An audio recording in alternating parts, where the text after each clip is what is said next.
15 years ago, the world was engulfed in chaos. Rifts appeared from which terrible demons burst out, and magical portals filled the earth. This disaster turned people's lives upside down. To counter this new threat, a system of ability levels appeared. Humans could now use magic and other supernatural powers to fight demons. Those who risked their lives to protect the world from demons were called adventurers. They chose classes that determined their fighting style and magical abilities. However, the magical class was considered the weakest. Mages had difficulty controlling magic and were not as agile as other classes. Therefore, the main character chose the thief class. This class was famous for its agility, which the hero believed was the key to survival and development in this new world. Over time, thanks to hard work and dangerous adventures, the hero gained incredible experience and became one of the strongest adventurers. It had the title Sword of Divine Speed. Rifts opened more and more, releasing even more monstrous creatures. The hero understood that the responsibility for protecting people and the world rests on his shoulders. In one of the rooms, the adventurers gathered to discuss their plans and next steps. The atmosphere was tense because the demonic danger was constantly increasing. Suddenly, one of the adventurers turned to Ichinoshi Ikoma. He announced the decision to expel Ikom from the Sword of Glory Guild. The main character was shocked and angry. He did not understand why he was being excluded and demanded an explanation. The adventurers watched the boy in silence. It seemed to them that he should have understood the reason for the exclusion himself. Each year, the monsters became stronger, and Ikom's attacks lost their effectiveness against high-level enemies. With no support or healing skills, he became less and less useful to the group. The days when thieves dominated the battlefield are long gone. The guild has decided that the Ikoma class is now only good for mining resources from low-level monsters. In the fight with the bosses, the mage was much more useful, which could deal significant damage. That's why the guild stripped the guy of S rank. The new rifts unleashed much stronger monsters than before. Ikoma understood that he lacked firepower, but asked him not to rush into a decision. He could not understand why he had been excluded so unfairly. After all, he risked his life many times in battles. As for the poison, the main character had no equal in this. Depending on the opponent, he could single-handedly defeat any monster. The guild commander, raising his hands, asked for attention. He had a request to Ikom. He was hoping for positive words, but instead he was asked to pretend they had never met. The adventurers left Ikoma alone. They walked past it as if it were an empty place. The boy spent days in his dirty room. He tried to rest and put his thoughts in order. Ikoma devoted his whole life to the work of an adventurer. He sincerely believed that he was protecting his country from demons, risking his life in battle. And now, after everything he did, he was simply kicked out of the guild. He already noticed that he was lagging behind others, so he had to spend a lot of money on consumables. Now he had no money. Due to the loss of S rank, Ikoma could no longer clear high-level rifts to earn money. Suddenly, a message came to the phone.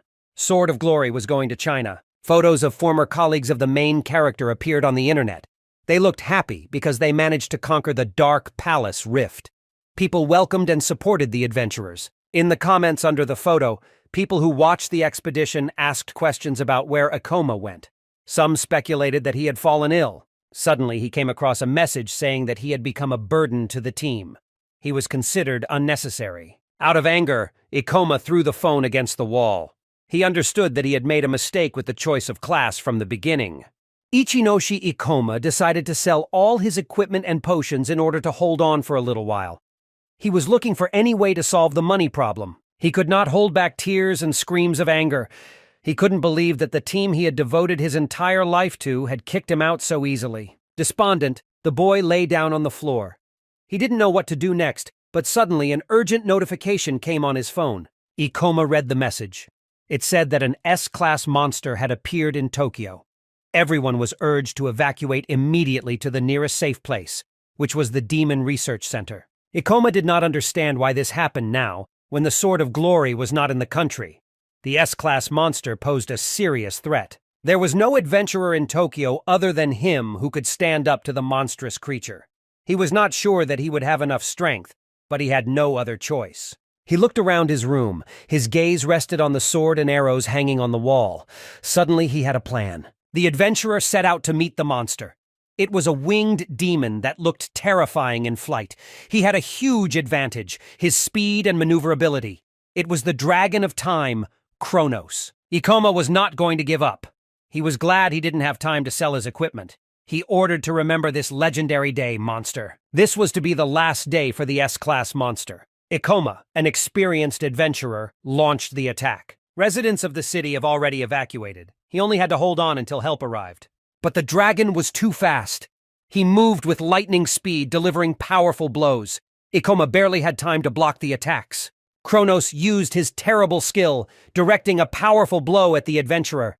Ikoma managed to jump back in time, and in the place where he was standing a second ago, there was a loud explosion. The main character possessed lightning reaction. He devised a plan, realizing that he needed to keep his distance from the monster. The adventurer activated the poison sickle skill. He swung and his weapon sank into the body of Kronos. The poison had no effect on the monster. His skin remained intact. He knew that it would be difficult to penetrate her, but he did not expect that everything would be so difficult. Fear gripped Ichinoshi Ikoma. He understood that their powers with the demon were unequal. If he didn't specialize in speed, he would have been dead a long time ago. There was no other way out. Ikoma decided to fight to the end. He grabbed the new weapon and started swinging it above his head. The adventurer activated the Thief's Claws skill. This thief-class skill allowed you to steal items from opponents. Ikoma hoped that a demon as strong as Kronos had powerful artifacts. He would be lucky if he managed to steal them. But at that moment, Kronos hit him back. Ikoma was seriously injured because he dealt too much damage to the monster. The protagonist laughed nervously. He was lying on the ground in a pool of his own blood. I couldn't believe that this was the end of him. Ichinoshi's consciousness, Ikoma, was fading. He was always called a hero, but he couldn't last even a few minutes in a fight with a monster. He felt terribly weak. Falling to the ground, Ichinoshi Ikoma set himself a new goal. If he survives, he will become much stronger. Suddenly, Ikoma felt something in his hand. It was an item he had obtained using Thief's Claws. It turned out to be the Time God's Dial of mythical rank. It allowed you to rewind time 10 years, but after use, it disappeared from all timelines. The adventurer was amazed. He had never received mythic-class items, and this one allowed him to go back in time. Ikoma had never heard of such artifacts before. It was a chance he couldn't pass up. If he can actually go back in time, this will be his lifeline. The monster continued to attack, and death was near. Ikoma did not want to give up. He activated the dial, commanding it to turn back time. At the same moment, the demon Kronos dealt him a fatal blow. His claw pierced through the adventurer's body. Ichinoshi Ikoma felt a strange sensation. He understood that it was death, but the feeling was not what he expected. Suddenly he woke up. He was in his body, but 10 years younger. He was lying on the floor, holding the phone in his hand. Ikoma checked the time on his phone. It was 2030, September 13th. He thought it was a dream and went to the window. Suddenly, he remembered the Time God's Dial. It seems to have really worked. He decided to check his status. Ikoma looked at the status window. To his surprise, he actually went back 10 years. His class has not been chosen yet. The hero smiled. It was a chance to start over. This time, he will become the strongest adventurer, avoiding all the mistakes of the past. Ikoma looked at the news. There it was said that ordinary people cannot go into the faults on their own. Experts have warned that the levels and sizes of monsters are constantly increasing. This can lead to a real disaster for humanity. Ichinoshi Ikoma had no doubt that he had indeed traveled 10 years into the past. There were no such disputes in the future. All this meant that people had to have a high standard. Traveling to the past gave Icom incredible advantages. He needed to gain experience and find rare materials as soon as possible. The knowledge he brought from the future will become his main weapon. Before starting his journey, the boy had to get a class. To do this, he should have reached level 10 first. To that end, he traveled to special rifts reserved for low-level adventurers who had yet to gain a class. Ichinoshi Ikoma received permission to enter the fault.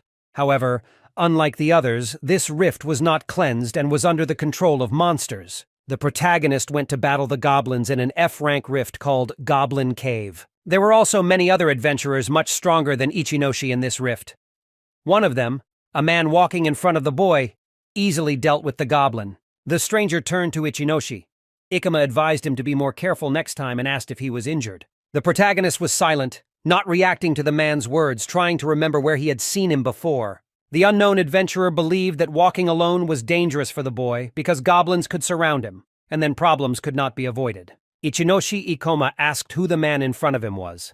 It was Ohara Kyungji, a level 16 warrior with a two-handed sword whose duty it was to help newcomers to this rift. People usually called people like him leaders. The main character had a bad feeling, but the stranger did not look like an evil person. Now, Ohara Kyungji knew the name of his new companion. He said that the company has recently started to experience significant losses due to fault problems. So the guide decided that the job of a guide would be a great hobby for his retirement. He talked a lot and followed Ichinoshi Ikomo, but the protagonist focused on leveling up, trying to improve his skills, and finally reached level 10. The boy managed to kill the goblin and received 6 experience points. After advancing to 10th level, he was able to gain 2 skill points. Okara Kyonji was surprised by Ichinoshi's skills, Ikomi. He encouraged him by patting him on the back and praising his work. The guide thought that this boy would make a great adventurer. The boy was also confident in his abilities, because he was an S rank before. Okara Kyungji said that by raising level 10, you can get a class. Therefore, he needs to think carefully about his choice if he wants to. Maybe ask the guide for advice? Ichinoshi Ikoma thought about it because the class he could get depended on his characteristics and abilities, and skills could be obtained with the help of skill points. Okara Kyungji advised the boy to choose the warrior class because then he can teach him many techniques. The guide continued to reason because if you take into account the main character's fighting style, then the thief class was more suitable for him. The boy tried not to react to the man and looked at his statistics. Okara Kyungji peeked at the statistics window and saw that the boy still hadn't acquired any skills. The guide explained how skills can be acquired. In classes, they had to tell how to activate acceleration and boost. The skills acceleration and strengthening increase the physical parameters of the adventurer. Therefore, the training of these skills was now in the first place. And to become the strongest adventurer, it is better not to waste skill points on such skills. Ichinoshi Ikoma spent the whole evening thinking about his future choice. Finally, he realized that now he would definitely come in handy. He took the necessary skills, but the guide refused him. But the choice was made. The guy chose the soft fall skill, which reduced the damage from the fall and increased the resistance to gravity. Okara Kyungji believed that this skill could be of little use. But despite the rejections, Ichinoshi Ikoma bought this skill, thinking it was a great solution. Okara Kyungji scratched the back of his head, because they didn't have high places in the area. Therefore, he further advised to get acceleration and strengthening. But seconds later, Ichinoshi Ikoma upgraded the soft fall skill to level 2 by spending 10 more skill points. The guide asked him not to hurry with decisions. Another moment later, the boy raised the soft fall skill to the 3rd level, spending even more points. Okara Kyungji clutched his head in fear. The conductor fell to the ground, thinking that the boy had wasted points on a soft fall. He was sorry that his advice was not heeded. Okara Kyungji believed that with such skills, only the swordsman or peasant class would suit the boy. But Ichinoshi Ikoma had another plan. He clicked on the Gravity Master button. It was a class hidden from everyone, which appeared only when all points were used for the soft fall skill. It was found only later due to the strict conditions of receipt. Even after the discovery of this class, no one wanted to choose it because of weak at-first-glance abilities. Even after 10 years, no one has solved the secret of this class. However, the main character, being an S-rank adventurer, understood its essence. Gravity Master is the strongest class possible. Okara Kyungji tried to stop Ichinoshi's choice, Ikoma. After all, it was a magic class and he could still become a swordsman. But for the boy, it was exactly what he wanted right now. He was able to select the Gravity Master class and gained the skills Gravity Magic and Gravity Control. The boy began to jump for joy. He finally got that class. It was great, because with this class he would definitely be able to become the strongest adventurer in the world. This time he was not ready to go through the betrayal of his colleagues, because he would become much better than them. The guide believed that the magic class was not suitable for Ikomi because there was a high probability that he would not be able to live for a long time. It is very difficult to compete with such a class, so he was advised not to become an adventurer in order to protect himself. The main character understood that in the past, melee classes were considered to be much stronger than others, but in the future, everything would change. While Ohara Kyungji was distracted, a new fight took place in the rift. A high-ranking goblin attacked a girl who was trying to level up. It was a red-cap goblin, and he was level 17. It was unclear where in this rift a goblin with such a high level could come from. This monster could appear very rarely. So the guide grabbed the girl and tried to save her from the demon and run away. Actually, Ohara Kyungji was here because he wasn't sure of his strength in a real fight. Therefore, if they cannot match, there will be a fatal outcome. The man began to look around. But there were adventurers no higher than level 10 in this rift, so it was almost impossible to resist the goblin. Ohara Kyungji understood that he had to do something to save the people, so he ordered Ichinoshi Ikomi better run from here, because the guide will try to distract the monster. Ichinoshi Ikoma began to analyze the situation. Red Riding Hood Ohara Kyungji was definitely not going to be able to overcome it on his own, so he needed help. The man tried to block the goblin's attacks. He was completely unaccustomed to competing against opponents of his level or higher. The guide began to shout for help, wondering if there was anyone above level 15 in the rift who was willing to help with the challenge. The protagonist understood that the man would not be able to cope with such a strong opponent of the 16th level. It was a strong enemy, a mistake, and he could die. But Ichinoshi Ikoma understood that he would most likely not be able to help because the demon's level was too high for him. He can't even see the goblin's movements normally. The protagonist clenched his fist. He wanted to help, but his gravity magic was too weak, and he didn't know much about his abilities yet. At this moment, he remembered Ohar's friendliness, Kyonji. He smiled and understood that he could not ask for such a good man. He was to his liking. The boy took out his sword and attacked the monster. He shouted that he could not leave the guide alone with the danger. Ohara Kyonji asked the boy to back off, because the Red Hood would definitely be stronger than Ichinoshi, to whom the guide understood that his magic class was very weak. With such a difference in strength, he could simply die. But Ikoma did not back down. He turned to the Red Hood, warning that he wanted to test all his new powers on this monster. He is willing to risk his second life to find out what the strongest class is capable of. But if the two of them can't defeat the monster, they won't have a chance to escape anymore. The boy hoped that his class would not let him down. At that moment, the goblin ran by Ohara Kyonji and started running to Ichinoshi Ikoma. The guide advised him to flee immediately. The weakest point of the magic classes was the lack of physical abilities. Their magic relies heavily on the help of other classes. But the Gravity Master was not like that, because the boy knew that they could increase physical parameters in exchange for mana. Ichinoshi Ikoma began gathering mana around him. He turned to gravity management and ordered gravity to be weakened. He could now move very quickly in battle. The protagonist reduced gravity, thereby increasing his speed, but his movements became uncontrollable. But it didn't matter what your opponent did if you could read his moves ahead and dodge in time. This was the main advantage of Master of Gravity. In the past life of Ichinoshi, Ikoma was able to win more than 1,000 matches using only his speed. He struck the goblin in the stomach with his sword. Ohara Kyungji watched the boy in surprise, because with a low-level magic class, he was able to injure the Red Hood, which was considered impossible at the time. A class with high stats due to good mana control, with the necessary skill, can unlock its potential to unprecedented heights. In the early stages, the monster's movements are very predictable, and with his speed, you can dodge their attacks as much as you want. The conductor watched the boy's skill in surprise. He just froze. But unexpectedly, Ichinoshi Ikoma ordered Ohara to attack the goblin from behind while the monster was out of sight and in shock from being wounded. The guide drew his sword and moved in to strike the goblin, but suddenly the monster turned back to Ohara Kyonji with a sword. This was part of the guy's plan. He waited for the goblin to turn its back to him to use the gravity magic. Suddenly, magical chains began to appear around the Red Riding Hood, preventing him from moving. It was the gravitational chain skill. Now the goblin was surrounded. Ohara Kyonji jumped up and hit the monster with his sword. Red Hood was killed. For defeating the monster, they received 28 experience points and increased their level to 12th. Finally, they were able to cope. It was a very intense fight. Along with Ichinoshi's Master of Gravity class, Ikoma will definitely be able to become the strongest adventurer.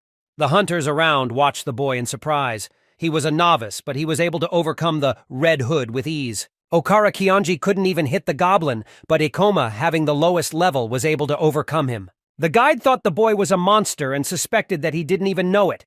He can't just call him a genius. Now it was unknown who Ikoma was. Suddenly the boy began to lose his balance. He had exhausted his mana. Gravity Master skills required a lot of her. The main character could not even move a finger.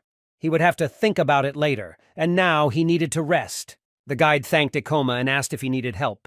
The boy nodded his head. Okara Kyonji took Ikoma on his back and carried him to a resting place. For the main character, it was a duty to save other low-level adventurers. The guide mentally thanked this boy, because this time he not only saved his life, but also helped him overcome his fears. Okara Kyonji always lacked the courage to fight the strongest monsters, so he only hunted the lowest demons. Thanks to Ikoma, he was able to take the first step forward.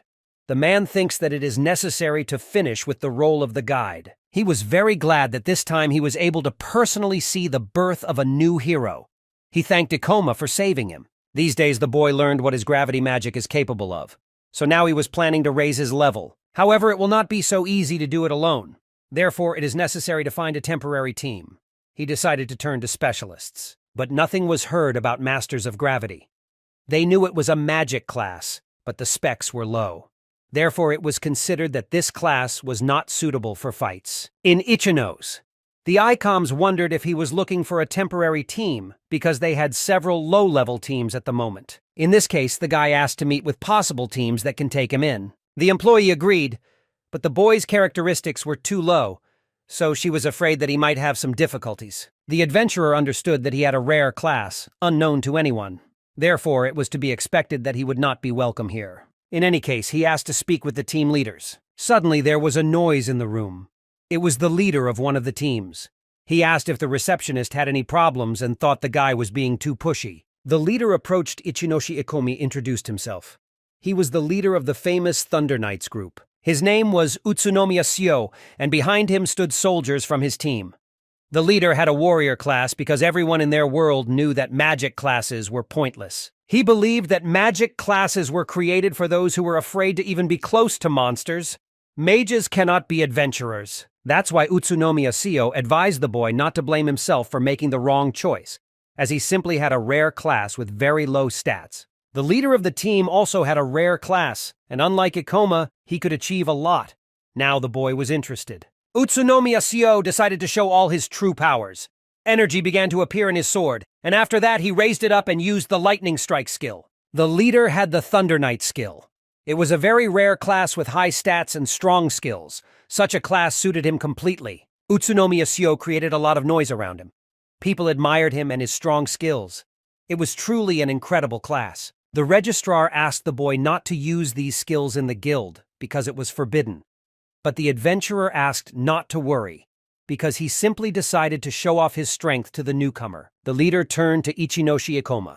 He refused to take him to his team with such small characteristics, because no one would want to take a stranger to him. Syo hinted to the boy that he was behaving foolishly. Adventurers did not volunteer to help anyone in need. Thunder Knight is a class that specialized in attacks, but with very slow movements. The difficulty of implementing abilities made them weak against opponents who specialized in agility or had resistance to lightning. Around Ichinozi, people began to gather in groups. They started laughing at him because they thought the magic class was useless. On the other hand, the boy was very jealous that he didn't choose the Thunder Knight class because it was rumored that one had to have high starting stats to get that class. But it's been quite a while since the rift started, so it looks like the guy is better off being alone until he earns the trust of others. The newcomer from the future completely forgot what happened before, when the emphasis was on effective abilities and high characteristics. The receptionist asked Utsunomiya, "Stop expressing yourself like that." But during this time, Ikoma had already changed his mind about joining the team and wanted to be alone. The leader of the team advised the stranger to give up his dream of becoming an adventurer, and he should at least try not to die. Ichinoshi Ikoma thanked him for the advice and left the room. He decided to head to the archives of the Adventurers Guild to study the information. The boy picked up a book to engage in self-education. It will not be enough to gain the trust of a temporary team, so it is better to find people with whom you can create a full-fledged group. He also needs to consider compatibility with his gravity abilities. After all, you still need to level up and earn some achievements. The mage easily defeated the Red Hood, and the movements of the low-level monsters were predictable. Finally, Ikoma was able to figure out how to use the force of gravity. He could raise his level a little and go to a high-level rift. Now he wanted to find a rift that would work for him. It was a level 25 stone temple. This vault was intended for raising the level and extracting stones. He was under the control of the guild. In this rift, walking statues appeared, which were very easy to defeat. A mid-level hunter could efficiently collect materials and level up. This rift was like a dungeon for newbies. If Ikoma wanted to hunt alone, he had better find companions. The guy decided to set a low level for himself. He wondered if he would then be able to gain enough level without entering the depths of the rift. But he could not do anything. He wondered if by leveling up in the stone temple, he would be able to find the classes he needed for his abilities. Ichinoshi Ikuma decided to go to the stone temple. Suddenly he saw a person, who was wounded, going down the stairs. She asked him not to listen to the statues in any case. Suddenly, the wounded boy fell to the ground, and behind him appeared a cruel statue that wanted to kill him. The registrar did not want to let Ikoma into the stone temple because he was too small at level 12. The guy showed his ID because according to the rules there shouldn't be any problems. The girl explained that then the guy just goes to his death because the recommended level for this fault was 25. The rifts were very unstable, so very strong enemies could be encountered there. But the main character did not care. He turned and headed for the rift. Ikoma explained to the receptionist that he just wanted to look around a bit and would be right back. Without risks, he could not become stronger. Therefore, there was no other way but to defeat the strong monsters. It was all for leveling up. The boy stepped into the portal. He didn't want to stay here long. If he can defeat at least one monster, he will already be able to level up. Ichinoshi Ikuma passed between the statues and one of them drew attention to him. The monster decided to take a chance before the hunter saw him and raised his sword up to strike. But the hunter was ready. He saw this attempt as a cheap trick and was able to evade the attack. He decided to review the characteristics of the enemy. He was only level 20. Therefore, this will be enough to increase the level. The statue tried to strike again, closer this time. Therefore, Ikoma decided to use gravitational relaxation to move faster. While the statue tried to strike the hunter, he quickly dodged and anticipated all the blows. Even with this level, the monster was not a strong opponent, and Ichinoshi Ikoma could easily read his every move. Therefore, the hunter decided to use his skills. He hit the monster with his sword and dealt damage. The statue looked around after a few hits. Her body began to crumble. She was strong, but strong only in defense. But the monster was confident. Despite his injuries, he began to attack again. Even knowing that the hunter was several times faster, he still thoughtlessly flew into the attack. Therefore, the boy once again used the weakening of gravity. Ichinoshi Ikuma was able to skillfully dodge the attacks with great speed, and then used dual gravity and pierced the body of the statue with his sword. The statue split in half and fell to the ground. The enemy was defeated. It was a great tactic for Ikoma. First have the pressure, then accelerate, and then remove the reduction right before the impact. Thanks to this cunning tactic of Ichinoshi, Ikoma delivered a powerful blow. He gained 28 experience points and leveled up to 16, gaining 8 skill points. Thanks to this successful attack, he was able to immediately level up several points and also gained enough skill points. At first, the mage decided to raise the level of gravity magic to the 2nd level, and gravity control to the 2nd level as well. However, he lacked 1 skill point. He decided to spend it on gravity control because he used this skill more often. After spending 9 skill points, Ikoma advanced gravity control to level 2. Now he could control the direction of pressure, not just change the weight of objects depending on the situation. It was a very useful skill. Thus, the main character managed to achieve what he wanted. He went down to the ground and picked up the prey from the floor. It was a demon core, a magic stone. Ikoma believed that this would be proof of his victory over the walking statue. He could already return, but he still had a lot of magic left. So he decided to use his new ability. Suddenly, another fight broke out in the rift. It was the Utsunomiya team that worked here. He used lightning strike and was able to defeat the walking statue. The team members were enthusiastic about their leader. As expected, he was able to defeat such a monster with 1 blow. Although the enemy had protection against lightning, he could not resist such a powerful force. Utsunomiya Seo smiled because defending his opponents was no problem for him.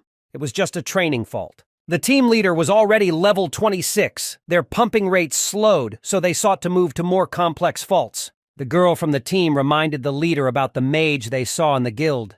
She hinted that he was a bit over the top during the conversation. Utsunomiya Seo realized that he was only speaking out of good hopes. If the mage went into the rifts, he could simply die. Therefore, it was not necessary to give him false hopes. The leader asked his partner if he had made a mistake, but he refused to answer. Suddenly, behind Utsunomiya, a noise was heard. It seemed to be the walking statues again. The girl doubted because the steps were too loud. The leader reassured the team. They shouldn't have worried so much because even monsters had their own characteristics. Suddenly, an incredibly large and powerful statue descended from the stairs. This monster possessed more than ordinary abilities. The leader looked at the demon with excitement. but he was confident in his abilities. He didn't understand what such a powerful monster was doing in the training rift. It was a level 30 walking statue. She stood out a little from the rest, but still remained an ordinary statue. The hunters from the team were very scared. They never had to face level 30 monsters. Utsunomiya Syo had noticed a long time ago that fighting weak monsters was incredibly boring. As a Thunder Knight, he was much stronger than other adventurers of his level. The team leader was ready to fight the monster. He challenged, calling on the walking statue to show its power. Suddenly, the statue used its skill. He looked very powerful. The team wasn't sure if they could handle the monster, but the leader believed that together they could defeat one statue. Utsunomiya Syo wasn't going to give up, because the monster, even though it was level 30, was still an ordinary walking statue. Their movements were slow and predictable. However, this enemy moved much faster. It was difficult for the team leader to dodge his attacks. The boy analyzed that even if he uses his speed, the gap between the monster's attacks remains the same. Utsunomiya Syo decided to attack the statue. He quickly ran up and punched her in the stomach, hoping to show the monster the difference in their strength. But the demon only got angrier. He drew his sword and began to fight even harder. These pitiful attempts of the hunter annoyed him. He wanted only one thing: to get close and deliver a crushing blow. Suddenly, the boy's thoughts were interrupted. The leader of the team received a powerful blow to the stomach, which severely injured him. The monster's power was terrifying. Although the statue's level was only slightly higher, it was significantly stronger. The leader ordered Karen not to be distracted from the enemy. But after another blow from the statue, the girl also fell to the ground, wounded. Only Guho remained. Unexpectedly, the man was also hit in the stomach, being the last member of the team. All of them were lying on the ground, unable to get up. Utsunomiya Syo was shocked. He had never seen such a strong monster and felt such terror for the first time. Not believing that the strongest adventurer could be afraid, the leader of the team used his most powerful skill, Lightning Strike. To his surprise, even this powerful skill did not significantly damage the statue.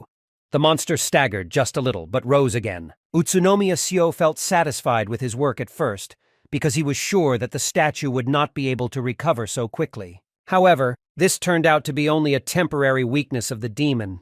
He began to recover again and rise to his feet. These monsters possessed protection against lightning, but the power of the statue was too great, and its defense was improved. This was terrible news for the team leader. He realized that he did not have the strength to resist the monster. Tears flowed from his eyes. He hoped it was just a bad dream. The man begged the monster to stop, begging him not to kill him in this horrible place. Utsunomiya Syo stood in front of the statue, begging it for mercy, asking it not to take his life. Ichinoshi appeared on the scene. Ikoma, he instantly cast Gravity Weaken to quickly reach the monster. The statue looked around, looking at the hunter in surprise. The protagonist understood that this time it would not be so easy, but he was ready to fight. The leader of the team recognized him as a newcomer from the guild. Utsunomiya Syo ordered Ikoma to stop, as he was certain that the rookie would not be able to handle such a powerful opponent, the guy thought. His level was only 16, and the difference with the monster was too great. By devouring other adventurers, this statue evolved into a new, unique state. For a beginner, this monster was too difficult a task. However, he still had a lot of magic left, which was enough for one battle. Ichinoshi Ikoma drew his sword, not wanting to delay the duel. Utsunomiya Syo couldn't believe that a rookie was going to fight a giant. They urgently needed to escape from here, because even the three of them could not defeat this monster. The boy looked around. The team members were lying on the ground unconscious. He thought for a moment. And then he looked at the giant again and applied Gravity Weaken. Ikoma began to run around the statue, trying to confuse it. The monster swung to strike, but the boy managed to jump up and fly over him with the help of gravity. The team leader watched the battle in amazement. He couldn't believe that a novice with a magic class possessed such power. Ichinoshi Ikoma began to analyze the enemy. Considering its level, the monster was very slow. Therefore, the boy decided that the gravity control skill would be enough for him. However, he could not cause significant damage. The walking statue was a type of monster with high defense. In addition, due to the difference in level, the monster received almost no damage, and maintaining gravity control required a lot of magic, so it was impossible to delay. I think it's in Ichinose Ikoma had no choice but to risk it and use his last attack. Mana began to gather around him. The protagonist struck the statue and it swayed. Utsunomiya Syo had originally thought that the battle would be easy, but it seemed that the monster's defense was much higher than he expected. The main character understood that weakening gravity required a lot of magic, but without this skill, he would not be able to win. He couldn't delay any longer and decided to end the battle quickly. The hunter approached the monster again, but it used an attack. Ichinoshi Ikomi managed to deftly dodge. He pushed off the ground and flew up, ending up above the monster's head. After that, he descended on the head of the statue, which was furiously trying to find him. All this happened very quickly. The leader of the team did not understand where the magician got such skills. Ichinoshi's gravity control Ikoma gained access to new skills. He decided to test them in battle. The hunter jumped up and used the gravitational shift skill. His body changed position and he ended up with his feet on the ceiling. This time he cast gravitational shift on himself. It was an interesting effect, but he needed to finish the fight. The boy pushed away from the ceiling with his feet. There was no time to delay. He applied double gravity. Thanks to the double gravity, he was falling downwards at an incredible speed. It was the end for the monster. Ikoma cast Meteor Fall, slicing the statue's body in two. He landed lightly on the ground, and the monster fell to the ground with a thud, dying. After Ichinoshi's victory, Ikoma received 524 experience points. His level increased to 23 and 14 skill points. The mage turned to Utsunomiya Syo, wondering if he now considers him strong, since Ikoma managed to defeat an enemy that was twice his strength. After the duel, the protagonist spent too much magic, feeling exhausted and falling to the ground. For this, he used the skill Soft Fall. The team leader was amazed by Ikoma's incredible strength. His lightning strike didn't leave a single scratch on the statue. He didn't expect that out of all the people he knew, it was a newcomer who would save him. He wondered why Ikoma had done this, since Utsunomiya had spoken badly of him. The team leader suspected that Ichinoshi Ikoma thus wants to take revenge by shaming him. But Ikoma approached Utsunomiya. Syo held out his hand and asked how he felt, and if he could get up. The leader thanked for the help, admitting that the newcomer saved his life. The Adventurers Guild was discussing this case. Utsunomiya Syo said that he encountered a level 30 walking statue and managed to defeat it. But the leader admitted that the monster was actually killed by a rookie. The registrar did not believe that Ikoma was able to do this on his own. But to confirm his words, the magician showed the core that fell from the statue. That was enough proof. The registrar took the stone in her hands. It was large and looked like a level 30 stone.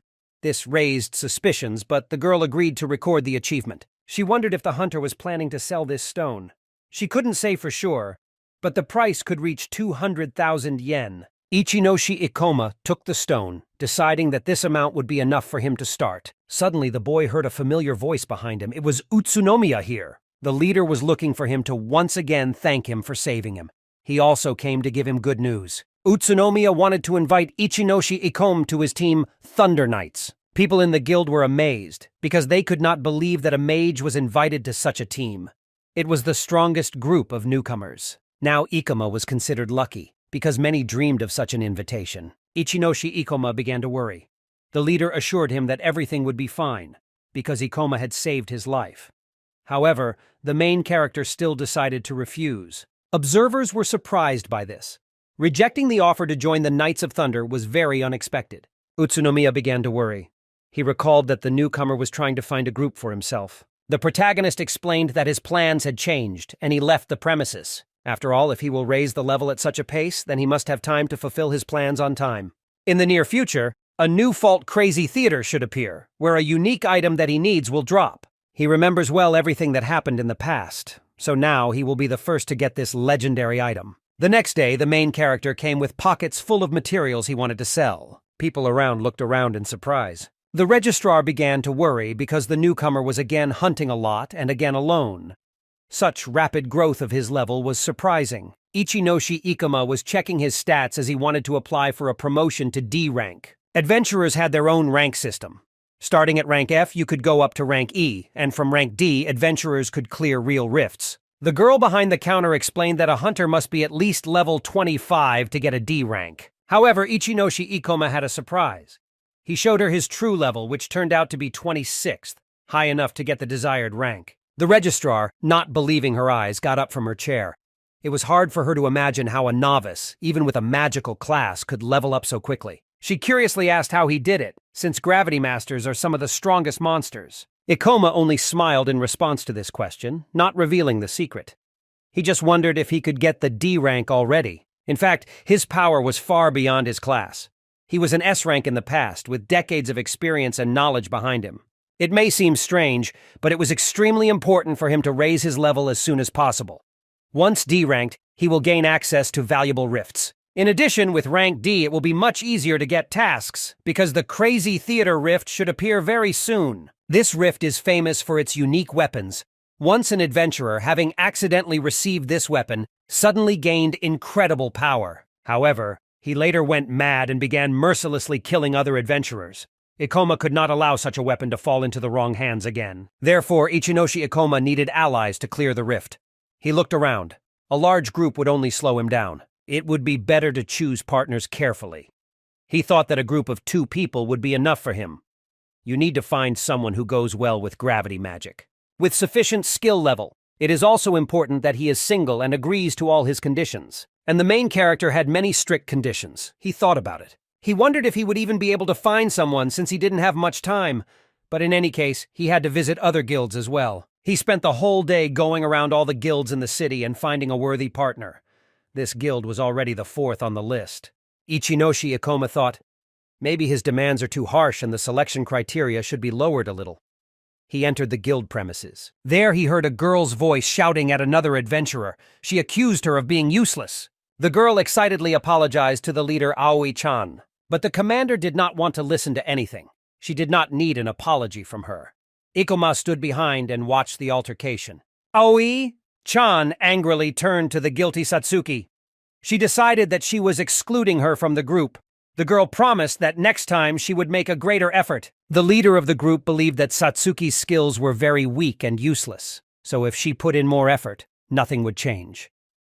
Satsuki listened to the accusations with tears in her eyes. Aoi-chan wanted to demand monetary compensation from her because she had made absolutely no effort to improve. Ichinoshi Ikoma watched the argument.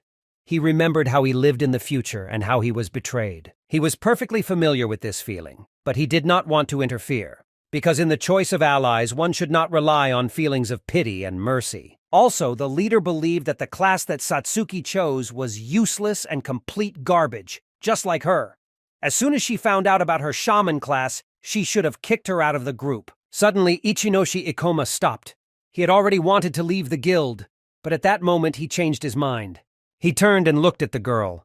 Satsuki sobbed as she was advised to quit her job as an adventurer. The shaman class would be great for a gravity master. Her skills could play an important role in the fight against the boss of the Crazy Theater. Aoi-chan noticed that the main character was looking at them and asked him not to interfere as this was not a performance. Ichinoshi Ikoma introduced himself, revealed his status and characteristics, and explained that he had come here to find a new ally. At that moment, the leader lowered her eyes. She was ashamed of her behavior. His status was great, and he was a D-rank adventurer. Aoi-chan said that they just had a vacancy in the team, so they are ready to accept it.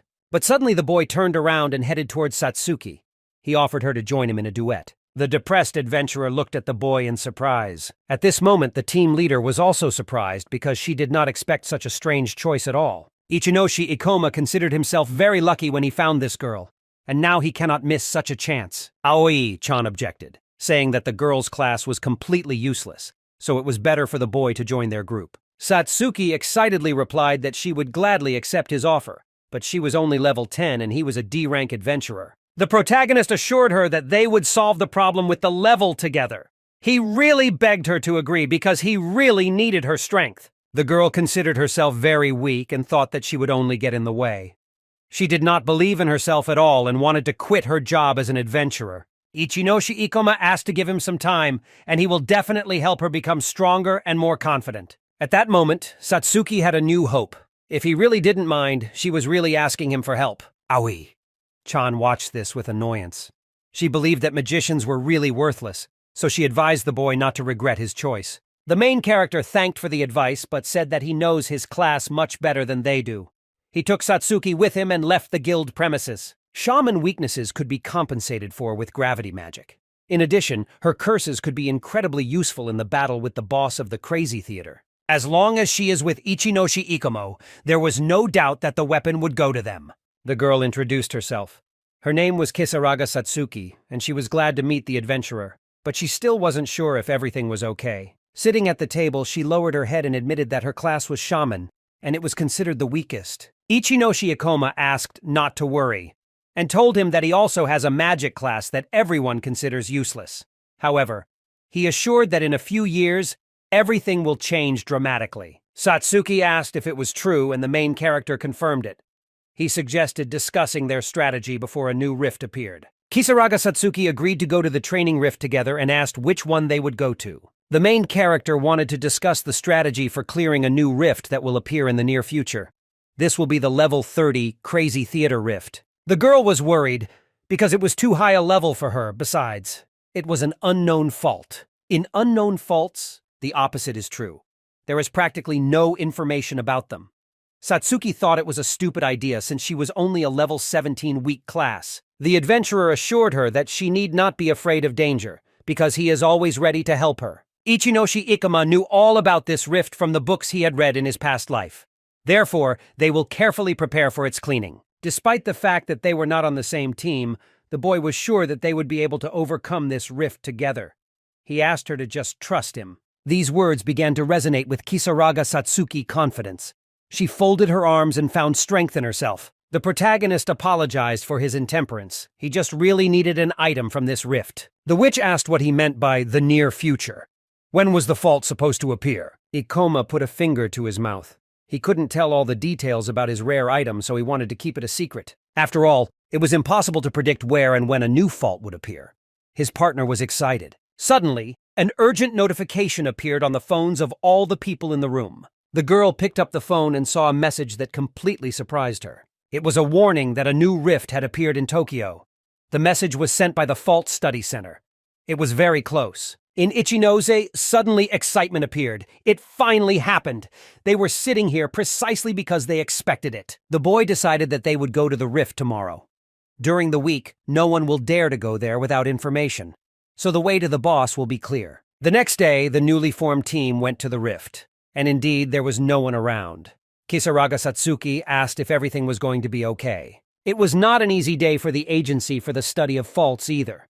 They were collecting information about this place. A stranger ran up to the adventurers. She asked them to find out any information about the rift, about its internal structure, or about the skills of the boss. She also persistently asked them to return alive, because it is very easy to die in an unknown rift. Ichinoshi's partner asked if they were really going to clean up the rift completely. Ikoma explained that if he had told the truth, they would definitely not have been let in. They descended into the Crazy Theater Vault. Everything around was very strange. The interior resembled a circus or a theater. Ichinoshi's partner was still very worried. Kisaraga Satsuki admitted that she was a little scared. The adventurer apologized for making her follow him. He will go ahead, but as soon as it becomes too dangerous, they immediately retreat. He will try his best. The partner said that she can fight in close combat and also become a decoy if necessary. Her skills and curses will be enough for the fight. The girl admitted that her curses are quite weak.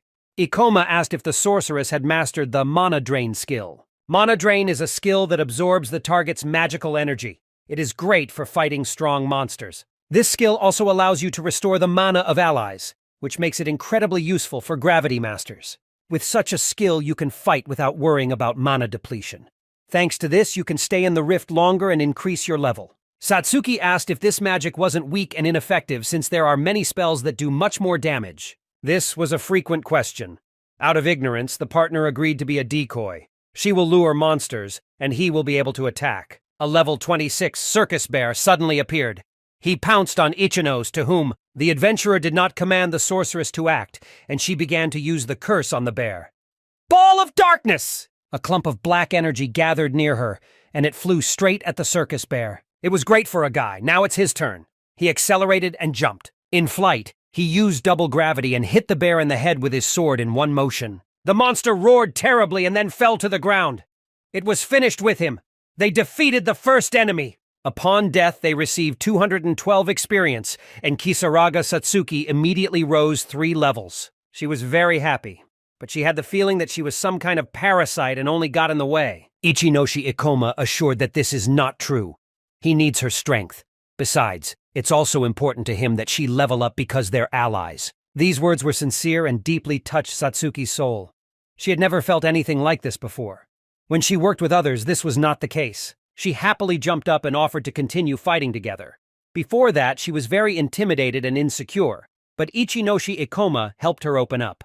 Her fighting instincts are also well preserved. Therefore, now they will definitely cope and will be able to overcome the boss to get a rare weapon. Sinbei received this weapon in a past life Kaoru.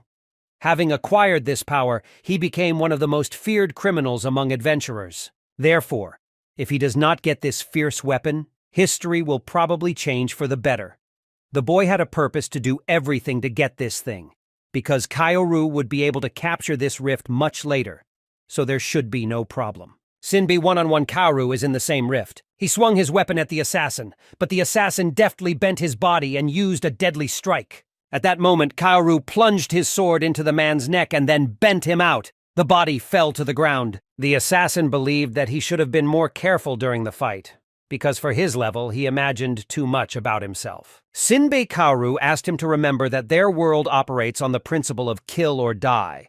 That's why hunting people of the same level is much easier than hunting monsters. The killer was level 37.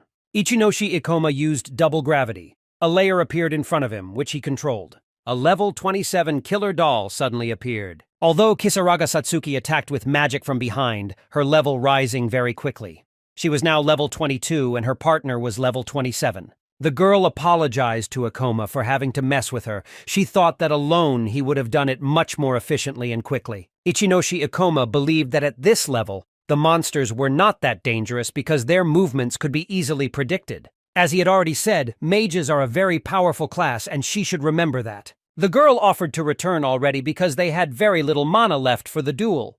The adventurer checked the stats. It was true.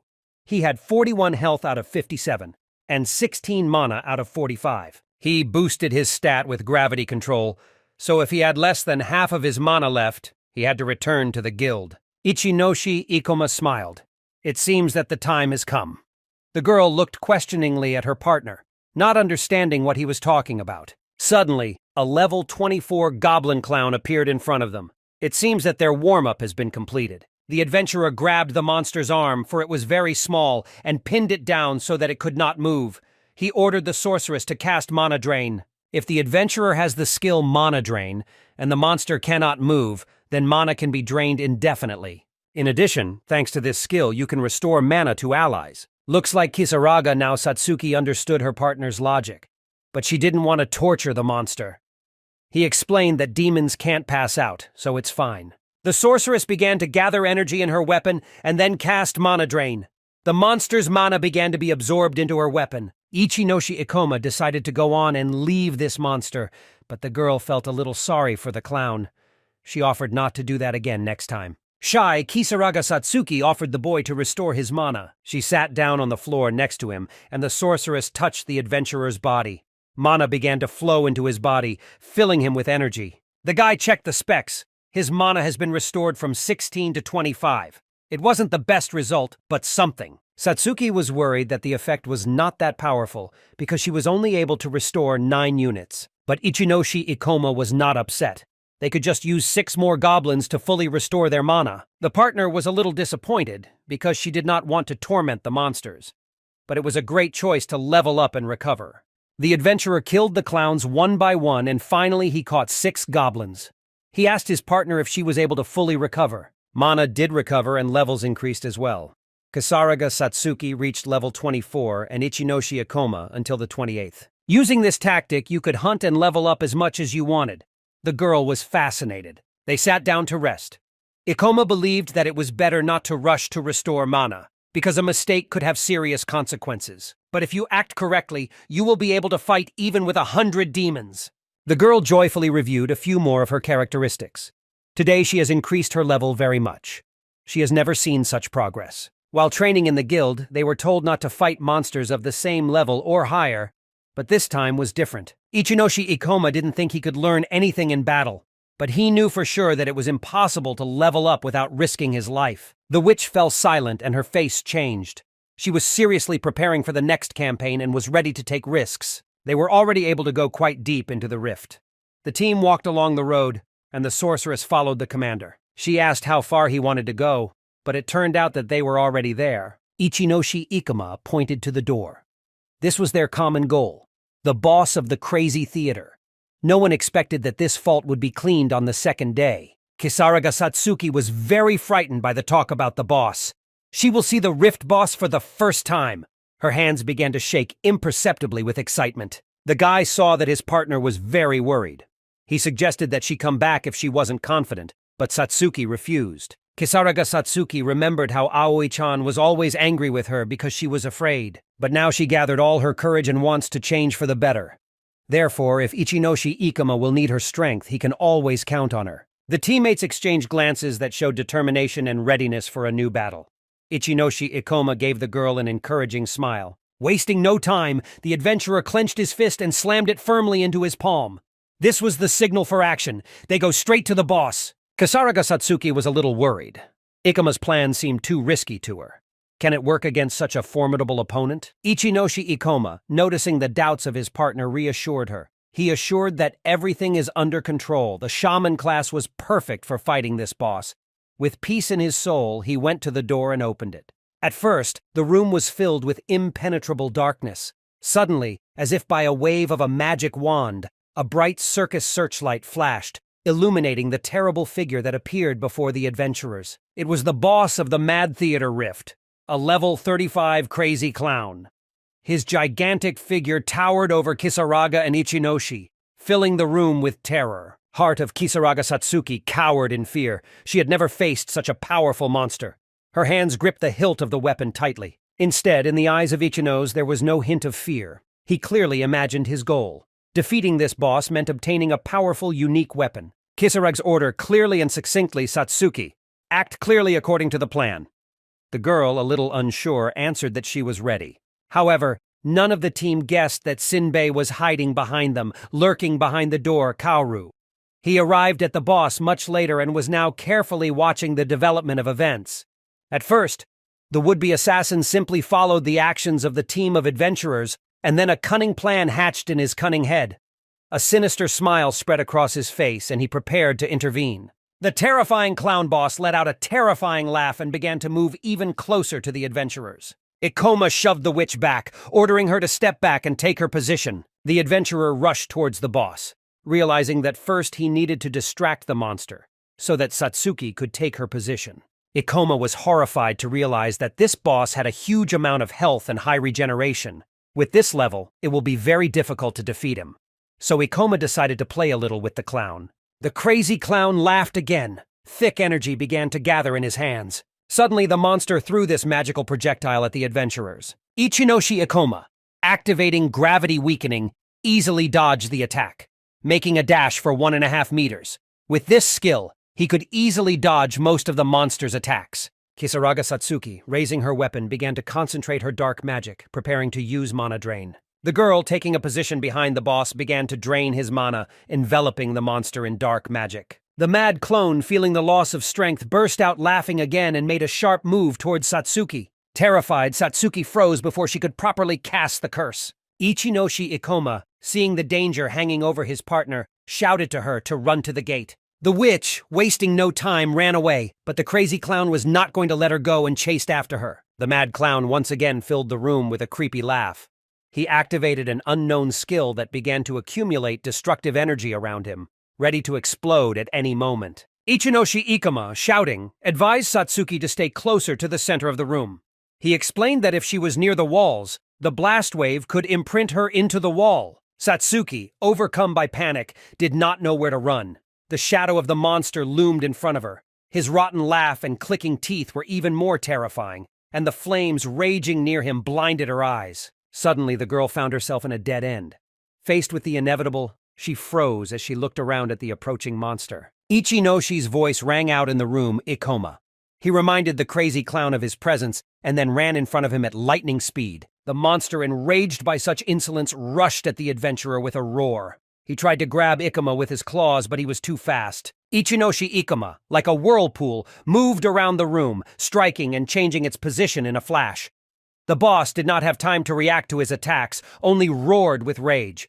Kisaraga Satsuki, holding her breath, watched the incredible speed and dexterity of her partner. The clown, guessing the adventurer's intention to escape, laughed even more creepily. Ominous magic erupted from its monstrous maw, engulfing everything around it. Suddenly, the passage through which they had entered disappeared, trapping the adventurers. Terrified, Satsuki began calling Ikoma for help. Moments before the blast wave would have engulfed everything, Ikoma activated gravitational shift.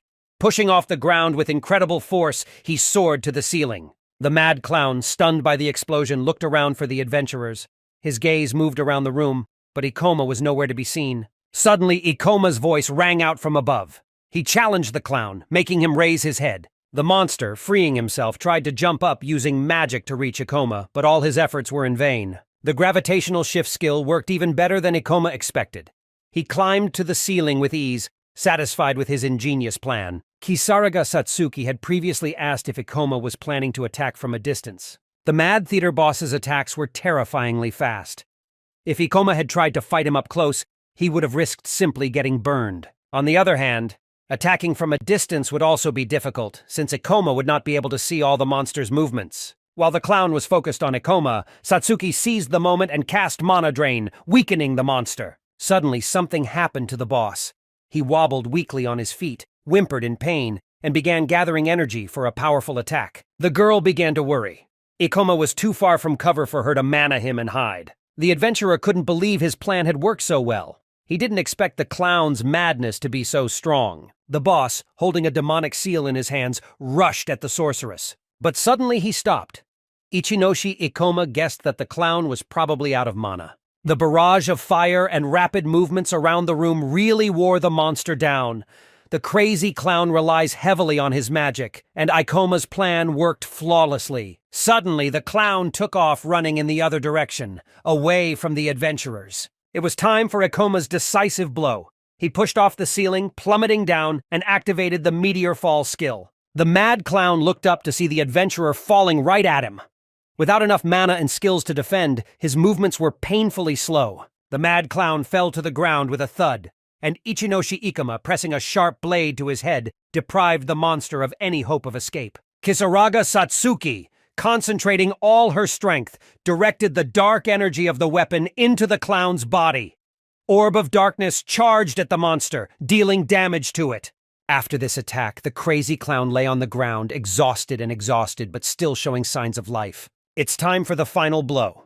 Ichinoshi Ikoma, jumping up, activated double gravity, hovering in the air for a moment. Then, with incredible strength, he swooped down and hacked the monster's body with his sword. Ichinoshi Ikoma, proud of himself, rose from the ground. He knew that the boss of the crazy theater was defeated. For this victory, he received 1043 experience. His level increased to 30, and he also received 6 skill points. Kisaraga Satsuki could not contain her joy. Finally, they managed to defeat this terrible monster. Her eyes shone with happiness. Now they urgently needed to get out of this place, because the portal through which they got here could close at any moment. Satsuki was worried that they wouldn't make it. Ichinoshi Ikoma reassured her, explaining that the portal wouldn't close for at least half a day. The girl was relieved, but she still reproached him for not warning her about this earlier. Suddenly, something started to glow in the boss's room. It was the item they had dreamed about so much. A trophy for victory. The clown blade appeared in front of them. The best weapon for a gravity master. His strength was incredible, beyond imagination. The team looked at their prize with pleasure. Ichinoshi Ikoma, without hesitation, took the weapon in his hands. His dream came true. The clown blade was a C rank, had 11 attack power, accelerated skill activation, and reduced mana cost. Satsuki admired the C rank trophy, but admitted that it didn't look very powerful to her. Ichinoshi Ikoma did not agree with her. He explained that rank and attack power are not the most important thing. The power of this blade and its unique properties make it a real treasure. This blade possessed a unique power that greatly strengthened all skill-based classes. It was the most powerful blade that had ever existed. Ichinoshi's clown blade Ikoma could now use gravity magic much faster, as well as conserve mana. This blade became the key to overcoming all his weaknesses. Kisaraga Satsuki listened with delight to the story about the incredible capabilities of this weapon. An adventurer who wielded this blade in his past life was able to achieve rank A due to its power. However, he chose the path of the killer. And now Ichinoshi Ikoma, having received this blade, was able to prevent a terrible fate and kill 2 birds with 1 stone. These words made the sorceress think.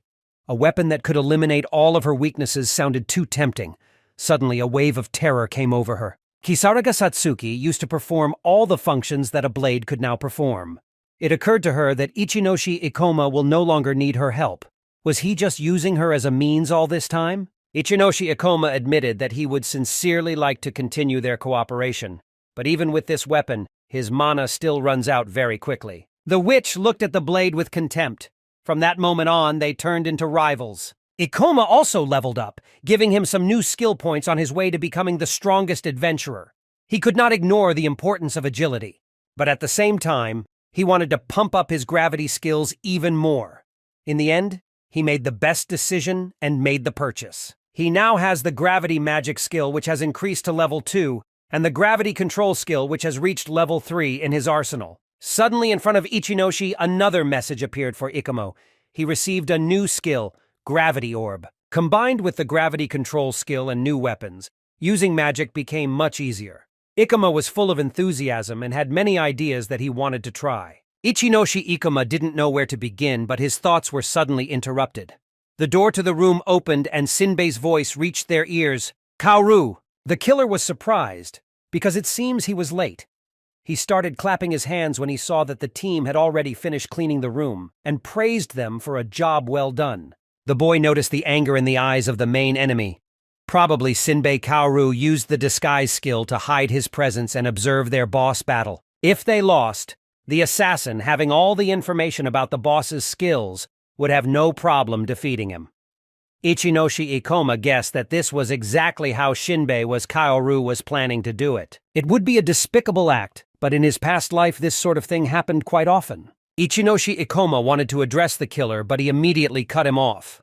Sinbei Kaoru stated that he had never seen Ikoma before. As it turned out, Sinbei Kaoru was the owner of the Clown Blade from Ikoma's past life.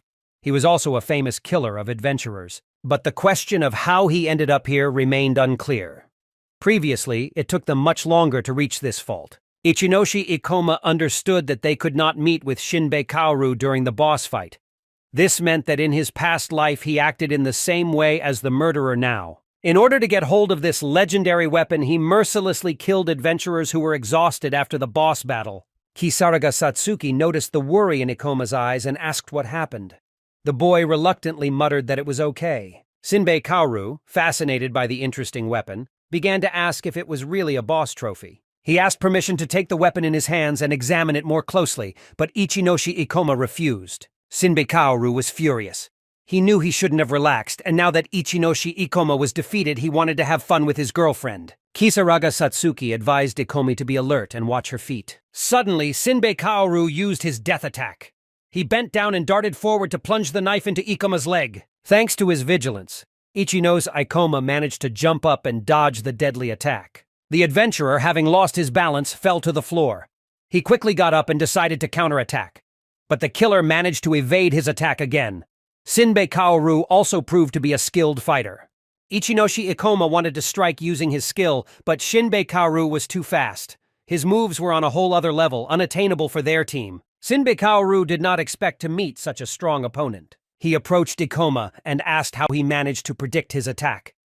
According to Kaoru, he has already killed many people, but none of them managed to solve his deadly skill. Kisaraga Satsuki, worried, asked what was happening. Ikoma explained that this unknown adventurer intended to kill them and take the clown blade. He revealed that Kaoru is an assassin, a speedmaster whose class specializes in surprise attacks. Sinbei Kaoru, a bit embarrassed, apologized for revealing his cards, but didn't want to walk around the secret. He offered Ikomi to give him the legendary weapon, promising in exchange to save the lives of the adventurers. Ikoma understood that it was difficult to find evidence of crimes in the dungeons, and he did not believe that the killer would simply let them go. He resolutely drew his sword ready for battle. Sinbei Kaoru laughed, confirming Ikoma's words. He admitted that his opponent was not a simpleton and possessed courage. The killer promised that very soon Ichinoshi Ikoma will beg him for a quick death.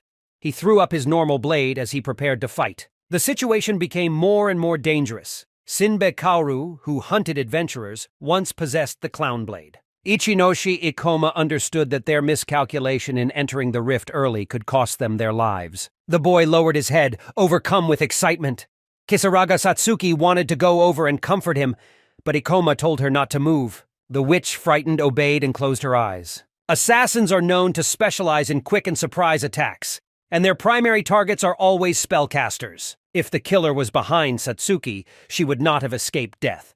Therefore, she was strictly forbidden to approach him. Ichinoshi Ikoma believed that he could handle the enemy. He was a strong opponent even alone, but against Shinbei to Kaoru, his chances of winning were slim. The difference in their levels was too great, and Shinbei's skill Kaoru was greatly outnumbered. Besides, the killer would definitely target Satsuki. To even the odds a bit, Ikoma jumped up and cast gravity reduction. He sped off, and the adventurers met in a duel to the death. But soon, Ichinoshi's hand, his limbs began to tremble, and he could barely hold his weapon. The enemy noticed this and was surprised. He asked what had happened to Ikoma, because the boy, it seems, had never participated in murders before. The battle continued. Shinbei Kaoru boasted that he had already managed to kill many people, and this experience gave him a significant advantage in battle. A gambling smile appeared on the killer's face. He was sure that he would be able to have a good time with Ikoma. Ichinoshi Ikoma gathered his strength, barely restraining the pressure of the opponent.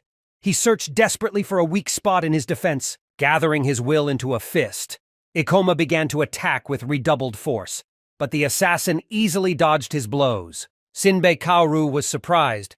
He noticed that Ikoma's blade was no longer trembling. It seemed that the boy managed to deceive him. With each new blow, Ikoma adapted better to the killer's movements. This annoyed Shinbei Kaoru, who couldn't understand how he, with his much lower level, managed to hold on so confidently. Kisaraga Satsuki watched Ikoma's battle with admiration. She sincerely believed in his mind and strength because she had never met anyone stronger. She was pleased to know that by speeding up the activation of Ikoma's skills, he could switch between them faster, which greatly helped him in his fight with Shinbei. Kaoru. In addition, the reduced mana consumption allowed Ikomi not to worry about her draining for a long time. The killer was annoyed by this protracted battle. Ikoma grew stronger with each blow, so Shinbei Kaoru decided to use his strongest skill. Poisonous Needle. That was the name of this deadly skill.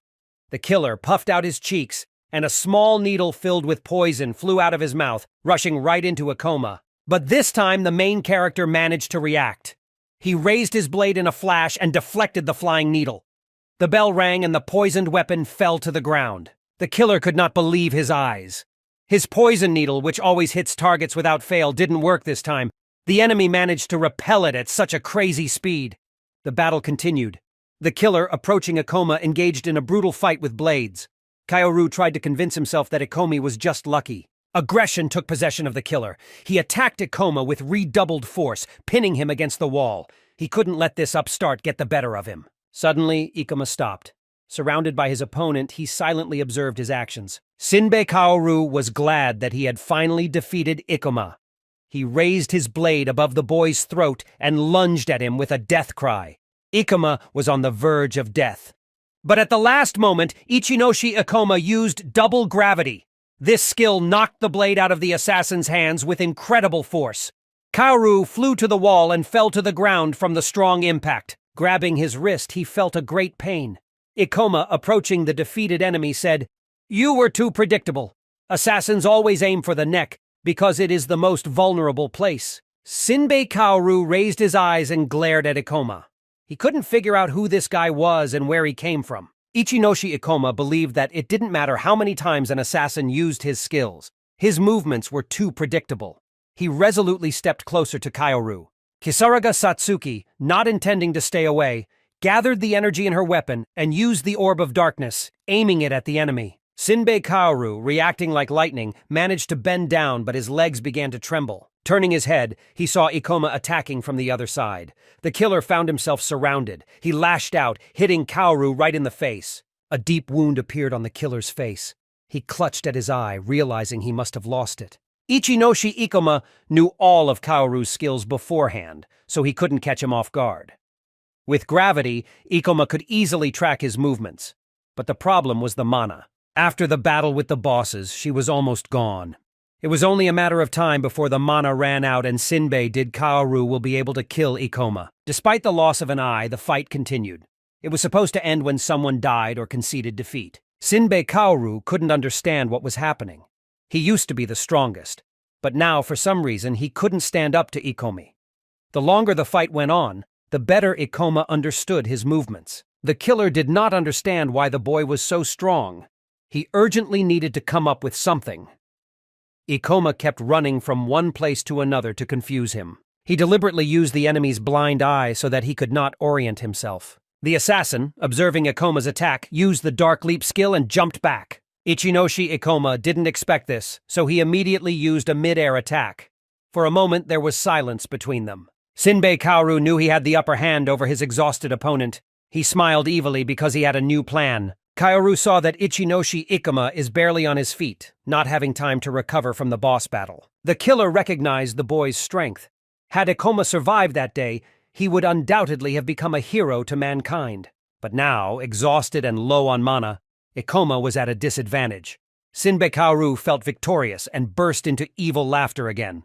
He scoffed that Ikomi and his team were unlucky enough to meet him. Kisaraga Satsuki, frightened, stood behind Ikoma.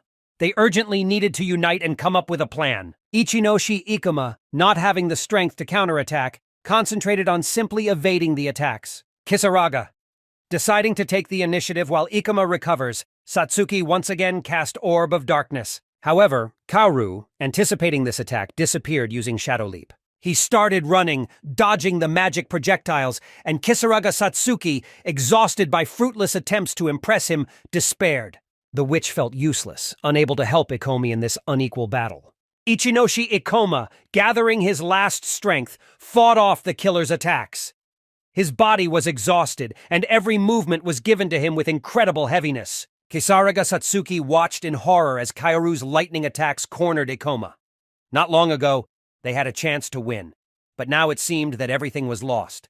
Shinbei Kaoru, driven by a lust for murder, was not going to give Ikomi a chance. He pressed him against the wall, repeating, "Kill or die." This was his chance to get rid of a formidable opponent and win the desired victory. The killer, driven by excitement, taunted Ikoma, urging him to continue the fight. Ichinoshi Ikoma, unable to withstand the mockery, gathered his last strength and struck Kaoru in the face with his sword. The killer fell to the ground but managed to get up, although he was in a dizzy state. Suddenly, Ikoma rolled over his head and kicked Kaoru's leg. Immediately after that, he kicked him in the face, knocking him several meters away. Kaoru landed easily and challenged Ikoma to show all he could do. Thanks to gravity reduction, Ikoma managed to demonstrate remarkable acrobatic abilities. Kaoru's attacks, always aimed directly at the forehead, were easy to block. However, the assassin had no idea that Ikoma's mana was almost exhausted. Kaoru jumped into the air again and attacked. During the flight, he recognized that Ikoma was unusually confident in this situation. Kaoru assumed that the boy had a body-strengthening skill, and that once his mana ran out, he would be finished. Shinbei Kaoru asked Ikoma if he was really at his limit, 644. But the boy remained silent, realizing that he could not waste his strength on words. His mana is about to run out. Therefore, he had to defeat the enemy at the first opportunity. Shinbei Kaoru rushed at Ikoma, trying to grab his arm, but he jumped back. Unexpectedly for Ichinoshi's opponent, Ikoma pushed off the wall, jumped up and hung on the ceiling. Shinbei Kaoru couldn't understand how Ikoma managed to jump so high. This was probably another of his skills. The killer was sure that now he could not escape from the fatal blow. Ichinoshi Ikoma understood that it was time to use double gravity and then deliver the final blow by using up all of his mana. The adventurer activated Meteor Fall, plummeting down at an incredible speed, aiming directly at the enemy. This powerful attack killed Shinbei Kaoru, thrusting a sword into his head. The killer, gripped by terror, did not know where Ikoma got such strength. He could feel the sword piercing his body and couldn't believe that he was about to die. Everything was over. Ichinoshi Ikoma cut Kaoru's body in two with terrible force. The killer fell to the ground exhausted. The boy, trying to catch his breath after what he had done, could feel his mana being completely depleted. Kisaraga Satsuki approached Ikoma, encouraging him and congratulating him on his victory. But Ichinoshi Ikoma did not share her joy. He thought he had failed because he couldn't defeat Kaoru without using a forbidden skill. At that moment, the girl's shadow disappeared. Suddenly, Kisaraga Satsuki saw Shinbei rising from the ground Kaoru. His body was horribly mutilated, but he still possessed terrible strength. The killer burst out laughing again. He understood that Ikoma had no more mana left, which meant that victory was in his hands. Ikoma, gathering his last strength, looked at Satsuki and begged her to run away immediately without turning around. He was barely breathing and explained that the enemy would not have enough strength to pursue her, because he himself was exhausted after the fight with the boss. This was her chance for salvation. Shinbei Kaoru, despite his cruelty, recognized that Ikoma proved to be a worthy opponent because he was able to fight him on equal footing even after the battle with the boss. Panic reigned in the witch's head. She gripped her weapon tighter, not knowing what to do. The killer, although exhausted, admitted that even with such a burden as Satsuki, Ikoma managed to injure him. Her power intrigued him, and he wanted to know more about her. He had already heard Ikoma's name and wanted to continue the conversation. These words deeply affected the girl. She lowered her eyes, feeling like a burden and a burden to everyone. Tears appeared in her eyes. If she had surrendered immediately, as Aoi-chan advised, Ikoma might not have lost. But then she remembered the happy moments when Ichinoshi Ikoma assured that he needed her strength. Hope and self-belief rekindled in her heart. Gathering her will into a fist, she decided to throw all her might into the last fight. Ichinoshi Ikoma, raising his head, looked at the enemy with contempt and clearly declared that he would not tell anything to such a worthless person as him. Shinbei Kaoru, offended by this attitude, asked Ikoma not to be rude, because he was the first person whom the killer sincerely recognized. Ikoma, gathering the remnants of his strength, rose from the ground. The killer, swinging a knife at Ikoma, shouted that he would always remember this battle. At this moment, Kisaraga Satsuki, gathering all her strength, shouted and threw the ball of darkness at the enemy, putting all her remaining mana into this shot. Kaoru fell to the ground, feeling his strength drained. He looked at his wounded body with horror. Suddenly, a weapon thrown by Kisaraga appeared in front of him, Satsuki. She gave him a chance for salvation. The killer was stunned, because the girl managed to attack him from the blind side. Throwing off the unnecessary burden, Kisaraga Satsuki ran up to Ikoma, and trying to pick him up, begged him to run away immediately. The boy, exhausted to the limit, barely said that he no longer had the strength. Kisaraga Satsuki, with determination in her eyes, thanked Ikomi for believing in her and showing her what she was capable of. Her hands glowed with magical power. Closing her eyes, she concentrated and used the mana recovery skill. Touching Ikoma's back, she transferred all her remaining energy to him. At the same time, Shinbei Kaoru, who had finally regained his strength, glanced at the sorceress, ready to direct his fury at her. The killer, approaching Ikoma, rushed at him with the deadly lunge. The girl, without losing her composure, looked into Kaoru's eyes. Ikoma, sincerely grateful to his partner, understood that she saved his life. Suddenly, the familiar sound of clashing swords resounded in the room. Ichinoshi Ikoma, getting up from the ground, was again ready to fight on an equal footing. Shinbei Kaoru was surprised because Ikoma's skill allowed him to restore his mana. Ichinoshi Ikoma, turning to the enemy, called him a coward because from the very beginning they fought together. Wounded and exhausted, the assassin watched as Ikoma regained his full strength. Now the question of who will survive has become even more acute. The battle resumed with renewed vigor. Ichinoshi Ikoma, confident in his abilities, attacked with incredible energy, driving the enemy to the wall. Shinbei Kaoru, finding himself in a dead end, exclaimed that it will not be so easy and used black magic. A magic seal appeared in front of him. Kisaraga Satsuki, exhausted but not broken, watched the battle with a sinking heart, not having the strength to intervene. Ichinoshi. Without giving up, Ikoma challenged the enemy using gravity magic. He raised his sword and magical power began to gather over him. Kaoru's magic, on the other hand, took too long to activate. As it turned out, in the past life, Shinbei Kaoru was able to improve the activation speed due to the effect of the weapon Ikoma was holding. Shinbei Kaoru watched in horror as the gravity magic was activated, hoping that the enemy would not have enough time to complete it. The magical energy gathered above Ichinoshi Ikoma, concentrated into a powerful layer, and then hit Kaoru with incredible force. The killer, not believing his eyes, could not understand how this was possible.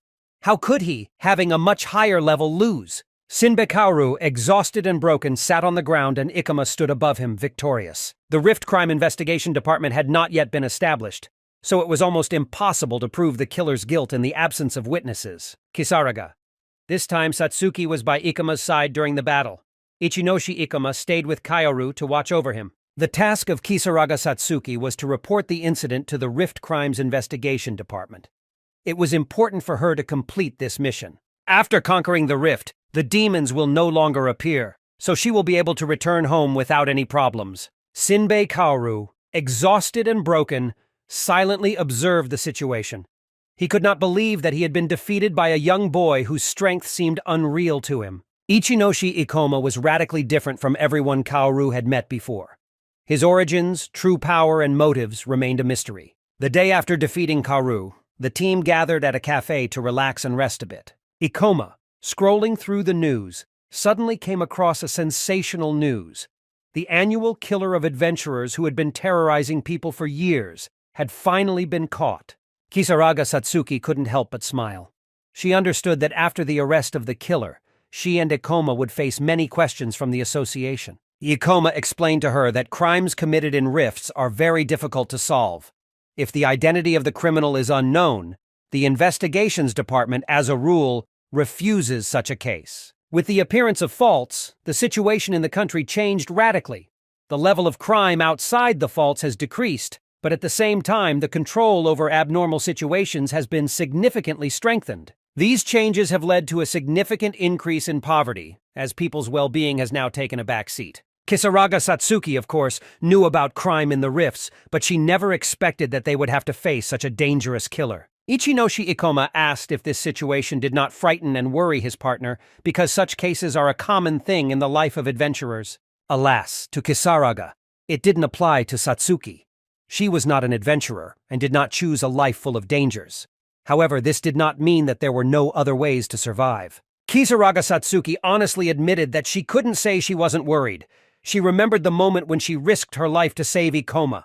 It was then that she felt that she had become a true ally for her partner, and this feeling made her incredibly happy. The girl understood that there were still many challenges ahead, but when she was next to Ikoma, she believed that she was capable of everything.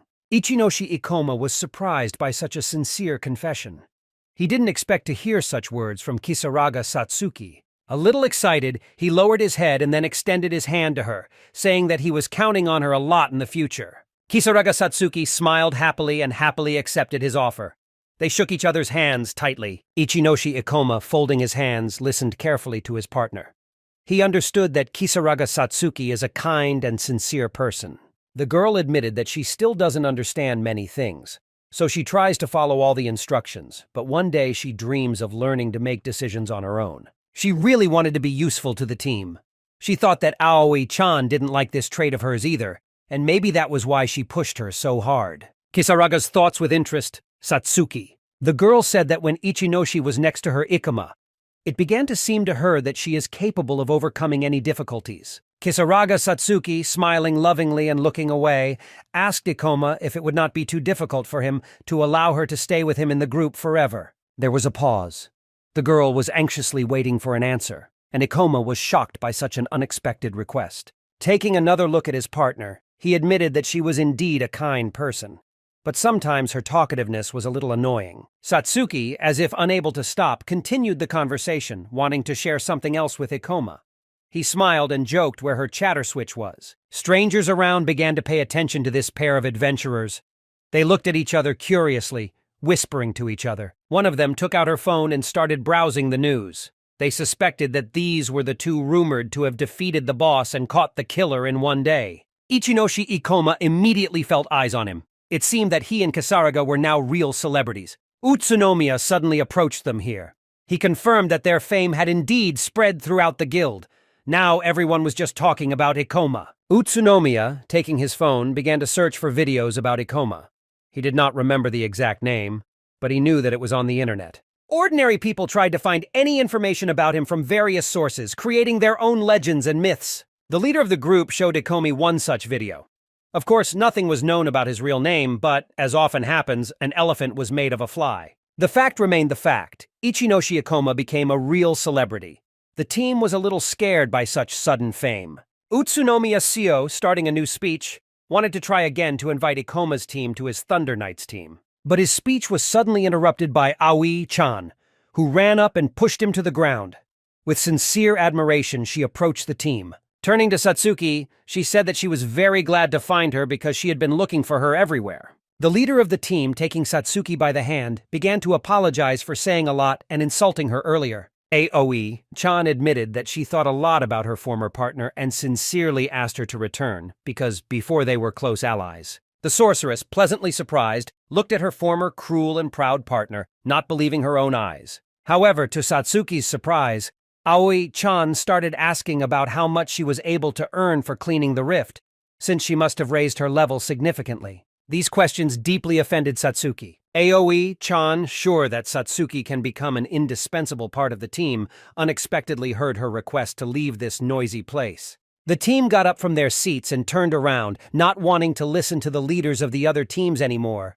The commanders tried to stop them, but they did not pay attention. Kisaraga Satsuki confidently walked forward, her partner following her. Ikuma asked if they were friends with Aoi-chan before, but Satsuki didn't want to talk about it. She said that from now on this person has become a stranger to her, and she does not want to mention him. The guy understood this and decided not to continue the conversation. Kisaraga Satsuki looked at her phone and saw that their video had become incredibly popular. Ichinoshi Ikoma explained that fault videos always attract a lot of attention, because they are published on the websites of many popular companies. The guy said that these big companies don't do it for fun, but for views and profit, because they understand that the rift is a dangerous place. Kisaraga Satsuki was a little scared when she realized that many people were sitting on the curbs watching them.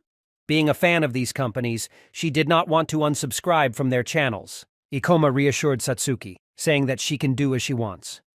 There were many people in the country who liked their videos.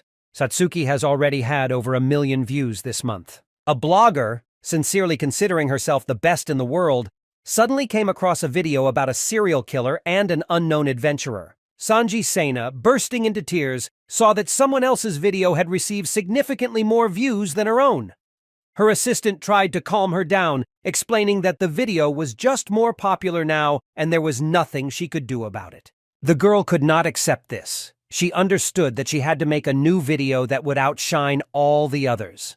Many viewers liked how quickly the adventurers were able to clear the rift. This blogger, Sanji Sena, worked as an investigator in the rifts, and she didn't like this guy.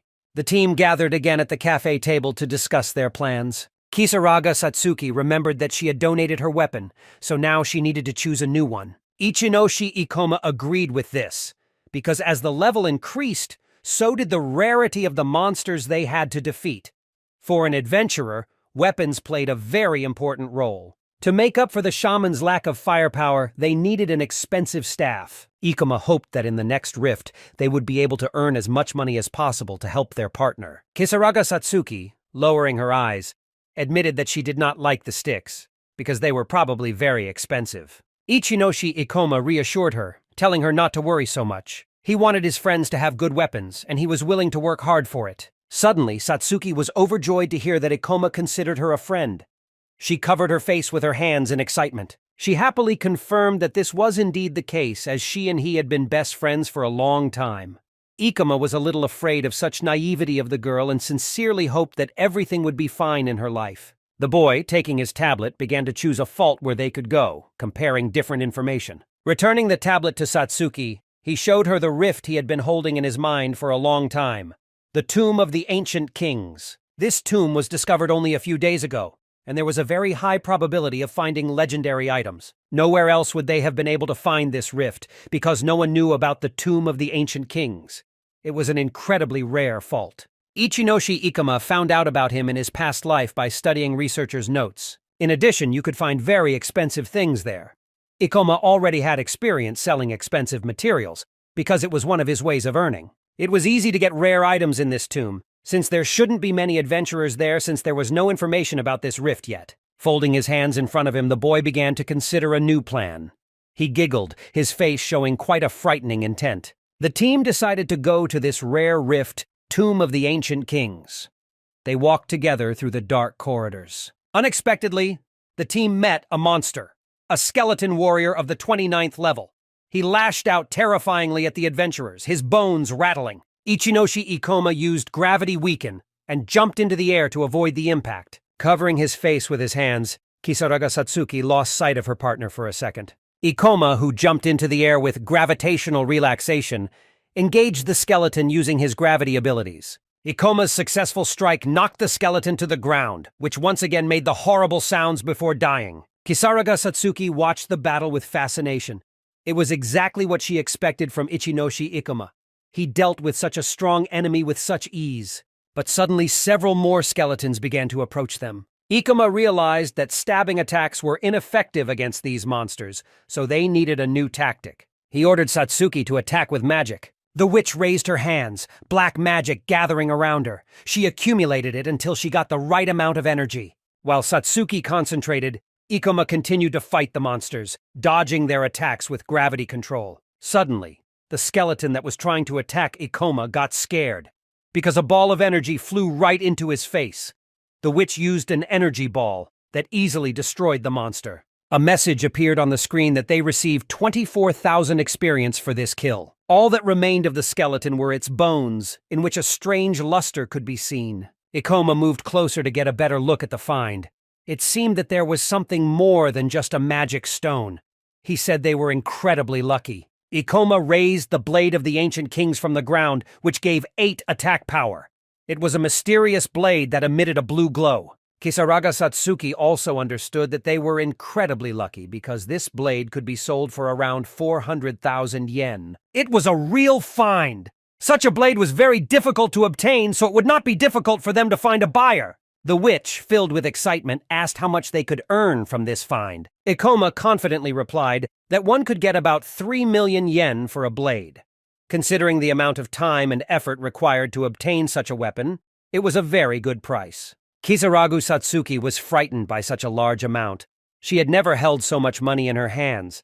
So as long as no one knew about this rare rift, they needed to make the most of it. Ichinoshi Ikuma suggested not to stop there and to continue collecting rare items for the next 3 days. Looking around, the boy did not see his partner next to him. Kisaraga Satsuki, engrossed in calculations, retreated to a corner. She calculated that if they mined the items for 3 days, they would be able to earn huge sums. The girl was fascinated by this incredible place. She heard that other adventurers were already competing at the other end of the tomb. Ikuma suggested going down there to see what was going on.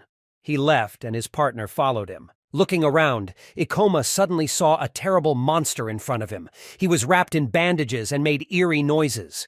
Sanji could be seen saying, she watched as her subordinate knight fought with the mummy. The knight jumped up and began attacking the mummy with his sword.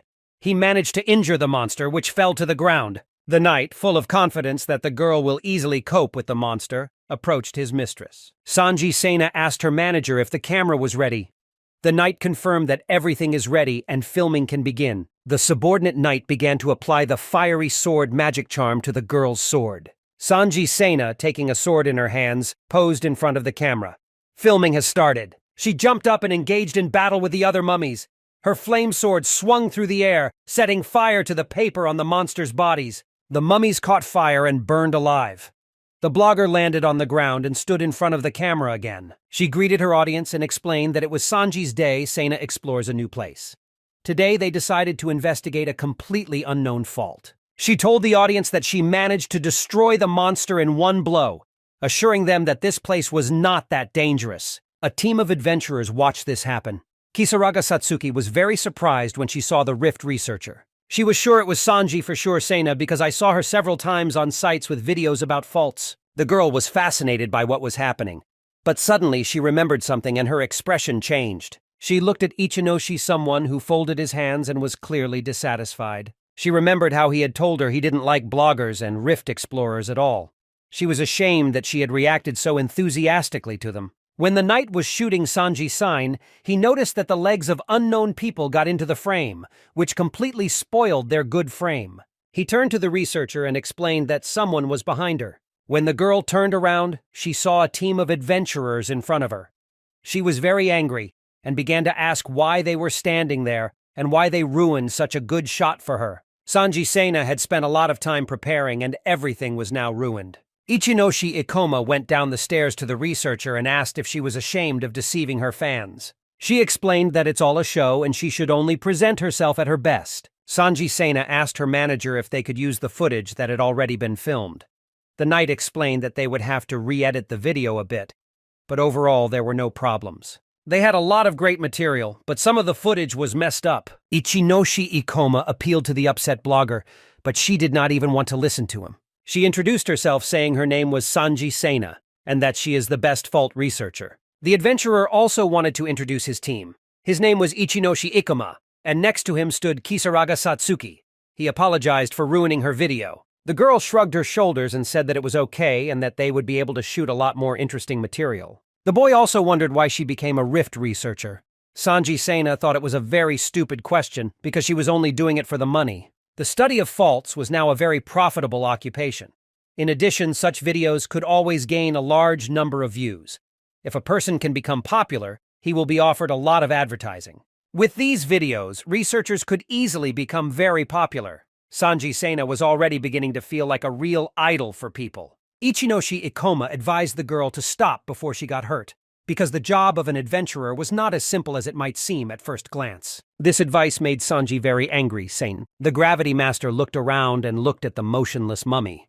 He explained that it is better not to relax in faults of such a high level. If fault researchers continue to take their work lightly, they will regret it. Sanji Sena lowered her head, because Ikoma not only spoiled her finished video, but also said many unpleasant things. The witch looked at her partner and admitted that he might have bent his wand a bit, but the boy believed that he was doing it only for their good. Sanji Sena felt sick and started to cry.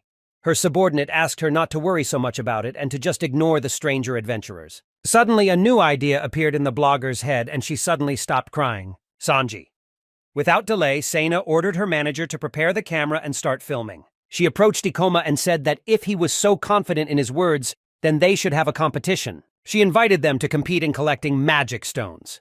The winner, in her opinion, would be right. If Sena wins, Ikoma will publicly apologize to her on camera, taking back his words.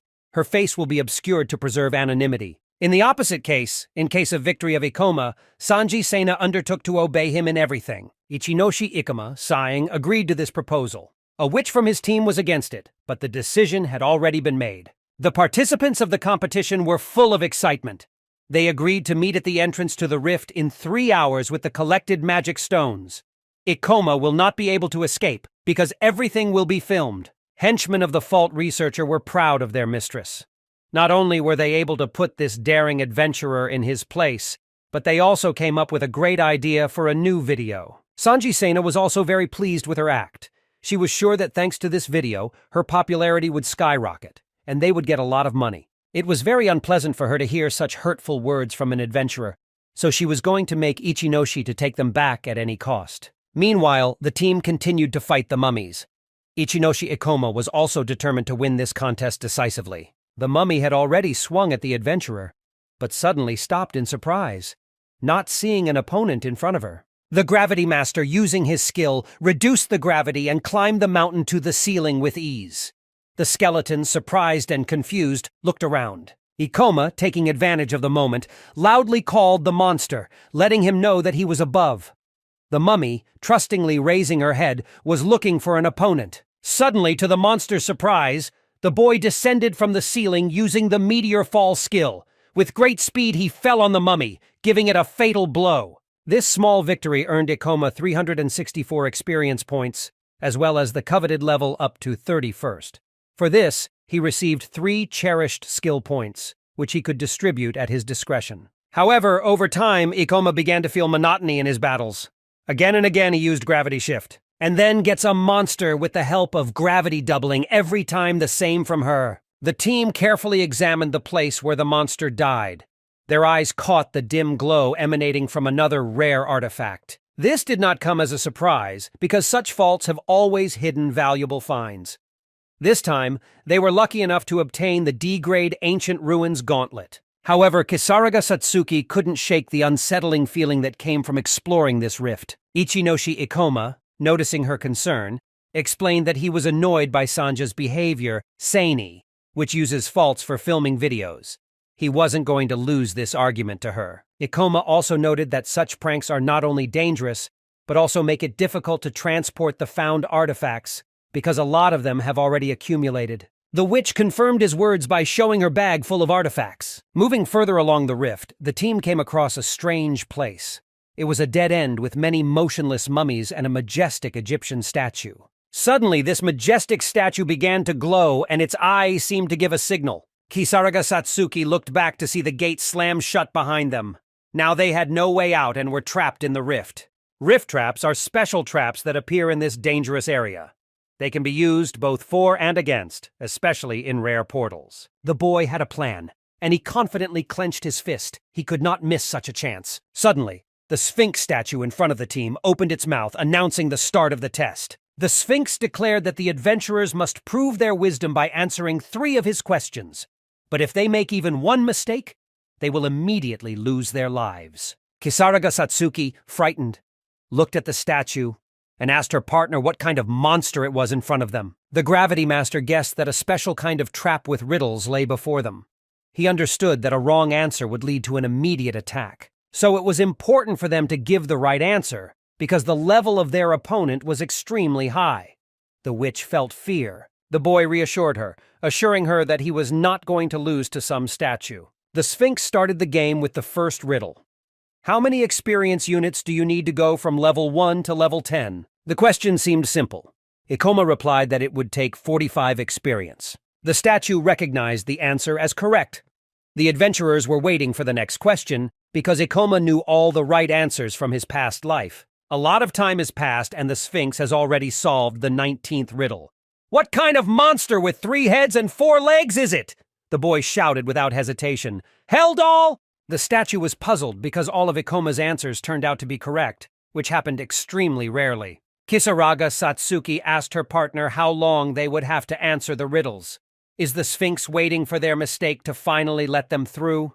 They had to hurry, because time does not wait. The sorceress suggested that Ikoma deliberately give the wrong answer so that they could finish this tedious procedure as quickly as possible and begin collecting the magic stones. The Sphinx, outraged by such disrespect, asked the 20th riddle, what monster throws green slime? Ichinoshi Ikoma replied that there is currently no rift where one can encounter a monster that throws green slime. It can be created only with the help of the skill alchemy. The statue was extremely angry because Ikoma had already given 20 correct answers, which seemed incredible. Suddenly, the statue of the Sphinx began to move, the walls parted, and a passageway opened. Stones rained down on the adventurers. They remembered how funny the statue was, surprised by their correct answers. Any other team in their position would probably have made the mistake long ago. Kisaraga Satsuki drew her partner's attention to the fact that something had fallen from the statue and was shining through a pile of stones. At first, the Gravity Master couldn't believe his eyes. They were lucky enough to find a B-rank Guardian's bracelet. This item had a subspace for storing items, the size of which depended on the magical power of the wearer. Ikoma studied the characteristics of the find with surprise. It was an incredibly useful and rare artifact. The partner asked how much the Keeper's bracelet costs. If they manage to sell it profitably, they can get about 10 million yen. The girl was amazed by such a significant amount. Such finds were not uncommon in similar faults. Perhaps it was a reward for correct answers to the riddles of the Sphinx. Kisaraga Satsuki realized that they had already wasted a lot of time, so she wondered what would happen to their argument with Sanji Sena. The Gravity Master, putting the Keeper's bracelet on his arm, explained that with this artifact, they would have no more problems gathering items. Victory will be theirs. The team decided to move on. Dealing with ordinary monsters was not difficult. The battle with the skeletons showed Ichinoshi Ikomi that skeleton warriors have good protection against swords. Therefore, they acted according to the following scheme. Ikoma distracted the monsters and attracted their attention, while Satsuki had the opportunity to attack them with magic. Thanks to this, they managed to deal with them easily. It became clear that the monsters were very slow. The Gravity Master could easily deal with them on his own with gravity control. Also, the mummy monsters were vulnerable to mana drain, so Satsuki easily dealt with them. Finally, the team managed to defeat several more monsters. Their bodies lay at their feet, and the hero's levels began to rise rapidly. Ichinoshi Ikoma increased his level from 31st to 33rd. The boy was satisfied with the result. This is exactly what he expected from a rare rift. After defeating the monsters, they found another ancient ruin knife. Now they had 2 such artifacts. The Gravity Master moved the new weapons and materials to the vault. This bracelet really came in very handy. Satsuki admired the new find. They had already collected 6 magic stones, and that was enough in their opinion.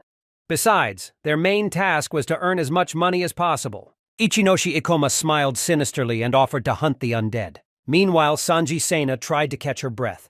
It was very difficult for her to deal with the monsters, but in the end they also defeated them. The girl was helped by her subordinates sent by the king. However, despite this, it was very difficult to defeat the mummy. These monsters proved to be worthy opponents. The knight explained to the hostess that in all this time they were able to defeat only 2 monsters. At this rate, they will never be able to finish clearing the rift. The princess understood that this was a completely new rift, but they lacked information about it. The rift researcher was worried, but the knights tried to calm her down, assuring her that their enemies didn't have an easy time defeating monsters either. But the princess was troubled by the thought of what would happen if they did lose. Sanji Sena decided that in that case, she would give them the money and ask them to forget about this incident. Suddenly, the researcher and the princess were approached by Ichinoshi's team Ikoma. The blogger was very surprised to see them so quickly. Sanji Sena stated that she had no problem. She inquired how the opponents were doing with their stone collection and offered to drop the argument if he apologized. But Ikoma did not want to listen to her. He immediately pulled out his arm with the bracelet and summoned the vault. A moment later, a mountain of magic stones and a large number of weapons appeared in front of the girl. Sanji Sena could not believe her eyes. She asked where such a large number of stones and items came from and what this new ability and bracelet was. Ichinoshi Ikoma smiled and asked what was the matter. He agreed that if she apologized to him now, he would let her go. Sanji Sena began to worry even more and fell silent. She said their dispute was not over yet and told her manager to move on. The team watched as their opponents went. Kisaraga Satsuki once again asked her partner if this was too much for an argument. The master thought he had irritated her a little, but he began to have doubts. He really hoped that this blogger would not do stupid things, trying to take the victory for herself. The sorceress wondered if Ikoma had plans to take revenge on this girl. The boy explained that he didn't like how the rift researcher was taking rifts so lightly.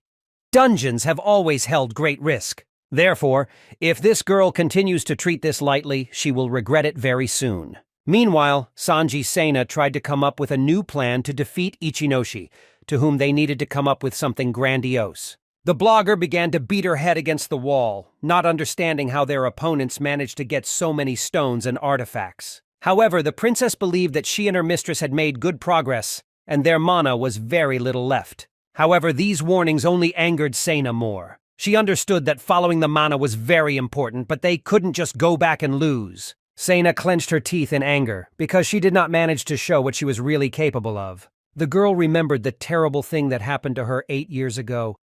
The whole city was engulfed in horror. Many monsters appeared that killed peaceful people. It was a real disaster. At that time, fault ruptures occurred very often. A little girl, Sena, watched as her father was brutally killed. She could not help because she was protecting her younger brother. At the moment when her father died, the girl grabbed her younger brother's hand and with tears in her eyes began to look for a safe place. They found a center that helped affected children, where they could be warm and safe. Sena and her brother found several boxes on which they could sleep.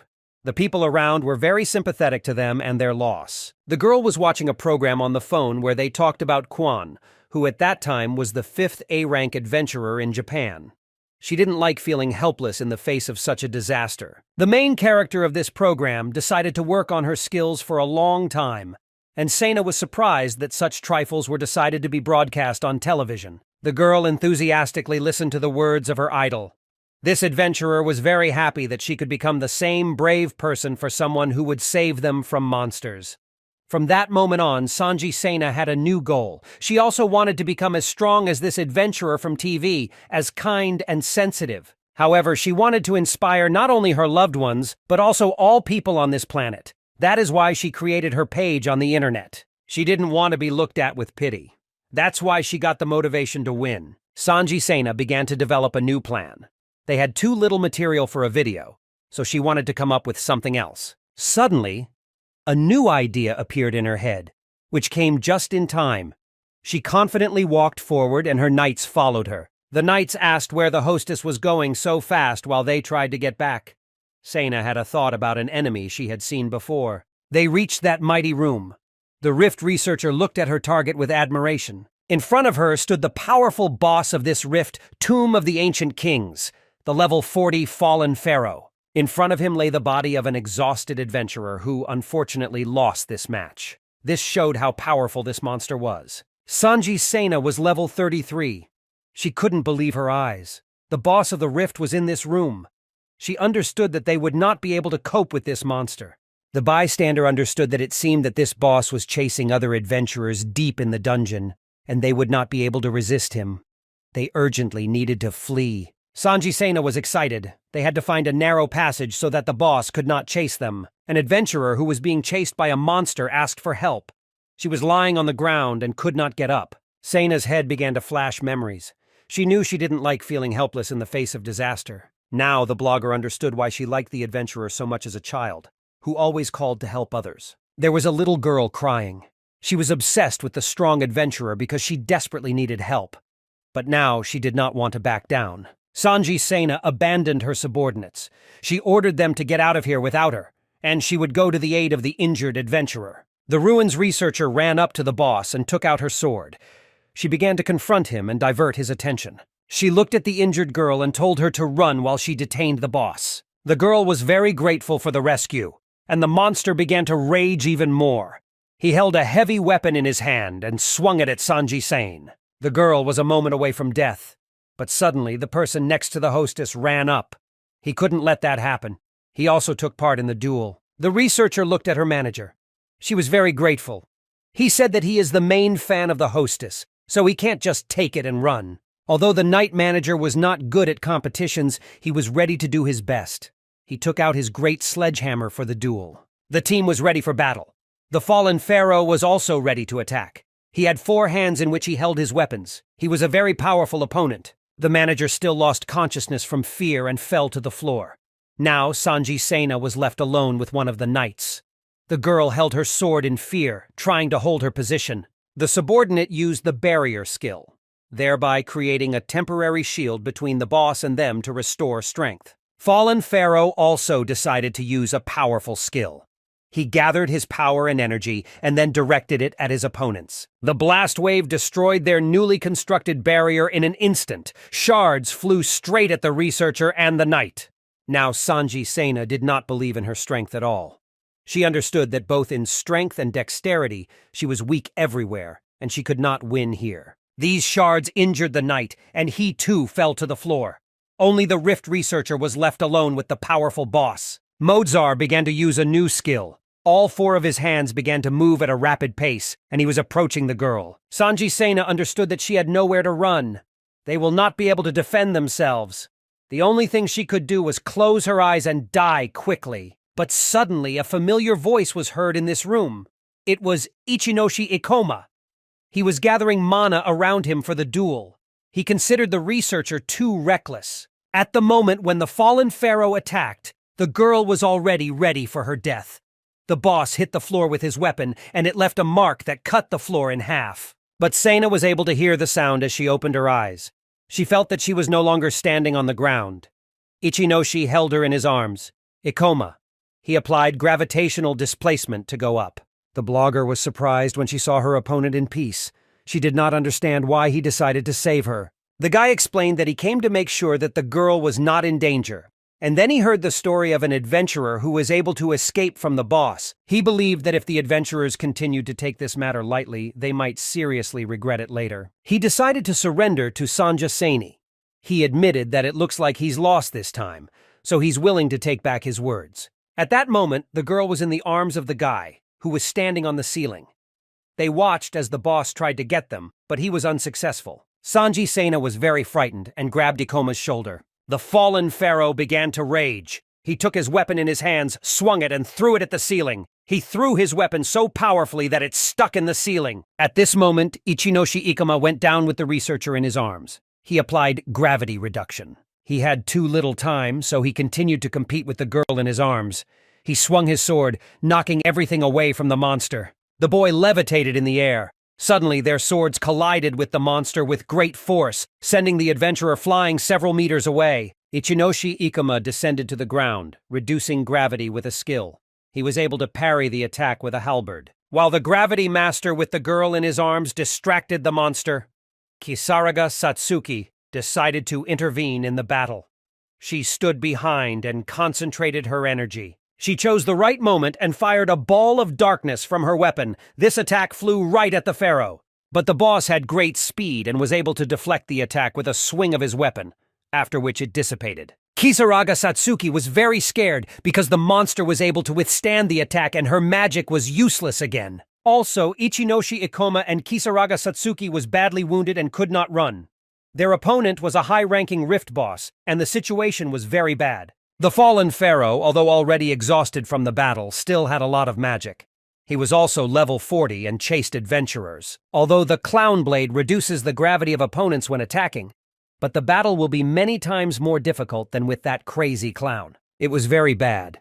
The researcher was worried about her subordinates because they came here for her, and she can't just run away and leave them. The gravity master asked her not to worry as he would keep them completely safe. He clenched his blade in his hand even tighter. The boy was not against testing his strength. Kisaraga Satsuki was ordered to restore Seina's mana. The sorceress approached the researcher, put her hand on her back, and began to transfer mana. Now they were no longer enemies, but competed and helped each other together. At this time, Ichinoshi Ikoma planned to buy some time for his team. He will be the first to go into battle. Seina used fire enchantment in her video, as she was a magical swordsman who competes in close combat with little magical support. That's why she had to have the healing skill. The Rift researcher had the magical swordsman class. While the gravity master distracts the enemy, she must restore her health with healing. And with the help of shaman skills, she will be able to restore her mana. Ichinoshi's reduction of gravity. Ikoma was able to increase his speed, but his strength also decreased. So his goal for now was to distract the enemy, and he had no problem with that. However, the difference in their levels was too high. Otherwise, Ikoma was only level 33, so he wasn't sure if he could pull it off using only gravity reduction. The boy rushed into battle and began to attack the boss. However, Sanja's subordinate knight, Seini, although he was conscious, could not move. The knight tried to collect all his mana. Energy began to gather in his hands, and he applied Speed Boost, applying this effect to Ikoma. While the Gravity Master was competing, he didn't even feel this effect at first. He was surprised to receive such a powerful bonus that would help a lot in battle. The boy turned and looked at the knight.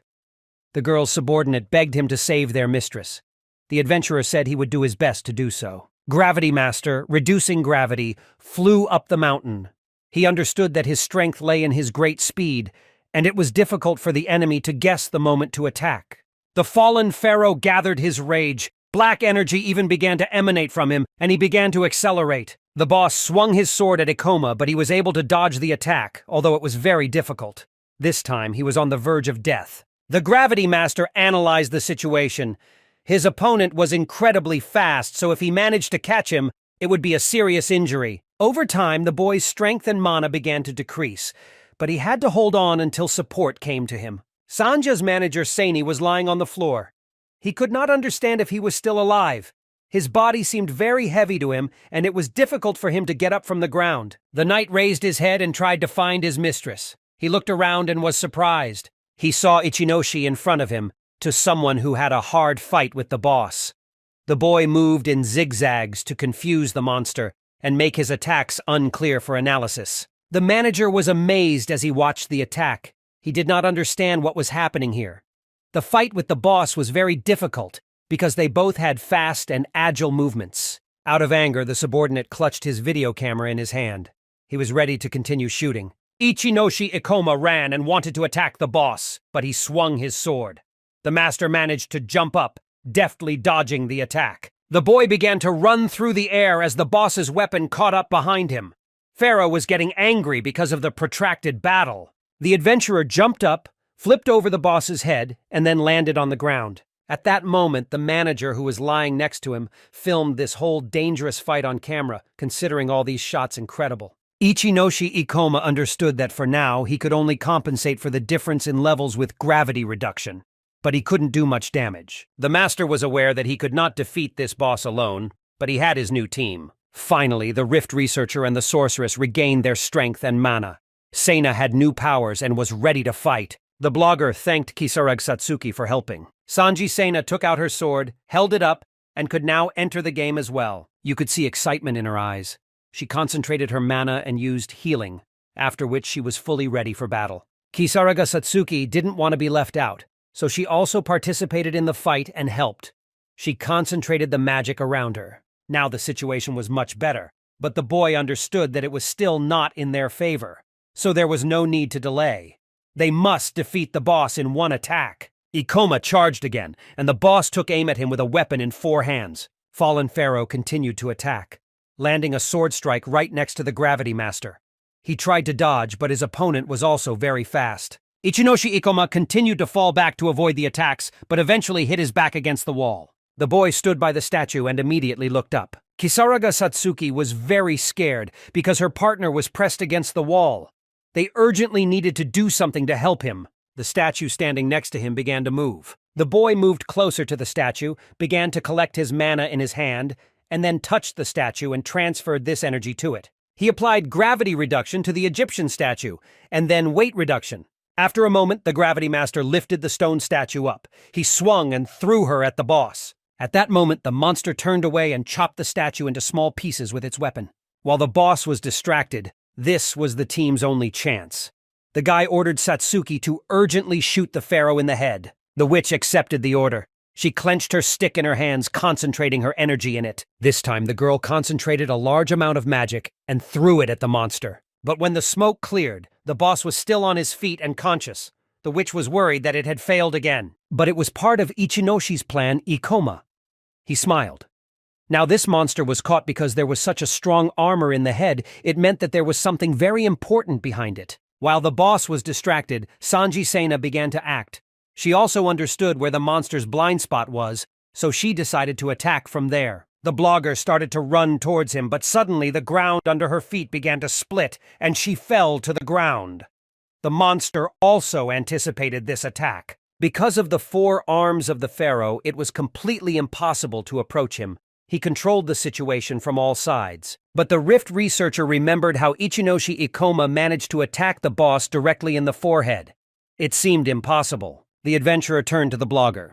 He explained that now he will weaken the monster, and she must destroy the pharaoh's mask with her skills. Magic swordsmen have the armor-piercing skill. It takes a little time to prepare for it, but this skill greatly weakens the enemy's defenses. Sena understood all the orders and was ready to carry them out. She gathered the energy around her to channel it into skills. However, at one point, she began to worry. She thought about Ikoma's words. She didn't know what plan he had chosen for himself. Ichinoshi Ikoma lowered the gravity and flew into the air. He understood that the power of the fallen pharaoh lay in his 4 hands. But they could be immobilized, and they would be able to move much slower, and then they would have a better chance to attack. The boy pushed off the ground with his feet and flew up. The creature unsuccessfully tried to attack him. After a few seconds, the Gravity Master was already at the level of the pharaoh's height. He rose even higher. And when he reached the height he needed, he gathered his magic in his hand and used the Gravity Path skill. A magical chain began to form from his magic. He began to bind Pharaoh's 2 arms together, thereby reducing his mobility. This magic bound the monster's movements. The adventurer used it to bind the Pharaoh's hands, and this would be enough to slow down the monster considerably. Ichinoshi Ikoma decided to use a chain that was closer to the shoulders. In this position, it will be very difficult for the monster to break the chains. This tactic could be used against huge and strong opponents who have many hands. Although the boy managed to bind 2 of the monster's hands, several hands remained free. Sanji Sena watched this and knew it was time to attack. You could see bravery in her eyes. She sped up, gathered the energy in her sword, and used the armor-piercing skill. Sanji Sena attacked with tremendous force. At this moment, people from the team froze. They were surprised and hoped that now they would be able to defeat the boss. At that moment, something began to happen to the fallen pharaoh. He froze, and a wound began to appear at the place of impact. Suddenly, the monster's eyes, which were glowing before, went out, and many cracks began to appear on his face. He began to descend to the ground. The creature clutched at its face. His hands were still tied, and yet Pharaoh decided to take off his mask that covered his face. Under this mask hid a terrible face which had 4 eyes and a frightening mouth. Ichinoshi Ikoma immediately understood that this was the monster's weak point. A Rift researcher had never seen such a frightening face. The Gravity Master understood that he needed to attack while the monster's movements were slowed down. He started to run towards the Pharaoh, but during this time the monster managed to recover and rise to his feet. From rage, Pharaoh began to make terrible sounds, growl, and stamp his feet. Ichinoshi Ikoma, being in the air, applied gravitational shift. His body began to roll over and he stood with his feet against the ceiling again. At this moment, Pharaoh decided to prepare for a new attack. He got down on the ground and started hitting her with his hands. The boy remembered that he had already seen this movement. In his experience, it was a powerful all-hands attack. However, Pharaoh's hands were now tied, so it was predicted that while his hands were tied, he would not be able to use it. And also, the adventurer noticed that during such an attack, his opponent opened his head very much. And this was the most important weak point of this creature. Pharaoh raised his head and saw the adventurer above him. He decided to run. A moment later, however, Ichinoshi Ikoma pushed off the ceiling with his feet and began to fall straight at his opponent. He held his blade in front of him. This was the end for Pharaoh. At this moment, the boy used Meteor Fall. He accelerated with great speed and hit the monster on the head. This blow was very powerful. The boy confidently landed on the ground. He decided to look around to see the aftermath of the deadly attack. He saw in front of him Pharaoh, who fell to the ground. His head was cut in two. Ichinoshi Ikoma smiled.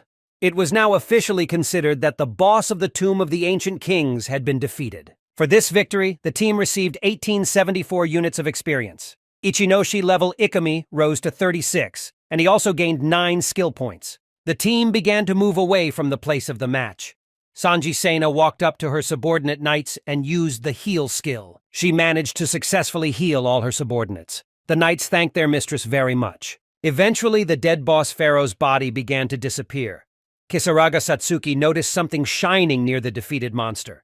The witch told the team leader that it looks like they've dropped a new weapon. It was a C-rank Scepter of the Cursed King. The wielder's magic power increased by 16 units. It was the staff of the Lord of the Undead that enhanced dark magic. The boy knew that rare dungeons often dropped valuable items, but this time they were lucky to get a stick. He took her in his arms. Ichinoshi Ikoma began to analyze the characteristics of the staff and said that it was perfect for his partner Satsuki. The witch looked at him in surprise. Ichinoshi Ikoma thought that they would have to collect items for a long time to sell, but this time they were lucky, and they were able to get a witch's wand. Kisaraga Satsuki asked if she could really take that stick for herself. Ikoma explained that she needn't worry about it and she could take it, because the sorceress always helped him get equipment in the Mad Theater, and this time she also participated in the duel, so it was deserved. However, Sena also participated in the match. Therefore, Ikoma should have taken care of the fair distribution of the award, but the blogger said he could not worry about it. Sanji Sena understood that this time it was Ichinoshi Ikoma saved her life and the lives of other people.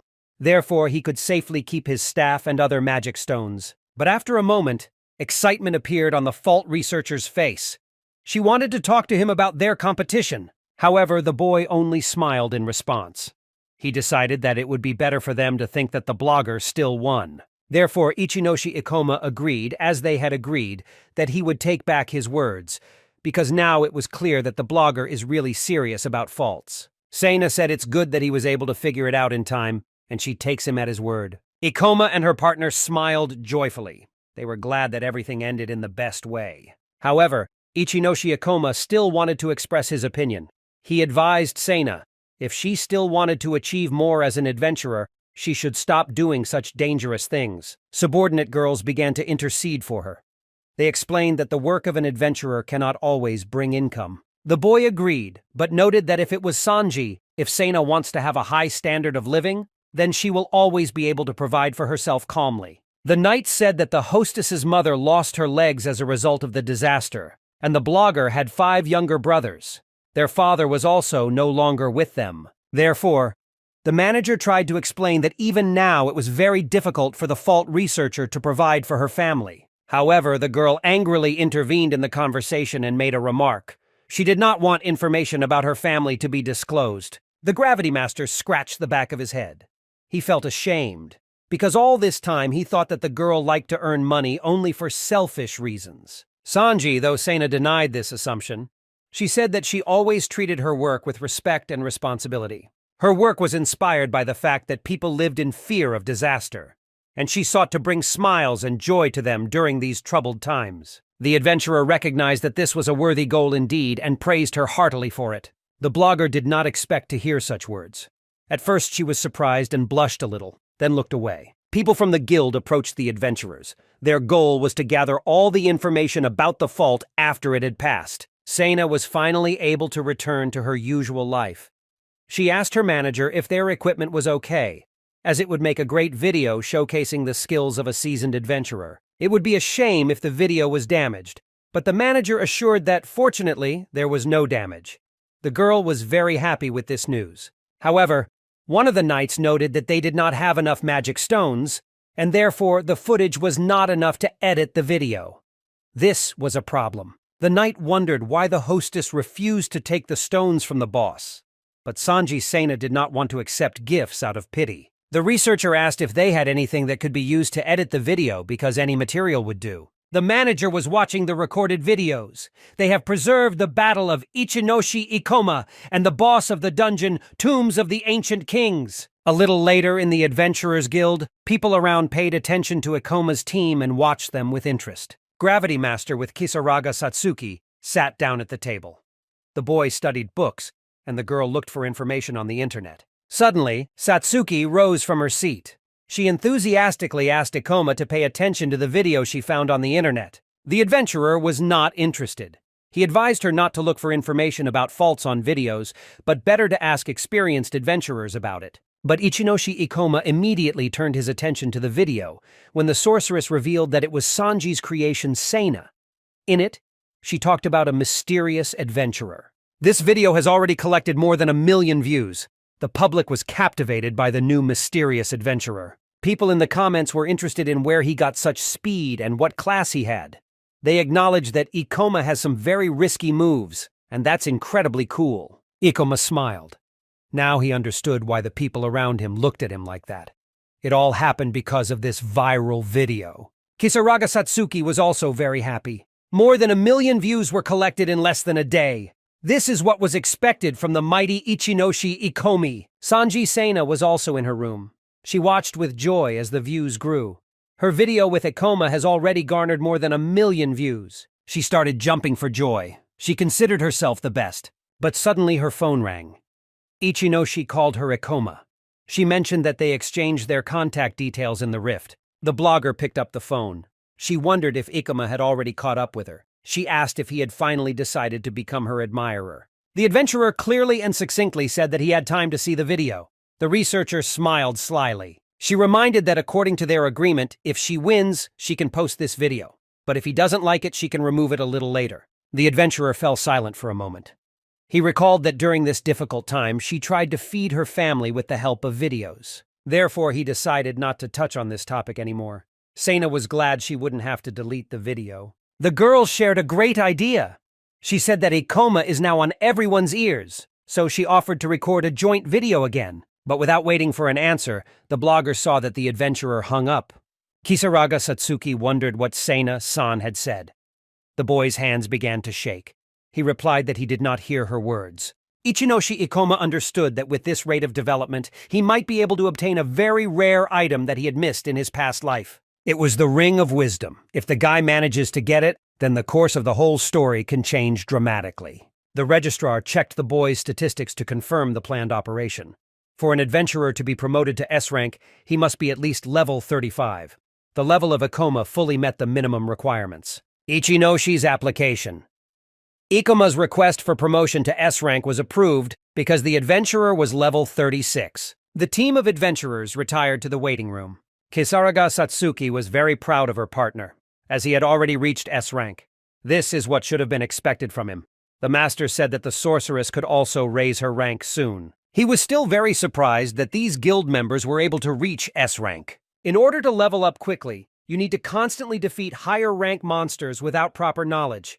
It is very difficult to achieve this. Adventurers who were able to reach S rank were already considered very first class. Therefore, Satsuki promised that she would do her best to keep up with her partner. The boy shared with the sorceress his plans for the coming month. He was aiming to reach the B rank. It seemed to the girl that it was unreal, because it was extremely difficult to rise to rank B in a month. Only a few managed to achieve such a high rank. Ichinoshi Ikoma explained that he wanted to obtain a certain artifact, which is why he set such an ambitious goal. This artifact was located in a city that could only be entered by having a rank B. It was a high-ranking rift called the Library of Secrets. According to legends, the Ring of Wisdom was supposed to fall out of this vault. Satsuki wondered where the boy got this information, because no one had yet defeated this boss. She was also interested in the properties of this ring. Ichinoshi Ikoma suggested that the Ring of Wisdom may be related to the phenomenon of faulting. The witch was amazed by this theory because it seemed that such a thing could not exist in reality. The Ring of Wisdom is a rare artifact with incredible potential, but in a past life its whereabouts remained unknown. The secret of the occurrence of faults lay precisely in this artifact. Ikoma didn't have much time, so he tried to get it as soon as possible. Ikoma explained that he did not want to involve his partner in his dangerous adventures, so he would understand if she refused. Kisaraga Satsuki denied his words. She sincerely wanted to help him because she still remained in debt to him. Therefore, she will gladly help him in any matter. The adventurer smiled and thanked the sorcerer for her help. However, they were aware that it would be extremely difficult to reach rank B in a month because they needed a clear and detailed plan to move up the ranks. Ichinoshi Ikoma said that he had already thought out a plan of action and showed her his phone with the schedule drawn up. The plan involved capturing 3 faults. First, they will travel to the Rift Bloody Meal, where they will be confronted by the boss of the Rift, the level 32 Red Troll. Their task will be to defeat this monster, gain experience and valuable materials, and then move on. The next destination will be Mermaid Lake, where the boss of the Rift is waiting for them. Siren level 30. Gravity Master will, as usual, use his favorite meteor fall technique and then chop the boss's body in half. Next, they will go to the Catacombs dungeon, where they will face the boss of the Rift, Arachne of the 36th level. The team strictly followed the plan and in 2 weeks managed to pass all 3 faults. Kisaraga Satsuki raised her level from 32 to 35. The witch admitted that even though it was a low-level rift, she had to put in a lot of effort to defeat the boss. The last fight turned out to be a real challenge for their team. Ichinoshi Ikoma also increased his level from 36th to 38th. The movements of the bosses were quite predictable, so they didn't have to expect any surprises. The adventurer carefully selected cracks that were easy to pass. He thoroughly studied the information about Tokyo's faults that corresponded to their level. Therefore, if they manage to pass 5 more rifts above level 30, they will be able to obtain a B rank. A few weeks later, the team returned to the guild. The registrar, after checking their statuses, confirmed that all minimum requirements were met, but she found it hard to believe that they had managed to raise their level so quickly. It seemed impossible that humans could make such progress in such a short period of time. Ichinoshi Ikoma did not want to explain anything to the registrar. He confidently aspired to get the rank of B. However, in order to move to this rank, adventurers had to pass a strict exam, so Ikoma had to wait a few days. Suddenly, an unfamiliar man intervened in the conversation. He couldn't believe his ears, thinking it was a joke, because he couldn't imagine that these kids were aiming for a B rank. Ikoma noticed a badge on the stranger's body that indicated he was a contractor. Experienced adventurers could contract with guilds, doing work managing rifts, responding to unforeseen situations, and assisting in the capture of complex rifts. Such people had considerable influence in the guild. The contractor could not believe that the children were striving for such a high rank. The registrar, after checking all the data, confirmed that they managed to reach level 40 and also had a good track record. The man could not believe his eyes, not understanding how these children were able to defeat so many bosses. The contractor had been an adventurer for over 7 years and was the only one who managed to get a B rank in this guild. Therefore, he could not allow these upstarts to try to take away his glory. Ichinoshi Ikoma and his team once again attracted the attention of an unpleasant personality. The man could not accept the fact that such young people, who had not even worked for a year, were trying to get a B rank. In his opinion, they did not deserve it. This contractor was called Okami-san, and he was one of the few B rank adventurers in the guild. Therefore, it is likely that the guild will not be able to ignore his opinion. The application for promotion was considered by the head of the guild, who also took into account the opinions of the contract workers. It will not be possible to bypass Okami-san's decision. However, if the matter concerned only Ichinoshi Ikoma, he would have been ready to remain silent. But Satsuki was next to him, and they could not retreat. The adventurer decided to find out from Okami-san the reason for the rejection of the application. The man came closer to the boy. He furiously explained that they lacked the experience to carry such a high rank. B rank holders have a lot of responsibility. Okami-san made it clear that they would not be able to get what they wanted just like that. Kisaraga fear gripped Satsuki and she covered her face with her hands. The other people in the guild didn't understand what was going on. Ikoma's team was unlucky to run into Okami-san. The contractor stated that they must be at least 17 years old to become adventurers. Ichinoshi Ikoma asked if the man knew how many 17-year-olds were able to reach B rank. Okami-san was amazed at the boy's audacity and asked what he was talking about. The Gravity Master explained that it had been 15 years since the rifts appeared in Japan, and only 6 people had been able to reach rank B in less than a year. Therefore, if the man wanted to say that their promotion was a mistake, it was not true. Ikoma explained that in order to achieve such a result, they had to kill high-level monsters, and if they killed enough, it was quite possible to level up in a short period of time. Therefore, the Gravity Master was sure that he was strong enough to be ranked B, and if Okami-san rejected their application for any other reason, he was willing to listen to it. The man explained that there are laws related to faults that have not yet been fully worked out. Therefore, Okami-san recommended that the boy listen to the opinion of a more experienced adventurer. However, Ikoma believed that the focus should be on their achievements and not on personal feelings, as the decision on promotion should be based on rules. This is how the politics of any adventurer's guild works. The registrar confirmed his words. Kisaraga Satsuki watched the argument in surprise. It was surprising to her that a boy could so easily oppose an experienced adventurer, showing his superiority. Okami-san didn't know what to say and simply put his hands in his pockets. Ikoma managed to resist him, because he was a very stubborn boy. The contractor was overcome with anger because of the insolence of the boy who dared to mock him. He will never forgive this, so Ikoma will still regret that he decided to argue with him. The adventurer asked Okami-san about his level and class. Ikoma replied that he was a 38th level Gravity Master. Okami-san had never heard of a Gravity Master. It was probably a very rare class. Most likely this class belonged to the magical class. Therefore, if Ikoma had good connections with the warriors, it is not surprising that he managed to reach such a high level. Okami-san admitted that he had jumped to conclusions and agreed to take Ikoma's abilities into consideration. A high-ranking adventurer agreed to grant him a B rank, but on one condition. He must personally verify that Ikoma is truly worthy of the rank. Therefore, when the Gravity Master is ready, he should come to the training hall. If he manages to defeat Okami-san in battle, then he will agree to his promotion. However, if Ikoma loses, he won't be ranked B.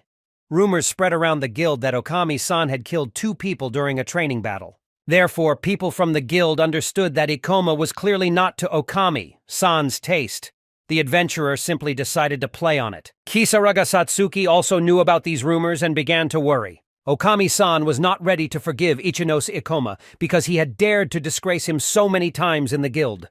So it's payback time. Ikoma was only level 38, while the seasoned adventurer was 47. Besides, the Gravity Master had a magic class, while Okami-san was an ordinary warrior who was helped to level up by other warriors. On the other hand, Okami-san had a B-class warrior druid, a class that enhanced physical abilities with the power of beasts. The man began to analyze class, level, and combat experience. He was better than anything, so he was sure that he could trample Ikoma's pride in the dirt, and he would never want to appear in the guild again. Ichinoshi Ikoma also began to analyze. His opponent clearly had a class with high indicators of physical abilities. There could be difficulties with him. Therefore, he decided that it was time to spend the accumulated points. The guy had 27 skill points. He raised his gravity magic skill to level 3 and his gravity control skill level to level 4. He spent all his savings. With the enhanced gravity augmentation skills, he will be able to raise his stats even more. There was nothing to be done. He had wanted to improve his gravity magic skills for so long. Okami-san began to laugh. He said that even if the opponent improves his skills right before the fight, it still won't help him. The seasoned adventurer explained that accidents during a duel were common, so Ichinoshi Ikoma must be careful. The Gravity Master reassured him, telling him not to worry and that he hoped Okami-san would be careful as well. These words angered the contractor even more. He considered Ikoma a self-confident fool, and this fight was supposed to be a lesson for him. Therefore, if someone thinks that he can dare Okami-san, he is wrong and will regret it very much. The contractor offered to start a fight. He agreed not to use his powers against the boy, but the Gravity Master could use anything. The people in the arena began to gather around, and Ichinoshi Ikoma went to the center. Their duel was about to begin right now. Ikoma decided to start first and applied gravity reduction. Magic began to gather in his hand. Okami watched him confidently. His opponent had a low level, and he also possessed a magic class. and all adventurers know that magic classes are worthless. Therefore, he was sure that no mage's attack could harm him, and he was ready to have fun. As soon as the battle began, Ichinoshi Ikoma sped up and rushed at Okami with incredible speed, attacking him with his sword. The experienced adventurer could not believe his eyes. Where did such speed come from in Ikoma? The adventurers clashed swords. Despite his low level, the Gravity Master moved with incredible speed. Okami-san managed to dodge another attack, but he didn't understand what was happening.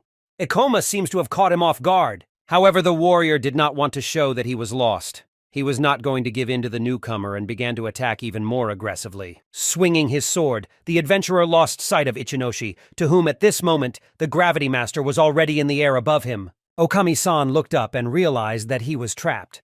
He did not have time to do anything. The Gravity Master rushed down with incredible speed, straight at the warrior. When Ichinoshi Ikoma confronted Okami-san, who kicked him in the face, Okami started coughing up blood from the blow. After the attack, Ikoma landed on the ground and stepped back a little. The contractor was in shock.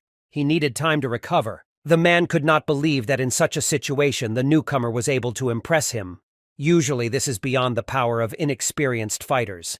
Ikoma's skill was really impressive. Spectators watching the fight could not believe their eyes. This fight was filmed on camera. Ikoma was winning over Okami. The adventurers from the guild were surprised, but still believed that the experienced warrior would win. They thought it was just a test of his skills, plus Okami wasn't using his strongest techniques. Okami-san did not want to admit defeat. He could not allow this young man to attain the same rank that he had achieved through 7 years of hard training. When the contractarian tried to attack, the Gravity Master dodged all of his attacks with incredible speed. The man began to worry. He couldn't harm the enemy and did not believe that he could lose. Okami-san knew that this fight was being filmed, so he had to win or everyone would laugh at him. He began to panic. He could not be so embarrassed in front of everyone. His opponent's level was much lower, but something was wrong here. Ichinoshi Ikoma understood that his opponent probably didn't know about the Gravity Master class. After all, this class was the strongest of all possible, and with the help of the gravity control skill, it was possible to compensate for the lack of physical strength. In addition, in short duels, Ichinoshi's mana Ikoma should have been enough for maximum use of gravity skills. Therefore, even though Okami-san had a higher level, it would be very difficult to win without using skills. For example, Shinbei Kaoru was much stronger in close combat and also had good skills. In addition, Kaoru did not have such a clear dislike for him as Okami-san did. Therefore, the Master of Gravity decided that it was time to end the duel. Ichinoshi Ikoma gathered all his strength and began to attack with incredible speed, pinning the adventurer against the wall. Okami-san decided to block one of the attacks, so the Gravity Master used double gravity. Their swords clashed. The contractor began to feel that it was becoming more and more difficult to resist him every time, as if the enemy's sword had become many times heavier. All this time, the man thought that the advantage of his opponent was only in speed, but he was wrong. The unexpected force pressing down on Okami's sword disappeared, and he was able to lower it. But when he lowered it, he saw that his opponent was not there. The Master of Gravity seemed to have disappeared. The adventurer could not believe it. This does not happen! He began to look around, not understanding where the enemy was. Ichinoshi Ikoma reduced his gravity and went up. He flew over Okami-san and ended up behind him. The boy easily lowered himself to the ground and put his sword to the back of Okami-san's head. The contractor was scared. At the moment when Ichinoshi Ikoma attacked Okami, he reduced the gravity, and then, taking advantage of the moment, jumped over him. At the moment of the jump, he was in the blind zone, so it seemed to the enemy that he had disappeared. Now it could be considered that the Master of Gravity had won after all. Spectators supported Ikoma. He became the first boy in history to defeat a B-rank adventurer. Kisaraga Satsuki also watched Ichinoshi's victory with joy. This was great news for her. Okami-san began to worry even more. His body was shaking. He couldn't believe that he had lost to a boy who was younger than him. He will never admit it. Ichinoshi Ikoma was confident that with his victory there would be no problem with promotion. However, everything suddenly changed. The experienced adventurer was furious. He didn't want to give up. He looked at his opponent and used the bloodlust skill. Concentrating the energy in his hand, he pounced on Ikoma. To this skill, he added Beast Claw Tear, thus increasing his strength. Red energy was accumulating in the man's hand. The warrior faced the swordsman again. Ikoma tried to resist. However, Ichinoshi Ikoma did not have time to react. The contractor hit him with incredible force, and the gravity master flew several meters away. The boy rose from the ground, relaxed after the victory. He completely lost his vigilance because he managed to defeat the enemy. Okami-san used his weapon as a decoy and attacked with his skill. He was satisfied with this result. The audience was surprised, but still supported Ichinoshi, to whom the gravity master just didn't have time to react. The action of the B-rank adventurer was very mean. People who watched Okami-san's act began to humiliate him en masse. It was the act of a real coward and a liar, because he said that he would not use skills in a duel. Ichinoshi Ikoma asked what happened and if they were going to continue their duel. These words angered the contractor even more. His opponent, barely standing on his feet, was still defiantly answering him. He will never admit defeat! Ichinoshi Ikoma believed that this match should be enough to promote him to B rank. However, Okami-san did not want to admit defeat. He simply underestimated his opponent due to his low level. If rumors of his loss spread around the guild, he would no longer be able to live peacefully there. The contractor confirmed that there really was no point in continuing to compete, but still rejected Ikoma's request for a promotion. The adventurer explained that although they fought for a short time, the decisive blow was never struck. With this approach, Ikoma is unlikely to be able to deal with strong monsters and demons. The man said that he deliberately left several gaps in the defense, but Ikoma never took advantage of them. Also, when his opponent couldn't use skills, he managed to get injured. This immediately showed that Ikoma is not able to quickly react to unforeseen situations. The audience understood that the adventurer was a scoundrel, because he was not going to admit his defeat from the very beginning. Okami-san heard this conversation from the audience and angrily raised his head with a menacing look. The person in the stands was very scared. He didn't understand why he said it out loud, because it would be better not to anger the adventurer, because you never know what he might do. Utsunomiya joined the audience here.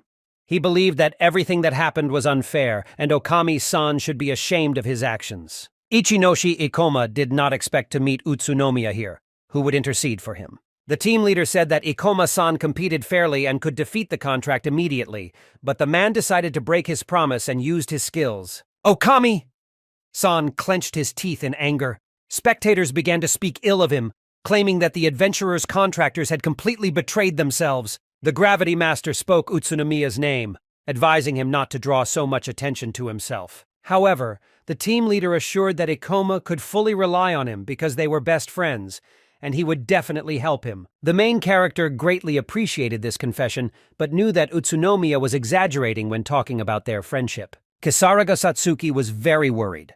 Despite the fact that her partner won, she did not understand why she was not recognized. After all, until Okami-san himself admits his defeat, all these rumors and bad comments from the audience will be useless. The difference in strength was obvious.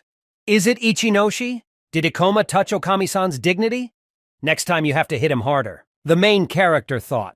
Maybe he just needed to submit to the contract adventurer and then he would accept his request. Rumors from the arena reached Deputy Head Serid Zava. He entered the room and asked what the commotion was and what had happened. Okami-san did not expect to see him here at all. The director was constantly looking for him throughout the guild and asked what was happening here. The man shrugged his shoulders and said that it was just a small check and he just wasted his time. The deputy understood that accidents during practice fights were not uncommon, so he asked to be more careful and to consult doctors. The contractor explained that it was just a scratch and nothing serious happened. Deputy Serid Zawa got tired of all this and said that he had enough, and they urgently needed to talk to Okami-san in his office. The man decided to follow the deputy, so he said that this time their inspection was over, because unlike Ikoma, he was a busy man. Utsunomiya Shio hit the railing in anger. He never thought that such a person existed and was one of the best adventurers in this guild. Kisaraga Satsuki asked her partner what they should do now. It seems they needed to find another way to deal with this situation. Serid Zava asked the adventurer why he arranged this training match. Okami-san explained that the boy in front of him wanted to get a B rank, so he decided to show him his place and rebuffed him. The deputy was surprised that this kid was able to apply for a B-rank transfer. Now he began to feel that he had underestimated the adventurers too much. The deputy, together with the contractor, went up the elevator to the office. Okami-san hated such adventurers more than anything. The contractor asked what the deputy wanted to talk to him about. Zava explained that their case is about the B-rank fault Beast Mausoleum. It was very difficult to control this B-rank fault. Adventurers began to raise their levels even faster, and also to mine many high-level materials. However, they received reports of unexpected changes in the location of monsters in the rifts. The concentration of magical energy also exceeded the optimal value. With such indicators, they should have been preparing for disaster. They had to exclude any risks. Okami-san took this speech lightly. He asked if they wanted to capture the rift before disaster struck. Zava explained that the agency wants to preserve several B-rank faults. The heads of the guild also did not bet on the preservation of the rift. Therefore, the deputy decided that it was Okami-san who should close this rift. However, they still didn't know much about faults, so it wasn't very wise to jump to conclusions like that. The contractor got up from the table. He asked the deputy to convince the head to change his decision, because he always entrusted him with such boring tasks. Zava tried to stop the adventurer, because they had not yet agreed and discussed everything. However, the man did not want to listen to all this. He grabbed the documents from the table and threw them in the deputy's face. Okami-san rudely asked Zava to shut up because he was not interested in clearing this rift. The deputy began to collect the papers scattered on the floor. He asked the adventurer to check their data again. However, Okami-san began to trample these papers with his feet. Digging into the numbers wouldn't give them any useful information about the fault, he figured. The adventurer, confident in his abilities and experience, which far outweighed the experience of the deputy, simply left the office. He didn't believe the rift was a threat and was confident he could handle any problem that arose. Zava hit the table with his fist. He emphasized that it is impossible to delay because no one knows exactly how the catastrophe will develop. Okami-san, ignoring the deputy's words, silently left the office. The deputy was left alone, overcome with anxiety. He was aware of his responsibility to protect the city and sincerely hoped that the disaster would be avoided. Deep in the rift, hidden from human eyes, a gigantic monster was sleeping. Soon he could wake up, causing a terrible disaster. Meanwhile, the Ikoma team, having tasted some coffee to relax, sat at the table. Kisaraga Satsuki couldn't hide her disappointment. She hadn't expected that an experienced adventurer like Okami-san could be so rude and indifferent to problems. You could get a new rank only in the guild of your district. Therefore, Ichinoshi Ikoma was certain that Okami-san would not give the Gravity Master a promotion to B rank. In order to get to the Mystic Library, the main character needed to get a B rank, because otherwise access there was closed. The boy understood that his partner Satsuki could pass the exam in another guild, but her level was still too low. The protagonist bowed his head, thinking about what to do next. Sanji suddenly ran up to the team of adventurers Seina.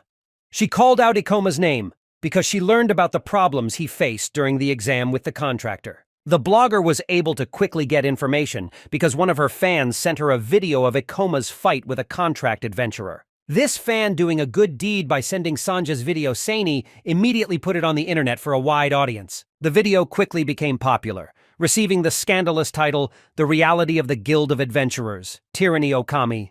The whole world saw this video. All of her 100,000 followers were furious. The girl exclaimed that she needed more views. The commentators who wrote under the video spoke very negatively about the contractor. However, Ichinoshi Ikoma was not happy about this popularity.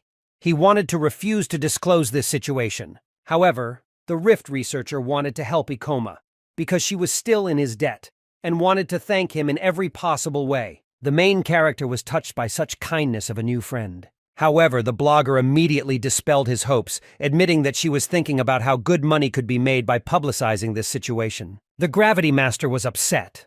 He didn't want to hear about it because they still didn't know much about the rifts. There was nothing that could be done about it, because their guild relied only on the knowledge of experienced adventurers. Besides, Okami-san isn't one to change his mind about others. The guy explained that this contractor doesn't care about other people. Kisaraga Satsuki, who overheard this conversation, made her own conclusions. The blogger was surprised to see such concentration of the sorceress. Sanji Seina admitted that she was very worried about Ichinoshi anyone, and ready to help him. Kisaraga Satsuki worked up the courage to ask the Rift researcher if she happened to like Ichinoshi Ikoma. The girl turned away in embarrassment. The researcher laughed and denied it. She believed that the main character is too rude and self-confident, so such guys are not at all to her taste. Seina explained that she was just helping Ikoma because he saved her life. In addition, she was an idol, and they were forbidden to meet. Kisaraga Satsuki looked very suspicious. She did not believe the girl's words, but remained silent. Suddenly, the witch's phone lit up. She received a new message. The team gathered around the phone and were very worried after reading the message. It was a warning that a new B-rank rift had appeared in the city. Civilians were immediately advised to move to the nearest safe place. The witch was very surprised when she learned about the B-rank rift. This dungeon appeared very close to them and had the name Animal Mausoleum. Most likely, there will be an invasion. Invasion is a disaster when demons come out of the rift into the human world. There is only one way to stop the invasion: defeat the boss and destroy the rift. Ichinoshi Ikoma considered this event strange, because in the past life this did not happen. Maybe it was just a coincidence, or maybe it was the result of his changes in this world. The boy thought, trying to find a solution. Sanji Sena read the news aloud. She said that the fault started to get out of control. This was very bad news. The researcher did not understand how this could happen, because the rift passed all checks, and the guild was supposed to control it. The girl was very frightened, because she had never been in a rift of such a high rank. Her level was too low. The girl lowered her head, hoping that all this was not true. She would have to go through this disaster again. She was scared, but there were people in the city who did not have levels, so she was obliged to help them. Sanji Sena decided that she would also go to hold back the rift. Ikoma's team decided to go with the researcher, because the B-rank fault was completely out of control. No one knew what could happen if immediate action was not taken. During a disaster, monsters become much stronger than usual. Ichinoshi really hoped that everything would be limited to the invasion. Adventurers from various cities began to gather to help clear the rift. They lined up in front of the monster, ready to fight. The first enemy they encountered was a level 34 werewolf baring its sharp teeth. Okami-san also arrived to help. He charged at the werewolf first, using the berserk skill. Running, he swung his sword and ordered the monster out of his way. After just a moment, the monster was defeated. However, the contract adventurer was still full of anger. He didn't understand why all this was happening now. He never expected that the prophecy of Serid Zava's deputy would come true, and he found himself disgraced again. He did not understand why everyone around him was trying to make him look like a fool. However, the other adventurers who watched the contractor fight were amazed. He managed to kill the werewolf with one blow, which they expected from such an experienced warrior. But Okami-san became even more angry. He ordered the contractor to stop talking because it was only a level 30 monster. The contractor didn't say he was the strongest they had ever worked with. The adventurers agreed with him, because his high rank and experience is something that only the chosen can achieve. The adventurers advised the man to calm down and stay in touch. If they managed to find something in the rift, he must immediately return to them. Okami-san understood that the situation was dire. If the monsters take too much damage, his position may be in jeopardy. He knew who the boss of this rift was, the level 47 Phantom Fox. Defeating him will not be so easy. Therefore, if the contractor manages to defeat the boss before everyone else, he will become a hero, and the blame for everything that happened can be shifted to Deputy Serid Zava. This thought instantly ignited the man. He agreed to defeat the boss together with his assistants and end this horror forever. Suddenly, the ground underfoot began to shake, and from the depths of the fault came a terrible growl. It was undoubtedly the boss. Phantom Fox woke up and started to get out of his hole. He had a terrifying appearance as he slowly approached the adventurers. Suddenly, the beast stopped and growled even louder. The adventurers were horrified. This rift monster did not meet their expectations at all. He had an incredibly frightening appearance. The Phantom Fox had 2 heads, and on its back were several human hands that held a large black eye. This monster was a level 55 fox demon spirit. This phenomenon was called evolution. Not only did the creature's level increase significantly, but monsters also changed their form, gaining new skills. Simply put, they evolved into a completely new life form due to the accumulation of immense magical power in the portal. First, unusual phenomena occur, which often occur in conjunction with other disasters from monsters. Okami-san guessed that it was not only about the labyrinth being flooded, but also about the existence of the evolution boss. This bothered him a lot. The adventurers were also horrified when they saw their adversary. They understood that they would not be able to resist this monster. The fighters realized that they had no choice and urgently needed to retreat and find help. They needed to buy some time to wait for help from other adventurers. Okami-san thought his partners were fools. He reminded them that they were B-rank adventurers who had been in similar situations many times. Retreating meant that all their efforts would be in vain, and their role as guardian of the portal would be in jeopardy. The contractor turned to face the young adventurers and reminded them that he was a B-rank adventurer with a lot of experience in situations like this. Therefore, they could not retreat. Okami-san assured that he could kill this monster with one blow. However, the adventurers did not believe him. Defeating this monster seemed almost impossible. It was too reckless, and if the contractor did attack the boss, he would most likely die. These words angered the man even more. He did not understand how these people dared to doubt him. However, the contractor had his own plan. There was no time to think, so he decided to force his partners to believe in him. The man concentrated red energy in his hand and then used the skill Berserker. He threw this magic at his partners. They grabbed their heads and fell to the ground. Berserker is a beast warrior's magical skill that temporarily increases the attack power of the person under the skill's effect. Okami-san ordered the warriors to put aside their fears and rush into battle. At the beginning of his career as an adventurer, Okami-san used this skill as bait. However, it had been a long time since then and he hardly used it. Suddenly, the contractor gave a push to his partners and ordered them to attack the powerful boss. Young adventurers froze in front of a terrible monster. They began to swing their swords, but they did it very uncertainly because they were overcome with fear. The contractor was using these people as bait, but in the end, with his abilities, he was to deal the monster a decisive blow. An ordinary adventurer had no chance of surviving without resorting to tricks. Okami-san smiled as everything was going according to his plan. They continued to approach the monster, but the phantom fox did not show aggression and did not attack them. Suddenly, the heads of the foxes fell to the ground, and the eye, which was on the back, began to burn even brighter. This is how the boss used his demonic destruction skill. The energy in his eye was accumulating. Suddenly, this bloody magic began to appear around buildings and other things, enveloping them, rising up and spreading across the city. The phantom fox came even closer to the contractor because his partners almost did not resist him. Okami-san did not understand what was happening. Why are the stones flying straight at him? It was the first time he had seen such a strange enchantment. He began to dodge the stones and run forward. The young adventurers, overcome with terror, covered their heads with their hands and stood still, not daring to move. Okami-san, in front of whom the stones were flying, smashed them with his sword using the skill Beast King Strike. He understood that his opponent possessed telekinesis, and the range of his abilities was incredibly large. This was the first time the man had encountered a level 55 magic ability, and he urgently needed to do something to avoid death. The first thought that came to his mind was to escape from the battlefield. He ran, looking around. However, the phantom fox was an extremely fast beast and chased after him. He didn't give him any chance to escape from the battle. Now the adventurer understood that he would not be able to escape. He drew his sword and stood in front of the creature. His plan was to escape while his companions distracted the beast. At this time, the eye on the beast's back was accumulating even more magic to use skills. The man nevertheless decided to try to escape once more, but the stones that fell from the sky greatly hindered him. But a moment later, Okami-san felt the breath of a demon behind him. He looked around to see the monster's summons charging at him, and at that moment the adventurer was wounded by a paw strike. The contractor fell to the ground, having received a severe wound in the stomach. His opponent was incredibly strong. He did not understand why this monster appeared here. The man knew that he had no equal in close combat, but he still didn't understand how this boss managed to defeat him so easily. However, that was not all. He still had a skill that only beast warriors possessed, which was the deader skill.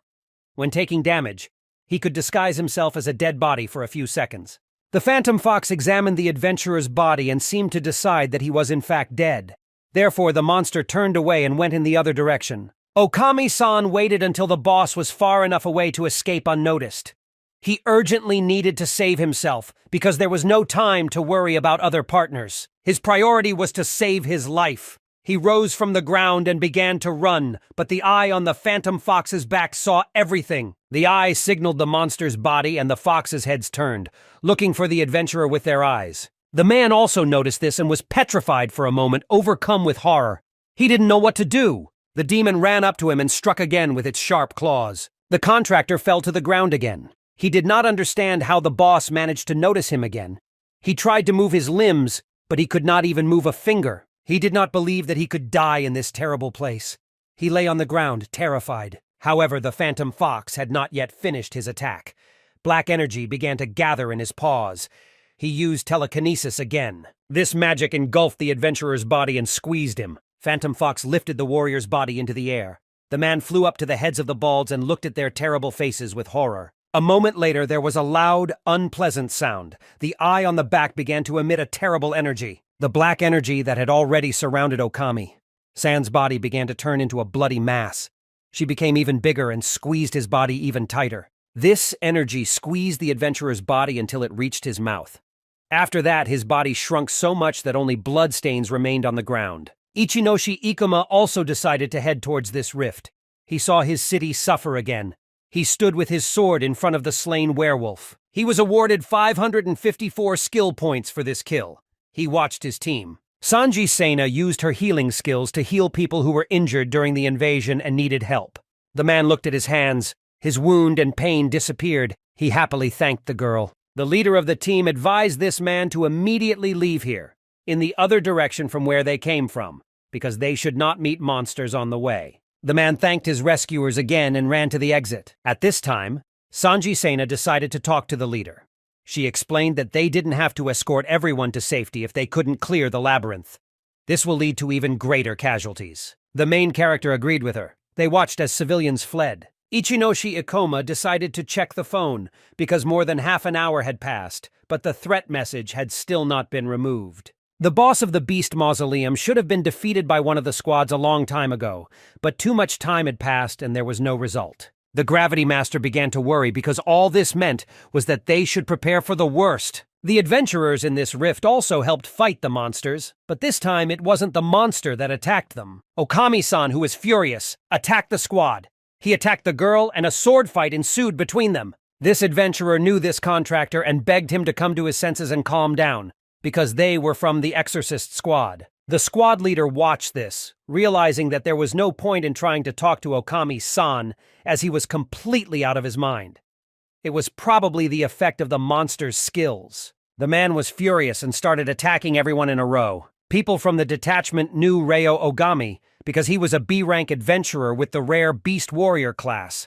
Therefore, the consequences could be very serious if he turned out to be on the side of the enemies. The people from the Exorcist squad decided to pounce on the high-ranking adventurer, as there were several of them, and they hoped to have an advantage in battle. They attacked the adventurer from behind, but at that moment the man gritted his teeth and used his skill. A powerful wave of energy began to emanate from him, pushing the adventurers back several meters. He began to roar, the bloody energy of the enemy emanating from him, and people began to hide behind their heads. Suddenly, Okami-san turned and grabbed one of the exorcists by the throat. His face began to change, and his hands grew claws. People from this detachment, overcome with terror, decided to flee. The adventurer used the skill Beast King Strike and hit one of the exorcists directly in the throat with this blow.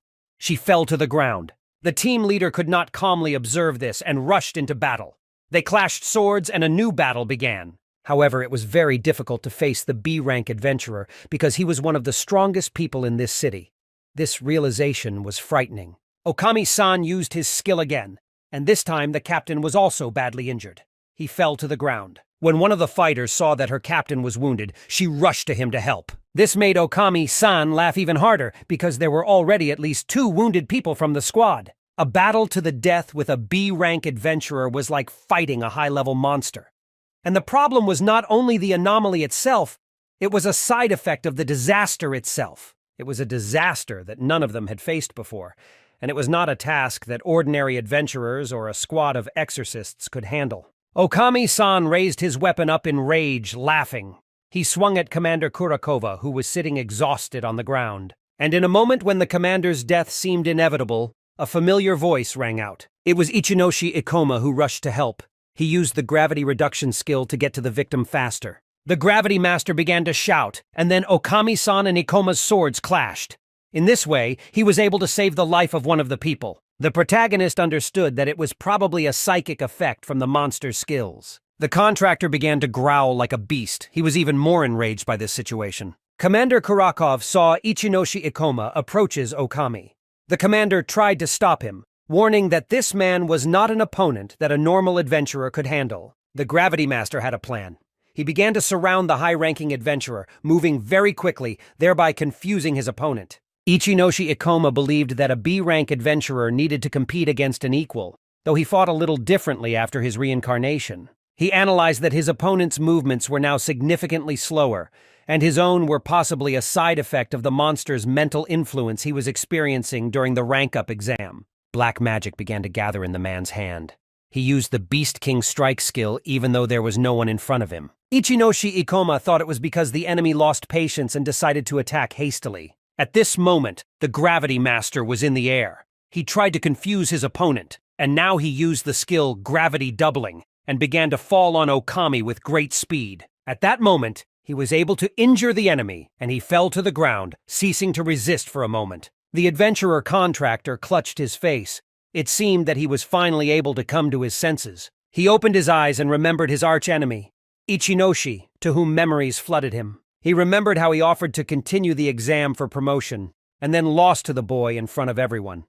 They started shaming him. He still did not want to allow himself to lose, nor to allow himself to be looked down upon.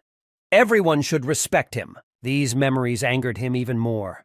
He turned into a beast again, threatened to kill his opponent, and used the skill Berserker. He lunged at the Gravity Master with his claws.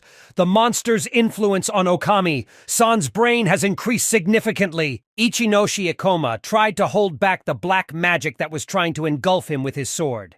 Even if the opponent was of a higher level, he could not prolong this match any longer. The Gravity Master jumped up and flew back into the air.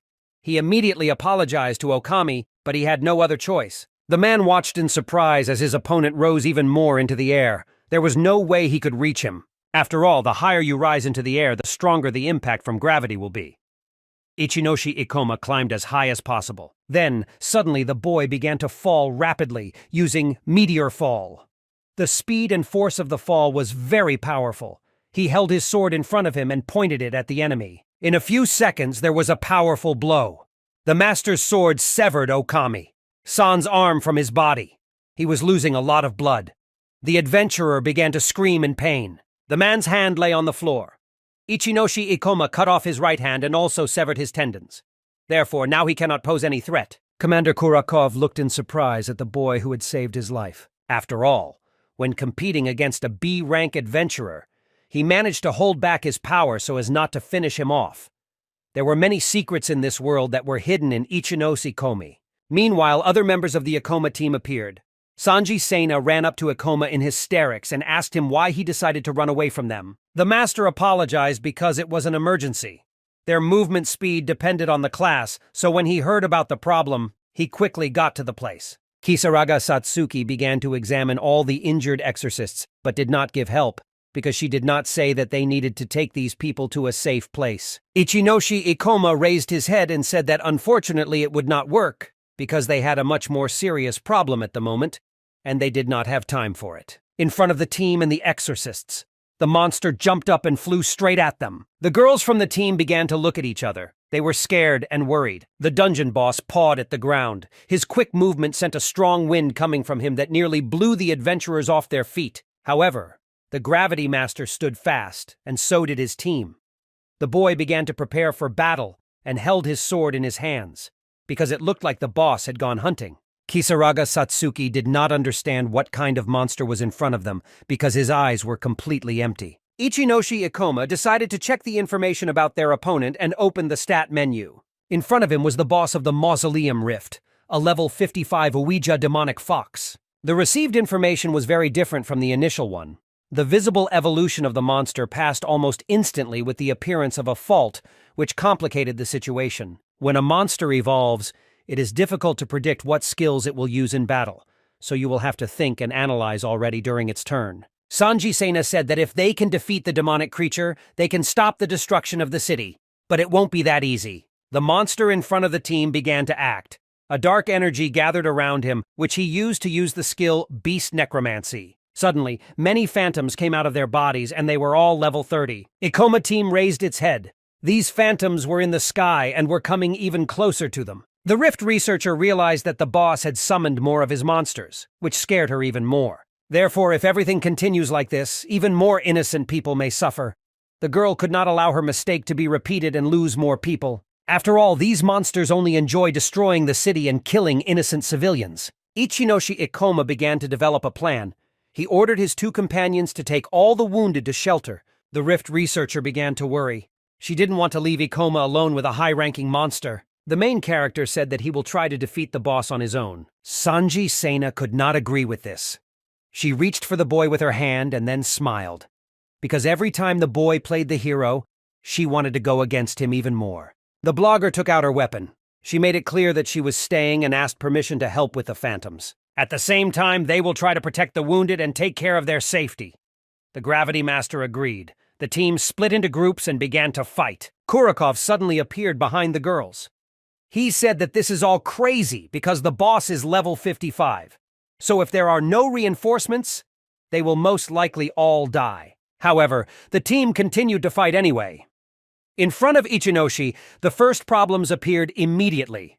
He was very disturbed by such a large number of phantoms attacking him. The Gravity Master decided to reduce gravity and flew into the air, so it will be easier for him to dodge the phantoms of the fox. The guy said he was leaving these phantoms to the witches and he would deal with the main boss. Kisaraga Satsuki shouted that she accepted the order. Ichinoshi Ikoma began to speed up and with the help of gravity approached the demonic fox Ouija even faster. At that moment, the eye on the boss's back glowed. Bloody energy gathered around him, and he used the skill Ghost Beast Roar. Suddenly, all the debris around them began to fly into the air with the help of telekinesis. Now Ichinoshi Ikoma learned about the monster's new evolutionary skills. It seemed very interesting to him, but he did not know what to do with it. Commander Kurakov was horrified. He had never seen such a wide application of the skill. The demonic fox began to scream with a ferocious roar. After a moment, the stones that rose up began to fly directly at the boy. Kisaraga Satsuki watched in horror. She believed in Ikoma because he could not lose to this monster. A terrible aura emanated from the monster. He didn't even use his powers to the max, just playing with the adventurers. The Gravity Master flew up and began to move quickly between the stones, deftly dodging them, and came even closer to the demonic fox. Commander Kurakov was amazed. He had never seen such a fast adventurer with such confident and flexible movements. In Ichinose, Ikoma had a lot of experience in speed battles where life was on the line. His past life in the thief class probably helped him with that. At this moment, the monster froze because this skill did not affect the enemy. A smile appeared on the boy's face when he saw that the boss was getting worried. Looks like their spell didn't work on him. Ichinoshi Ikoma felt sarcastic pity. After these words, the monsters became even more angry, baring their sharp teeth. The demonic fox suddenly pounced on the Gravity Master, causing him to take a few steps back. Ichinoshi Ikoma decided to use the skill Partial Gravity. With this skill, he lifted a large stone in his hand into the air. Reaching higher, he swung the stone and threw it straight into the demon fox's mouth. But this was no problem for the monster. With his strong jaws and teeth, he bit the stone to pieces. The guy did it on purpose to distract the monster. At this time, he was still flying in the air, concentrating his gravity magic. He then used the Gravity Bomb skill. A magical layer appeared in front of the monsters, which immediately exploded. Kurakov had never seen such power. Compared to a B-rank adventurer, this guy could probably defeat a level 55 boss by himself. With each fight, people had more and more questions about who this guy really was. There was no doubt that one day, Ichinoshi Ikoma will become the strongest adventurer in the world. The master understood that defeating the boss would close the rift. The teammates faced a problem. The monsters began to disappear. Therefore, they needed to hurry, because there was no time left. Ichinoshi Ikoma, holding a blade in his hand with confidence in his eyes, was ready to finish off this boss once and for all. He cast delicate stones again. The stones rose up and then fell sharply to the ground. The boy deftly dodged the attacks that rained down from the sky. The master understood that his opponent was a giant, strong and dangerous. However, every time he went into battle, he lost control of his abilities. Thus, he will not be able to defeat Ikoma. The Gravity Master flew up to a considerable height and then plummeted down using double gravity. He held his sword in front of him, but suddenly stones started to fall from the sky. The demonic fox used the Stonefall skill. Stones appeared directly above the boss's head and fell on him. The fox, having received a blow from the stones, began to shake his head, trying to recover as quickly as possible. At this time, The Gravity Master landed on the ground with a force, standing right in front of the giant boss. Ichinoshi Ikoma suggested that the boss believes that if his opponent is levitating in the air, then he becomes vulnerable. But it was a mistake, because the Gravity Master was not such a simple opponent. The boy smiled because this monster had probably lost its main advantage. These words angered the demonic fox even more. He charged at the adventurer with the fury of a rabid dog. The boy flew into the air again. Compared to other bosses that had human form, this monster will probably be easier to deal with. Ichinoshi Ikoma continued to strike with his sword, but he knew that he would not be able to end the fight quickly. This was not surprising, because the difference in their levels was significant. His opponent was level 55, while the Gravity Master was only level 38. His mana was almost depleted, and he knew that this battle would not be easy. But given the significant difference in levels, the adventurer has been lucky so far. He was almost hurt by the monster's attacks. If he continues to mindlessly waste mana, this monster will probably kill him. The best solution would be to not use mana in battle, but that was impossible for Ikoma. He won't be able to win if he conserves mana. The guy looked around and looked at his partners. He had the idea to draw Kisaraga into battle, Satsuki and Sanji Sane. However, he could not do this, because the witches were dealing with phantoms, and they could not be distracted. In addition, they protected wounded civilians. The wounded also needed help. They sat powerlessly on the ground and could not help themselves. Considering Ichinoshi's past life as a result, he believed that he had learned to predict the possible endings of the match. The boss had the same type of attacks and had a lot of health. Ichinoshi Ikoma had time to restore health due to automatic attacks. He'll be very lucky if he's the only one affected by running out of mana. The boy was very sorry that he could die in such a place. The adventurer wanted to find some other solution, because the longer he delays, the more he will definitely not be able to stop the disaster. Ichinoshi. According to his principles, Ikoma simply could not escape. He remembered the adult version of himself standing before him. There was simply no other way for him. The Gravity Master broke up and started running towards the monster. He decided to attack with his physical powers. All he had to do was focus and use his powers effectively or dodge the attacks. To save others, he will be even more reckless than before. The boy used his mana to fly up. He ended up near the fox's face. And then he thrust his sword into the demonic fox's eye and gouged out its eye. The injured head of the beast began to scream in pain. He was seriously injured. The Gravity Master fell to the ground. The boss, wasting no time, roared and gaping his mouth rushed at him. Magic of various elements, black and blue, began to gather near the monster.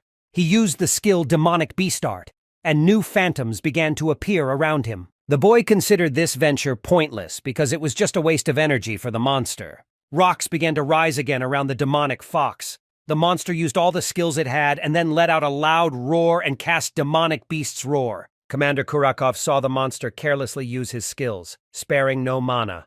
This was not a boss that a single adventurer could handle. Sanji Sena felt the fury of the demonic fox and understood that Ikoma would not be able to defeat this monster on her own.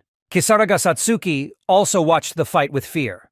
She understood that they urgently needed to help Ikoma and intervene. The witch couldn't understand why Ichinoshi Ikoma behaved this way because he was cornered, but he was not going to back down. It even seemed that the demonic fox began to fear the Gravity Master. Several phantoms rushed at the boy from all sides. Ichinoshi Ikoma decided to concentrate, gathering all his thoughts together, and then launched his attack. In a moment, he flew into the air, using the mana for the gravity reduction skill.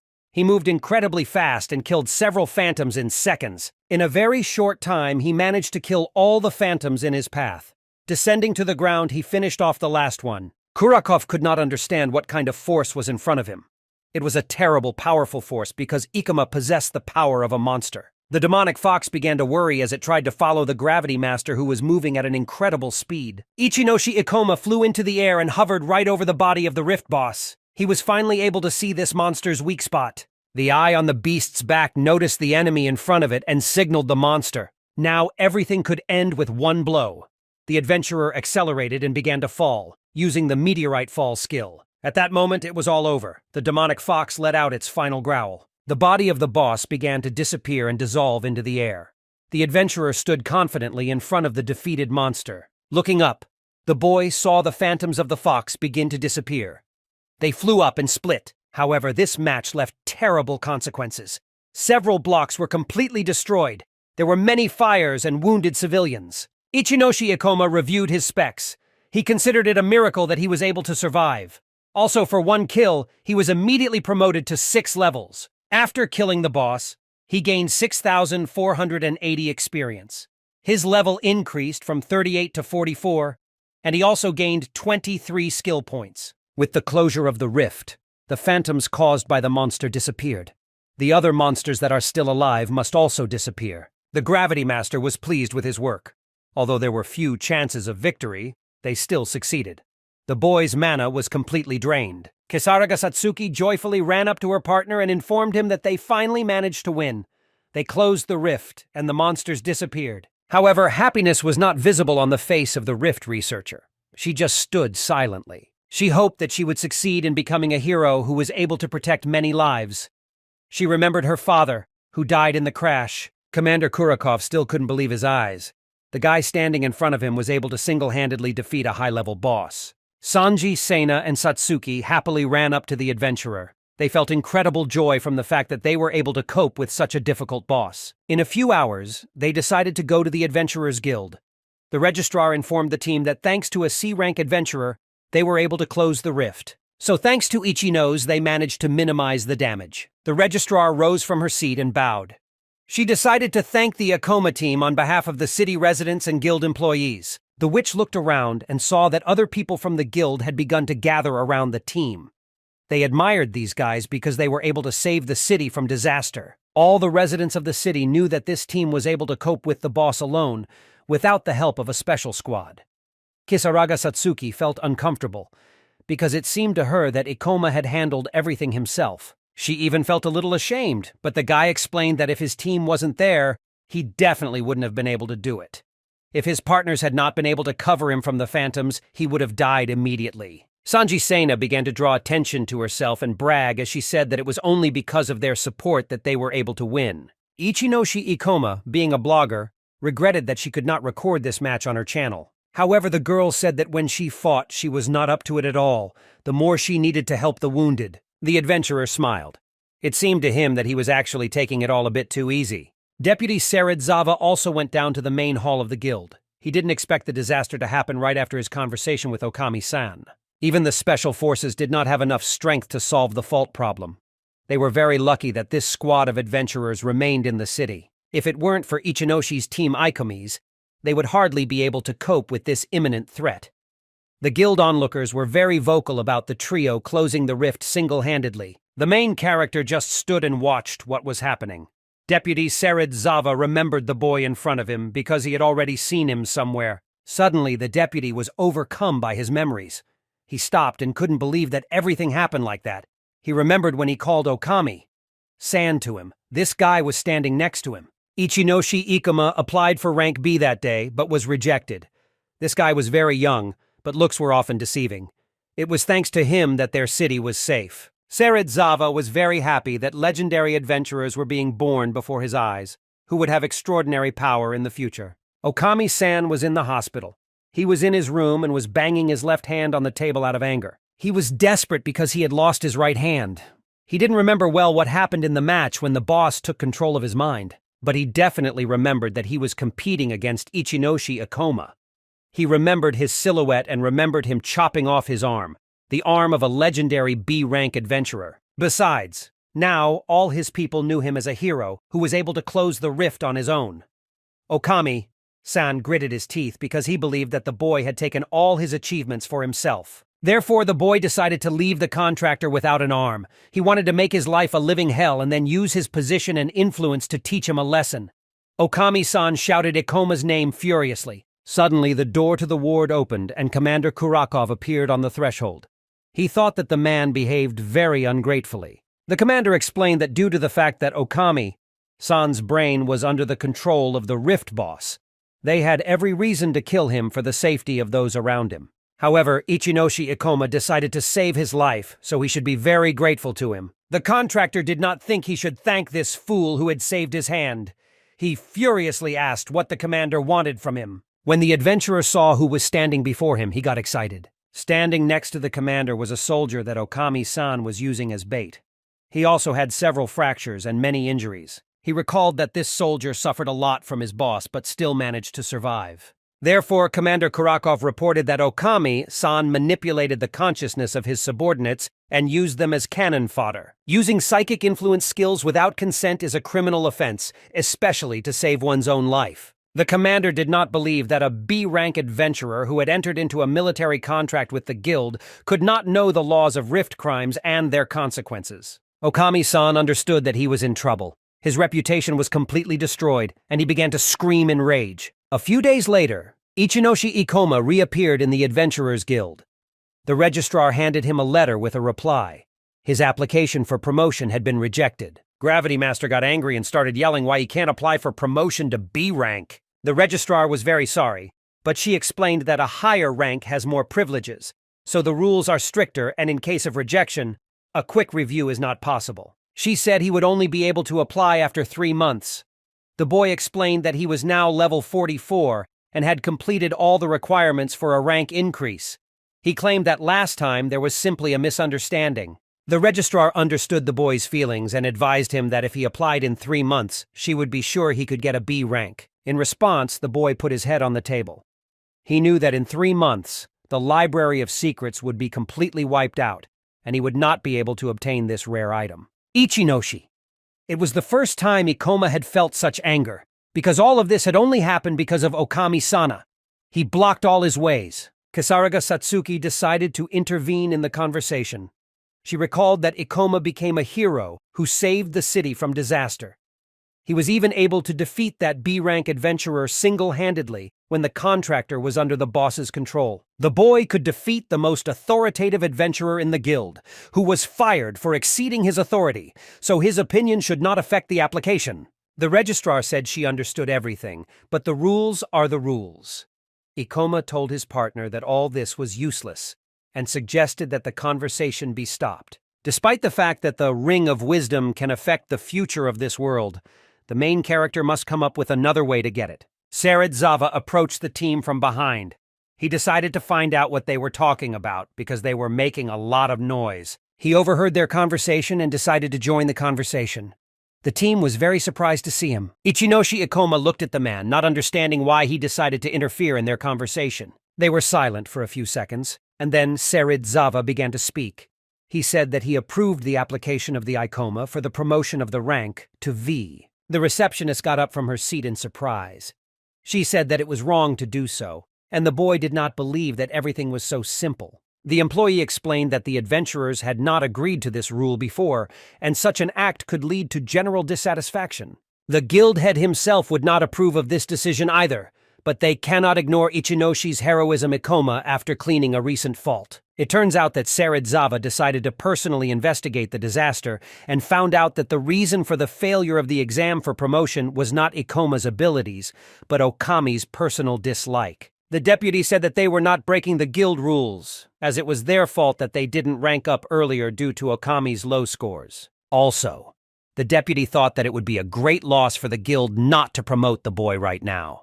It is clear that the chapter will have its own questions about this decision, because he has always followed all the rules without exception. Serizawa's task will be to try to persuade the head, and they don't need to know how he will manage it. The boy still did not understand why they decided to help him so abruptly. The deputy explained that it is their duty to support the adventurers, because they are the protectors of their peaceful existence. The disaster that befell the city so unexpectedly should have been foreseen and stopped by the guild before it led to such destruction. And above all, he wanted to thank him for stopping the disaster.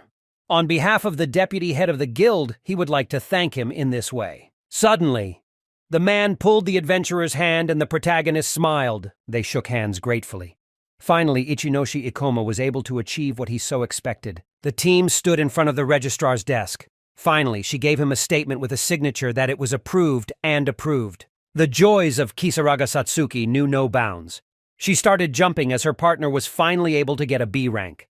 She congratulated him on reaching his goal. It was surprising that he was able to reach B rank so quickly. After all, there were not so many adventurers with such a high rank in the guild. They could easily be counted on the fingers. The boy smiled with satisfaction. Compared to his past life, he was gaining new ranks at an astonishing rate. Although it is possible to level up quickly by hunting high-level monsters, he never thought that he would be able to reach level 44 so quickly. But after a moment, the boy became sad and lowered his eyes to the floor. The witch noticed that something had happened to her partner. She asked what it was and why he was no longer happy. The main character said that he was fine. He just thought about the difficulties that lay ahead. Time passed very quickly. The events of this timeline developed incredibly rapidly. For example, a rank B fault appeared suddenly, covering the entire city, and they managed to deal with it so quickly. But this disaster never happened in the life of the main character. It was only after he went back in time. And this meant that his actions greatly affected the events in this timeline. The boy did not believe that he could have such a catastrophic impact on this world. A fault is a phenomenon that defies logic. They appear suddenly, so it's possible that the fault occurred in this timeline, even though it didn't even exist in the past. At first, he had no idea how he was affecting this timeline. It resembled the butterfly effect, when small changes in the world lead to devastating consequences. But still, Ichinoshi Ikoma felt something strange. He didn't understand why he was still so worried. He realized that it is a very bad habit to constantly think about negative consequences. But be that as it may, they were able to achieve their goal and finally got the B rank. Suddenly, a new message arrived on the boy's phone. He took it in his hands. It was news that told about the appearance of a new fault. The boy was very happy. The Library of Secrets rift he had been waiting for had finally appeared. He immediately began to check the known information. Information about the fault was published only a couple of minutes ago, and thanks to the deputy head of the guild, he was able to get a promotion just in time. Kisaraga Satsuki asked her partner if this was the same fault that the boy had been talking about so enthusiastically. He said it was really him. The boss of this dungeon dropped the item Ring of Wisdom. With the help of this item, they will be able to reveal the secret of the appearance of faults in their world. He explained that to enter the rift they need rank B and above, and everyone else can apply for an exam to get permission to enter the fault. Ichinoshi Ikoma excitedly asked the sorceress if Satsuki was willing to send a request for access to this rift. The girl confidently agreed. The head of the guild was in his office. There was a terrible atmosphere in the room. It was evening outside, and his room was covered by the glow of the moon. He was talking to an unknown person on the phone.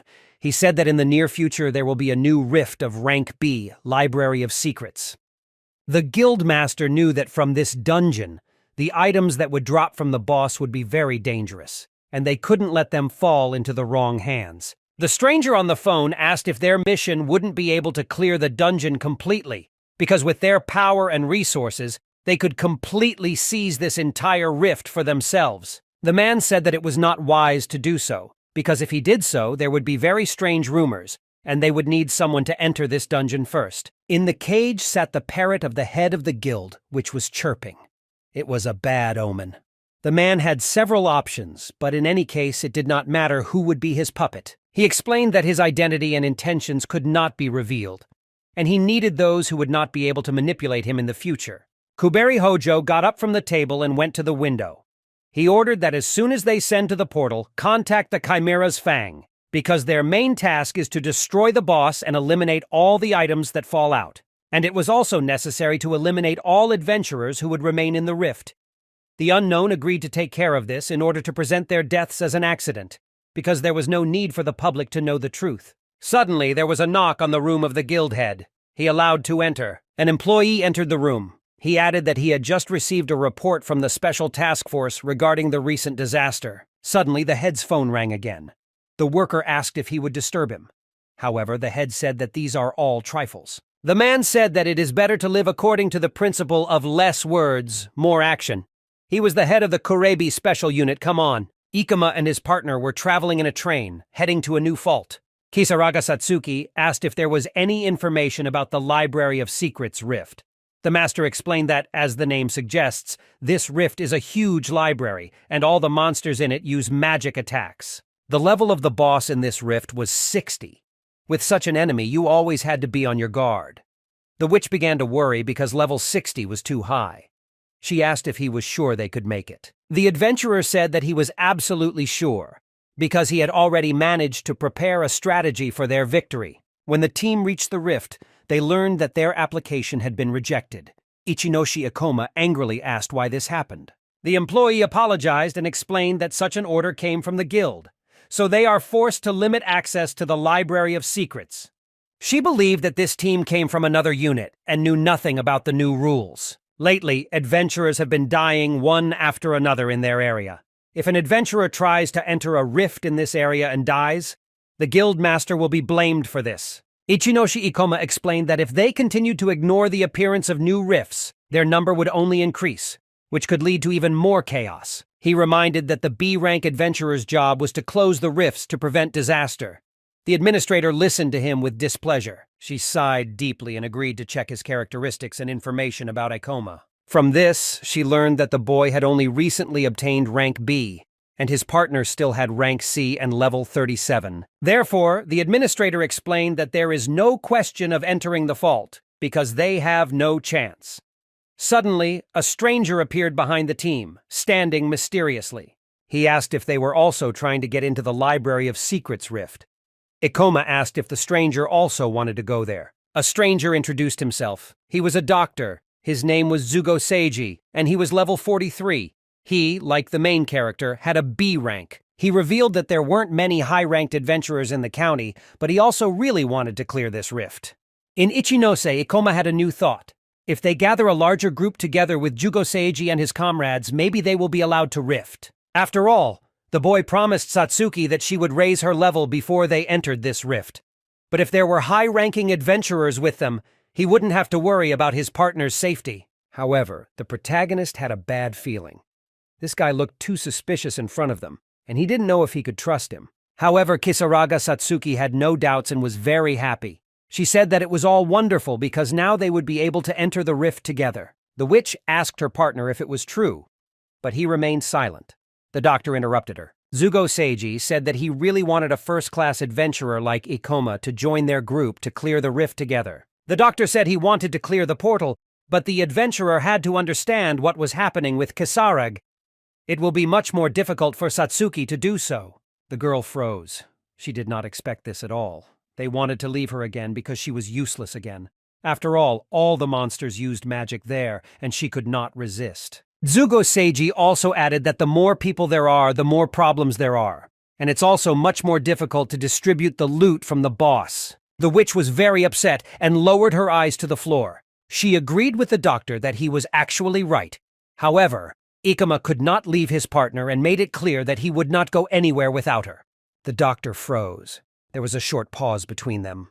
He hinted to Gravity that his stubbornness would not benefit him. The man said that he already had 2 first-class adventurers on his team, and he was already determined to clear this rift. However, Ichinoshi Ikoma explained that the shaman class cannot be superfluous for the group, because he is able to replenish the mana of allies with the help of his skills. And for such people who are very dependent on mana, such as a gravity master or a doctor, such an ally is indispensable. Zugo Seiji sighed and decided to agree. He offered the guy to exchange phone numbers. The doctor will talk to the other members of his group and then give them the final answer. He also added that if they make a joint decision, they will submit documents for access to the portal and meet at its entrance. He waved his hand and left the room. Ikoma team decided to sit down. They looked down at the floor. Kisaraga Satsuki began to speak. She also had a bad feeling. She asked her partner if he was sure that their cooperation was with Jugo Seiji would be a good idea, as she had a feeling that he despised her. The guy was flipping through the news. He agreed that this person was really unpleasant, but he could be very useful to them. In any case, it was good that they could tell their terms right away, because Jugo Seiji is like a leader who does not like unnecessary conflicts. Ikoma swore that he would protect Satsuki if Jugo Seiji will say something like that again. The girl was very grateful. Ichinoshi Ikoma understood that in any case, they were in no position to refuse such an opportunity. If there are more of them in the team, the chances of dropping a wisdom ring decrease, and it didn't matter if they couldn't get into the rift. Therefore, it will be easier for them to defeat the boss in a large group, and the strategy for victory will become even simpler. One of the members of the Zugoi team, Seiji, was unhappy that their plans had changed. Out of anger, she slammed her weapon on the floor. This girl's name was Shion Inobuki, and she was level 40. She believed that if the doctor tries to knit unnecessary ballast into the team, she asked not to involve them in it. Zugo Seiji reminded them that they had no other choice. It took a huge effort for him to get permission to enter the rift. Besides, there weren't enough people in their group, so he didn't think he had done anything wrong. Shion Inobuki asked why they needed a support mage and another mage. She didn't know that Ichinoshi Ikoma can only act in close combat. Since the team leader didn't even know the names of these people's classes, she asked for an explanation. Zugo Seiji said he had his reasons for doing so. Besides, Ichinoshi's level Ikomi was tall enough, and Kisaraga Satsuki was really only needed as insurance. The witch admitted that she was very glad that they had the opportunity to go through the rift. But the situation was very tense. Ikoma several times whether he was sure of his decision. The Gravity Master thought that Jugo Seiji would be the biggest problem here, but he was wrong. Shion became the biggest problem in Ibuki. She was not satisfied with the team leader's decision and decided to say everything directly. She put her weapon to Ikoma's neck and warned that if they didn't help, hoping that they would be able to get at least some loot as a result, she would finish them off personally. So she asked to work without their magic tricks. The guy asked if she wanted everything to be fair, and everyone got as much as they worked. If that was the case, then he agreed to all the terms. Shion Inobuki decided to consult with another adventurer from the team. She asked what he thought about 2 more contestants joining. His name was Hiru Kasai, and he was level 45. He didn't care about any decisions. If they could get through the rift thanks to these 2, then let them join them. He was already tired of standing still. Ichinoshi Ikoma looked over his entire future team. Although the level of the group was not very high, it seemed to him that these people did not care about each other at all. There are enormous privileges in clearing the early days of the rift. It will be possible to sell information about the guild rift because the appearance of a new rift is always a hot topic for discussion. Plus, the very first adventurers to enter the rift are the first to receive rare items. But Zugo. For some reason, Seiji did not think about who it would be better to collect in this rift. Ichinoshi Ikoma understood that they didn't have much of a choice anyway, but they still had to be on guard. Zugoi Seiji said that their group was formed in a hurry. But despite this, they may have disagreements. Adventurers with such high ranks rarely gather together, and he was very grateful to all of them for choosing to join. Now, finally, the team was assembled. They got to know each other and were ready to go to the Library of Secrets rift. Each person on this team had their own personality. For example, in Zugo, greed and pride were present in Seiji. In Shion Inobuki and Hirukasai also had a presence of audacity. Ichinoshi Ikoma hoped that together with Satsuki, their trip to the rift would go smoothly after all. The team entered the Dungeons Library. This vault seemed to have an ancient interior. Zugo Seiji was surprised that this was what one of the most elite rank B rifts, the Dungeon Library, looked like inside. It looked too simple, because usually vaults of this rank were very rare. If they can clean it up, that would be great. They are just taking advantage of the opportunity. Shion Inobuki reminded the rookies that, as their team leader had said, they only took them because they didn't have enough people for the team. Therefore, they should not dare to evade. Kisaraga Satsuki was irritated by these words, because this girl was so important, even though her level was much lower than Ikoma's. The guy apologized, but said that they had come a long way to get into this rift, so they weren't going anywhere just like that. Shion Inobuki was angered by these words. She considered them impudence and audacity. The Gravity Master said he was just making his point. He remembers their terms, so if he does nothing, he gets nothing, and he agrees with all of that. The girl thought about it, but if he understood everything, then she agrees, because she does not need extra scenes of finding out the relationship. Kisaraga Satsuki asked her partner if he was sure they would be able to get anything, as she had a feeling they wouldn't get the item from the boss they came for. The boy was also worried about this moment, but they had to focus on the future strategy. The Library of Secrets B-rank rift was not a rift that could be easily cleared. Only with his knowledge from his past life did he have an idea of what they might encounter here. This device can change at the will of the rift boss, so it was very difficult to predict what they might encounter for sure. Zugo Seiji found a book on the shelf. He took it in his hands, and on one of the pages he saw a story about skills he had never even heard of. He suspected it was the knowledge of some unknown race. The protagonist remembered that all items in this rift, except for those dropped by the boss or his servants, could not be taken outside the rift. In the future, scientists will study rifts from the point of view of culture and art. All he learned from these studies was that the cultural and technological aspects of the things revealed in the portals were greatly distorted. Scientists have not been able to find out from which language these manuscripts came to us from the rift, and they may never know what it says. Many theories were put forward about this language and cultural remains, but all of them were based on guesswork. The Ring of Wisdom in the Library of Secrets could answer this question. He believed that this very item could answer all the mysteries of the rifts. Therefore, Ichinoshi Ikoma did not want to lose her under any circumstances. Suddenly, there was a strong explosion.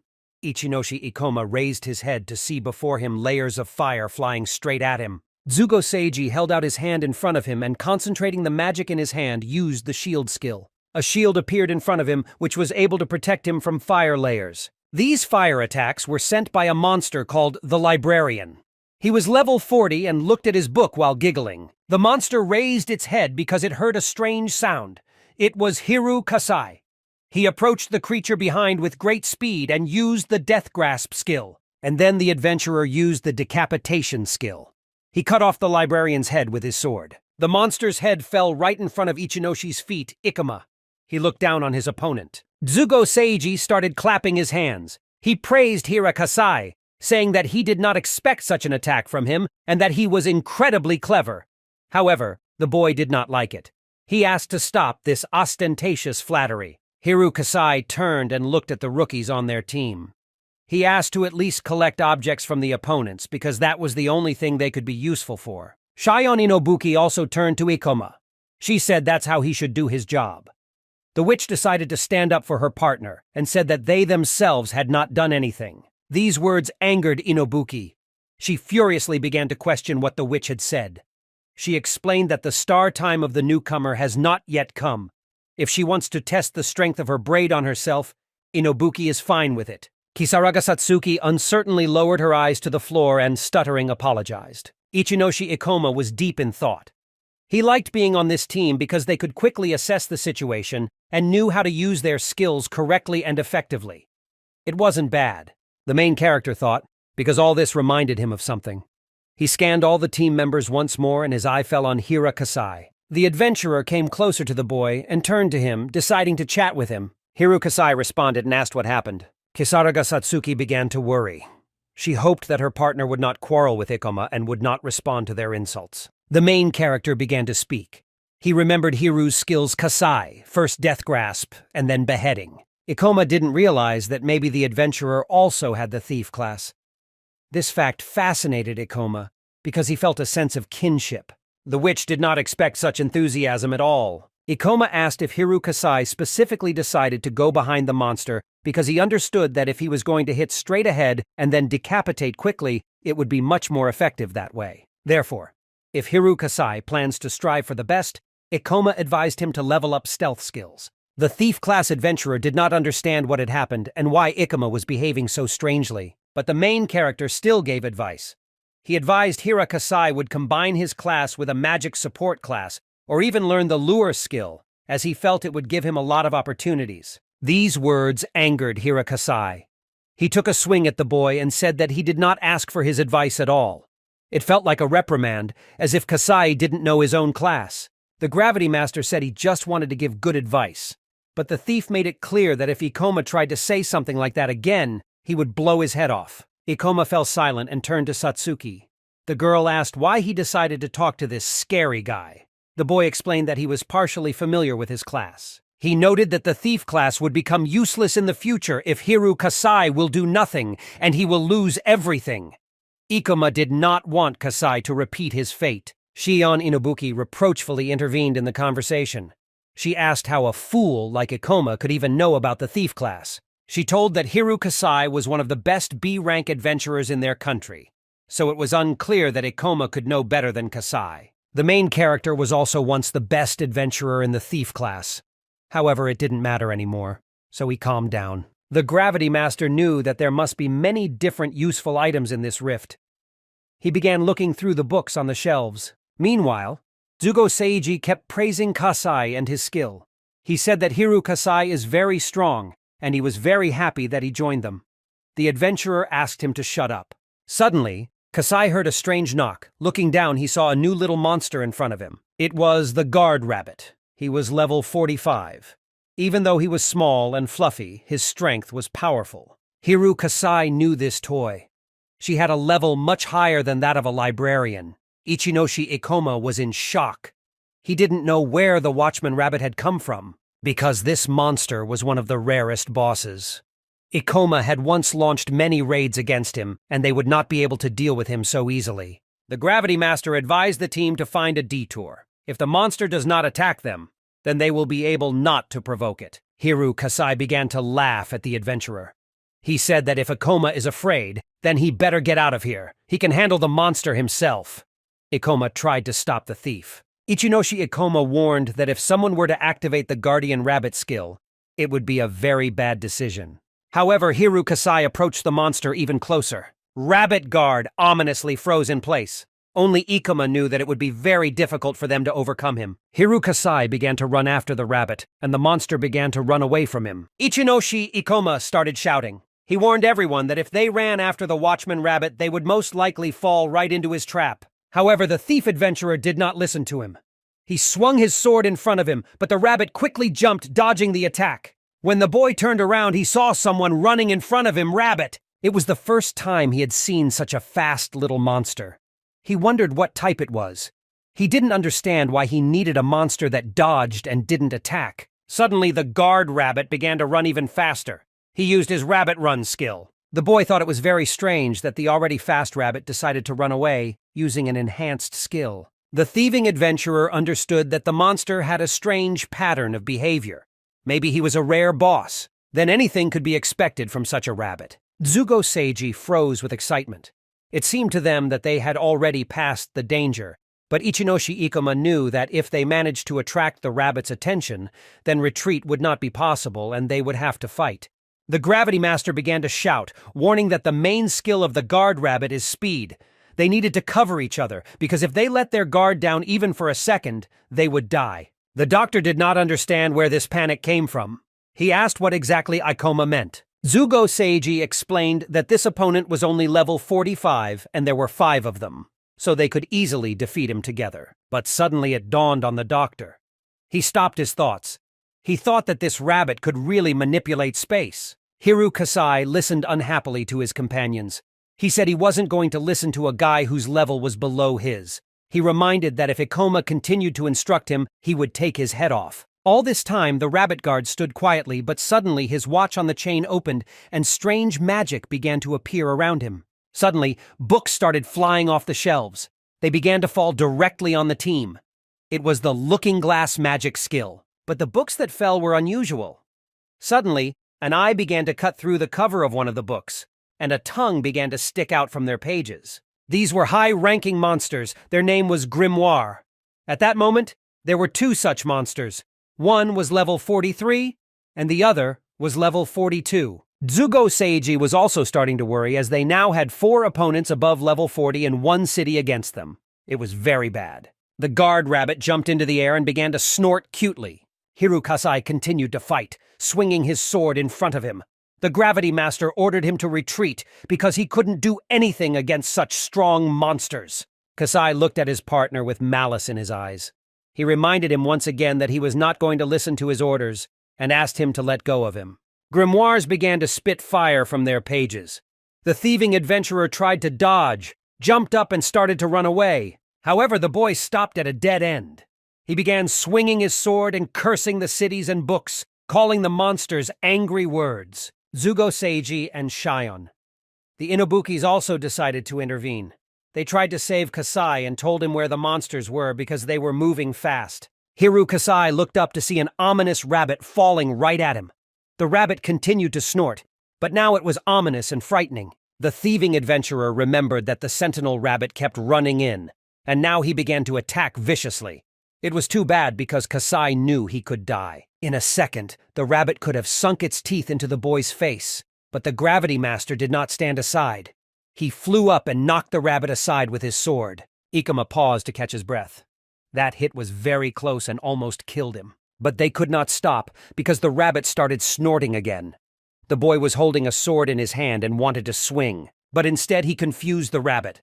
The boy turned sharply and kicked the guard rabbit in the body. The monster flew away, hit the wall, and fell. In Ichinozi, Ikami had his own tactics. He understood that as long as he could manipulate gravity in the air, he could never lose to anyone. The rabbit began to get angry. It seems that he has taken offense at the team and his next attack will be much more powerful. Ikoma had never seen a monster take offense at humans. Hiru suddenly landed behind him. Kasai stood behind him. It was dangerous for the thief adventurer, because he almost died. Now he understood that this boy had been able to foresee the rabbit's sudden attack and had saved his life. The guard rabbit started running in again. Ikoma carefully watched his movements and analyzed them. This monster never attacked directly. His tactics were terrifyingly simple. Attack one target suddenly and then retreat. Ichinoshi Ikoma decided to take the lead.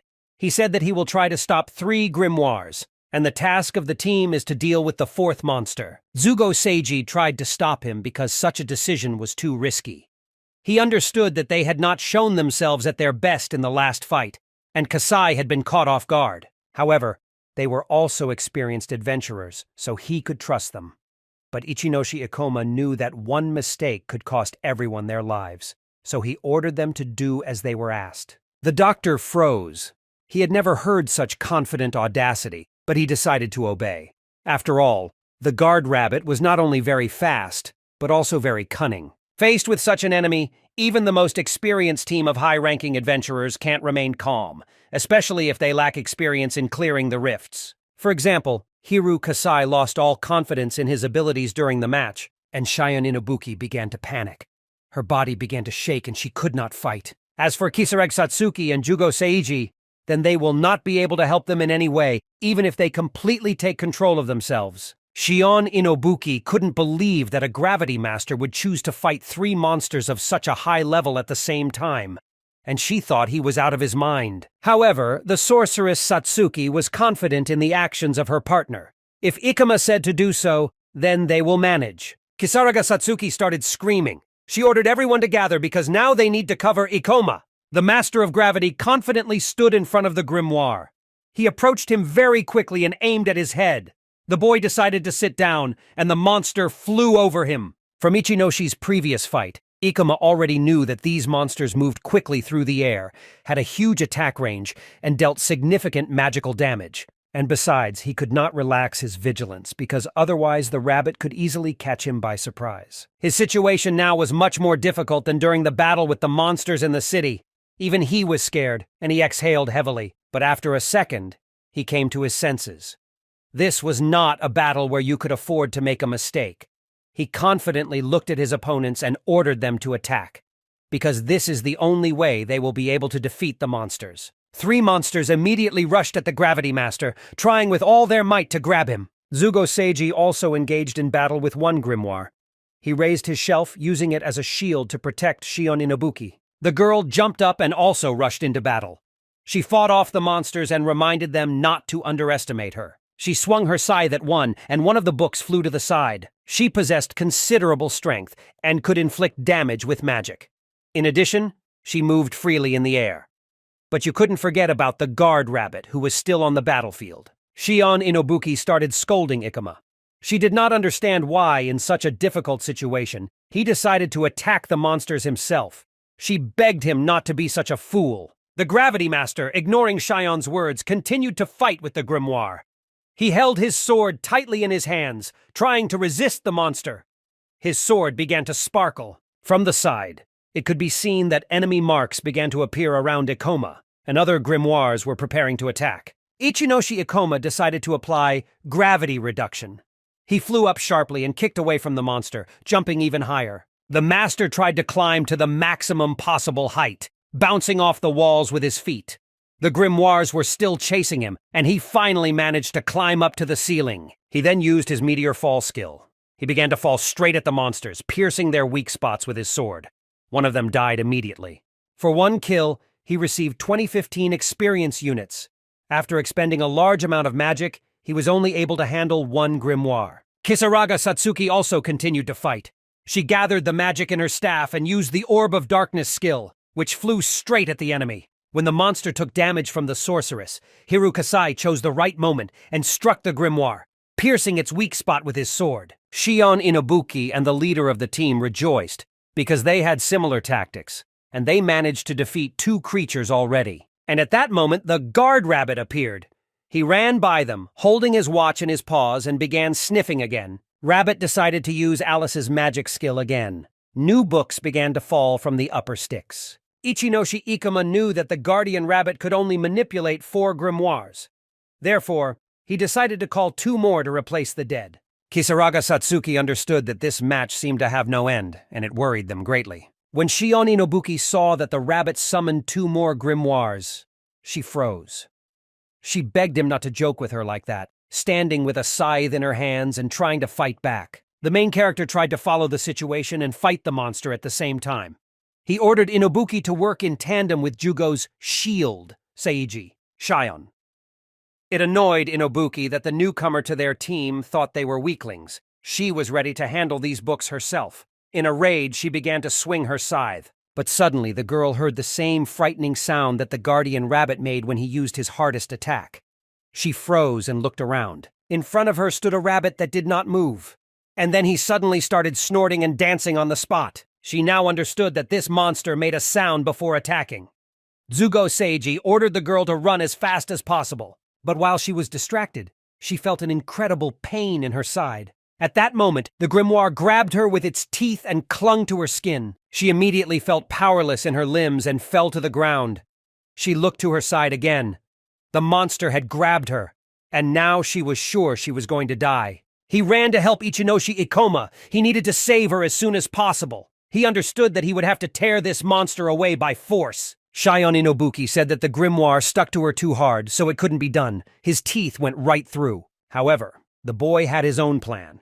He collected his mana and a gravity layer appeared in front of him. He began to increase it in size and used the gravity bomb skill. There was an explosion that was able to detach the grimoire from the girl. The monster flew in one direction and the adventurer in the other. Fortunately, she was not hurt in any way. She sat by the wall and tried to recover. Her entire body ached terribly, but Ichinoshi Ikuma was able to save her. If he hadn't intervened, she would most likely have died. When the girl looked up, she saw that the grimoire was approaching her again. She was completely exhausted and could not resist.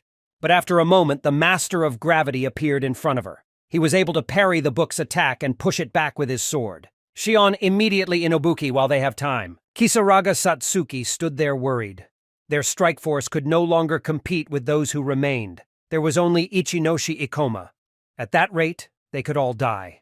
Zugo Seiji began to heal Shion, while Ikoma protected them and deflected all the grimoire attacks around them. Gravity Master said it's still not over. Alice's magic skill required too much magic from the rabbit. If they continued to kill the grimoires one by one, they would be able to defeat him. The sentinel rabbit himself was also well aware of this. Therefore, they must have a lot of patience to compete with him. Ichinoshi Ikoma used double gravity to make his attacks even stronger. He struck one grimoire with his sword but failed to kill it. The bodies of these subordinate monsters were very strong, and their mouths were protected by claws. Therefore, there was only one way out: how to get to the weakest point. Ichinoshi Ikoma began swinging his sword and then sharply thrust it through the pages of the book. At this moment, the boy used the gravity bomb skill. This bomb began to appear right in the middle of the grimoire and eat away at it from all sides. And this tactic worked. Only ashes remained from the book. For this kill, he was able to get 808 units of experience. In Kisaraga, there was hope for Satsuki to be saved. In this way, they will be able to overcome all these monsters. If they will work like this, then everything should work out for them. Zugo Seiji began to object to such tactics because it was all too dangerous. Also now, Ichinoshi Ikoma became an ideal target for them, and they attacked it from all sides. As the Gravity Master tried to fight back, the Sentinel Rabbit stood ominously behind him. He stared at him with his button eyes and prepared to attack. But this is also Ichinoshi Ikoma was able to predict. He realized that the rabbit had decided to attack him from behind, so he immediately jumped up and used double gravity. As the Sentinel Rabbit began to fall using his skill, he did not see the adventurer in front of him. He landed next to his grimoires. They watched in amazement as their opponent flew up. Ichinoshi understood that even if he eliminated these two, it would not mean final victory. He also understood that it seemed they had decided to use a surprise attack. The grimoires decided to unite and corner him, acting together, but they also had blind spots. They wouldn't be able to use the technique they had in mind against him because if he chased the rabbit, the two would be able to attack him from two sides. The monster's tactics were indeed powerful. The Gravity Master began to descend from the height, but he understood that now he had to act very quickly. He sped up and swung his sword in front of him. But a moment later, the sentinel rabbit was able to easily dodge the attack thanks to his speed. Ichinoshi Ikoma tried to put all his strength into speed, so he hit horizontally. Now he understood that it would be easiest to strike vertically, but it was very difficult to compete against a small and mobile monster. Meanwhile, Hiru Kasai was fighting with one of the grimoires, and the book bit him on the hand that held the sword. Zugo Seiji used a skill to create a shield to cover himself, and Kisaraga Satsuki. Two monsters immediately tried to attack them. They could not delay any longer because otherwise they would finally be dragged into the space of the looking glass. They needed to overcome the guard rabbit as soon as possible. The Gravity Master chased after the rabbit. The monster continued to run, holding the watch in his hands. The boys began to think that there was no point in just chasing him and that something tougher had to be used. Because every time the adventurer swung his sword in front of the rabbit, the monster had time to jump up and avoid the blow. Ichinoshi Ikoma started shouting and used the gravity bomb skill. At this moment, the rabbit decided to run away, using the skill Rabbit Run. He was already starting to rejoice, thinking that he had won again. But everything was not as it seemed to the guard rabbit. When he raised his head, he saw in front of him a huge gravity bomb that was growing bigger every second. A moment later, this bomb exploded and the monster fell, flying several meters away. He began to snort exhaustedly. Ichinoshi Ikoma approached the defeated rabbit and started talking to him. He said that this monster thought in vain that it could dodge his bomb. After all, every high-ranking skill has its own weakness. The skill Rabbit Run has a short range, and at the end of using the skill, the monster becomes even more vulnerable.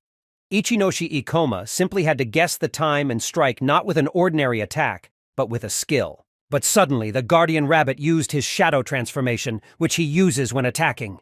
He jumped up and his body increased in size, becoming monstrous and frightening a creature with sharp teeth. But this did not scare the master of gravity. He simply swung his sword and the sentinel rabbit was unable to dodge. Ichinoshi sliced his body in half, thus killing the rare boss. For this kill, he received 2404 experience, and his level increased from 44 to 45. He gained 4 skill points. The hare's body turned into books that fell to the floor. Kisaraga Satsuki and the doctor looked at the fallen pile of books in surprise. Ichinoshi Ikoma came down to them and said that it was over and they were able to get out of the looking glass. It became much easier for the witch. Shion Inobuki began to look around worriedly. She asked if it was really over and her eyes were filled with tears of fear. Satsuki noticed this and asked Shion if she was okay and if she needed help. Shion Inobuki rushed towards the sorceress in a rage. She started to deny that she was crying and said that she just got pollen in her eyes and that's why it happened. Satsuki started to deny that that wasn't what she wanted to say. Zugo Seiji walked up to Gravity and started thanking him. Because without him, they wouldn't have been able to overcome this guardian rabbit so easily. All this time, the doctor thought that he had assembled a sufficiently prepared group. But he was wrong. Because 3 people from the very beginning were not enough to clear the fault. Seiji began to look around and saw a glowing object in front of him that had fallen from the boss. He pointed a finger at him. It was a book. Ichinoshi Ikoma took this book in his hands. He already suspected that it might be. It was a rare item from a mystery boss. This was the skill guide of a B-rank guardian rabbit. Using skill points, they could further learn the skills of a guardian rabbit. It was just an extra skills guide. Therefore, depending on your class, this book may come in handy in the guild. This manual can be sold for 10 million yen. Zugo. It was the first time Seiji had heard such a large amount. The leader of the team began to rejoice, because even if they split the revenue in half, it would be 2 million for each. He began to laugh mysteriously, because it was a very interesting idea. He bowed his head. He thought they had better get out of the rift now because he had greatly underestimated the dungeon library. Besides, he used up all his mana. Also, Shion Inobuki was badly hurt in the fight, so she also had to be helped at the hospital. Ichinoshi Ikoma understood that this would be a very correct decision, but he could not allow anyone to take the Ring of Wisdom. The biggest problem in this rift was with the rabbits. Therefore, if they do not touch and ignore them, then there should be no problems. And Shion's wounds can be easily healed with the help of the doctor's skills. The main character said that you can also not worry about mana. because there is one way that can restore it completely. The team began to wonder what this method was. Kisaraga Satsuki began to worry. Terrible, painful memories flooded her. She didn't want to torture those monsters again and hoped Ikoma wouldn't suggest it. Ichinoshi Ikoma said that the librarian monsters often walk alone and have a huge supply of mana, so it was a great target for draining mana. Satsuki bowed her head sadly. Dzugo Seiji turned to his team. He said that he himself is not against it, but he wants to hear their opinion. Hiru Kasai said he wouldn't mind continuing either. He looked at Ikoma and understood that he was very strong, so with him they would definitely be able to clear this rift. He cannot miss such a chance. Shion Inobuki was against continuing. She thought that everyone around was joking and forgot everything that happened. She recalled what had just happened to them. The doctor understood that Shion was on the verge of death and felt her fear. Therefore, she will probably want to leave. He doesn't mind if she leaves the team. The girl started to get angry. She asked for a beacon and began to say that she was not afraid at all, but her hands continued to shake.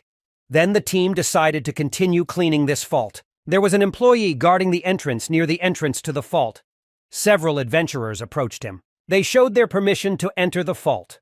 The employee did not even know that a special mission was being sent to the Library of Secrets. It was explained to him that it would be a secret mission. The guy checked everything and allowed to enter the fault. The adventurers entered and began to descend. One of the adventurers was looking at their pass. She did not understand why they needed this caution. She tore up this ticket and threw it on the ground. The group leader explained that after everything happened with the faults in the area, such procedures were necessary. But thanks to Alice's powerful strength, they were able to enter here calmly. Alice shrugged her shoulders. Only she did not understand one thing. What was the point of destroying objects from rifts without even knowing what power they had? The boy said that he was not bothered by such details because their task was only to carry out the order. As members of the Chimera Fang team, it was time for them to dispel this illusion, as it was a waste of mana. The adventurer bowed her head. She called her partner very boring. However, this was the order of the Chimera Fang chapter, so they are not obliged to follow all orders, because they need a lot of strength to fight against the Rift boss. One of the adventurers from this team was Kikyo Kyogoku, who was level 54. And there was also his partner, Elisa Yumakawa, who was level 57. They understood that they could easily kill anyone who stood in their way. They will still have plenty of chances to have fun inside, so she may not worry. Meanwhile, a new monster appeared before the team of adventurers. It was a level 43 book demon. He had horns and a big, powerful body.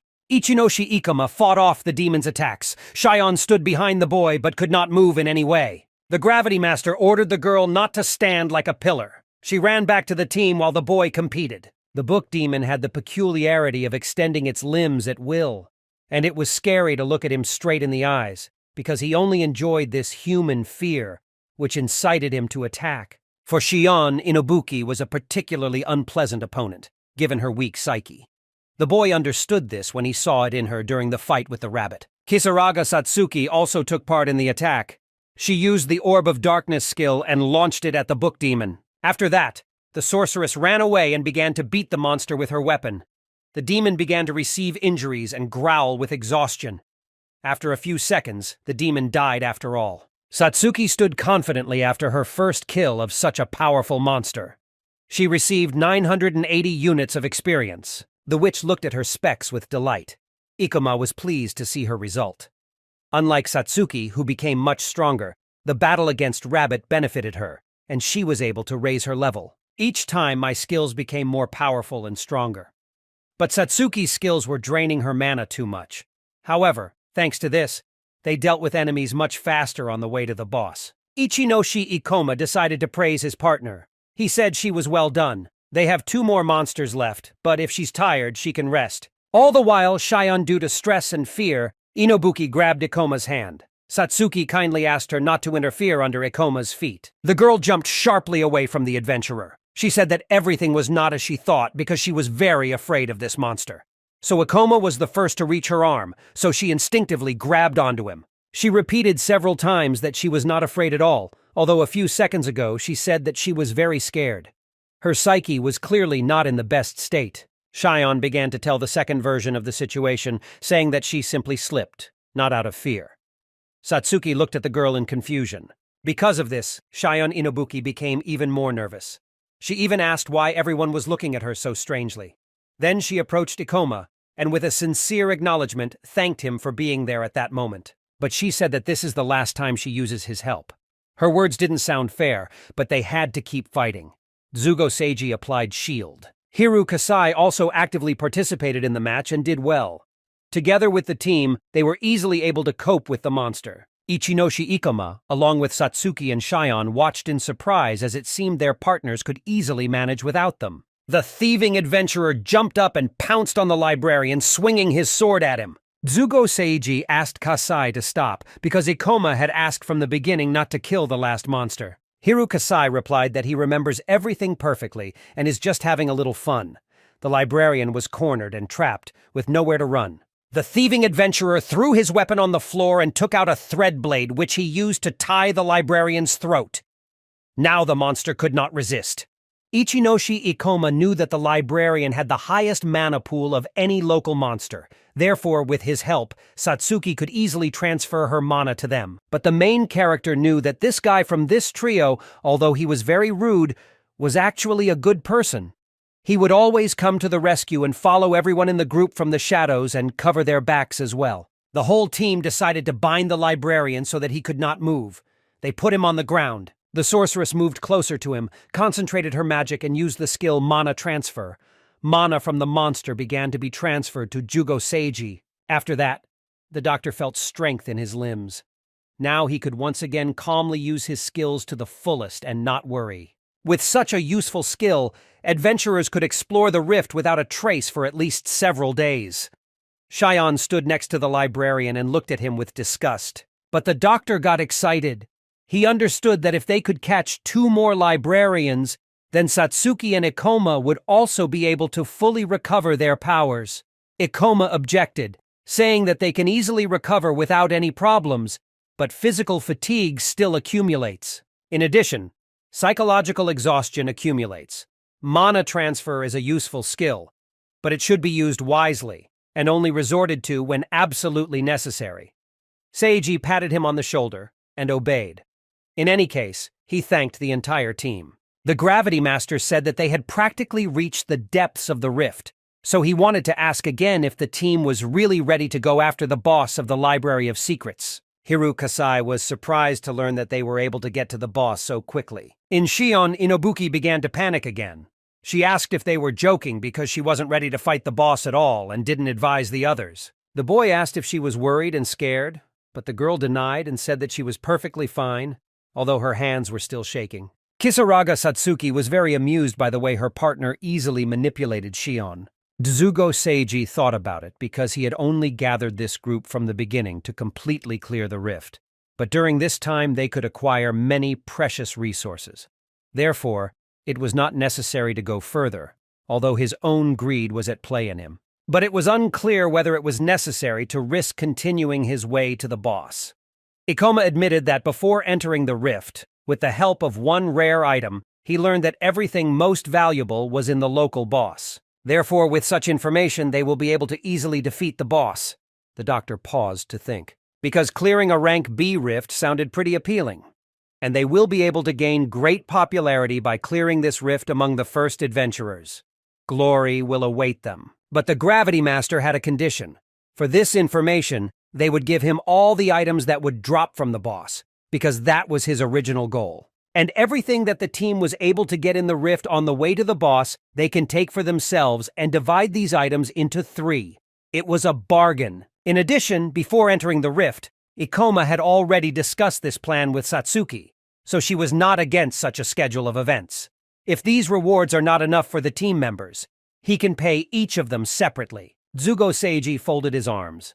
He would really like to get the rare items from the boss, but then they would get the Guardian Rabbit skill book, and they will be able to divide this huge money into 3. The doctor was very interested in big money. He already imagined how they would receive such a large amount, and each would receive 3 million yen. Shion tried to tell the leader to come to his senses, because he was in a very gambling mood. Hiru Kasai said everyone but Shion agreed, and he asked if she was willing to go with them. The girl could not believe that even Kasai agreed to this condition. She looked around once more and agreed to go with them. but asked not to cast bare feet, because then they would get nothing. Ikoma and Satsuki rolled their eyes because she said the same thing every time. But despite this, they began to descend even lower and deeper towards the boss. The boss was already waiting for them in the room. It was a monster in a dress with long hair, snow-white skin like a doll, and sharp claws. It was the boss of the Library of Secrets Rift. She was level 60, and her name was Ether. Finally, the team reached the room. They were standing in front of a large gate. It was the entrance to the head boss's room. Ichinoshi Ikoma turned and addressed the entire team. He asked them to proceed as discussed earlier, because the local boss was not very mobile and not very mobile. The main thing for them was not to panic, because by working together, everything should work out for them. According to Ikoma's plan, they should have no problem defeating this boss because they were experienced adventurers who had B rank anyway. Shion Inobuki began questioning the team if they really believed in all this nonsense. She thought that the items that could supposedly tell everything about the Rift boss were some kind of joke, and such a thing could not exist. Kisaraga Satsuki looked at the girl and asked if she had previously agreed to go with them to the boss together. Shion said that it was all just ridiculous because the Gravity Master didn't even show them this magic item. Therefore, to believe him without a doubt is complete delusion, and he will lose them all. Zugo Seiji explained that one of the rules of adventurers is not to reveal their strengths and trump cards to other people. Besides, Ikoma had already rescued them more than once throughout their journey, so he didn't think that this information about the boss was inaccurate. Hiru Kasai said that even if this guy was deceiving them, he wasn't going to walk away just like that, having already come such a long way to the boss. Therefore, if Shion Inobuki is shaking so hard for her life, so let her go home, because they've already cleared the way out anyway, and she can leave in peace. She froze in excitement. Ichinoshi Ikoma explained that the profession of adventurers is associated with many dangers, so if she is not ready to go to the boss, then he advised her to change her profession. Shion got angry and asked if he was joking. All this time, she was just testing him for lies, and in fact, she was not afraid. The team leader explained that Shion had nothing to worry about, as she and Kasai would completely take the brunt of the damage, and Seiji and Satsuki would protect her in case of an unexpected attack. Shion began to get angry, because it seemed to her that in this way they decided to humiliate her in front of everyone. Ikoma explained that he just wanted to instill some confidence in her. Hiru Kasai was indeed worried about her, but it seems in vain, because she was always like this and he was used to her wiles. But in any case, his goal remains the same. He came here to defeat the boss of the Rift. But the thief-class adventurer understood that if he trusted this guy completely, he might die, so he had to be careful. Meanwhile, Ikoma decided that before engaging in a boss battle, he needed to distribute skill points. He has 29 skill points left. He decided to upgrade gravity magic to level 3, which cost 15 skill points. Thanks to this, he could control the gravitational force. He understood that it would probably be more beneficial to level up gravity control to level 4, but it would be much more effective to level up gravity magic to defeat the boss. He still decided to upgrade his gravity magic to level 3 and spent 15 skill points. Suddenly a new ability opened up in him. Now everything was ready. He gained the gravity magic skills Gravity Cut, Gravity Bullet, and Gravity Strike. Now he was fully prepared for the battle with the boss. The gate opened in front of the team. A team of adventurers began to enter the room. The main character raised his head and saw a beautiful room with large panoramic windows, through which the room was illuminated by sunlight. Under that sunbeam stood a terrible monster. This was the main boss of this Library of Secrets Rift, level 60 Ether. Shion asked if it was true that this coward was the local boss. Kasai recalled that Ikoma had warned them that this monster was clearly immobile. All the adventurers began to take their positions. They were ordered to act according to their plan. Ether also decided to activate her skills and enter the battle first. She used the skill Rumble of Thunder, after which the ground began to shake violently, and lightning struck from the ceiling. Ichinoshi Ikoma expected that to be the case, and she would start using lightning magic. His information from the past timeline was confirmed. Ikoma and Kasai were ideal for the first stage. The hero was fast thanks to the skill Gravity Magic, and due to his thief class, which has Hira Kasai, he can move as fast as he does. Ether will not be able to overcome them using only thunder magic, and due to her clumsiness, she is unable to hit them. She had little agility, so the chances of them winning were high. Their main task is to hit her right after she uses her skill. This will give them an opportunity to get to her weak point. Kasaraga Satsuki acted according to the plan. She chose the right moment, raised her staff, gathered her magic, and used the Orb of Darkness skill. Shion Inobuki also gathered courage and attacked. She used the skill Whirlwind of Blades. The blades flew into the ether. She covered her face with her hands and began to sway. Kisaraga Satsuki watched the situation from the side with excitement. Suddenly, she heard the monster begin to speak. It turns out that Ether knew how to talk and asked not to harm her. Ichinoshi Ikoma began to worry, because the monster decided to attack Satsuki. If this happens, the Ether will begin to attack with magic from a long distance. The guy ordered Satsuki and Shion to immediately run closer to Seiji, and Kasai also recommended to move away. Although the thief usually disobeyed the commander, this time he decided to comply. The Gravity Master also started running. A moment later, the Rift Boss used the Fire Wave skill, and flames began to spread around with immense power. Shion Inobuki panicked. She didn't know where they should run now. Ikoma understood that if they could not avoid the attack, they would have to fight the monster directly. The entire team huddled together, hiding behind Jugo Seiji to protect them from the fire attack. The wave continued to move, and at the last moment the doctor used the shield skill, which he managed to contain the fire. He now understood that the massive skills of the boss could easily be neutralized with holy magic, just as he had said from the very beginning of Ikoma. Zugo Seiji asked them to trust him, because he would be able to protect them from the ether magic. Once the boss finishes his attack, they should prepare to attack. Ether could not move quickly, but she had many powerful spells in her arsenal. Therefore, many strategies could be devised against her, in which she would not be able to answer the opponent with anything. The Gravity Master said he would cover them, so they should prepare for another attack. Ether stopped attacking and bowed her head in exhaustion. The team realized that this was another opportunity to attack. Shion Inobuki ordered to go forward. Hiru Kasai thought. He had to admit that this Ikoma guy wasn't bad, but he still thought it would be better to get rid of a couple of people with the help of this boss. He understood that the Gravity Master was an incredibly capable guy, so if he got rid of him, the whole group would immediately fall apart. Ikoma, along with Hiru the Kasai, decided to work together. They surrounded Ether from two sides. The monster stretched out its frightening puppet hands, in which its ominous black energy began to gather. After that, she used the Sword of Zeus skill. Powerful lightning began to flow from the monster's hands, which she could control. She began directing this lightning at the adventurers. Ikoma started to run, dodging in the other direction. The Gravity Master ran closer to Ether and swung his sword in front of him once more. But she was too slow, so as expected, melee was not her option. The guy realized that something had happened to the boss. It looks like she decided to save her ranged attacks for last. Shion Inobuki was enthralled by this fight, as this boss could easily be taken down even by the two of them, attacking her only in melee. It was cool. The girl thought that this monster was too easy, so she asked to quickly deal with him and get out of here. Kisaraga Satsuki was surprised that Shion was acting so cocky for someone who was afraid of everyone. Zugo Seiji partially agreed with Shion. Ikoma's strategy proved too simple to defeat the Rift Boss, but in actual combat it worked with impressive precision. Using the enemy's abilities to attack at close range and retreat during mass attacks did not carry much risk. In addition, Ikoma's skills and heroism allowed them to believe in him, because they acted precisely according to his plan. His self-confidence and fearlessness really raised many questions. He possessed a striking calmness and precision of movement that gave him the impression of an adventurer with experience who had been through many battles. Ether did not stop attacking. She used another skill called Stone Boat, and stones started falling from the ceiling, piercing the floor. Ikoma began to analyze the situation.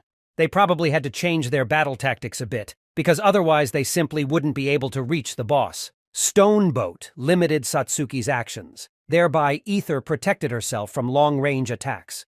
However, it will be much more difficult for him and Kasai to reach her if they come out of cover, as she will immediately try to attack them with magic. Ikoma ordered the team to hide behind a stone pillar, and the adventurers complied. They took their places, and the boss of the rift began to attack with lightning bolts from within this circle of columns. After that, she used wind skills and a hurricane appeared around her, protecting her from attacks. Shion Inobuki began to laugh at the stupidity of her opponent. She joked that she could start a whole fortress for herself so that no one would get it. Cheyenne continued to call Ether names, calling her a hideous puppet. The Gravity Master was glad that Cheyenne was able to choose the best place for her to hide, because that way he would be able to carry out his plan. The boy ran away, apologized to Cheyenne for what he had done. The girl looked confusedly at the figure of Ikoma, who was approaching even closer. The guy jumped on the back of the scientist girl and pushed off, and then reduced the gravity and flew up. He landed on a stone block from above. From this position, he could see his opponent perfectly. Cheyenne fell to the ground from a light blow. She was very angry and shouted that it was not a springboard for jumping. However, the Gravity Master knew that Ether was keeping a close eye on them, waiting for them to come out of cover to try to attack her. However, if you use reduced gravity and attack her from above, she definitely won't have time to react. Ichinoshi Ikoma decided to do just that. He jumped up and was already above the boss, and then used the skill Meteor Fall. One of Afira's horns fell off from a blow to her head. The attack completely hit the boss. Shion Inubuki watched in amazement, not believing that it actually worked and the monster was defeated. But the Gravity Master understood that it wasn't the end yet, because Ether had a large defense index, much higher than he expected. The Rift boss was level 60, but only had 42 health and 226 defense left. Hiru Kasai was still standing behind the stone pillar. He understood that if he did not intervene and do nothing, then this fight could end too quickly. The thief-class adventurer drew his sword. He considered Ichinoshi too good for anyone, but he wondered if he could dodge his unpredictable attack. Meanwhile, the Rift boss Ether raised her long arms up. Energy began to accumulate in her hands, which became even greater with each passing second. The boy understood that most likely she wanted to use the Elemental Explosion skill. It was a mass effect spell that consumed a lot of magic. After such a powerful spell, she will be defenseless, and he will be able to approach her for the final blow. If she was really going to use Elemental Blast, he needed to act fast. The Gravity Master was calm. He knew that his teammates would be able to hide from such a massive attack behind the columns, and it could all end with one precise strike. Meanwhile, Hiru Kasai decided to take the chance and make an attempt on Ikoma's life. He threw his weapon at the guy who was next to the boss. Ichinoshi Ikoma easily deflected the attack, and the blade flew to the side.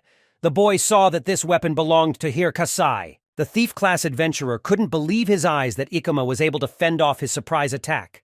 The guy really had an impeccable reaction. Ikoma began to approach Kasai, trying to understand what had happened. However, the adventurer apologized and said that he was aiming for the boss and just missed. But Ichinoshi Ikoma had absolutely no doubts that this boy was aiming for him. However, in any case, he did not have time to deal with him.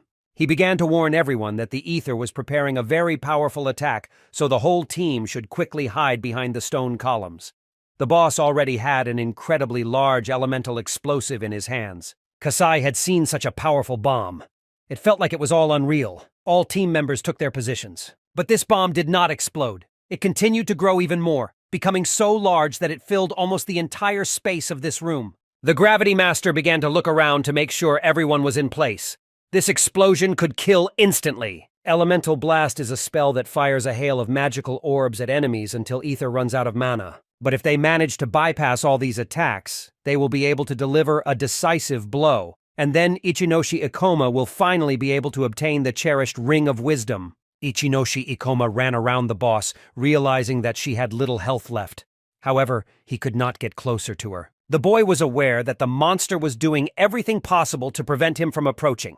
He urgently needed a new plan. He decided to rush to Ether again. Hiru Kasai, who was hiding behind a stone pillar and watching this, knew that Ikoma had incredible strength, but still not enough to defeat the boss on his own. The thief-class adventurer decided to wait behind the column until Ikoma wore down the boss and forced her to use up all her mana. It would be much safer, but suddenly Kasai felt an explosion behind him. Intuitively, he ran away, realizing that the boss had just destroyed the column. Her attacks were truly terrifyingly powerful. Kasai understood that even if he was constantly dodging Ether's attacks, he wouldn't be able to hide for long. He believed that Ikoma had simply put them under attack, and they had nowhere to go. The Gravity Master couldn't delay any longer. The boss's magic threatened Satsuki and the other adventurers.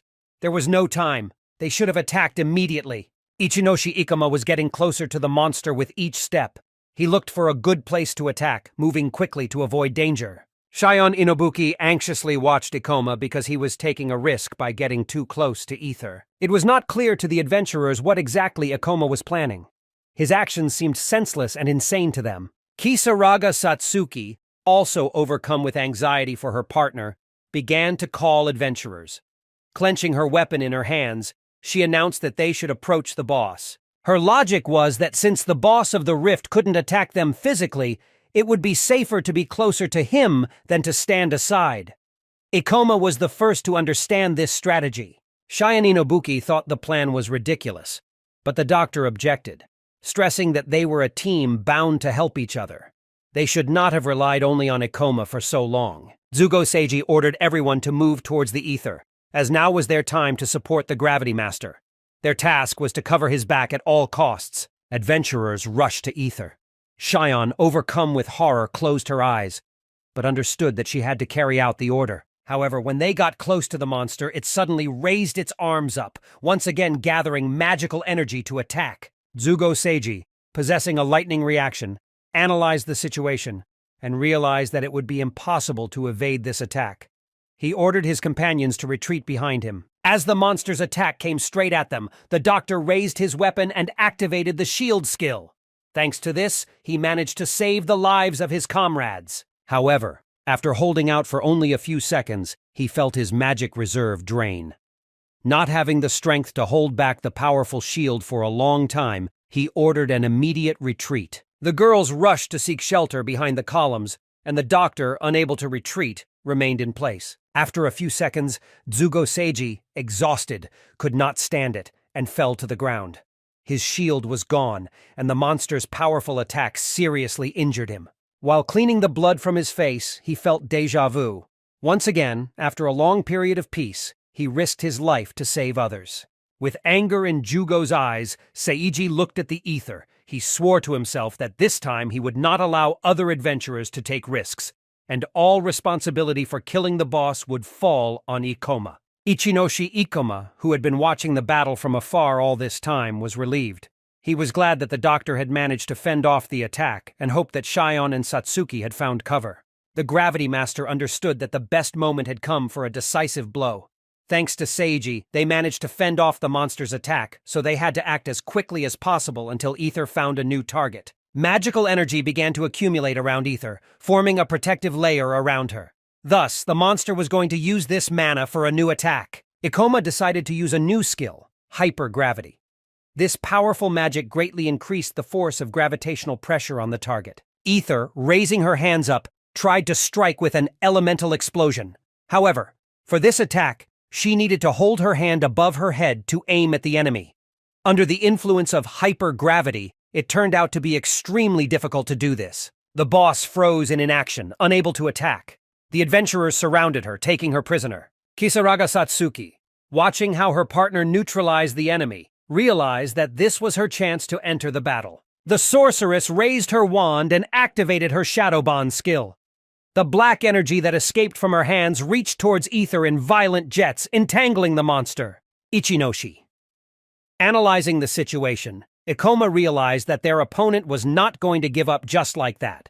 They couldn't let her regain her mana because otherwise the battle would turn into a vicious circle. Shion Inobuki, gathering all her strength, rushed into battle. After using her Moon-Slash skill, she angrily turned to the monster, asking if it enjoyed such a powerful attack. This powerful blow struck Ether. The girl managed to cut her hand, which was unnaturally twisted at an angle. The monster, overcome with pain, gave a shrill cry. This cry of pain was so loud and unexpected that the adventurers watched in horror at what happened next. Suddenly, the boss's severed arm fell to the ground, and her body, exhausted and unable to resist, swayed forward. Ichinoshi Ikoma, jumping up and speeding up, shouted that the girls did a great job. Satsuki and Shion have helped him a lot, but he'll be on his own after that. The Gravity Master concentrated his powerful energy into the sword. Jumping up and flying forward, he cut the monster's body in half. Moments before her death, Ether let out a terrible scream, and then her last sigh was heard. She fell to the ground and her body began to disappear. For this victory, they received 11016 units of experience. Ikoma's level increased from 45 to 49, and he also gained 16 skill points. Kisaraga Satsuki, filled with joy, exclaimed that they had succeeded. Shion, exhausted after the powerful attack but also happy, silently nodded. Zugo Seiji, who was still on the ground from his injuries, admitted that Ikoma had done a great job and their strategy was flawless. Ichinoshi Ikoma was incredibly happy. This is how they managed to defeat the new boss of the rift. Now he could finally reveal all the secrets of the emergence of the rifts, because he had obtained the item lost in the first timeline. The Ring of Wisdom. Ichinoshi Ikoma approached the remains of the ether, where he noticed something glowing. He reached out and, taking this item, he was surprised to see the Ring of Wisdom in front of him. They managed to defeat the rift boss, Library of Secrets, and get what they were after. In the boy's hands shone the Ring of Wisdom, a rank B item that gave him the ability to call the Great Witch from the Library of Rites. Kisaraga Satsuki, standing next to her partner, felt that this ring could give them answers about the origin of the rifts in their world. Ikoma agreed with her, noting that he himself considered it likely. The sorceress offered to take the ring to the special unit if the assumption was confirmed. However, the main character did not think this idea was the best. There were 3 good reasons for this. First, in the past timeline, this ring was already owned by the head of the special unit. It was lost for unknown reasons. After everything that happened in the past, I cannot trust them with the Ring of Wisdom, Ikoma stated clearly. The second reason was the ring's true power, which only a high-ranking adventurer could reveal. Ikoma, being a former S-rank adventurer, was confident that he could unlock the full potential of this artifact. And finally, the third reason. No adventurer in his right mind will refuse a rare item, obtained with blood and sweat. Therefore, Ikoma decided to keep the ring for himself. Kisaraga Satsuki watched her partner with joy. She hadn't seen him so pleased in a long time. Ikoma carefully examined the ring from different angles. Zugo suddenly approached Ikoma Seiji. He began to praise him for the fact that, thanks to him, they were able to overcome the ether. The doctor expressed his immense gratitude for the heroism shown. Seiji noted that he saw ether hurt Ikoma. Therefore, as a doctor, he asked permission to heal his wounds as a thank you. Ichinoshi Ikoma, to be honest, tried not to fall under the direct attacks of ether, but still suffered a little. The wounds weren't serious, but he would greatly appreciate healing. Gravity Master sat down on the ground, and Jugo Seiji approached him from behind. Placing his hand on Ikoma's back, he began to emit healing energy that gradually healed the hero's wounds. Zugo Seiji was incredibly happy that everything turned out this way. For the first time, he was so fortunate to meet an adventurer with such outstanding abilities. Previously, the doctor always prioritized portal research, not his allies. However, this campaign inspired his heroism of Ikoma. Zugo was infinitely grateful to fate for having met such a kind boy. Shion Inobuki, exhausted, bowed her head. She admitted that at some point she thought they might all die. Traveling through the portals really tired her out. Hiru Kasai, who only came here for rare items from the portal boss, looked around. He wasn't going to give his booty to some simpleton. Drawing his sword, Kasai decided not to delay. The battle was intense, and the adventurers probably relaxed after the victory. It was the perfect moment for a surprise attack. Thanks to thief class skills, Kasai could move silently. His class was also famous for its high attack speed. Ikoma wouldn't even blink before Kasai dealt him a fatal blow. The traitor ran and jumped, deciding to use Shadow Grasp so that no one could hear him. However, Ichinoshi Ikoma felt something. He jumped up sharply, turned his head, and saw his former partner trying to kill him. Ikoma raised his sword and managed to block the attack. Hiru Kasai was sure that his attack would go unnoticed. He did not understand how Ikomi managed to discover him. With one hand, the Gravity Master was blocking the thief's attack, while with the other, he was gathering mana to cast double gravity. His hand became much heavier, and he punched Kasai hard in the face. The thief retreated. His cunning plan failed. There was nowhere for him to retreat, so he was forced to fight on. Zugo Seiji, shocked by what happened, asked Ikoma what was happening. Ikoma explained that Kasai had betrayed them back during the boss battle by trying to kill him. The main character expected that he would have to fight Kasai at the end, but he did not think that he would dare to attack him again already in the rift. Ikoma mentioned that Hiru had barely participated in the battle, so he should have enough strength for the duel. It wasn't fair. But Ikoma also had enough magic left for the battle. Besides, there were 4 of them against 1, so this battle should be easy. However, suddenly the face of the main character changed. He saw that the traitor was holding the Ring of Wisdom in his hands. Kasai began to walk away even further, assuring himself that he had already obtained what was rightfully his. On his hand shone the ring of wisdom, as well as the bracelet of the guardian. Ikoma now understood that Kasai hadn't intended to kill him from the beginning, as his only target was rare items. Zugo Seiji couldn't believe that Kasai had stolen a rare artifact from Ikoma, the guardian's bracelet. This bracelet was very valuable in itself, but inside it they held all the loot they had gathered in the rift. Shion Inobuki began to scream loudly, berating Kasai for his action. She ordered him to return immediately because she was ready to fight him. They could not waste time and urgently needed to catch up. Hiru Kasai ran away. He understood that, except for Ikoma, all other adventurers did not pose a threat to him. He also knew that the Gravity Masterclass was based on speed, but he wasn't sure if the main character, despite being only a B-rank adventurer, could defeat him, a high-ranking thief. Ichinoshi Ikoma had to admit that in this timeline his speed was on par with a thief class level. He could never have imagined that a B-rank adventurer would stoop to the banal act of stealing from his comrades. He was wrong to trust Kasai. Hiru built his whole life on blackmail and intrigue. From the very beginning, his career was overshadowed by a bad reputation, but no one wanted to associate with him. He was forced to go to another area in search of new rifts, but even there everyone already knew him. And not only because of his infamous reputation, but also because of his power. Here he finally understood that his career had come to an end. But here he unexpectedly met two adventurers, a stupid and greedy leader of the group and a short-sighted guy who had useful information about the boss of the rift. This meeting became his saving straw because thanks to it, he managed to get out of this difficult situation. Zugo Seiji was desperate. Their partner brazenly stole all their belongings, all 10 million yen. He fell to the ground and began to sob. The Gravity Master decided to apologize. He admitted that this whole situation happened because of his carelessness. They needed to catch Kasai and hand him over to the special unit. Although Kasai didn't kill anyone, he did steal all of their loot. It will be difficult to prove his guilt because legally they have not fixed the distribution of the loot from the monsters of the rift in any way.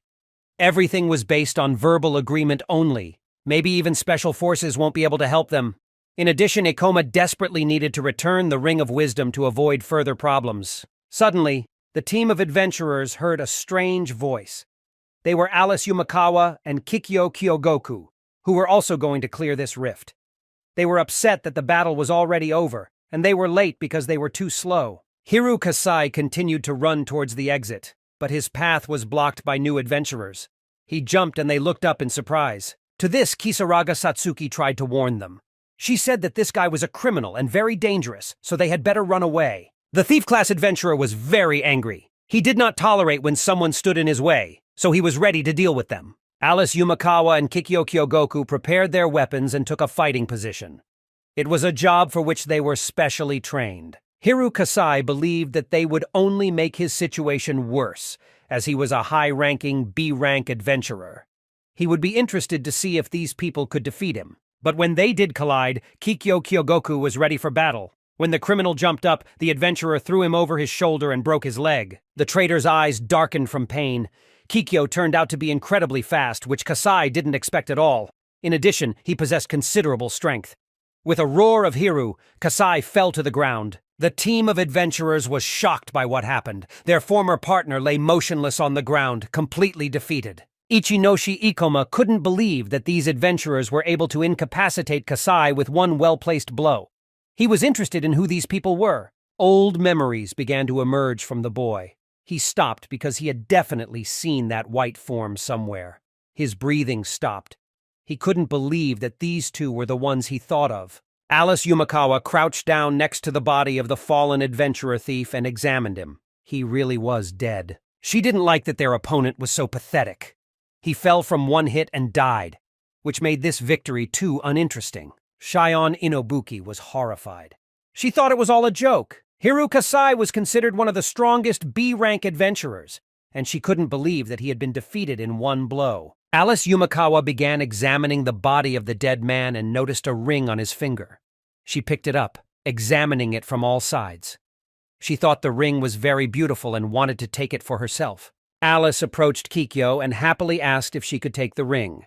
Her partner decided to study the characteristics of this item. When the information loaded, he saw that it was the Ring of Wisdom, the very thing they had come here for. Alice Yumakawa was very upset because they were not given an order to destroy this object. She asked if she could still take it for herself because no one would know about it. Kikyo Kyogoku replied that she was currently on duty, so she had to obey all the orders of the leadership. If she does not comply with the order and return the artifact, he will kill her here and now. Zugo Seiji decided to intervene in the conversation with the strangers. He assured them that the man was a criminal, and they were truly grateful to have been saved. Hiru's body once more, Kasai asked if they had treated him too cruelly. Elisa Yumakawa thought at first, but then laughed in his face. She said that they got it all wrong because their goal was to kill every single one of them. The girl took out a large knife and laughingly told them that they had been ordered to destroy every adventurer that entered this rift, without exception. The adventurers were horrified. They did not know what to do or where to run.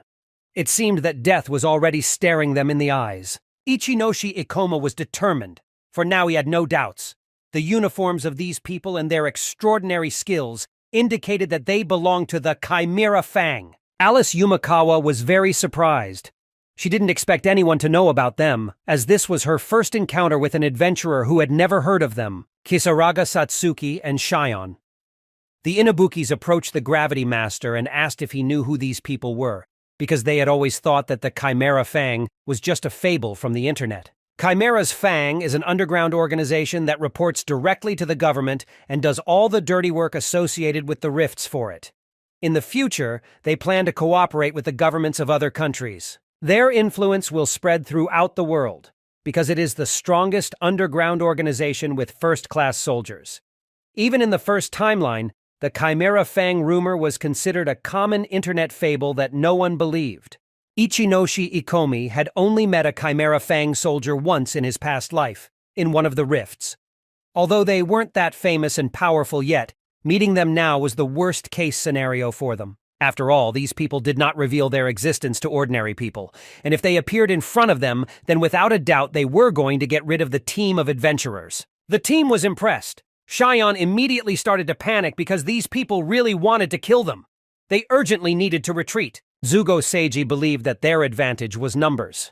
There were 4 of them, and they could overwhelm the enemy in numbers. They just needed to cover each other and attack from blind spots, using the strategy they had developed in the fight against Ether. But the main character looked at the situation from the side and understood that they are not equal to these people. They needed to retreat or they would all die. Elisa Yumakawa asked her partner who they would kill first. She asked if she could play with Ichinoshi Ikomo because he interested her, but Kikyo Kyogoku replied that they didn't come here to have fun. The Master of Gravity noticed a ring on the girl's hand. He had come such a long way to unlock all the secrets of the rifts that only the Ring of Wisdom could answer. So he couldn't let her take her away. Ichinoshi Ikoma decided to enter the battle first. He faced off in a duel with Elisa Yumakawa. Kisaraga Satsuki did not expect her partner to intervene in this brutal battle. Ichinoshi Ikoma ordered his team into action. He said he could handle Alice alone and asked the 3 of them to deal with Kikyo someone. Although this is madness, the ring cannot be returned to him otherwise. The 3 of the adventurers will have to fight while Ikoma fights alone. Zugo Seiji explained that this was the best solution in this situation. It must not be forgotten that they are only a support class and cannot be the main attacking force. They will not be able to face the enemy in close combat alone. On the other hand, Ikoma, who has great strength and combat experience, has every chance to win the fight. They should focus on Shion. Ichinoshi Ikoma decided to fight alone.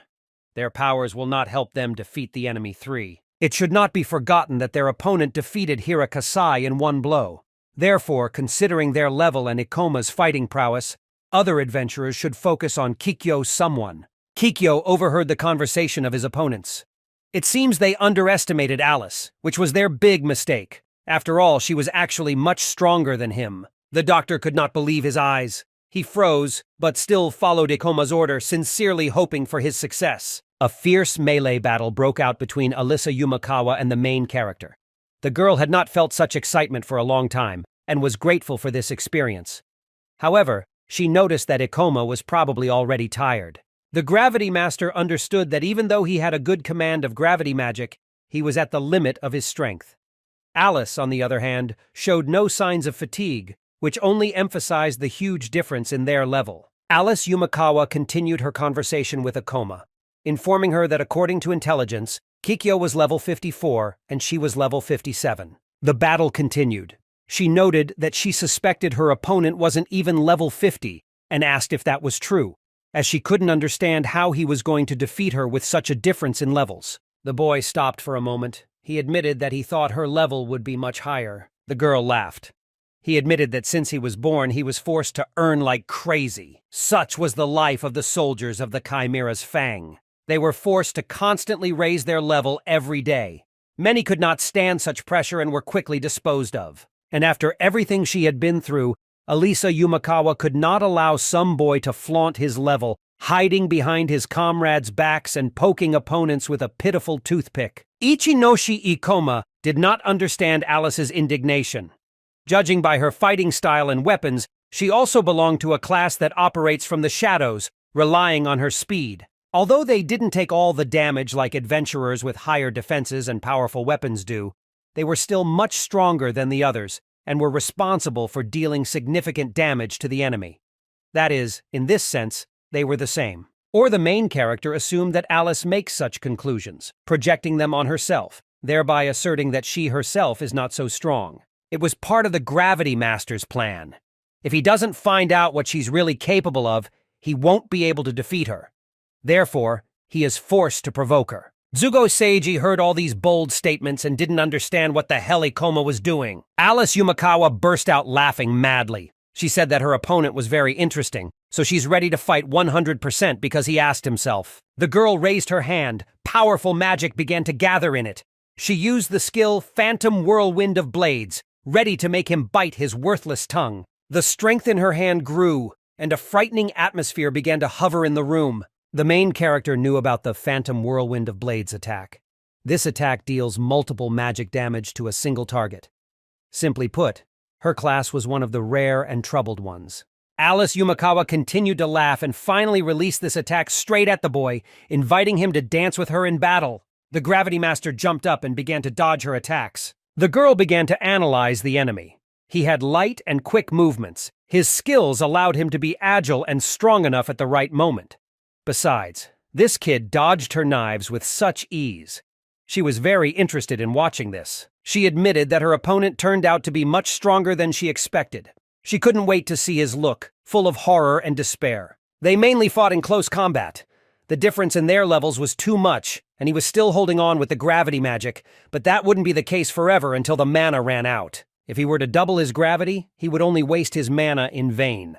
They were even on par with her mana amount, and he wouldn't be able to attack her at that pace directly. But right now, the boy couldn't count on Kisarag's support, Satsuki and the others, because they were busy with another powerful soldier. He understood that all this was not all that Elisa Yumakawa was capable of.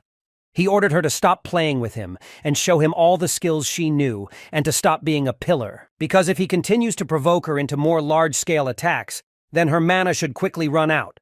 Although it was risky, he had no other choice, because those knife tricks were just fluff, not her real strength. Therefore, let her show what the illusionist class is capable of. Alice smiled. She said he was actually good because he looked like he was really knowledgeable in the classes, even though she had never met a person in her class. The illusionist class is a combat class capable of turning any, even the most perverted fantasy into reality. Alice Yumakawa began to use her new skill. She agreed that if he wanted to face her in a serious fight, she would use her most powerful skill. It was Phantom Whirlwind of Blades, Reflection of Being. Phantom Whirlwind of Blades, Reflection of Being, capable of multiplying the illusion many times over, increasing the radius and number of knives used. No creature, neither monster nor human, has yet been able to evade this attack. The Gravity Master decided to act. He jumped high, reducing gravity in the process. He managed to dodge all the knives and got his feet on the ceiling. Alice Yumakawa smiled and said that it was very good, but it wasn't enough. Because Reflection of Being could be easily combined with other magical attacks. Thus, it stuns the opponent. But the most terrible thing about this spell is that it causes genuine fear of the unknown, of what awaits the victim of this spell. But Ichinoshi Ikoma was confident in his abilities, and he was ready to look fear in the eye. He began to fall from the ceiling and saw hundreds of knives flying at him. These knives, while he was falling, settled even closer to him, and in a few seconds it could seem that they were piercing the boy's body. But when it happened, this illusion simply dissolved into thin air. Alice lifted her head up and couldn't understand why it didn't work. The gravity master easily descended to the ground and said that the illusions were not so terrible if a person was able to find the gap between light and shadow. The girl believed that this was impossible, because it could not be that he was not afraid of the possibility of losing his head. But then it was not clear how he was able to get out of this illusion. She thought that maybe he was just lucky. Ichinoshi Ikoma swung his sword in a flash near Alice, but she did not expect the attack and was deep in thought. She barely managed to repel the fragments of stones flying at her with her sword. While Alice was not paying attention, Ichinoshi Ikoma quickly jumped behind her, finding himself in her blind spot. The girl could not believe that this guy was just lucky. His movements showed the knowledge and experience of an experienced fighter. Alice turned sharply and saw the enemy behind her. She had never had to fight such a skilled adventurer before. Before, she had only encountered dangerous criminals and terrifying monsters. But this guy was on a whole other level. Alice could not understand who he was and where he got such skill. Alice Yumakawa admitted that she underestimated Ichinoshi, to whom she had never met a person who managed to escape from her illusion and not succumb to fear. She became more and more interested in whether he was really human. Ichinoshi Ikoma confirmed that he had indeed succeeded in doing so. He wanted to end the fight with one well-placed blow, but found it too easy. Suddenly, a drop of blood fell on the floor in a hole in the room. Alisa Yumakawa felt a burning pain in her body. Her hand was covered in blood. Overwhelmed with terror and rage, she began to laugh nervously, clutching her face in her hands. She had no choice but to admit that Ichinoshi Ikoma was indeed very strong. Alice admitted that for the first time she felt the fear of death. This guy was the first person to make her feel truly vulnerable.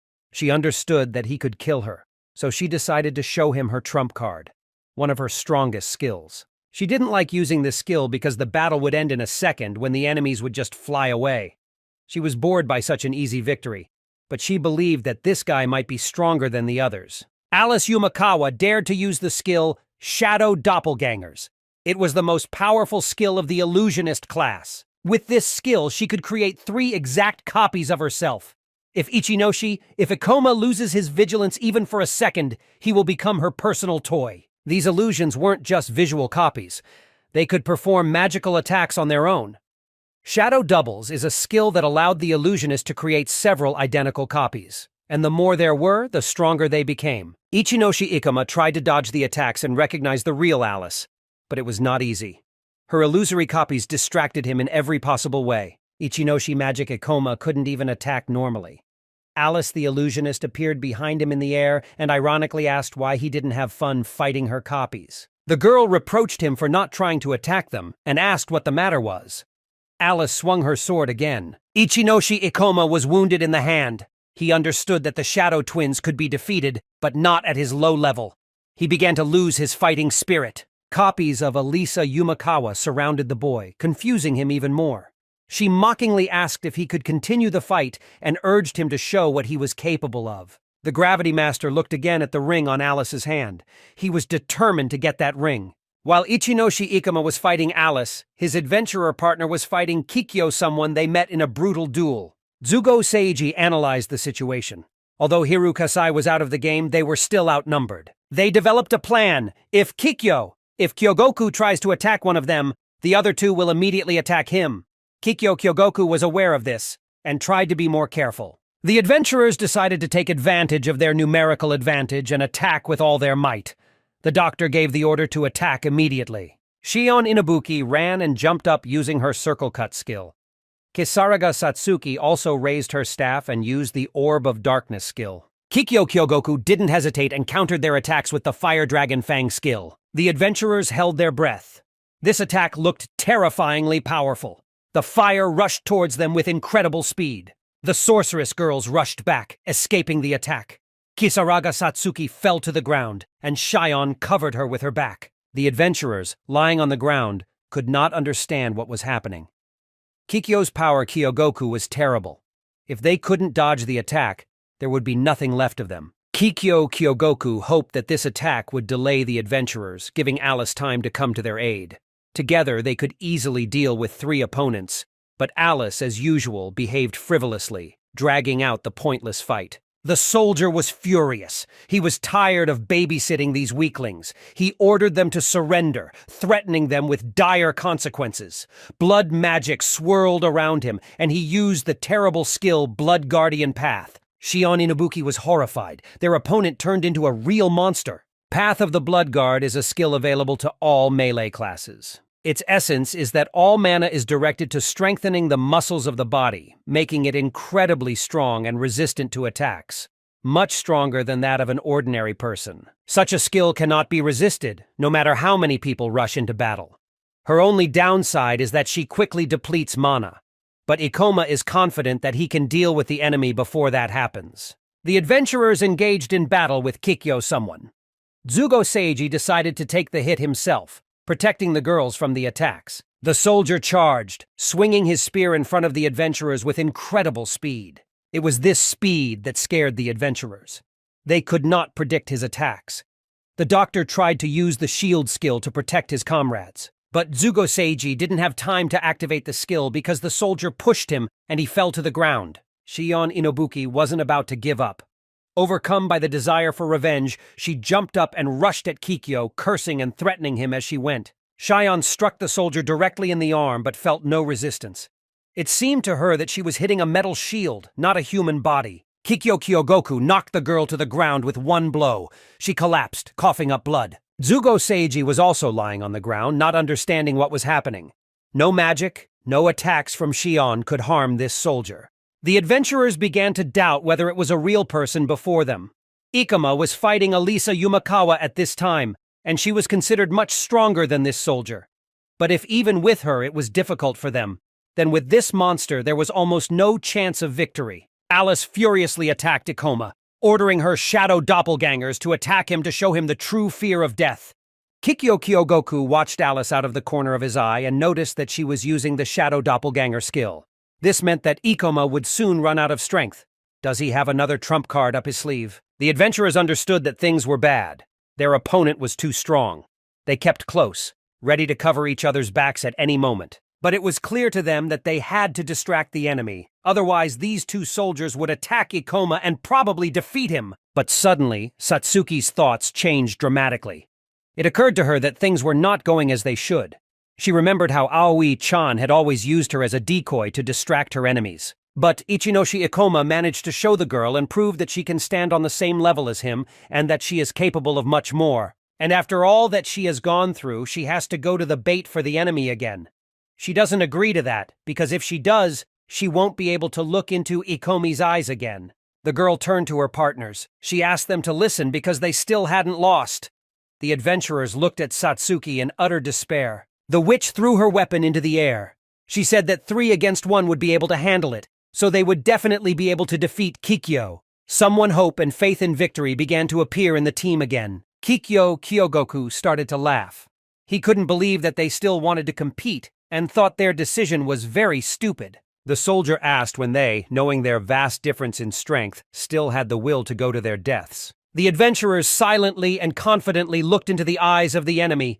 They were ready to resist further. Zugo Seiji analyzed the situation. He understood that the enemy's technique increased the wearer's physical capabilities, but they had no choice but to fight. But they did not know how they would be able to approach him, because he literally scatters them like soft toys. Everyone doesn't have much magic left after the boss fight, so there's no way to drag out this fight.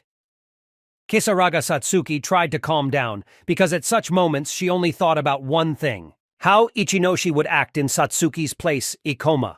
It is absolutely impossible to prolong the battle because of their difference in level and the small amount of magic.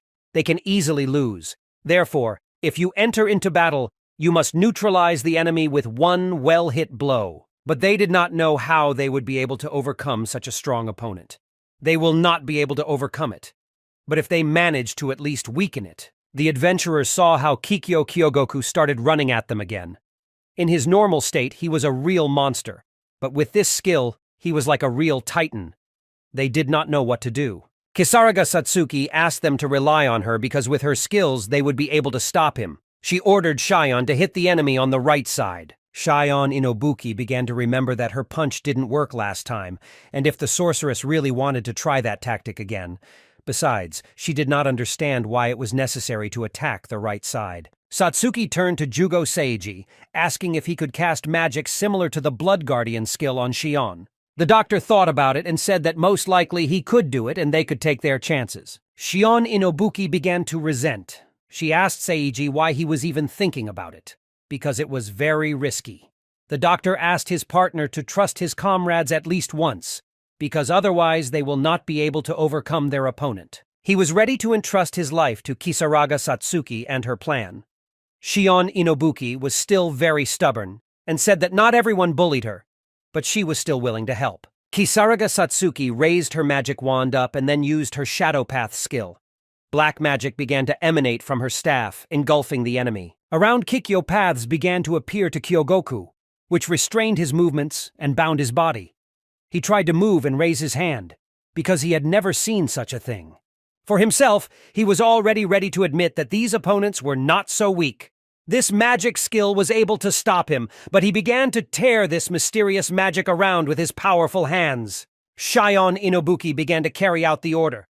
She understood that it was impossible to stop this monster with their powers, but there was no choice and she was willing to take the risk. She applied the moon cut. The girl threw her scythe. She flew by Kikyo. Kyogoku hadn't touched him at all, but now there was a new problem. She was left without a weapon. She clutched her head with her hands in fury. She thought so, and she started going crazy. Now, because she obeyed her partners, she lost her weapon. Zugo Seiji applied a shield around himself. Thanks to this, he will be able to attack his opponent and run straight to him. He ran away and began to carry out his plan. Kikyo Kyogoku managed to notice everything and get into a fighting position in time. He couldn't believe his opponents thought this childish trick could work on him. But suddenly behind the soldier, with the help of Satsuki's Path of Darkness skill, this black force lifted Shion's scythe up before the enemy saw it. A moment later, the black magic threw that scythe right at Kikyo Kyogoku with immense power. At this moment, Kikyo was able to sense the threat with his side vision, so he immediately deflected the attacking weapon.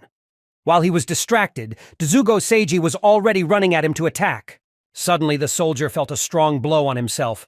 Blood appeared on his hands. It was a doctor who immediately used the shield strike skill. Kikyo Kyogoku staggered in pain and dropped his weapon to the floor. He began to reach for her. But Zugo prevented him, Seiji, who continued to attack him. So Kikyo punched him on the shield. But when he looked at the floor again, he saw nothing. And when he looked up, he saw Kisarage Satsuki, who confidently stood with someone else's weapon in her hands. The adventurer and Kikyo exchanged glances. Suddenly, the sorceress threw back the weapon she was holding. She fell behind her. Kisaraga Satsuki realized that her opponent would not be able to use her skills without a weapon either. Therefore, now he will not be able to just attack them. The witch came up with a plan down to the last detail. She was much more determined than many of them. Now it became clear why she learned so much competing on the side of Ikoma. They are not able to defeat their opponents, but they managed to neutralize them. Now it was unclear how Kikyo Kyogoku plans to continue the fight. They held him back with their skills and also used others for their dirty tricks. But it is his own fault that he underestimated them. The adventurers began to laugh at their opponent. Shion started teasing him, joking if he had lost his toy and how he would compete with them now. Kikyo. Someone was very angry with these jokes. Out of anger, he swung his hand and hit the ground. The floor began to crack and glow beneath him. He slowly raised his head in horror and asked the adventurers if they really thought he couldn't kill them with his bare hands. The team of adventurers stood confidently, ready to accept this challenge. Ichinoshi Ikoma continued to compete with Alice. He could not orient himself in this space, but he tried not to lose his vigilance and follow everything that was happening. One of Alice's doubles, Yumikawa, approached Ikoma. She recognized that he had slowed down a lot, and already understood that he was going to save his mana in every way. But at such rates, he will not be able to overcome it. The girl said that if the boy is not going to actively compete with her, then she will simply kill him, because she is not interested in playing. She asked what he was going to do and ordered him to decide quickly, because did he have time to get tired? The weak point of the illusionist is the unfortunate expenditure of magic. It will not be in her interest to drag out the fight. He must find a medium among the copies, and then they will disappear. But if he were to hit each one individually, his strength would quickly run out. On the other hand, he couldn't find the main body so easily. After all, the clones will interfere with him. Such options inevitably lead to his death. But suddenly the boy's face changed. He had a single plan that could lead him to victory. He was ready to test it, because there was no other way out. Kisaraga Satsuki saw the opponent start to run towards her and immediately used a ball of darkness to counter. But Kikyo Kyogoku kept running. This man now scared them very much, because even after losing his weapon, he did not think of giving up and stubbornly went to his goal. Zugo entered the battle with the soldier Seiji. He hit him with his staff, and they engaged in melee combat. The doctor tried to resist, but being a mage, he couldn't last long. However, he managed to distract the enemy because at that moment Shion attacked Inobuki.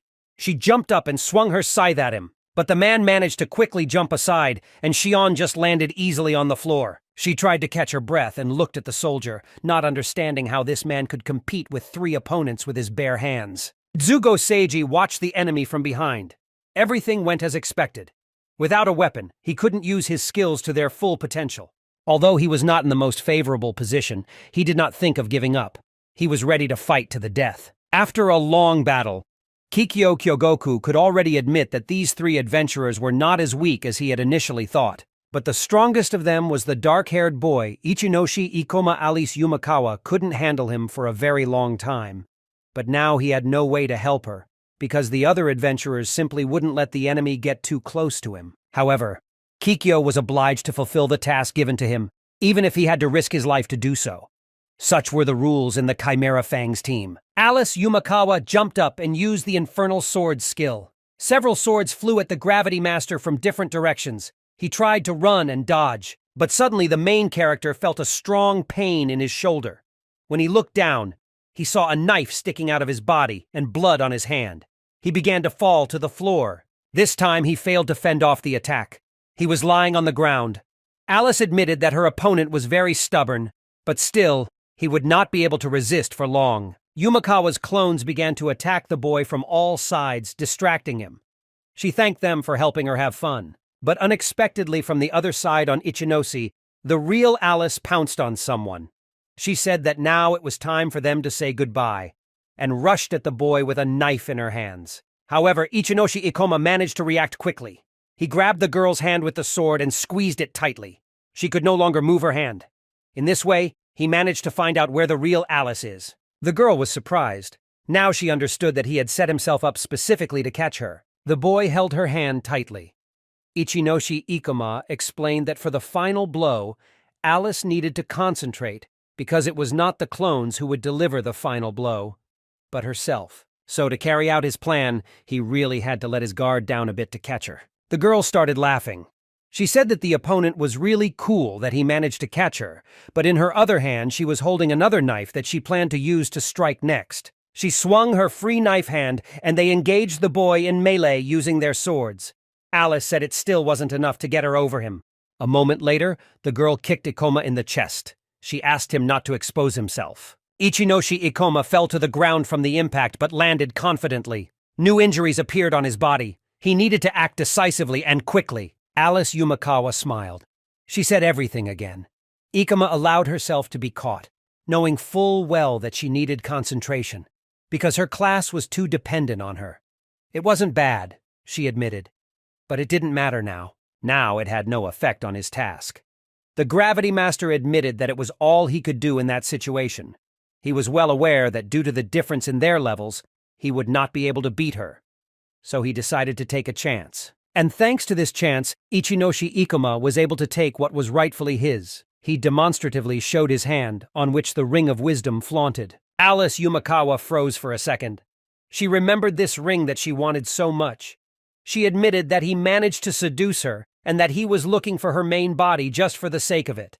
The main character smiled because the experience of the thief class was very useful to him in his second life. The Ring of Wisdom was a unique item that dropped from the main boss of the Ether Rift, and it summoned a Grand Witch from the Library of Secrets. The boy calmly got up from the floor. He admitted that her Shadow Twin skill was indeed incredible, but even it had its weaknesses. And with his class skills, he wouldn't have been able to defeat her so easily. But now, everything was different, because he had been conserving his mana for a reason throughout their match. Ikoma raised his hand with the ring even higher. Alice froze, overwhelmed by a wave of anxiety.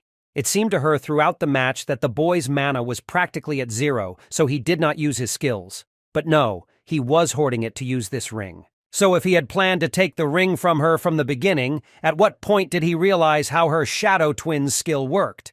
She could not find an explanation for this. Alice Yumakawa couldn't believe that she could fall for such a plan.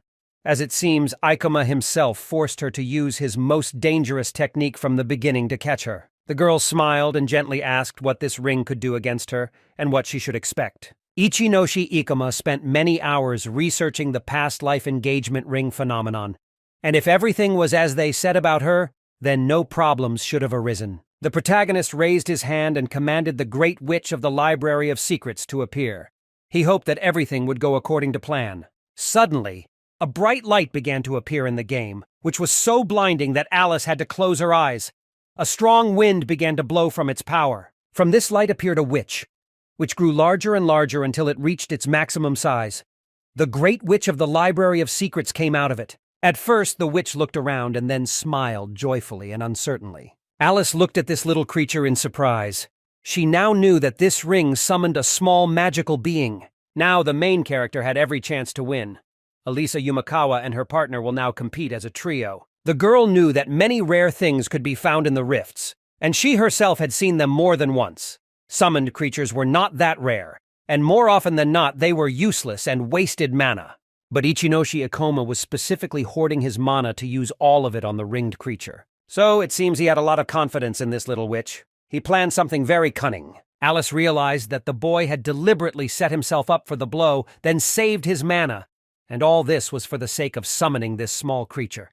She understood that perhaps he had despaired too much. Ichinoshi Ikoma said that to dispel her illusion, he first needed to take the ring from her, and now he will finally be able to compete with her in full force. Alice Yumakawa gave a playful smile. She said it sounded great and she was ready to continue the fight. Suddenly, her clones pounced on the boy from all sides. She asked to be shown what this little witch could do against her. But the Gravity Master was not excited.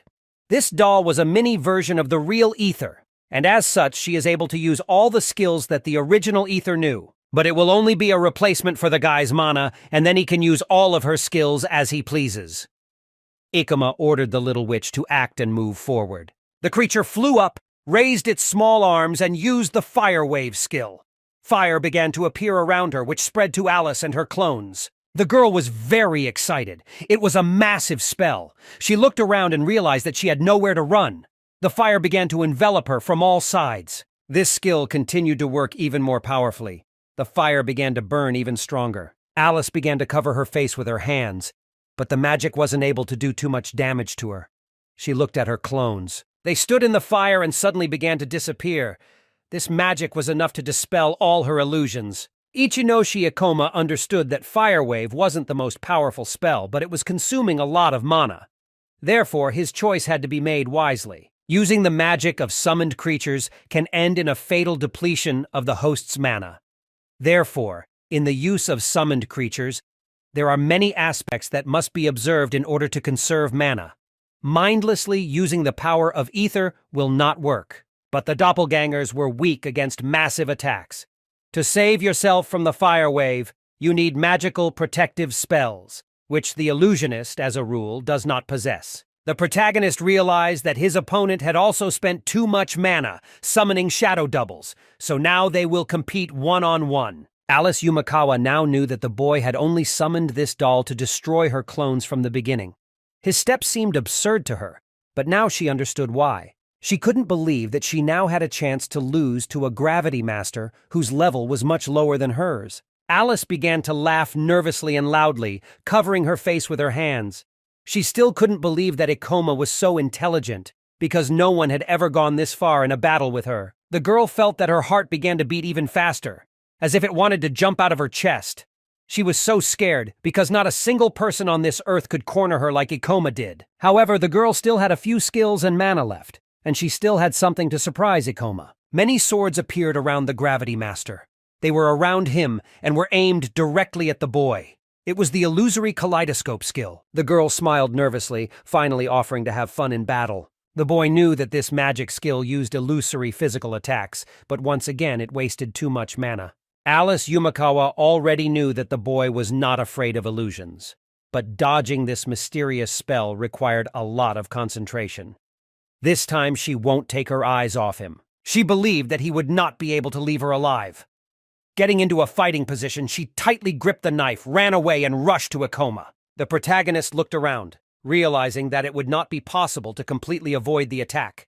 But he had one plan. The knives froze in the air, but after a moment they began to fly at the adventurer's body with incredible force from all sides. Passion was burning in the girl's eyes. With an incredible desire to kill Ikoma, she ran to him. But when she ran to where the boy was standing, she saw no one. In its place, there were only knives stuck in the floor.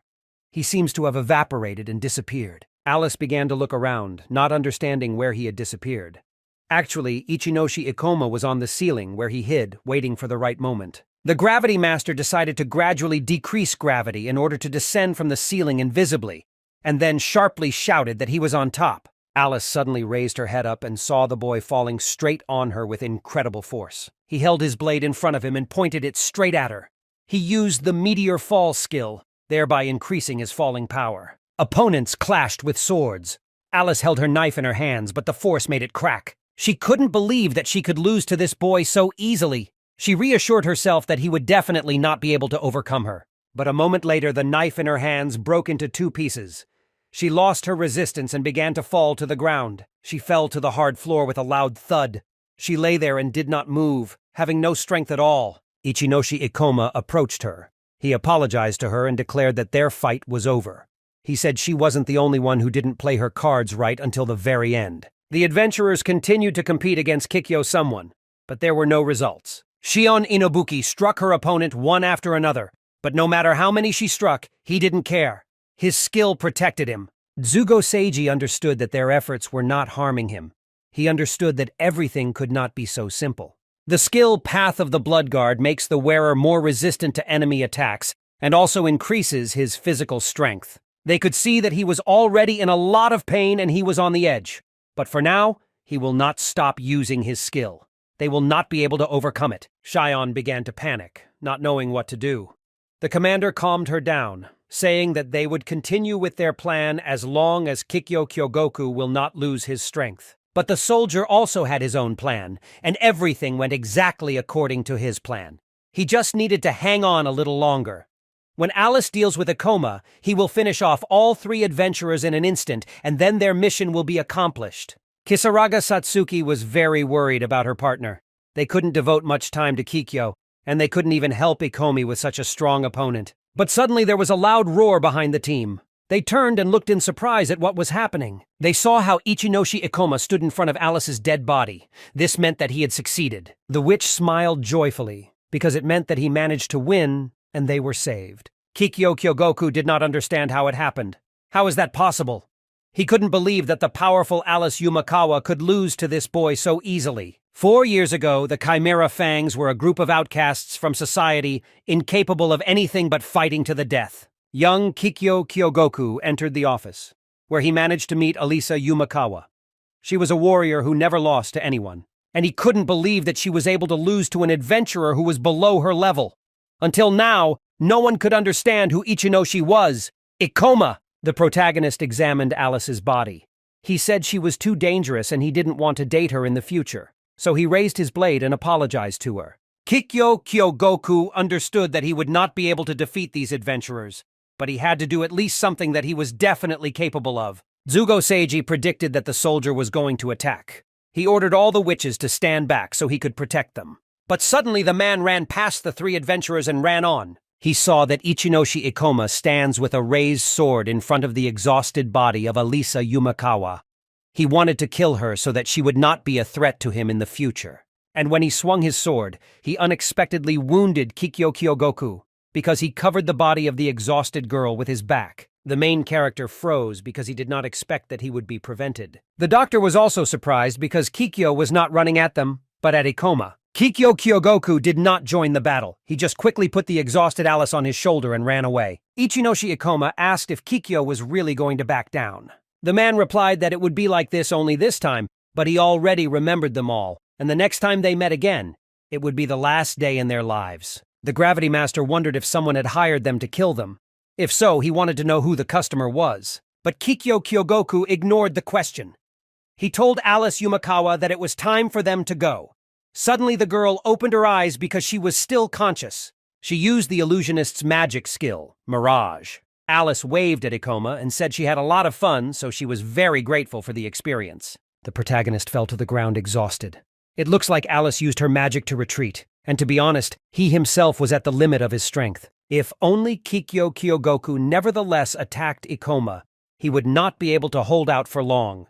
His rollers began to shake. He thought that they were very lucky that Kikyo and his comrades decided to retreat, because otherwise, everyone could have died. Kisaraga Satsuki walked over to her partner and apologized for rushing at him so unexpectedly. The doctor did not even have time to put a shield on Ikoma. The Gravity Master said that everything was fine, and that they all competed well. They thought that Ikoma had taken on the strongest opponent, but in fact, all this fight he was only thinking about how to finish the fight faster and help them, and they managed to disarm Kikyo without his help. His teammates showed everything they were capable of, and without them, he definitely wouldn't have been able to do it. Chimera Fangs will soon spread rumors of their defeat, hanging on them a shameful brand. Soldiers who could not cope with ordinary adventurers. This incident could seriously affect their reputation. In 10 years, they will not be able to become the most powerful shadow group, as it was in the past timeline. But this time, no one was hurt, although it is not clear whether the same security awaits them in the future. And yet Ichinoshi Ikomi managed to obtain a valuable artifact, the key to solving the occurrence of faults, the Ring of Wisdom. This item was very important, and this was confirmed by the appearance of the Chimera Fang. Now everything fell into place. In the past timeline, this item was lost, although it was in the head of the special section. This time, the Chimera Fangs did not invade the Rift's territory. So, could it not be that this time the task for Ecole Chimera was given by the head of the special department himself? But suddenly the team heard a familiar voice. It was Hiru Kasai, who came to his senses. He said it was time for them to get out of here. He asked for forgiveness and begged to be taken out of this place. Shion Inobuki was furious. She asked how he had the audacity to ask them for something. Because if he asks to get out of here, then she is ready to offer to send him to the other world, because she is joyfully ready to accompany him. The doctor asked Shion to calm down, because even if he did something bad, there is no need to kill him. As they expected, Hiru Kasai wasn't even able to get up. So they're going to hand him over to the SWAT team as a criminal who attempted to steal their loot. Kikyo was carrying Alice Yumakawa on his shoulders. She was delighted with such a fight, glad that she had this experience. She told her partner that she was already close to finally finding peace, but she understood that most likely their mother would count them out for defeat. Because if he hadn't protected the girl, he would have been able to pounce on Ikoma and then kill him with one blow. And she understood that most likely Ikoma would have problems now. The soldier believed that he was not worth Alice's life. Although they lost this time, they will meet him again. And next time, they will ask for help to eliminate him from a former adventurer of rank A. Guardians of the Library of Secrets Rift stood near the exit of the rift. They watched in amazement as the wounded adventurers emerged from it. One of the employees asked if they managed to defeat the boss of the Library of Secrets Rift. Zugo Seiji had Hira on his back, Kasai. He smiled confidently and said that they managed to clear the rift because they were B-rank adventurers. Other adventurers stood behind. Satsuki apologized to the workers that they managed to deal with the boss so quickly. Suddenly, Ikoma heard an unfamiliar voice behind him. She asked him if he was the same leader of the team who was able to clear this rift. The Special Forces soldier who came to train his new skills in this rift turned out to be Mayumi. That's me. He did not expect that he was overtaken, and the adventurers managed to cope with such a difficult task so quickly. Mayumi was outraged that the civilians, in his opinion, did whatever they wanted without thinking about the consequences. This confirmed his opinion, which he had from the beginning. Shion Inobuki could not tolerate such humiliation and rudely replied to Mayumi. She said that adventurers risk their lives to protect people from special forces and clear rifts. Ichinoshi Ikoma walked over to Mayumi Toya to apologize for the behavior of her partner. He explained that they were both very exhausted after cleaning up the rift, especially Shion, so she didn't hold back her emotions and behaved rudely. Ikoma also noted that he would not like to make enemies in the special unit. In the special forces, unfortunately, adventurers are often treated like ordinary civilians. It is worth noting that adventurers appear due to the desire of people to independently protect others and explore rifts on a legal basis. However, the special unit closely monitors the activities of adventurers and can deprive them of their licenses in case of violation of the rules. In the future, the special unit plans to fully control the activities of adventurers. At the moment, they cannot take harsh measures except for verbal remarks. One of the soldiers of the special unit, Urakadze Tsumuji, turned to Lieutenant Mayumi with a request not to inflame the conflict. She emphasized that the most important thing is that the fault no longer poses a threat to people. Ichinoshi Ikoma decided that this was a good time to expose Hiru's crime Kasai. He revealed that Kasai was trying to steal the loot they had found in the rift. Hiru Kasai looked around, realizing that he urgently needed an excuse. Mayumi Toya slowly turned and asked to explain again what had happened. The thief-class adventurer began to explain that it was just a misunderstanding in the group, and nothing like that had happened.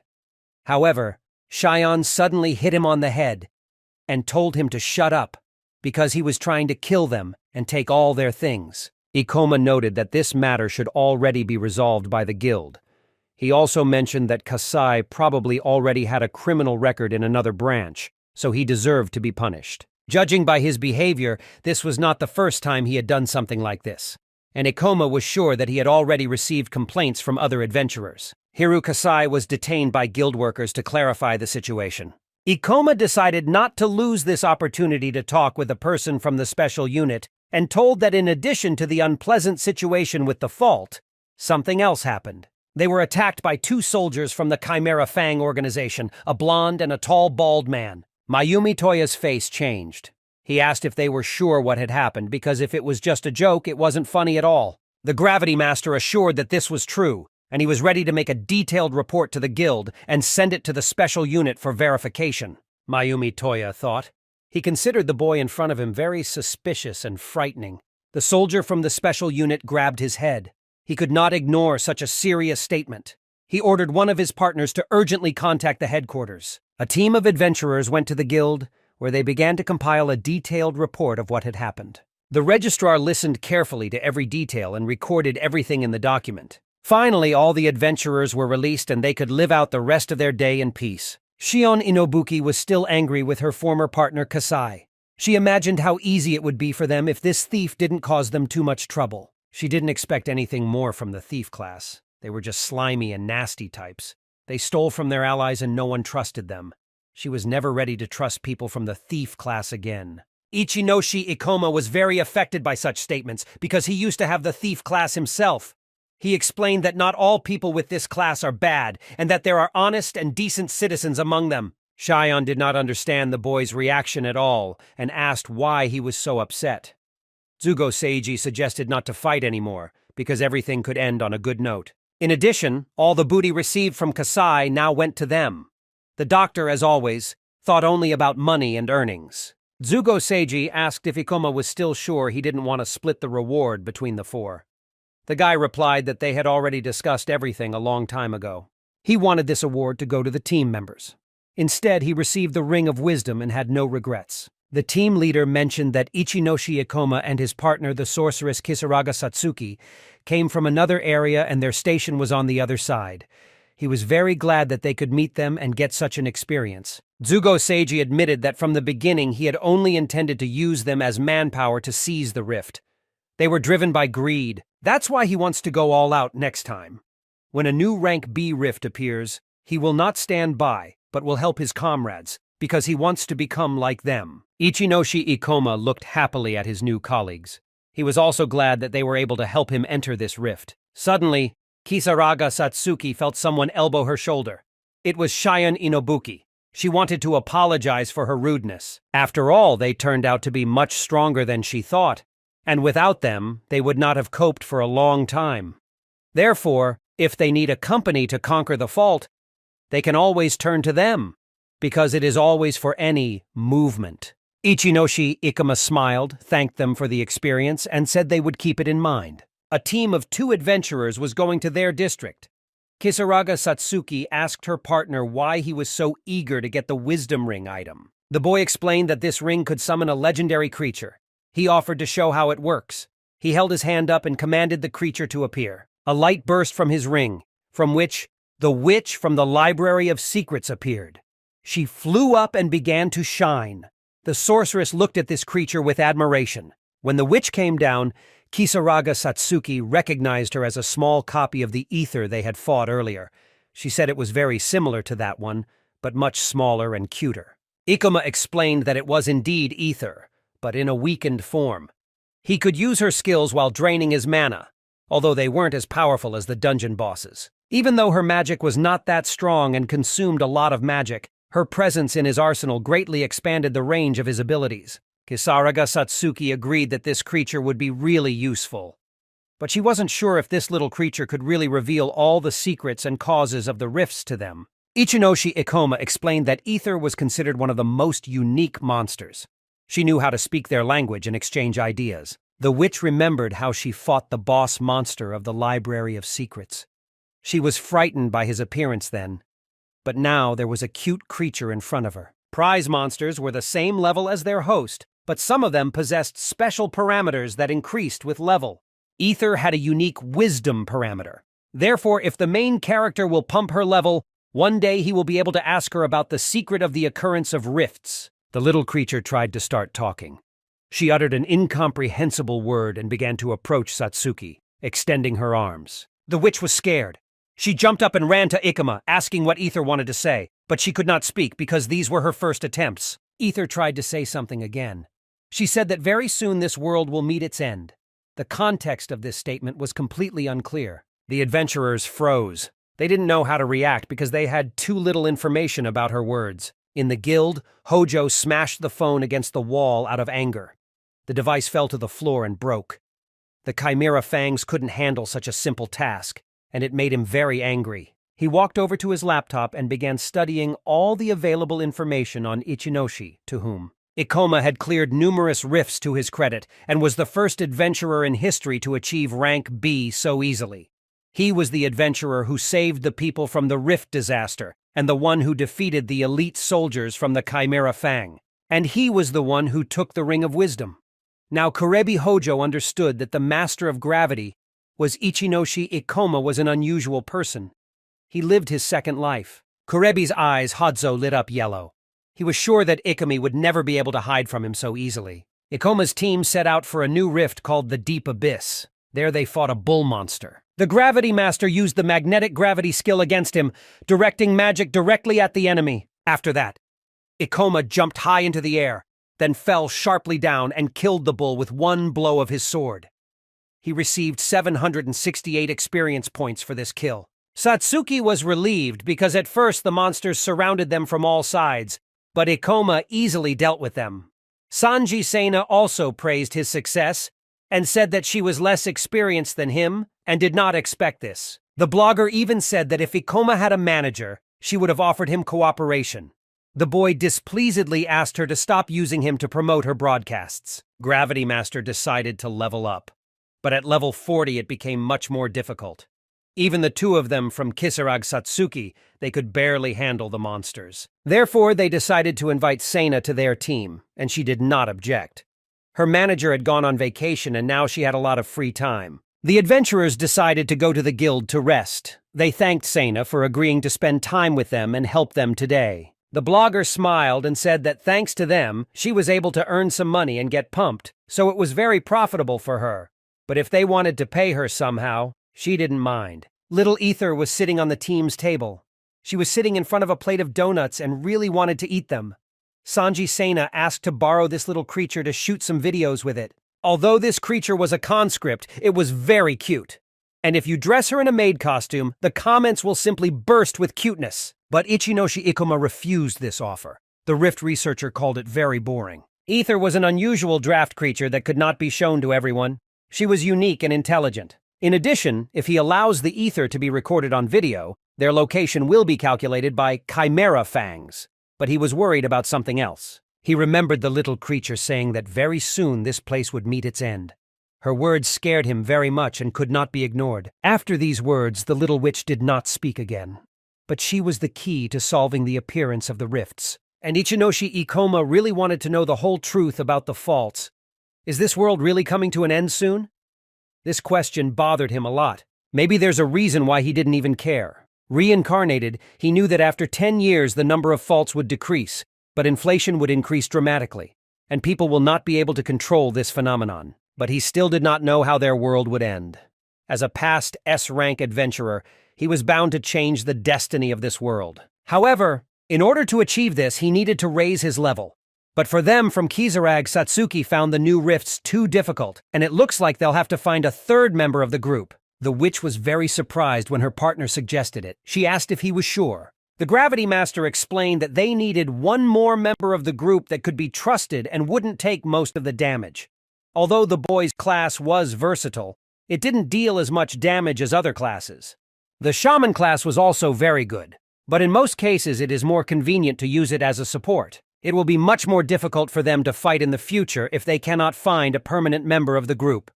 Sanji Sena was not particularly interested in this proposal. Shion Inobuki also had a fairly mobile class similar to his, so she didn't fit in either. There was another option, Utsunomiya Syo, head of the Thunder Knights, but they and their partner agreed that it is better not to contact him. The blogger recalled that Ikoma recently received the B rank. Why didn't he just seek out adventurers of the same rank?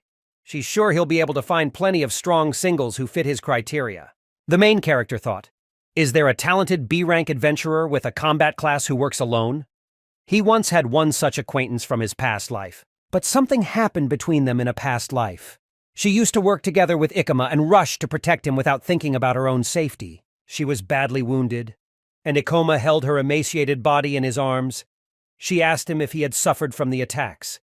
Seeing the boy's undamaged body, she was very happy. She put her hand on Ikoma's cheek and apologized. Although they hadn't been in the group that long, she was happy to work with him, with adventurers like him. A few seconds later, she died. The protagonist wondered if this girl was alive in this world. He had to check it out. The sorceress noticed that her partner was also sitting thoughtfully and asked what he was thinking about. He replied that he was just recalling his memories. They were supposed to meet after about 3 years. At least that was the case in his past life. But he didn't know if they would be able to meet in this world. Therefore, the team decided to go to the guild to find a new B-rank partner. They went inside. There was a girl looking for a job by the table. The registrar explained to her that all the new faults had already been cleared, and she was very sorry that she had no work left. When Satsuki saw this girl, she was very surprised. She knew many people here, but this was the first time she saw this girl. In Ichino's, Hiccup stopped breathing for a moment. She was the same girl he wanted to find in this world. He remembered that sword on her back, as well as her frightening aura around her.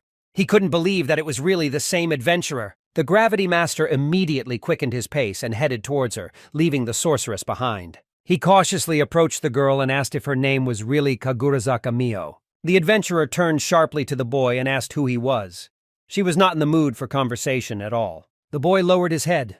His partner approached him and asked if they had already met. Ikoma understood that he could not handle Kagurazaka Mio as if they are old acquaintances.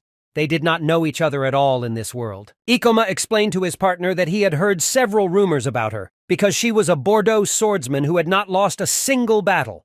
She was a talented solo adventurer. The Gravity Master said they weren't looking for a new member for their group, but asked if she wanted to join them. Kagurazaka Mio laughed. She realized that the guy in front of her was very straightforward and a bit blunt.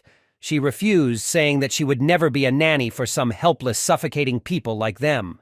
Kisaraga Satsuki didn't really want to take this girl to the team, but if Ikoma recognized her talent and even remembered her name, then probably she was really talented. But she behaved intolerably. The witch decided to intervene in the conversation, because Kagurazaka Mio didn't even know what they were capable of. Therefore, judging by appearance was very unfair on her part. The girl said that she has been working as an adventurer for a long time, so she can immediately distinguish those who are worth her attention from those who are not. Ikoma understood that they were currently around level 40. That is, they were of the same level, and also both of them had experience in clearing B-rank faults. The girl looked down on them. She admitted that it was a good resume, but the fact that they had high ranks meant nothing. The Gravity Master asked if she just didn't like being hired by other adventurers. So if she doesn't want to babysit the weaklings, he suggests they fight in the training arena. But they had one condition: if Ichinoshi. If Ikomi manages to prove his strength to her, then she can trust him to cover her back. Kagurazaka Mio was very stubborn and said that she would not accept such a stupid provocation. She pushed the boy away from her. The adventurer lowered her head and said that she was still not interested in their group, then defiantly left. The main character watched as his past girlfriend left. He remembered how in the past she also didn't want to get close to anyone, so her reaction was understandable. Kisaraga Satsuki asked her partner if he was serious about challenging her to a duel. After all, you can be seriously injured in the training arena, even if it is a normal sparring match, because usually an adventurer and a guild instructor compete in the training arena. In order for two adventurers to fight each other, permission must be obtained from the administration. The guy explained that this issue could be resolved, but she decided to refuse them. He explained that it was not that she did not want to mess with weaklings, but something else entirely. She had one reason. She looked at the adventurer friends who were together choosing the rift they wanted to go to and planning to apply. And as she watched this, she realized one simple thing. No one cared about her identity, because everyone around wanted to get her power. Because Kagurazaka Mio has a rare Reaper class. She can defeat the enemy with both physical strength and dark magic. No matter what opponent fights against her, she is able to defeat anyone. This class combined physical attacks and magic well, so anyone would want such a person in their group. That's why at Kagurazaka, Mio had a great chance to reach the heights if he could keep his life. Kisaraga Satsuki asked the boy if he said that they needed to find that person that they couldn't completely rely on, but she doubted that she would be able to get along with such a person. Ikoma said that everything would be fine because she was a reliable person, although she was sometimes harsh with her words. The sorceress decided to believe Ikoma's words. The protagonist went home and immediately turned on the computer to find the information he needed. Next to him sat Ether, who was always there. He found information about Kagurazaka Mio. She always chose the most dangerous faults for research. She was the bravest girl he had ever seen, hated weaklings, and had quite a complex personality. She always refused to fully join the group, preferring the path of a loner.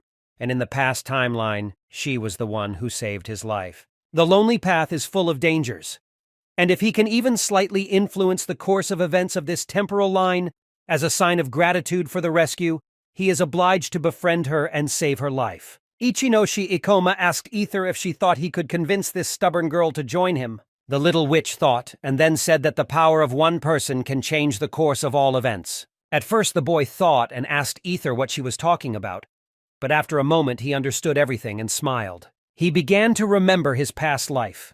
He and his team came to the guild because they needed to find a person in the group who could cause great damage to the enemy and distract him. Ichinoshi Ikoma smiled and said that he knew such a person. He asked to give him some time and then he could persuade her to join them. The boy entered Kagurazaka's room. Mio turned to her, but she paid no attention to him at all, and ignoring him, went to another corner of the room. The protagonist crossed his arms. He understood that gaining her trust would be difficult, so he decided to come up with a plan. He invited the girl to a bookstore and offered her to read a book about how to make friends with people who have no experience in this. The next time he also came to her in the store and offered to pay for all the purchases. He always followed her to make friends, and it was already like stalking. And one day they went to the territory of the Rift, where Kagurazaka came Mio. She was already starting to get annoyed that he was chasing her, so she asked what he had forgotten here. Ichinoshi Ikoma said that many high-ranking adventurers go on raids in particularly dangerous rifts, and he came here with his team. Their group will also participate in the capture of the Poison Blade Rift. He said that it would be a great opportunity for them, because then she would be able to see them in action and figure out if she wanted to join them or not. The girl looked at the boy with displeasure and, silently ignoring him, went into the breach. They were together in this terrible rift. In front of them, they saw several dead bodies that inspired horror, and the glow of a strong monster that had killed these people and was gradually approaching them. Suddenly, Ichinoshi Ikoma woke up. It was all just a terrible dream. He was breathing. He seems to have fallen asleep while analyzing the whole situation after his meeting with Kagurazaka Mio. He resorted to unnecessary memories. After checking the news, he saw that while he was sleeping, another disaster had occurred not far from Tokyo. Rifts and monsters began to attack civilians. Very rarely that such unstable faults appeared. A similar situation was indeed very critical if the guild was already starting to collect an urgent raid. Ichinoshi Ikoma went through even more details because it was all very strange. According to his experience, Such anomalies should have started to appear after 3 years, and this rift was called Poisonous Wedge, which was even more frightening. The main character began to get very nervous because it seemed impossible. This fault was supposed to appear only after 3 years. Something definitely went wrong. In a past life in this portal, Kagurazaka Mio gave her life to save him. He couldn't understand what the hell was going on around him. The adventurers decided to go to a large store. Ikoma decided to buy himself a new match suit. He tried on one of the suits, and Satsuki said it suited him very well. The guy thanked for the compliment. The witch was very pleasantly surprised when he offered her to go shopping together. She never thought that she would help him choose clothes, so she happily decided to suggest to him that if he wanted, they could go shopping together from now on. But when she turned to Ikoma, he continued to ignore her. He was looking at the information on his phone and was very serious. Poisonous Wedge is a rift that should appear in 3 years. It is in this fault of Kagurazaka Mio gave her life to save Ichinoshi, to whom in a past life. Therefore, knowing her character, she will take part in this raid this time as well. Now, the main character had much more experience in clearing faults than in his past life. However, his level was much lower compared to his past life. He was a gravity master, but in his past life he still failed despite his level and skills at the time. In Kagurazaka, Mio's level at this moment was much higher than Ikoma's, and due to her harsh nature, she would not listen to his advice. But the main character could not leave her, although it was very reckless at his level to go on a raid with her. Besides, this rift was too dangerous, and he couldn't ask Satsuki to go with him. He couldn't risk her safety. Kisaraga Satsuki asked again if something had happened to Ikoma, because he did not look like himself and even turned pale. The boy asked her not to worry about him. The witch knew that something was wrong with her partner, and she could not ignore it. She took his hands in hers and said that if something was bothering him, he could share his feelings with her. She admitted that as soon as he called her to his group, he said that he needed her strength. When she heard this, she was incredibly happy and was able to believe in herself. Satsuki admitted that she hated herself for not always being able to come to his aid when he really needed her. So she really asks him to rely on her. The boy bowed his head and thanked Satsuki for her devotion. The team went to the guild, where Ikoma wanted to tell everything. He said he was actually thinking about taking part in one raid. He gave his phone to his partner so that she could read the information. Satsuki looked over and said she read about him. It was an urgent raid in Saitama. She wondered why he wanted to take part in it. He asked if she remembered the girl they met at the guild yesterday. Her name was Kagurazaka Mio, and she will also participate in this raid where she must die. This girl did not expect to hear this at all. She asked again if it was true. The boy crossed his arms. He understood that this was very hard to believe, but he wanted to make sure that Kagurazaka would be safe. Satsuki asked if he was sure that Miss Mio would even participate in this raid and how he even knew that she could die there. Ichinoshi Ikoma fell silent and then gathered his strength and decided to confess.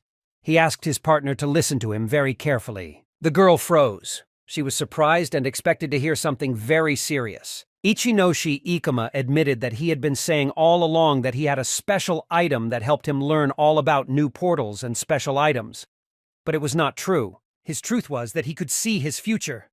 Kisaraga Satsuki froze. She did not believe that such a thing could exist. The boy understood that it all sounded like the ravings of a madman. She might not believe him, but everything he said was true. The witch said she believed him. He could already prove it to her twice because he knew every portal they cleared together like the back of his hand. Besides, Kisaraga, Satsuki completely trusted her partner and did not think that he would deceive her in such a stupid way. The gravity master was glad that the girl was able to believe him, but it bothered him how blindly she believed him. She unconditionally believed everything that Ikoma told her and did not contradict. Therefore, he very much hoped that they would not have such problems in the future. The team went to the subway. They were at the Akiba station. They had 4 stations to go to their destination. The Gravity Master revealed that this raid could be the most dangerous battle they had ever fought. Therefore, they should be very careful. The witch read that according to the article put out by the special unit, the level of the local boss would be about 65. This was not much different from the power of ether. Ichinoshi Ikoma said that this boss will evolve during the raid and will be able to reach level 80. Therefore, they need to overcome him before he finishes his evolution. The witch was very scared. She was completely unprepared to compete with the level 80 boss. It was very risky. In truth, the main character would not even want to participate in this raid, and also did not want to compete with this boss at all. But if they can't get Mio to join the raid, they'll have to get out of here. At least 3 groups must participate in this raid, and they must coordinate among themselves and come up with a plan to kill the boss. Kisaraga Satsuki lowered her head uncertainly. She could not find an explanation why Ikoma would want to do this. Although he did not want to participate in the raid at all, he wanted to save Miss Mio's life. So she decided to ask if he was from Kagurazaka. Mio could have connected something in the past. The boy tried to find the right words. In fact, she once saved his life, so he must protect her as well. Finally, the team was able to arrive at the place where the raid was taking place. They said they wanted to participate. An employee who supervised it was waiting for them. She learned that they had come from another city. So she thanked them profusely for their concern and for coming to help. And to tell the truth, this time few adventurers decided to take part in this raid. 5 more adventurers came to them, and they became only 7 people. This is a small number for such a powerful fault. Kagurazaka approached the team Mio. She stamped her foot in displeasure and asked what they had forgotten here. She suspected they were after her. She made it clear once again that she did not want to join their group. Ichinoshi Ikoma asked what she was talking about. He explained that they simply decided to take part in the raid and were high enough to do so. Mio didn't believe it was true, but she was curious.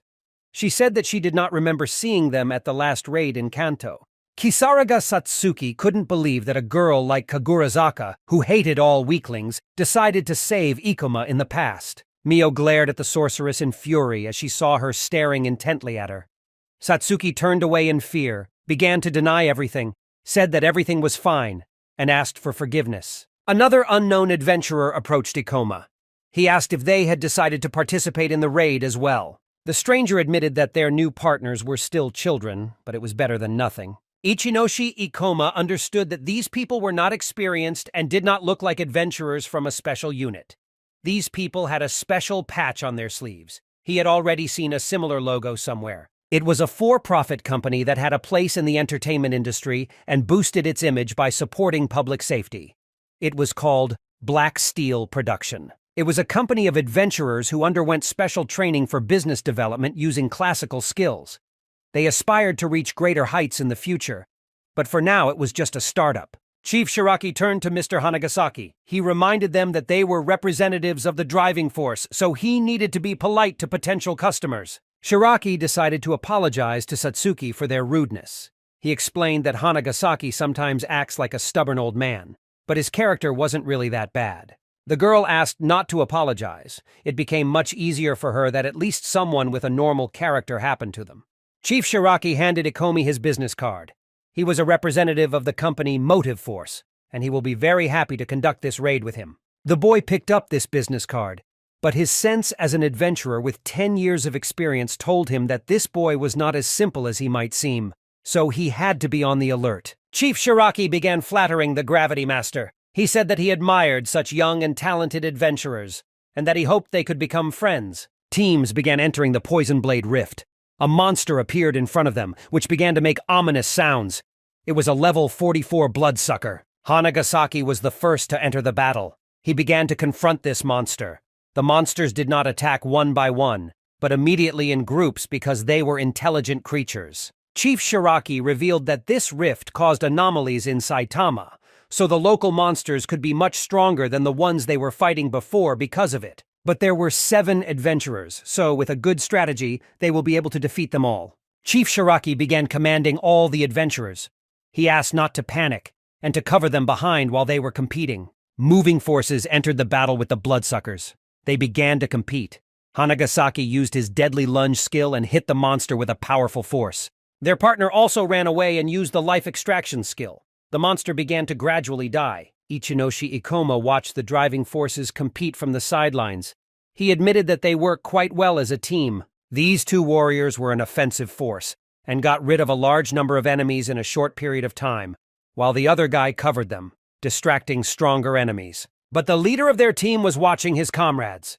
If the situation becomes critical, he will enter the battle and cover the others. In teamwork, it is important not only to distribute roles effectively, but also that the leader can lead his comrades. Kisaraga Satsuki raised her staff and used the Orb of Darkness skill. This dark energy caused an explosion in the bloodsucker's lair. After that, The Gravity Master immediately rushed to the monster and finished it off, swinging his sword in front of him. A level 44 bloodsucker had maximum magic and a lot of health. The team has already managed to destroy half of his health. The witch analyzed the characteristics of the enemy. It was an ordinary monster, but with a lot of health. She decided to turn to Ikoma. She explained that these monsters could be destroyed in one hit with gravity magic. But it was a bad idea because he would use up all his mana for such a powerful attack. Ikoma reassured her by saying that they could defeat these monsters alone. The boss of the rift was waiting for them ahead, and they needed to conserve their strength. Kagurazaka Mio also took part in these battles, but acted independently. She rushed forward and used the Crimson Blade skill. The magic concentrated on her sword. She hit the monster with a powerful force. As Ichinoshi expected Ikoma, Mio behaved in the same way as in her past life. He had never met an adventurer who could kill such a powerful monster with a single blow. Her class had devastating power, and she was currently the strongest adventurer in their group. The Gravity Master saw that the bloodsucker was still alive, but his health was down to one hit. It was the perfect opportunity to drain all the mana out of him. He ordered Satsuki to do it. The witch ran up to the monster but suddenly felt someone push her. It was Hanagasaki. There was excitement in his eyes. He wanted to kill all the monsters in this rift. He used the skill Heavenly Rift and finished off the last bloodsucker. Chef Rei Shiraki laughed as his partner was full of energy as usual. He asked if they managed to raise their level for this fight. Ichinoshi Ikoma intervened in the conversation. He wanted to make a remark, because the person who dealt the last blow to the monster gained more experience. In addition, they needed this monster alive, so it was ugly to come and take their prey. Hanagasaki was very surprised at such a negative attitude towards him. He didn't understand why they were sorry to give him one monster, and he didn't know since when the adventurers became so petty, because there are enough monsters here for everyone. Ikoma explained that he specifically pushed Satsuki to gather this experience for himself. This attitude towards comrades was unacceptable. Hanagasaki asked not to sprinkle more on his brain because one must yield to the elders, and he must remember this. Kisaraga Satsuki asked her partner to calm down, because it was better for them not to quarrel with the driving forces. For adventurers, level is an indicator of skill, and among them there is an unspoken rule. The one who has done the most damage to the enemy kills the monster. And after such an act, he would not go into a rift with such people, even though it was a one-time raid. Confidence will definitely not increase after this. He couldn't cover up for someone who was taking away his experience so piggishly. Rei Shiraki heard that something had happened and asked what the noise was. Hanagasaki explained that the children had taken offense at him over all sorts of nonsense, and nothing serious had happened. Moving forces ordered to go further, because they still had a lot to do and a lot of experience that the children can still gain. And if they continue to stand still, then they will get nothing. Rei Shiraki approached Ichinoshi. Ikumi apologized, because it seems that there was a misunderstanding between him and Hanagasaki, and he was very sorry. Ikoma replied that everything was fine and maybe he was just too harsh on him this time. Chief Rei Shiraki happily continued along the rift. He stated that he wanted the whole of Japan or even the whole world to know about their feat in this rift. The special unit begins to gradually spread its influence on the faults. In his opinion, free lone adventurers cannot reach their potential through them, so corporate adventurers are the future. The goal of such people is to achieve a safe cleaning of the portals. Kasaraga Satsuki was smiling happily, because their plans were very ambitious. But there was one big problem. Leveling up is important to driving force, and their team can't level up quickly, so they take every opportunity they can. Ichinoshi Ikoma knew that this was indeed true. The higher the rank of an adventurer, the harder it is to gain experience, especially if they are in a party of 4. Even in a group, conflicts may arise due to uneven distribution of experience. The chief said that because of this problem, they constantly have difficulties in controlling their comrades. He asked to forgive Hanagasaki for his stupid act, because he just wanted to be useful in the future. The witch agreed that corporate adventurers had a hard time, so she wished them luck in leveling up. Rei Shiraki suggested that they stop, as it seems that their special unit had not yet explored the right passage. Therefore, they have to stop for a while, because their duties also include drawing up a map. The main character understood that something was not right. Miyagi controlled his subordinates very well. They obeyed his orders without question, and now he declares that he cannot control their behavior in the rift. It was very surprising that he was chosen as a leader. although even his subordinates did not listen to him. People from the moving forces recalled how they were selected for this raid according to the rating. Ikoma thought that it would be much more difficult here, because they even had to go through the selection process. Rei Shiraki laughed and said he hoped the Rift Trek would be just as easy. But he asked Mr. Hanagasaki not to let his guard down. After all, they were sent as representatives of their company, so they should not be ashamed. Kisaraga Satsuki told her partner that this meant that everyone in the company was stronger than the other lone adventurers. This raid was unlike anything these guys had ever seen. The fault anomaly only progressed. And although this will happen slowly, they will eventually face serious consequences. In the past timeline, the main character managed to reach the boss in the middle of his evolution, so it's possible that the same will happen now. Therefore, his goal here is research, as well as stopping Kagurazak Mio if she suddenly wants to fight the boss. He just needs to make a convincing report for the guild, so that the special unit paid attention to this fault.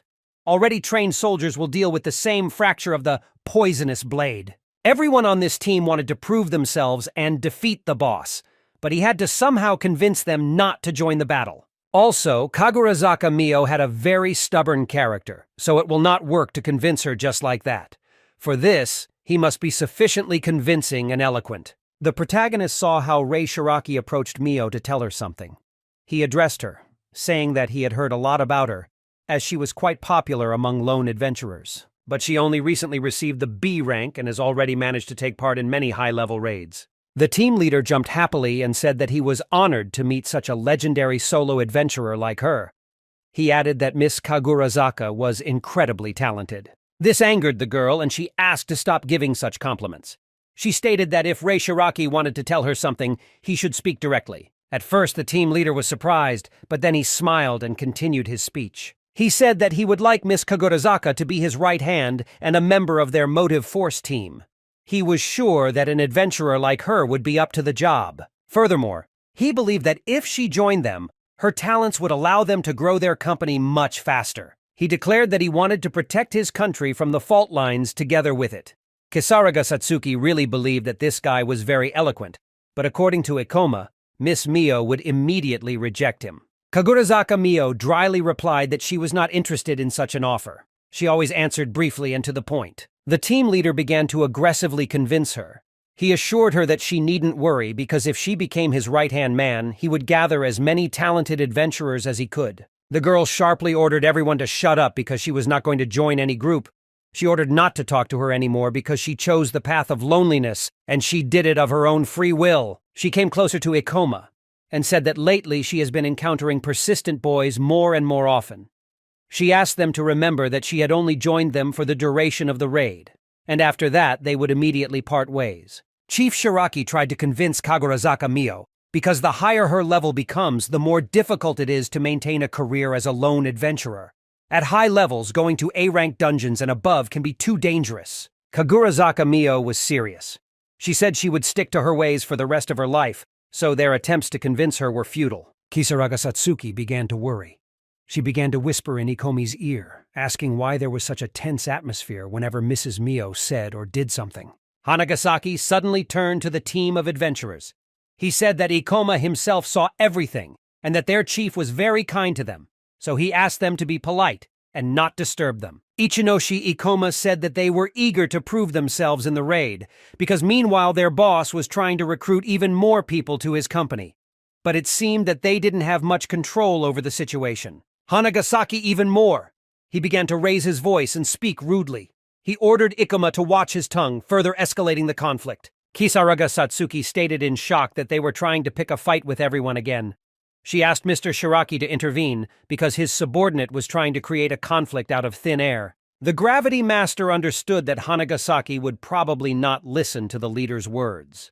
Perhaps Rei Shiraki was not a true leader, and his subordinates only obeyed him during contests out of fear. The witch was surprised. She asked what he was talking about and why others were afraid of him. Ikoma explained that with strangers, Rei Shiraki was polite and always apologized if his subordinates did something wrong. He never scolded them, trying to create a friendly atmosphere. But as soon as the battle began, every subordinate obeyed him without question. In battle, one must always be much more obedient than with ordinary people. However, Ikoma explained that the leader did not use fear to lead others.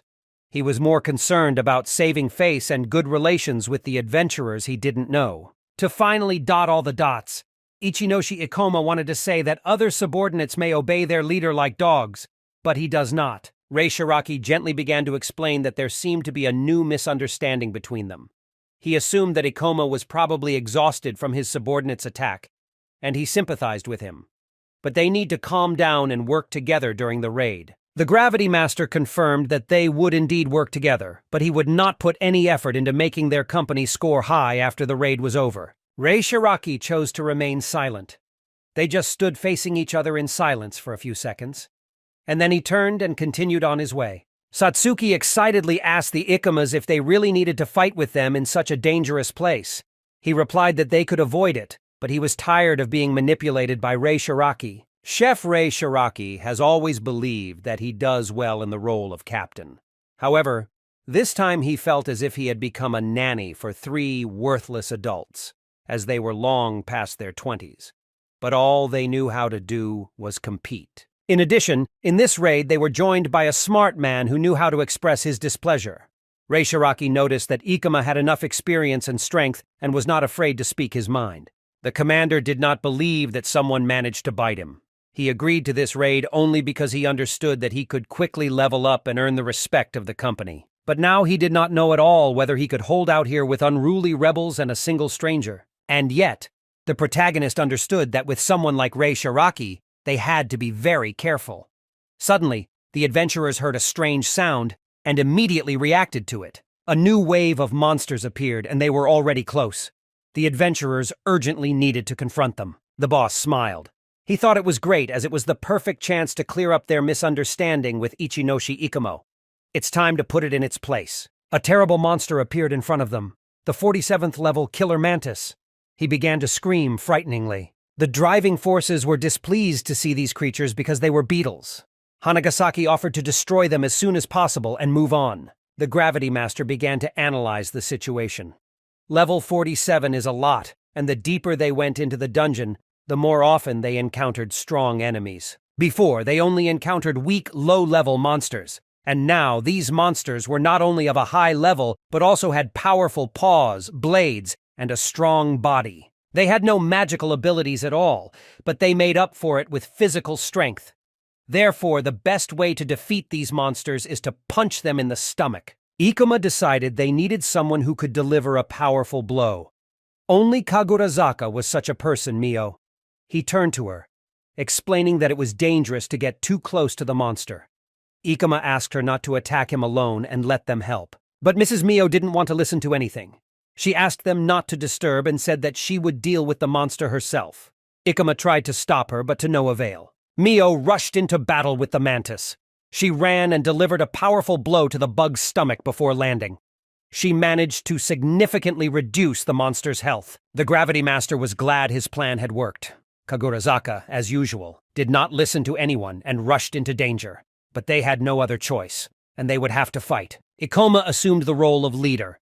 He ordered Satsuki to help Mio, and he himself was going to enter the battle and attack the mantis from the back. Rei Shiraki watched this situation from the sidelines. This battle promised to be interesting. He already had a plan to teach this brat. He remembered Ikoma's words that other subordinates might obey him like dogs, but he was not like that. Therefore, they will work together, but not for the sake of his career. Rei Shiraki thought back to the past when he was training at the A-rank ground. He competed with Hanagasaki and had a significant advantage in the fight. He kicked the man on the head. Spectators watched this fight with amazement. Shiraki attacked very powerfully on the limit of what was allowed. It was better for them not to get involved in this dispute, so as not to become the next victims. He understood that being a leader is not only a great responsibility, but also a duty to educate his subordinates. An exhausted Hanagasaki lay on the floor. He explained to the boss that he realized all his mistakes and sincerely apologized for his inattention. The other members of his group were very scared. They sat in silence so as not to draw attention to themselves. Fear is the best teacher for such foolish people, and the leader used it. So he was willing to show Ichinose Ikomi, who is able to risk his life for the sake of others. The leader began to issue orders. He ordered people from his team to deal with the bugs on the right, while he himself was going to control the situation in the center. Hanagasaki accepted all the orders and immediately rushed to carry them out. Kagurazaka Mio paused for a few seconds to analyze the situation. They thought that Ikoma was indeed very strong and agile, but his motives were too unclear. The adventurer gathered her breath and rushed into battle again.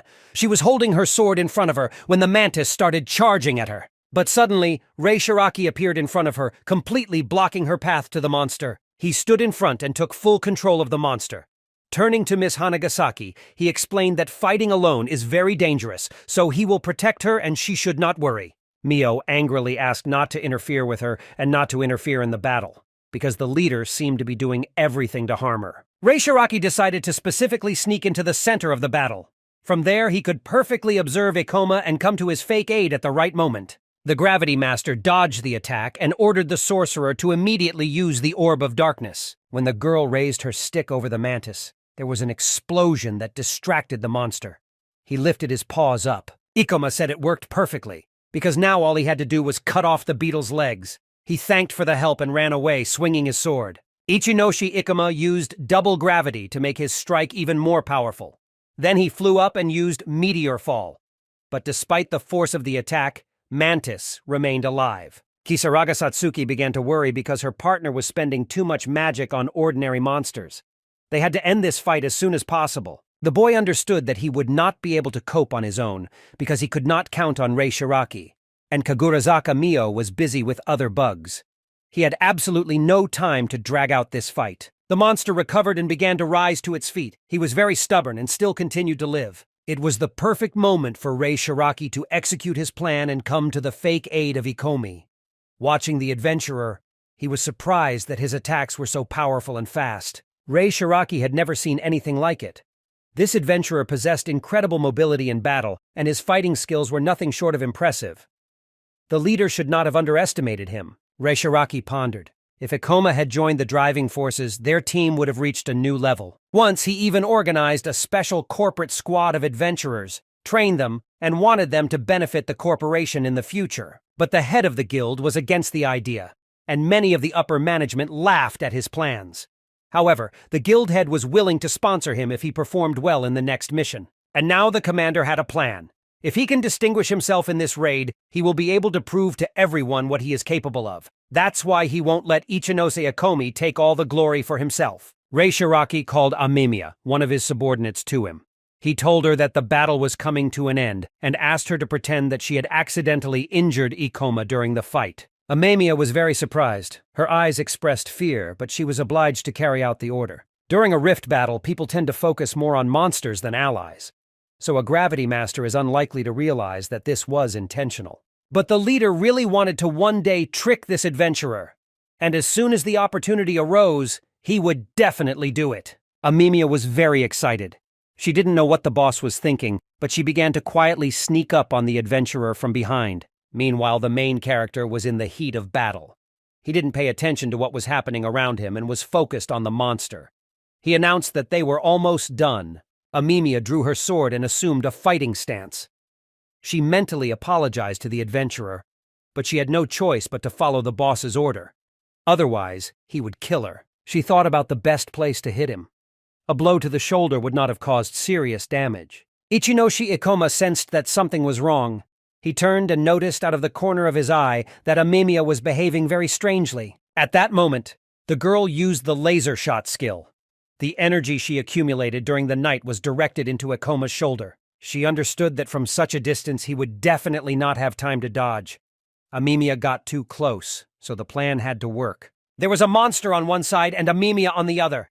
He couldn't deal with the two of them in one blow. The boy smiled, and then with one blow, ignoring the threat, cut off the monster's paw. Amemiya still missed, but at this moment her body was bound by dark magic. She could not move and resist. It was a shadow path. Kisaraga Satsuki used this skill to bind the hands of the girl who was trying to hurt her partner. Ikoma thanked her for her help, for covering his back. Amemiya stood frightened. All her limbs were tied and she could not move in any way. Kisaraga Satsuki was furious. She clenched her fist in anger. She asked how they should understand such an act and an attempt. She demanded an explanation as to why Amemiya wanted to specifically attack the Gravity Master while he was busy fighting. Amemiya excused herself that she was aiming at his shoulder and could not calculate the force of the blow, as a result of which she accidentally swung at Ikoma. Reishiraki glared at her. He understood that no one should be entrusted with even the simplest task.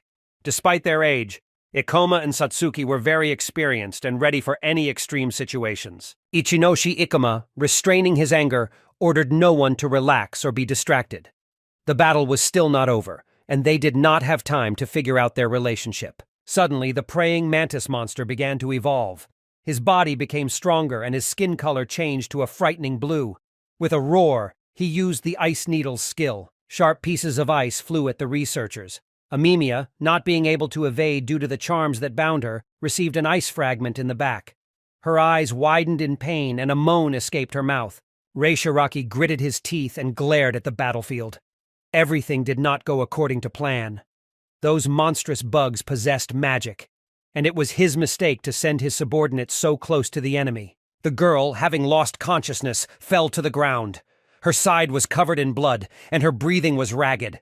She weakly gripped the wound with her hand, trying to hold back a moan of pain. Reishiraki, coming to his senses from his anger, immediately ordered Mr. Sawai to heal Amemiya. Mr. Hanagasaki had to accompany Sawai to protect him. Hanagasaki, still fighting the monster, exclaimed that he could not leave the fight. He did not have time to finish his prey. Ikoma, wasting no time, intervened. He firmly told the warrior that these monsters were not their main concern right now, and he could handle them on his own. Ikoma clearly ordered Hanagasaki to immediately help his wounded colleague. Soldiers of the moving forces did not hesitate to rush to Amemiya's aid. Their leader, fists clenched, watched in annoyance as their plan failed. Sawai, having approached the wounded girl, concentrated. He wove charms around the wound, channeling the magical energy into healing. With each movement, Amemiya's skin became more lively and her breathing became more even. While Sawai was treating the girl, Ikoma fought the mantises with zeal. One by one, the monsters fell to the ground, unable to withstand his attacks. Finally, the last praying mantis fell to the ground with a roar, pierced by Ikoma's sword. For this victory, Ikoma received 2059 experience points. His level went from 49 to 50, giving him access to 4 new skill points. Meanwhile, Kagurazaka Mio, not giving up, continued to fight the remaining monster. Her sword flashed in the air, slicing through the body of the praying mantis. With a powerful shout, Mio delivered the final blow. The monster, unable to withstand her power, fell to the ground with a thud, dead. The Gravity Master watched Kagurazaki's fight with interest. Mio. Her skill was impressive, and he couldn't help but admit that she could handle all the monsters single-handedly. Kisaraga Satsuki, unsure, asked if they really needed to intervene. Their lives hung in the balance because of their own negligence and the mistakes of their comrades. If only Satsuki was a moment late, Ichinoshi Ikoma could have suffered terrible injuries. Her heart sank with fear as she imagined what might have happened. The warriors of the moving forces stood in front of the adventurers with grim faces. They were unbearably ashamed of Amemiya's act, which jeopardized their common cause and destroyed the fragile trust. Reishiraki, nervously smiling and scratching the back of his head, approached Ikoma. He understood that this was another misunderstanding, because Amemiya would never want to cause harm on purpose. The Gravity Master was furious. He clearly and firmly ordered the cessation of this manner of excessive politeness. His soldiers during the battle are obliged to obey orders without question, without having the right to make their own choice. Ikoma was sure that Amemiya would never do something like this on purpose because she was under strict control. He understood that the soldiers of the moving forces could not be blamed because they were only following the orders of their commander. However, continuing to turn a blind eye to such incidents means endangering not only yourself, but also others. Ikoma realized with a heavy sigh that it would be extremely difficult to prove to the guild that this was not an accident, but he had no other way out. The girl, exhausted from her wounds, was quietly lying on the floor, not even having the strength to stand up. The guy sincerely believed that they were lucky because the girl was not seriously injured. However, he could not allow the repetition of similar incidents. Ahead of them was a decisive battle with the boss, and he had practically exhausted all his mana due to the mistakes of his subordinates. The Gravity Master was eager to avoid any future casualties. To this end, he wanted to immediately complete the investigation of the rift. as he saw no point in moving any further. Kagurazaka Mio, tired of quarrels, came forward. She bluntly stated that these boys bore her, and suggested that they should deal with their relationship elsewhere. However, she wasn't going to leave the portal without defeating the Poison Blade Rift boss. The main character felt deep disappointment. He went on this raid only for the sake of Mio, whose purposeful nature sometimes bordered on insanity. However, he couldn't just leave her here alone, to her own devices. Kagurazaka, rolling her eyes, remarked sarcastically that during the raid they were only trying to figure out their relationship, and therefore they would only interfere with her. She was convinced that she would be able to defeat the Rift boss on her own. Ikuma, gathering his strength, ventured to ask Mio if her hatred of teamwork was connected with the tragic death of her friend. The adventurer froze, because terrible memories flooded her. Kisaraga Satsuki watched the situation with surprise. It seemed to her that the boy was acting too unceremoniously, asking such a personal question. Enraged, Kagurazaka Mio raised her giant sword and aimed it at the Gravity Master's throat, threateningly asking how he had learned of this tragedy. Ichinoshi Ikoma was silent. He didn't know what to say and watched in horror as the blade of the sword approached his throat. The adventurer lowered her sword. She was willing to let him go if he really wanted to finish his research. However, she clearly and firmly stated that she would continue her way to the boss, because they had only hindered her all this time. Uncontrollable with rage, Mio rushed forward. Ikuma, trying to stop her, begged to wait. He couldn't let her risk her life by breaking away from the group in such a dangerous situation. From fragments of the past life heard from other guild members with whom he once went on raids, Ikoma learned about the tragic death of his comrade Kagurazaka Mio. All this time he believed that it was just a rumor. However, today's situation confirmed their truth, and everything suddenly fell into place. Ichinoshi Ikoma ordered Kisaraga Satsuki remained in place, and he rushed after Mio. He could not let her go alone, because then the tragedy could happen again. Reishiraki stopped the boy. He didn't just tell him not to move. He explained that Amemiya would no longer be able to fight them, so they couldn't be separated in such a situation. They needed to stick together. If Ikoma leaves the team now, the raid will automatically fail. Chef Reishiraki had a plan. If he could convince the Ikos to continue on their way, they would be able to successfully complete the clearing of this rift. He could not allow them to return from this rift with nothing, empty-handed. Amemiya had not yet recovered, so she needed help to get to a safe place.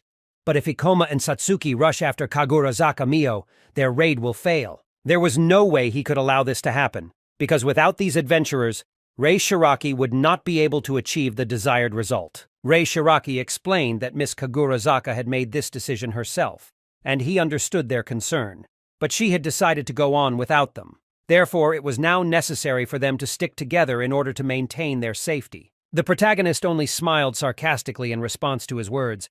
Is he talking about security after ordering Amemiya to attack him? He sneered that it was ridiculous, and asked not to prevent him from going after Mio. The leader assured that it was just a banal misunderstanding, which he had already explained. He understood that Ikoma wanted nothing to do with him after that, but he offered them both a good deal. The boss promised to pay each of them 2 million yen if they agreed to continue researching the rift with him. Ikoma looked at him in surprise. He made it clear that he was not interested in it and categorically refused the offer. The leader understood that Ikoma did not believe him, and he himself understood everything. But Reishiraki was determined to clear this rift at any cost, and for that he was ready to do anything. Moreover, he forgot that Ikoma had never met Kagurazaka before today Mio. Therefore, it was very unwise to take a risk when you could easily get such a lot of money for your work. Hanagasaki was shocked when he heard this amount. He told the boss that they didn't have that kind of money at all. Reishiraki explained that if they could clear this rift, they would receive much more than 2 million yen, after all. If he can prove that their team is able to cope with such complex tasks, his project will be sponsored. For this, he will receive not only money, but also power. He went very far. Reishiraki was literally one step away from his goal and wasn't going to back down. He believed that every person can be bought, and these young children even more so. He began praising Ikom's fighting skills, calling them incredible. After cleaning up the rift, he would be happy to continue working with him. After all, with his connections and combat experience, they will be able to reach the top. They will be able to stand at the top of a powerful corporation where a lot of money, power, and respect await them, and all this will be theirs. He enthusiastically talked about all the advantages, but the main character clearly made it clear that he refuses. He didn't want to work with someone like Rei Shiraki. Ikoma pushed the leader out of his way and began walking away. The Gravity Master explained that he planned to go find Mio before it was too late. He advised them to accompany Amemiya to the exit, because she needed serious medical attention. The wounded girl was sitting on the ground, not having the strength to even get up. This intense pain was unbearable. As the boy was about to leave, Shiraki grabbed his shoulder to stop him. It seemed to him that Ikoma simply did not hear his offer. 2 million yen was a lot of money, and it could be the easiest money of his life. Then the leader thought that it might be too small a price for the boy. He agreed and offered 5 million at first, but then changed his mind and offered 6 million. He was willing to pay all that money when they cleaned up the rift. Ikoma returned calmly and made it clear that unlike Shiraki, he had become an adventurer to help other people and had little interest in money or connections. The boy once again pushed the leader away and said that his answer was still negative, so he asked him not to waste his time and to go away. Shiraki smiled. He decided that if Ikoma was leaving, he had to leave his partner Satsuki with the propulsion force team. After all, if the adventurer wanted to save Kagurazak so much Mio, although she did not ask for his rescue at all, but as a leader he cannot allow Satsuki to leave with Ikoma. If he lets her go, she will be in great danger, and he doesn't want that at all. Ichinoshi Ikoma got angry but again tried to ignore everything and walk away in silence. Rei Shiraki insisted that as a good leader and head of the driving force, he was responsible for each member of the team and could not allow Satsuki to leave with Ikoma. Kisaraga Satsuki was very angry. It all seemed unfair to her because no one, not even a drop, was worried about her. And the leader just wanted to detain Ikoma as long as possible. The commander asked what level the Gravity Master was. The adventurer dryly replied that he was level 50. Rei Shiraki pondered. He was surprised by such a coincidence because he was also level 50. He suggested a duel. The leader was excited. Their condition was to fight for the place of the leader. The one who loses will be obliged to obey the winner without question until the end of the raid. Hanagasaki was categorically against holding a duel. He reminded the chief that it was very dangerous to compete inside the rifts and that neutral territory was needed for this. Rei Shiraki took out his sword and explained that a conflict had now broken out between the members of the group. To solve it, they need to deal with the hierarchy in their group once and for all. He asked Ikoma if they were doing the right thing. Kisaraga Satsuki began to protest. She called everything that was happening idiocy, because fighting in the rift in front of the boss was dangerous and pointless. They will only waste their mana. But Ichinoshi Ikoma agreed to the offer to hold a duel. He took his blade in his hands and offered to finish this quickly so that they would not disturb him. The witch was surprised that her partner was willing to participate in this. They tried to refuse him and resolve everything peacefully. Hanagasaki admitted to himself that he had never met a single person who could defeat the boss. But he had his doubts, because this rare-class adventurer looked powerful and skilled. But still, regardless of who wins this battle, both sides will be seriously affected. Their leader did not understand how serious the consequences could be. Rei Shiraki looked at his subordinates and ordered Hanagasaki and Sawai to help him and do it as quickly as possible. Hanagasaki, using his skills, applied ultra strength, accumulating mana in his hand, and then passed it to his boss. Sawai used the super speed skill and passed it to the boss as well. They also cast the steel skin and magic augmentation spells on him. Rei Shiraki felt new powers in himself. His characteristics increased several times. He said he felt great, so he offered to finally start their fair fight. Kisaraga Satsuki angrily interrupted the conversation and said that it was delusional because it could not be considered a fair fight. After all, he forced his subordinates to use their abilities to strengthen his personal characteristics in any way possible, in order to preserve his own mana for the battle against Ikoma. Therefore, it could not be considered fair. Rei Shiraki proudly stated that this was all true, as he originally had 42 magic points, and with his enhancements, his magic and physical stats had doubled. Therefore, now he will definitely be able to surpass him in strength. Therefore, before it was too late, he offered his opponent to surrender and admit his defeat. And then everything will be over. The main character understood that he wished they had the same level, but with his power-ups it was unwise to go into battle against him. Besides, he would have to use too much of his magic to win, but he can't admit defeat. He knew that fear binds the human mind. Rei Shiraki understood this very well and manipulated people through their fear. He tried to do it with Ikoma as well. He demonstratively forced himself to strengthen himself and offered to surrender before it was too late. But Ikoma had no plans to retreat. Ichinoshi Ikoma smiled. He said that he could see that Rei Shiraki was no longer capable of anything without the help of others. Ikoma reminded him that he was in a hurry, so he offered to finish this not entirely fair match as soon as possible. The leader was furious. He clenched his teeth in anger. He did not understand what Ikoma was thinking at all, because before his eyes the chief was strengthened in every way by various spells. After that, Ikoma should have understood that he would definitely not be able to resist him. The Gravity Master decided to find out what class Rei Shiraki has. He looked at his characteristics and found that he had the Paladin class. Paladin was an ideal class for a leader, because Paladins had a good base attack, high defense, and were also prone to magic.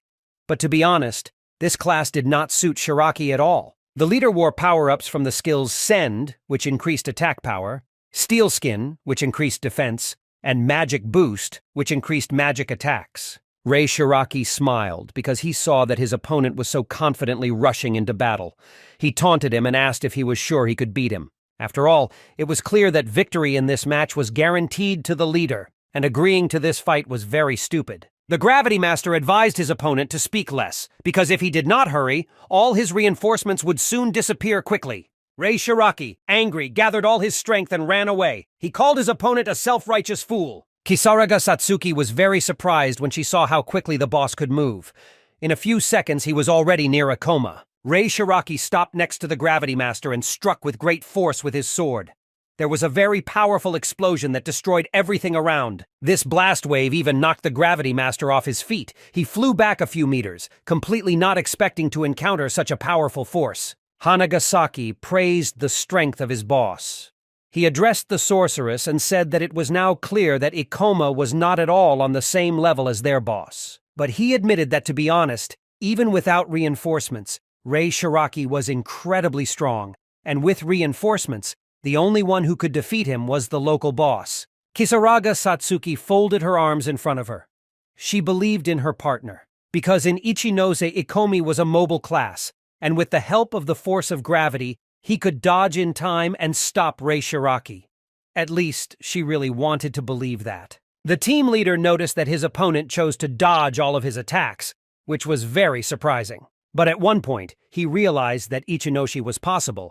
Ikoma decided to choose this tactic: dodge the attacks and not attack, waiting for his reinforcements to run out. But Rei Shiraki decided to upset him. He reasoned that once his old reinforcements wore off, his subordinates would impose new reinforcements on him and help him again. The boss said that a Gravity Master alone is not capable of anything, and he will not be able to stand up to a united group. Strength in numbers.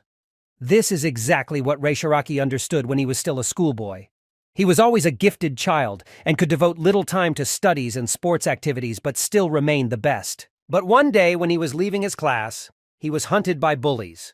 When others saw such a perfect guy, others looked at him with envy. The bullies found Rei Shiraki in the toilet, pushed him, and he fell on the dirty floor.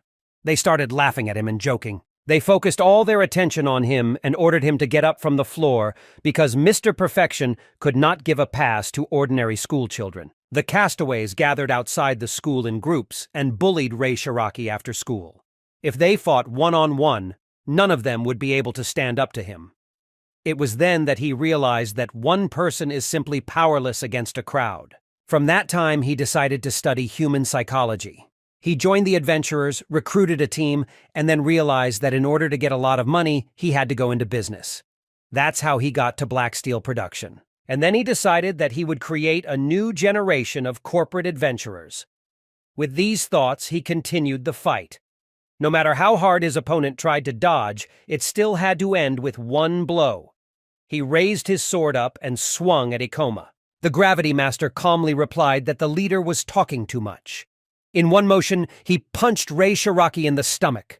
This blow was much more powerful than the previous one, and the leader flew back several meters. He fell to the ground, clutched his stomach, and began to laugh frighteningly. He was in so much pain that he began to fall to the ground with his whole body, losing control of himself. He did not understand what had just happened and why he was in so much pain. The main character explained that he just hit him with the blunt side of the sword and nothing supernatural happened. Hanagasaki did not believe that such a thing was even possible because they strengthened their boss in every way before the fight. But somehow Ikoma was able to attack him with ease. The leader's body was exhausted. He tried to get up, considering everything that happened to be a terrible dream and not understanding how Ikoma was able to attack him. Ichinoshi Ikoma explained that Rei Shiraki's body was not adapted to this amount of reinforcements. Although he had gotten stronger and faster, it was useless if his body couldn't handle that much power. The main character decided to let him strike on his own, so that he would understand everything himself. Even under the reinforcements, his body remained as weak. Hanagasaki couldn't believe that their boss was weak from the start. That was why he never took part in their duels. And Ikoma knew it immediately after the first blow. Kisaraga Satsuki stood satisfied and proud of her partner's work. The subordinates were frightened when they realized that all this time they did not help the boss at all, but made him even weaker. Rei Shiraki rose from the ground and began to laugh exhaustedly. He explained that he must have lost his vigilance, but he promised that this would not happen again, and he would fight with all his might. The boss began to get angry, because his opponent could easily attack him with the sharp part of the sword, but he missed his chance to win. He was obliged to defeat Ikoma because otherwise he would not be able to prove his mighty power to others. The Gravity Master was indeed powerful. No matter how many prizes the leader tried to use to weaken his resolve, he always remained completely indifferent to all the words. Rei Shiraki ordered his thoughts to calm down. All this time he gave in to his emotions, and because of that, he lost to this guy. There were 3 minutes left in his power-up, and he should have defeated Ikoma in that short amount of time. The chief rose to his feet and took a fighting position in front of the enemy. He thought that with the paladin's magic and reinforcements from his subordinates, he had the best chance of victory and could defeat him. Ichinoshi Ikoma stopped the fight for a bit because he completely forgot to say that Shiraki couldn't ask his subordinates for help anymore because it didn't make sense. From that moment on, he wouldn't let him even get on his own. Rei Shiraki froze in surprise. He was a little scared by these words, but he tried not to show it and was confident in his abilities. It annoyed him even more that his opponent was too self-confident. Sawai couldn't believe that Rei Shiraki had never lost to anyone despite all the reinforcements. While his boosts did make him stronger, they also made him much slower. It would be difficult for him to defeat someone by brute force in such a state. But his enhancements affected not only his physical strength, but also his speed and magic. Therefore, Rei Shiraki realized that he could definitely defeat everyone with his magic. He was ready to put all his strength into one precise strike and use the skill Divine Punishment. Hanagasaki stood in surprise. He remembered that this skill was the chief's most powerful spell, and it took a lot of magic to use. Ichinoshi. Ikoma analyzed the situation. He could use gravity reduction to dodge the blow, but he had a better plan, and he didn't want to waste more energy than necessary on this fight. The adventurer looked around and saw in front of him a large tusk of a dead animal. He used pre-war gravity to lift him off the floor and lock his body against the impact with that tusk. And it worked. This tusk shield was able to completely block the damage from the magical strike, and Ikoma remained unharmed. Rei Shiraki froze because his most powerful attack was blocked by such an unusual shield. The Gravity Master realized a long time ago that the leader's magic was not dangerous enough to evade with gravity. Therefore, a tusk shield was the best solution. Rei Shiraki began to scream in rage. He ordered the enemy to immediately approach him, calling him a coward. But he did not see anyone in front of him. He began to look around. Meanwhile, Ichinoshi Ikoma used gravity reduction and flew up to fly over the boss's body. The Gravity Master landed on his feet behind, then swung around him sharply to confuse him, and hit him on the forehead with a finger, using double gravity. Although it was a finger strike, it was powerful because of the skill. The chief grabbed his forehead where the blow had been struck and began swinging his sword. He tried to compete, but suddenly lost control of his body. His head was spinning and he grabbed onto it. He began to fall to the ground, not understanding what his opponent had done to him. Ichinoshi Ikoma knew that the human body is very sensitive to any changes in space. Therefore, it only took a slight change in the gravity of his body to cause him to lose his orientation in space. Rei Shiraki fell to the ground, not understanding why this guy was so strong. Ichinoshi Ikoma approached his opponent, put his sword to his throat, and asked if Shiraki understood everything and that it would be pointless to continue this fight. The chief froze. Although his comrades put all possible reinforcements on him, they were able to defeat him even without the power of the crowd. The chief's subordinates did not understand anything. They all had a B rank, and it seemed like they should all be on the same level, but the Gravity Master was on a completely different level. Shiraki denied everything that happened. He could not admit his defeat. He had to be a leader and show his company what he was worth. The leader began to rise from the ground. He ran away and, gathering all his strength, was ready to kill Ikoma. But the adventurer was not scared at all. He said that the leader's time is over. Shiraki tried to ignore Ikoma's words and made his last desperate sword strike. Ichinoshi Ikoma calmly flipped his sword to the blunt side and hit their leader on the forehead once more. The chief began to fall to the ground. Such a blow left a dent on his forehead. He couldn't believe that he had finally lost. The Gravity Master stood confidently in front of his enemy's exhausted body. He explained that basic amplification magic only lasts for about 500 seconds, so his defeat was inevitable. Hanagasaki couldn't believe what was happening. He was surprised that Ikoma was so attentive to all these details and could even predict it. The Gravity Master stated that he would be the leader of their group from now on.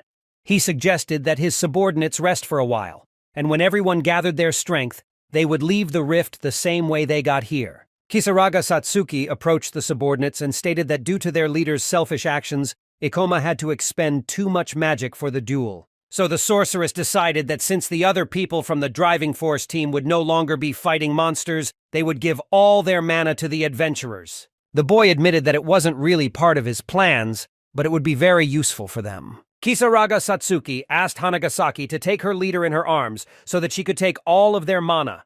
She used her skills and took their remains. After that, she approached her partner and handed over everything she had collected to him. Ichinoshi Ikoma admitted that this duel had dragged on too long and they urgently needed to follow in the footsteps of Kagorazak Mio. But suddenly, Shiraki came to his senses and asked the Gravity Master to stop for a while. He began to persuade him to join the driving force, because if he joins them, then with his power they will be able to take their team to a higher level and earn a lot of money. The protagonist reminded that he had already answered this question. He did not become an adventurer for money or fame, and in the past timeline, he didn't meet the corporate adventurers from the propulsion forces. Because in reality, the leader of their team did not need comrades, but tools. A group without trust between members was doomed to disband, and he explained that with such an approach the leader will never be able to achieve his goal. Ikoma began walking with his partner, leaving this group alone. Shiraki looked at the ground sadly. He was embarrassed in front of his team for losing. The adventurers continued to follow Mio's trail.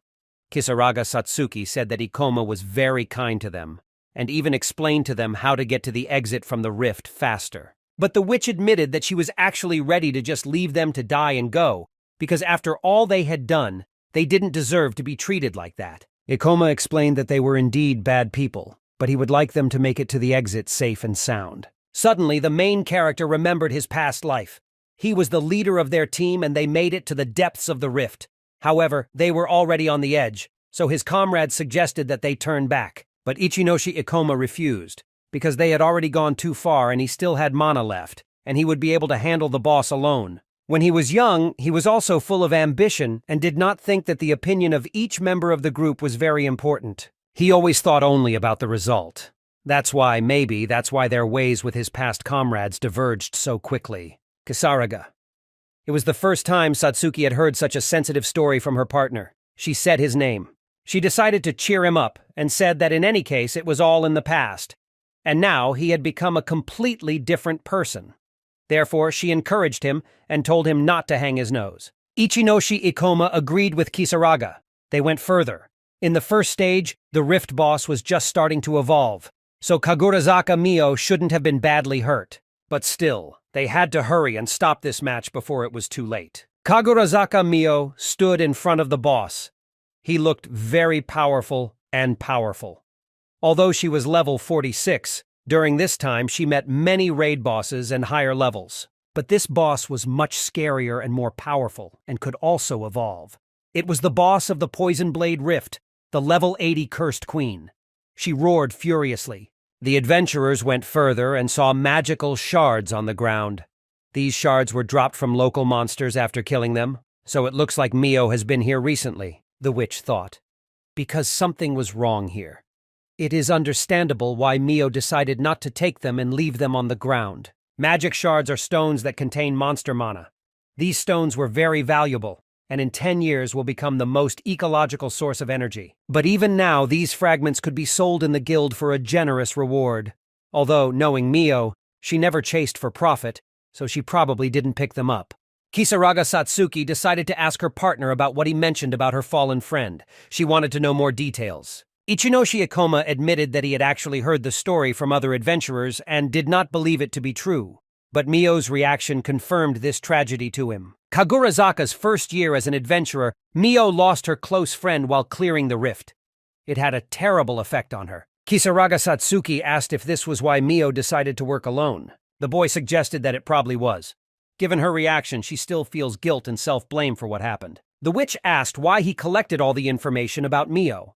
Ichinoshi Ikoma admitted that he wanted to get close to her, and that's why he tried to learn everything he could about her from others. Satsuki became suspicious, because it all looked like stalking. Ikoma explained that this was not the case. Mio had saved his life, and he genuinely wanted to know more about her. Kisaraga Satsuki thought in fright, putting all the puzzles together. She couldn't believe that Ikoma might be in love with Mio. Her behavior probably created a lot of misunderstandings. Ichinoshi Ikoma analyzed the situation and concluded that Mio was probably in the deepest part of the rift, where the boss was. Therefore, they had to hurry. The adventurer in a fighting pose stood in front of the boss. The level of this monster was much higher than she expected. Suddenly, the cursed queen beetle pounced on Mio first, letting out a horrible screeching sound. The adventurer immediately retreated back because the monster possessed incredible strength and speed, but she expected no less from a level 80 boss. There were no other monsters nearby, so the boss was about to evolve, and she wouldn't be able to deal with him. She urgently needed to get out of here and inform everyone about the danger. If she runs, the monster will marry her and endanger other members of the raid.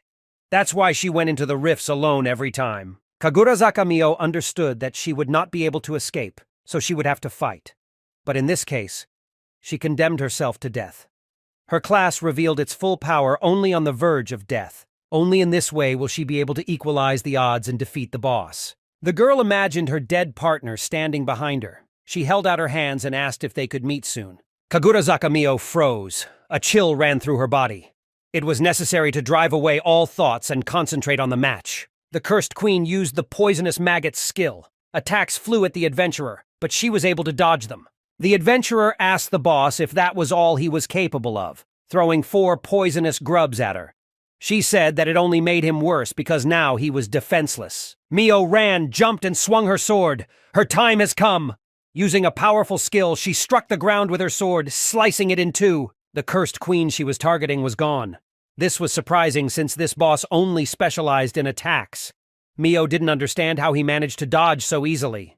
She raised her head and saw that a large beetle was standing far away. She was overcome with rage because it seemed to her that this animal was mocking her.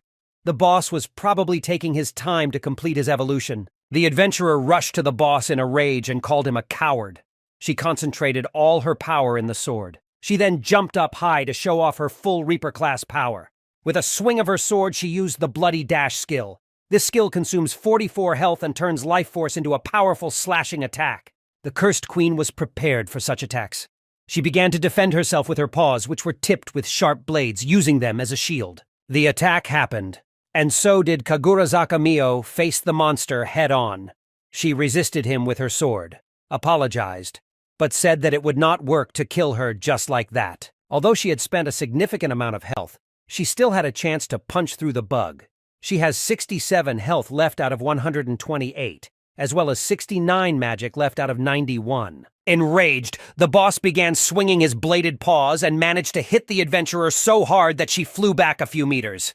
He had the upper hand in this fight. The girl fell to the ground and began to understand that with such a reserve of health, she would be able to inflict 2 more blows on him. She looked up to see the cursed queen beetle quickly approaching her. Frightened, she watched it. It seemed to her that something had changed. It seems that this monster managed to evolve and become much faster. She didn't have time to run away, so she planned to block his punch. The monster faced Kagurazaka Mio and hit her in the chest. This blow was so powerful that she immediately started coughing up blood and suffocating. The cursed queen tossed her into the air, and then the adventurer fell to the ground with a thud. She dropped the weapon and lost consciousness. Kagurazaka Mio tried to get up and lean against the stone. Terrible pain shot through her body, and she could not move an arm or a leg. She felt like she was losing consciousness, and her eyes were double. With such a huge difference in levels, it was a wonder she was still alive. But she could not understand why the boss of this rift had not finished her completely yet. The girl only had 6 health units left out of 128. She couldn't resist and saw the big bug approaching her again. Kagurazaka Mio watched this wearily. She has already come to terms with the fact that she is on the verge of death, that no one will come to help and she will not be able to resist. She began to reminisce about her childhood when she ran up to her half-destroyed house with burnt debris lying around. Kagurazaka Mio saw that many adventurers had gathered near her house, preventing anyone from going further. The girl froze, realizing that all her relatives remained in this house, but she did not see anyone near him. Her eyes filled with tears, and she dared to approach the adventurers. But these people were terrified. They asked what she was doing here. The man explained that there might still be monsters in the area, so she needed to get back to the nearest shelter as soon as possible. Kagurazaka Mio quietly asked them to let her into her house. She pushed the adventurer aside and, looking around, approached the door. The man tried to stop her. He begged her not to go and not to look inside the house. But the girl did not listen to him and opened the door. She saw all her nearest and dearest people dead. It was her mother and father who were killed by monsters. Kagurazaku Mio was annoyed by all this. These bastards always took from her the most valuable thing that she had. She clenched her teeth in anger. Rage was bubbling up inside her. Her magical aura began to appear around her and she felt a bit of strength rise within her. Her class was based on just that. The Rift Boss ran and hit the adventurer, but it seems that this blow did not harm her. At the last moment, a shield appeared around her, which saved her life. She rose from the ground and told the beetle that just because it was lying on the ground did not mean that it was so easy to kill it. It was the Reaper's Last Wish skill. This skill activates when the wearer's health drops to 10% or below, and increases attack power by magic and removes all debuffs. Reaper's Last Wish can work as long as she has mana left. Therefore, she believed that this monster was very naive, because their battle was not over yet. She took a fighting stance and was ready to fight on. Kagurazaka Mio admitted that she hated these damn monsters with all her soul. And even if the cursed queen can restore her health thanks to her racial skills, she won't have to restore severed limbs. The adventurer ran away and concentrated her strength. Her plan was simple: cut off all the limbs and legs of the beetle. They came face to face again. The girl held a weapon in her hands, and the monster defended itself with a paw with a blade on the end. Suddenly, the monster jumped back and began swinging its claws with incredible speed. Kagurazaka Mio blocked the attacks with her sword, but realized that the skill Reaper's Last Wish drained all her mana very quickly. But she was not going to give up. She needed to put all her strength into the attack before it was too late. The cursed queen gathered several magic orbs around her, which were aimed at the adventurer, and then used the poison maggot skill. These larvae flew at the girl and she tried to dodge. It seemed to her that this time the monster's projectiles became much more powerful and faster. Suddenly, one of the most powerful projectiles flew very close to the adventurer. It was so fast that she thought she wouldn't be able to dodge it the next time. Kagurazaka Mio gathered all her strength again and made a powerful lunge forward. She understood that as long as she had mana left, she was ready to fight until her last breath. She concentrated all her strength in her hands to strike powerfully with her sword. She faced the monster's claw again. She made one last lunge, aiming to break the blade on the monster's paw, thus severing its limb. She began to scream with rage, and her eyes filled with tears. She believed that everything would be fine now. And it really happened. The blade could be heard breaking in two. But at the moment this happened, the cursed queen struck her and sent the adventurer flying several meters back, hitting the ground hard. Kagurazaka Mio lay on the ground exhausted. She opened her eyes and now knew for sure that her mana had run out. She had 6 health units and 0 magic units left, so now she couldn't resist at all. She couldn't believe that this was how she was going to die. That was how her fate was written. One memory appeared in her head with her dead partner when she was still alive. Her partner constantly followed Kagurazaka. Mio paid a lot of attention to her, which Mio didn't like at all. She asked why she was doing it. The partner awkwardly offered to rest a little because she was completely tired and her strength was running out. Kagurazaka Mio rudely replied that all the monsters didn't care if she was tired or not. Their goal is to kill everyone as quickly as possible. So if she can't stand mastering the rift, next time she'll go alone. Mio continued walking as if nothing had happened. The partner turned to her several times and asked her to stop. The last time she still decided to return. Kagurazaka Mio was horrified to see a terrible picture. Her partner was lying dead with her eyes gouged out. It was like a terrible dream. The partner said that it was because of Mio that she died, and it is unfair that she is still alive. The partner grabbed Mio's face and asked when they could meet again in the world of the dead. The adventurer closed her eyes. She asked not to worry because very soon they would meet again. Mio was not going to resist at all and resigned herself to her death. For the rift monster, this was the best chance. He ran off with a terrifying roar, ready to deliver the last blow to the adventurer. But suddenly the cursed queen froze in midair. All her limbs were bound by black magic, and she could not move a single paw. She was completely immobilized. It was Kisaraga Satsuki, who used the skill Shadow Paths.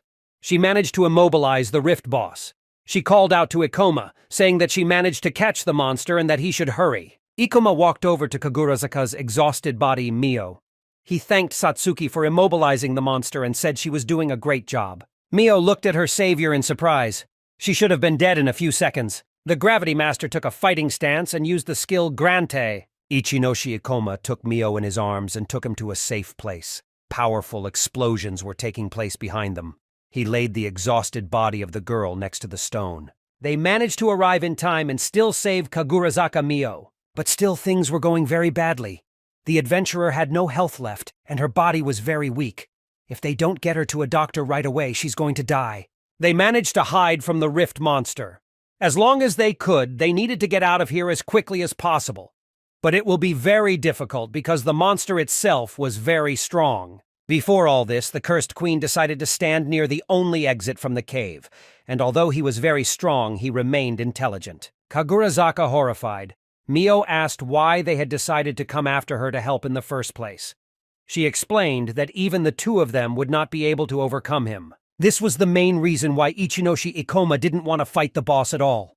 They just miraculously managed to save Mio.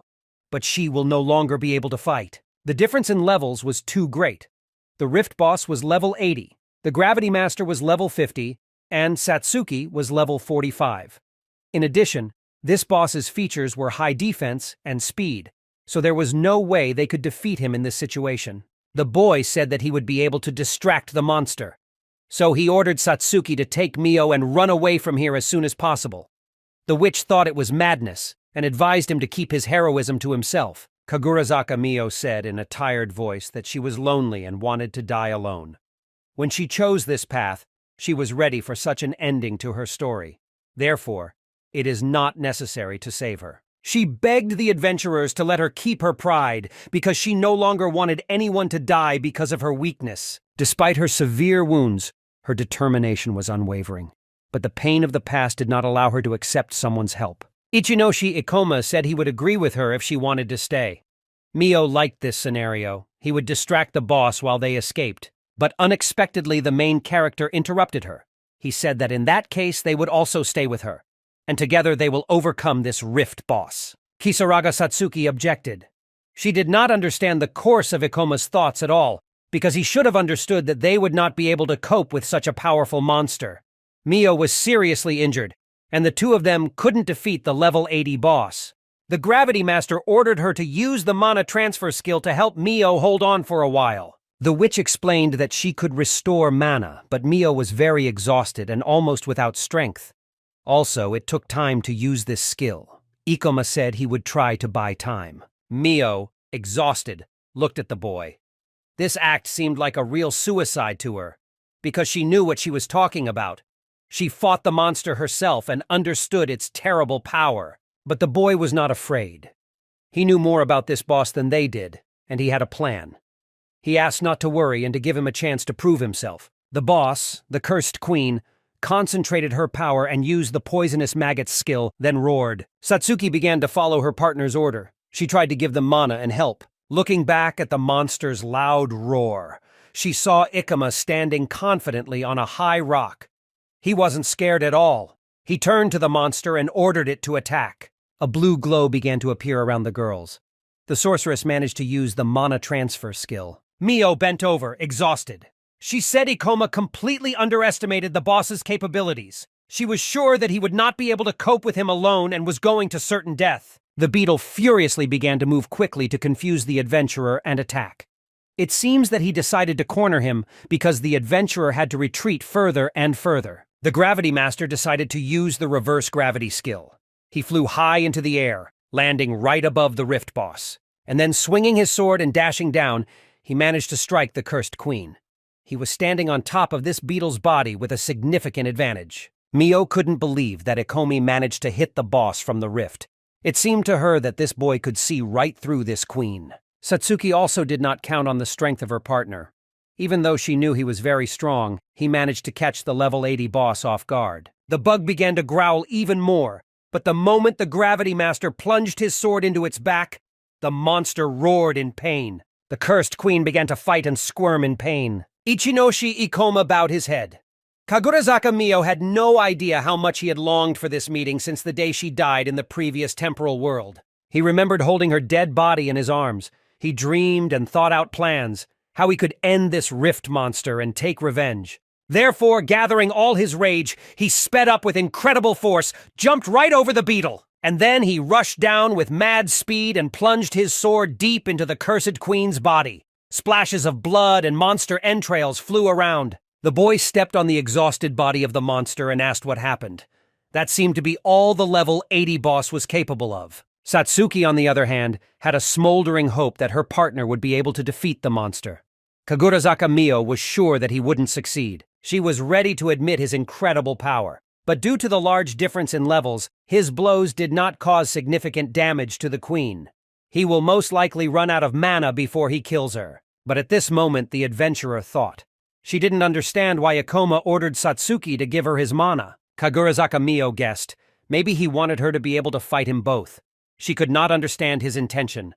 But if he enters the fight again, it is not a fact that he will be able to survive after activating the skill. For Ichinoshi, it was an incredible feeling. He had waited so long for this moment to avenge the death of his friend.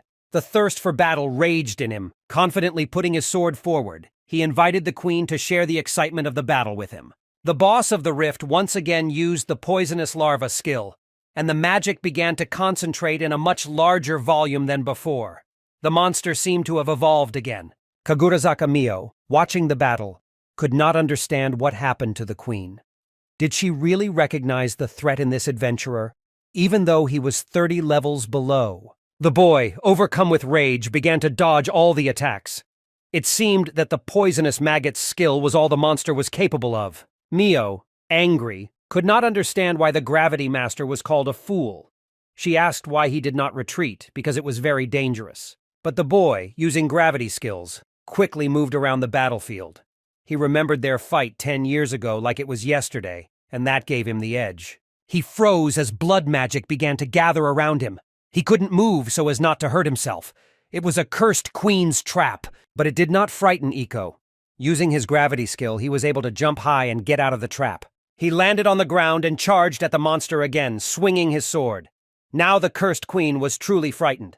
She tried to run away, feeling threatened. Mio still wasn't sure if this guy was really a B-rank adventurer.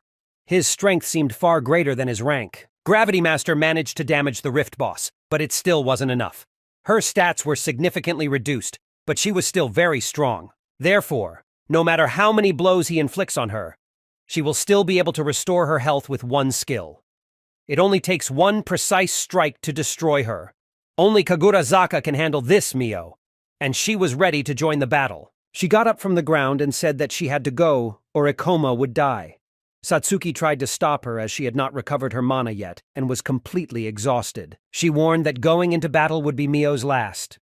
Mio assured her that she had enough mana, and the sorceress should not worry about anything else. She explained that she has a unique skill of the Reaper class that allows her to use mana instead of health, squeezing as much power as possible until she runs out of mana. She now understood that Ikoma had specifically asked Satsuki to restore her mana so she could fight again, and she was sure that she would win this time. Mio headed for the arena, but suddenly her dead partner appeared in her thoughts again.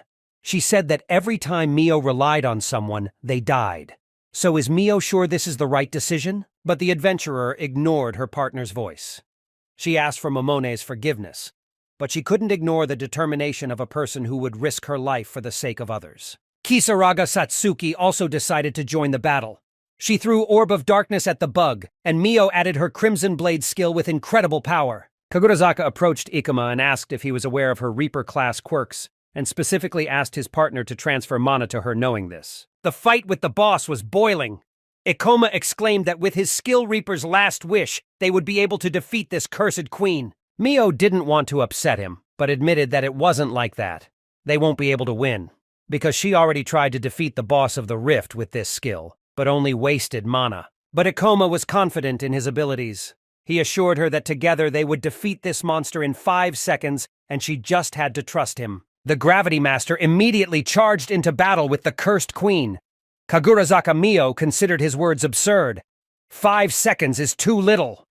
She wanted to know his plan. However, she still decided to trust him and followed the adventurer. Suddenly, she saw a large clump of the enemy's powerful magic rushing straight at her. She began to worry, realizing that it was impossible to evade. This is the end. But suddenly, she felt someone touch her shoulder. It was a Gravity Master. He used his skills and was able to lift the girl high into the air with him. At such a height, they managed to avoid magic. Suddenly, the boy flipped in the air with Mio to fly over this boss magic. He also used the gravity reduction skill. Something exploded behind them. It was the Cursed Queen's magic. But they continued to climb higher and higher. Eventually, the adventurers touched the ceiling with their feet. Mio had never seen a skill use like this before. Suddenly, Ichinoshi Ikoma quickly flew down, leaving the girl on the ceiling. He said it was her turn. The Gravity Master charged straight at the Cursed Queen.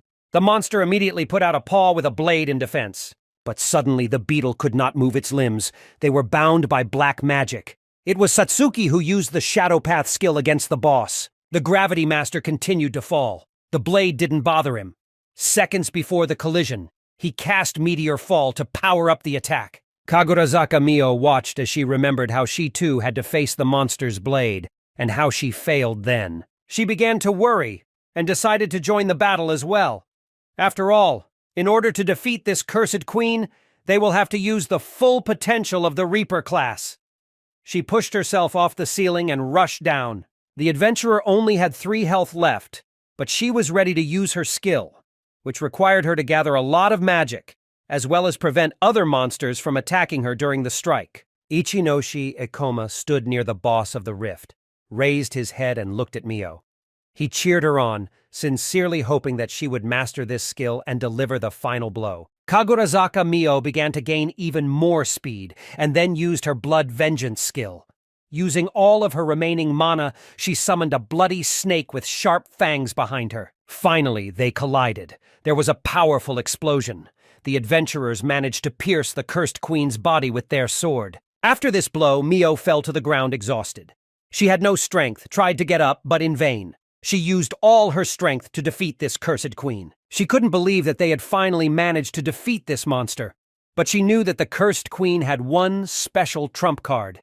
She could pretend to be dead for a while. And at the moment when the adventurers relax their vigilance, she will sharply release her poisoned sting, capable of instantly killing the enemy. But only Kagurazaka Mio thought about it, how it really happened. As Ikoma helped his partner up from the ground, the Rift Boss released its venomous sting. It happened too suddenly, so they didn't expect it at all. But unexpectedly, the Master of Gravity appeared in front of the adventurer. He stood in front of her to block her from the blow. Ikoma had an idea how to deal with this. He had to redirect the trajectory of this stinger by reducing gravity. He used this skill and held out a sword in front of him that had this energy stored in it. When the sting met the tip of his sword, it took on all of its properties. Its gravity decreased and the orb flew up, bypassing the adventurers and exploding behind them. The Rift Boss looked surprised that his most powerful skill hadn't worked. Ichinoshi Ikoma could feel the rage inside him. It was with this skill that this monster took Kagurazak's life Mio in the past timeline. Therefore, now he is ready to take revenge. He concentrated all his power in his hands, ran with the sword and swung it in front of the cursed queen. Mana began to concentrate in his sword. Spells appeared around this battle that weakened the enemy. The Gravity Master raised his weapon and said he would put an end to this now. A moment later, he plunged his blade into the Rift Boss's heart and cast the Grante skill. A powerful force appeared around them, flattening the Cursed Queen's body. Suddenly, the adventurers received a notification that experience points were awarded for the victory. Ikoma gained 31,317 experience. His level increased to 58, and he also gained 28 skill points. Kisaraga Satsuki couldn't hold back her emotions and happily exclaimed that they had succeeded in defeating this cursed queen. The guy was satisfied with his work because, despite the big difference in levels, none of them died. Now he felt at peace because he was able to save Kagurazaka's life, Mio. Her death in his past life had a profound effect on him, and it was because of this loss that he decided to become an adventurer of the highest rank. Mio looked down at her hands. She could not believe that she managed to survive. She wondered if she really deserved it. She was still punishing herself for the death of her partner. Looking at Ikoma, she saw the pale silhouette of her friend Momone next to him. She clutched her head, guilt racking her inside. She could not forgive herself for this act. She believed that it would be better to die together with Momone. Mio fell to the ground and started breathing heavily. Satsuki walked up to her and asked what happened, if she was okay. The adventurer got up and explained that everything was fine with her. But looking at Ikoma, she remembered something unpleasant and saw a familiar girl next to him, whom she did not like. Mio explained that she was now sure that this girl, Momone, must hate her because she had literally ruined her life. Kagurazaka Mio imagined how Momone, looking at her dead body, was upset that they could not meet. She begged to know when they could see each other again. Ikoma began to analyze the whole situation. Now he found the answer to why Mio always hated joining groups so much and was constantly risking her life. Even in the past timeline, she behaved the same way. Kagurazaka Mio now was no different from herself in her past life. She despises herself and is an adventurer trying to find a way to live alone. Ikoma interjected, echoing Mio's words that the pesky girl despised her. But he believed that if her partner really despised her, she would not have risked her life to save Mio. He admitted that he had heard about this situation and that Mio's friend had died as a result of clearing the rift. But the one thing he knew for sure was that she only managed to survive because she chose to protect her. Ikoma explained that it's easy to be self-flagellating, but offered to face the truth, because Mio survived for a reason. Satsuki asked Ikoma to stop talking about it because it might be too personal, and he didn't need to treat the girl's feelings so harshly. Mio remembered her school years. Together with Momone, they studied in the same class. One day, Momone approached Mio and asked if it was true that she was planning to drop out of school for adventuring. Mio answered the question with a question. Does Momone know that every year the number of faults only increases? It was because of these rift monsters that Mio lost her family and all her loved ones.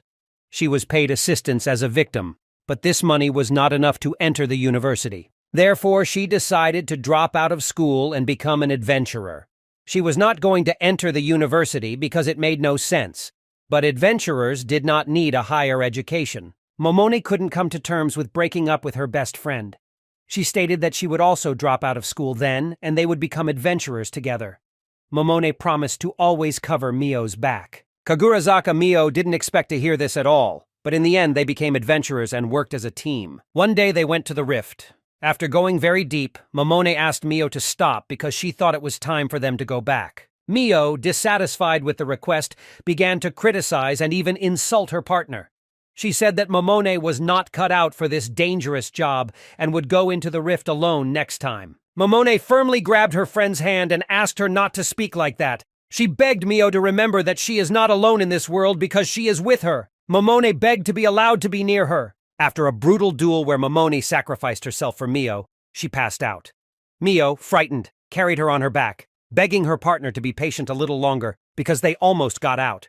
After these memories, the girl fell to the ground, convinced that without a doubt Momone hated her for her selfishness. Ikoma calmly explained that she could not know what the dead were thinking and that one should never think about it, even to preserve one's sanity. Momone risked her life to save Mio. But why does Mio continue to take risks, hating herself and seeking death? Ikoma believed that Momone would not want that at all. Kagurazaka thought that no one would be upset if she died in battle. But Ikoma was sure that Momone, her friend, wanted the best for her so much that she put her life on the line. Momone was actually worried if Mio was okay, if she was eating well, and if she had made any real friends. The dead friend asked not to worry because very soon they will be able to meet. Momone promised to look after her. Momone hugged Mio tightly. She said that it was too soon for her to die, so she begged Mio to live happily for both of them. A tear fell from her eye as she asked for it. Kagurazaka Mio also burst into tears, imagining this dialogue. But she needed to gather her thoughts and move on. Ikoma asked the girl if she really decided to act so recklessly just out of guilt in front of Momone. He explained that Momone always cared for her, putting Mio's life before her own. Therefore, if she does die, all Momone's efforts will be in vain. Ikoma got down on the ground and sat down next to the girl. He asked her to listen to his request and allow him to be her friend from that day forward. Mio said she needed time to think things over. The guy agreed with this. It wasn't bad for a start. The Gravity Master lifted the girl onto his back to carry her to the exit of this rift. She apologized, because she could not move at all due to her low health. But he explained that everything was normal and she should not worry. Kisaraga Satsuki watched this and began to think that Mio and Ikoma were actually in love with each other. This situation seemed very romantic to her. Satsuki meant. Ichinoshi Ikoma continued to reason. He understood that the higher his rank, the more dangerous the rifts became. After all, starting with rank A, it became almost impossible to go further without a support class. And he understood that the most dangerous monsters for him were not terrible creatures, but, for example, soldiers from the Chimera Fang who were supposed to come back for him. He urgently needed to find a person who could restore his health at a critical moment or obtain a rare item that would replenish him during use. This was the next goal he wanted to complete, so he needed to think of a new plan. Kagurazaka Mio felt something strange. She had been working alone for a long time, and for the first time in that time, she was able to rely on someone. She hugged Ikoma and thanked him. It seemed to her much more pleasant than she had imagined. The Gravity Master was very happy because it seems that this time he managed to change the future and save the girl's life. The new version of him from the new world was looking at the old version of him from the past timeline. He was proud of himself. Ikoma's team gathered at the guild. Next to him sat Kisaraga Satsuki and Little Ether. The witch was very curious if Mio had responded to his offer and if they had talked about joining the team. The boy looked at the phone sadly and showed their correspondence with Mio to his partner. He offered her to join his team and said he would wait for an answer, but she ignored all messages and calls. Ikoma explained that he knew from the beginning that Mio was very stubborn, but he was already hoping that he would be able to bond with her. Satsuki reassured him, explaining that Mio must be very exhausted after such a hard fight. That's why she's not answering. She just needs to give it some time, and she's sure she'll be in touch with them very soon. Ether went to a glass of cold coffee and happily took a few sips. The little witch liked it very much. The boy bowed his head, admitting that Satsuki seemed to be right. Although Kagurazaka Mio was very strong, she had a direct character and pride. And despite her low level, she was able to challenge the cursed queen and survive. If he had been in her place, he could have died from the first blow. So Ikomi really wanted to protect her from reckless actions. But for that, he needed her to start trusting him. While the boy was thinking about this, he heard a familiar voice. Mio came to their table, and she was not at all surprised that the team was resting in the guild. Satsuki joyfully ran up to Mio, asking about her condition. The adventurer explained that she is already used to receiving serious injuries, so she does not know how to take care of herself, and they should not worry. Ikoma asked why she had come to them. Mio admitted that she was never very good at communicating over text. She recalled that Momone was also annoyed by her habit of not replying to messages. That is why she decided to come and talk in person. She really hoped to meet them in India because such issues should be discussed at a personal meeting. And now she knew for sure that she wanted to join their team. The team of adventurers was very happy because this was exactly what they were after. Ikoma smiled and agreed to take her in. They were happy that she decided to join. Chimera Fangs were developing a new plan to take revenge on Ikomi.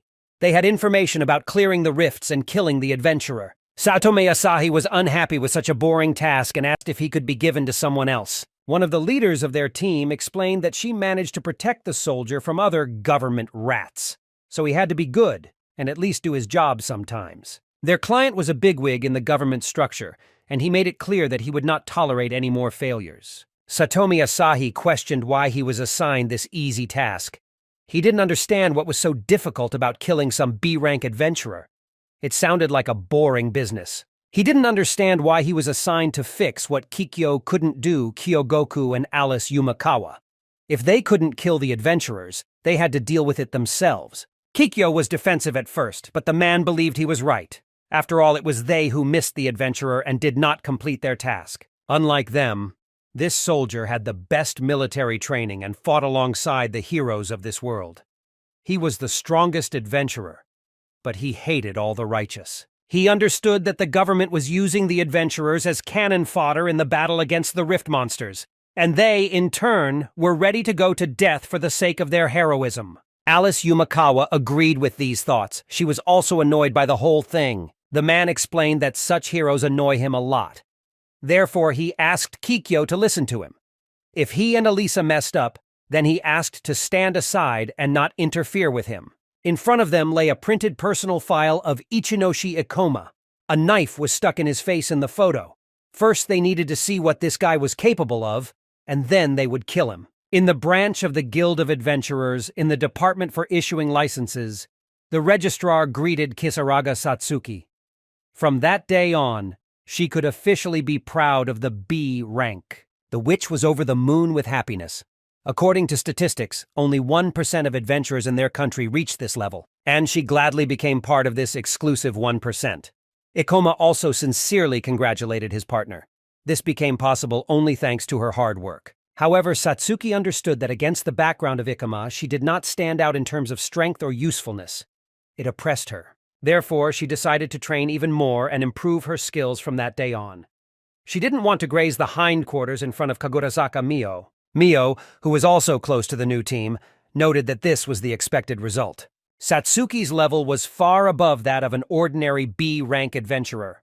The sorceress was level 48 when the average adventurer of that rank was only 40. However, Mio did not share Satsuki's joy. She believed that the promotion was only possible because of her, Mio's, service to the county. In her opinion, the promotion should have taken place only at the branch where Satsuki was registered. Satsuki agreed with Mio and said that she would try harder next time. Ikoma made a remark to Mio because she could congratulate Satsuki at such an important moment for her, because the girl really tried. The adventurer explained that she was just trying to be objective, because no one except her friends would tell her the truth. She asked to forget about this situation because she had something for her team. Mio invited her friends to follow her. Ikoma thought she wanted to give them something as an apology for not agreeing to join the group right away. Approaching her locker, Mio took something out of it. Ikoma noted that it was not necessary at all, but the girl sincerely wanted to give a gift. The main character wondered what the new member of the team had prepared for them, because she and Satsuki did not give her anything. Kagurazaka Mio explained that they shouldn't worry because it was just a thank you for saving them. If it weren't for them, she would have died that day. The girl admitted that since Momone passed away, she did not try to get close to anyone. So I decided to change something. These words touched Satsuki. Mio hoped the team would enjoy her gift. It was an ordinary, but with a special meaning, a present. Satsuki began to change her opinion about Mio. At first, for some reason, she thought badly of her. But it seems, in fact, the girl turned out to be kind. Satsuki sincerely thanked Mio. Ikoma immediately began to analyze. Mio used a large box to store the gift. He suggested that perhaps she had decided to buy them a weapon or some equipment. But unexpectedly, the girl got an ordinary teddy bear in a beautiful package. It was very huge. Mio said that this is a toy of a well-known German brand, a limited series that was produced in honor of the company's 5th anniversary.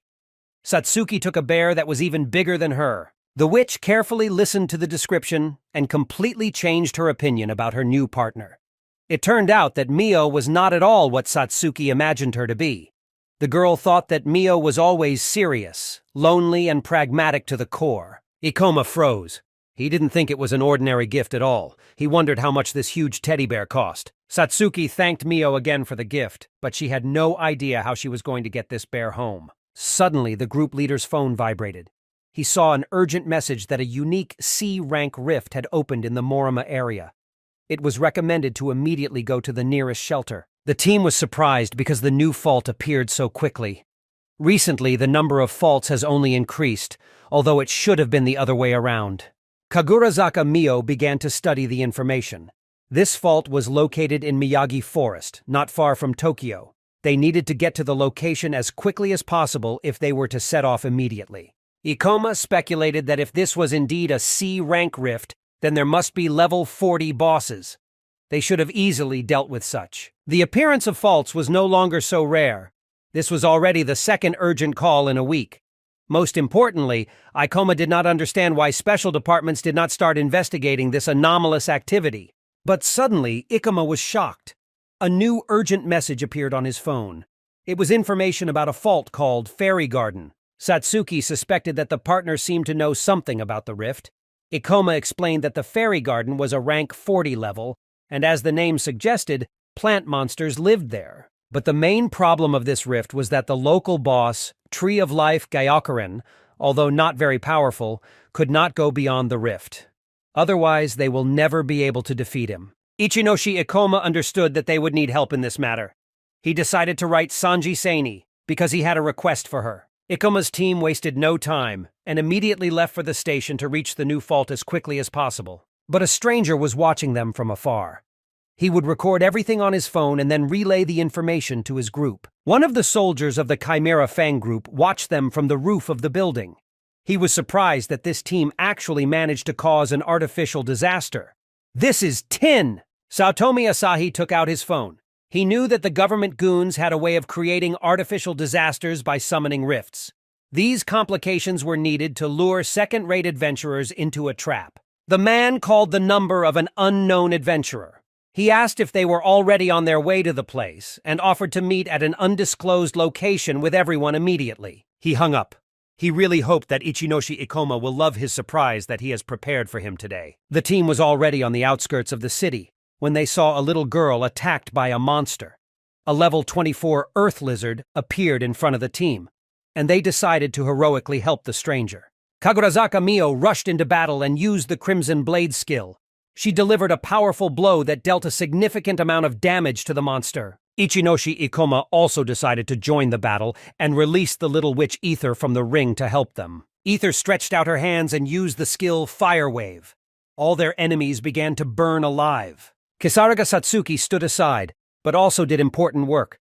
In her hands was a small monster, which she held tightly by its leaves. The monster begged to let him go and even began to cry, but this did not stop the sorceress. She smiled at the monster and cast her mana transfer skill. After a few seconds, the plant monster weakened completely and began to howl in pain. Kisaraga Satsuki happily informed her teammates that she had managed to extract enough mana from the monster. Now she could restore their mana. After that, she threw the monster to the ground. The witch approached Ichinoshi Ikoma after they managed to defeat the monster and began to transfer the accumulated mana to him. Kagurazaka Mio approached the frightened girl and reassured her, explaining that now everything will be fine. Kisaraga Satsuki was happy. Compared to the last disaster, the monsters didn't seem so strong to them. She was sure that they would be able to cope with everything, even before the arrival of the special unit. However, the leader of the team sadly explained that, unfortunately, the fight with the local boss will not be as easy as she might think. The Tree of Life. Gyakuren was able to create monsters in large numbers, and also possessed a high movement speed. Therefore, it will be quite problematic to cope with it. These words scared the sorceress very much, because it will be very difficult to cope with a very fast monster. Gyakurena could still get out of the rift, and they couldn't catch her in time. Then all the monsters would be able to fill their place, and the disaster would be inevitable. Therefore, they should take this task very seriously. Mio wondered if that had already happened. How would they be able to find this monster? The team leader explained that Gyakurena was very cautious and vulnerable. She always tried to get close to opponents whose level was higher than hers.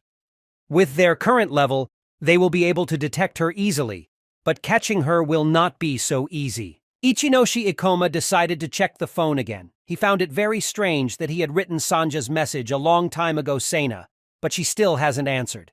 Kagurazaka Mio thought it would be better for them to separate. Given their level, they will be able to handle monsters alone.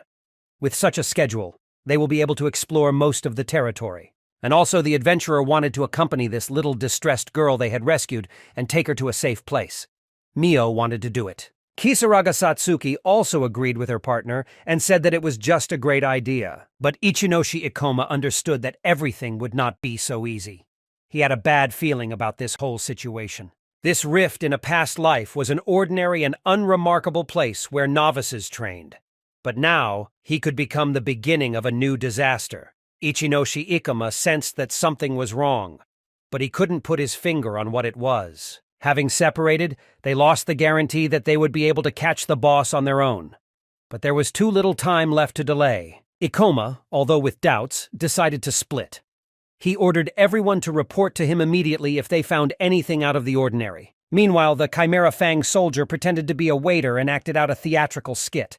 He thanked the fictional guests for waiting and solemnly served them a double hamburger with a double portion of cheese. With pathos, he talked about the family restaurant, which offers the most delicious dishes at affordable prices. A double burger with a double portion of Gouda cheese, in his opinion, was just an explosion of taste. Putting the dish on the table, Satomi Asahi sat down next to him. He sincerely hoped that the guests would like the food as much as he did. He explained that before the mission he needed to rest well, and wished everyone a good appetite.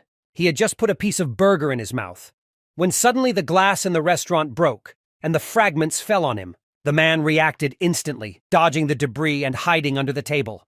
An unknown man burst in through the broken window, looking for Satomi Asahi. He reported that Satomi Asahi, known by the nickname The Collector, was actually an assassin who preyed on the strongest adventurers. The Chimera Fang soldier, stunned, asked what was going on.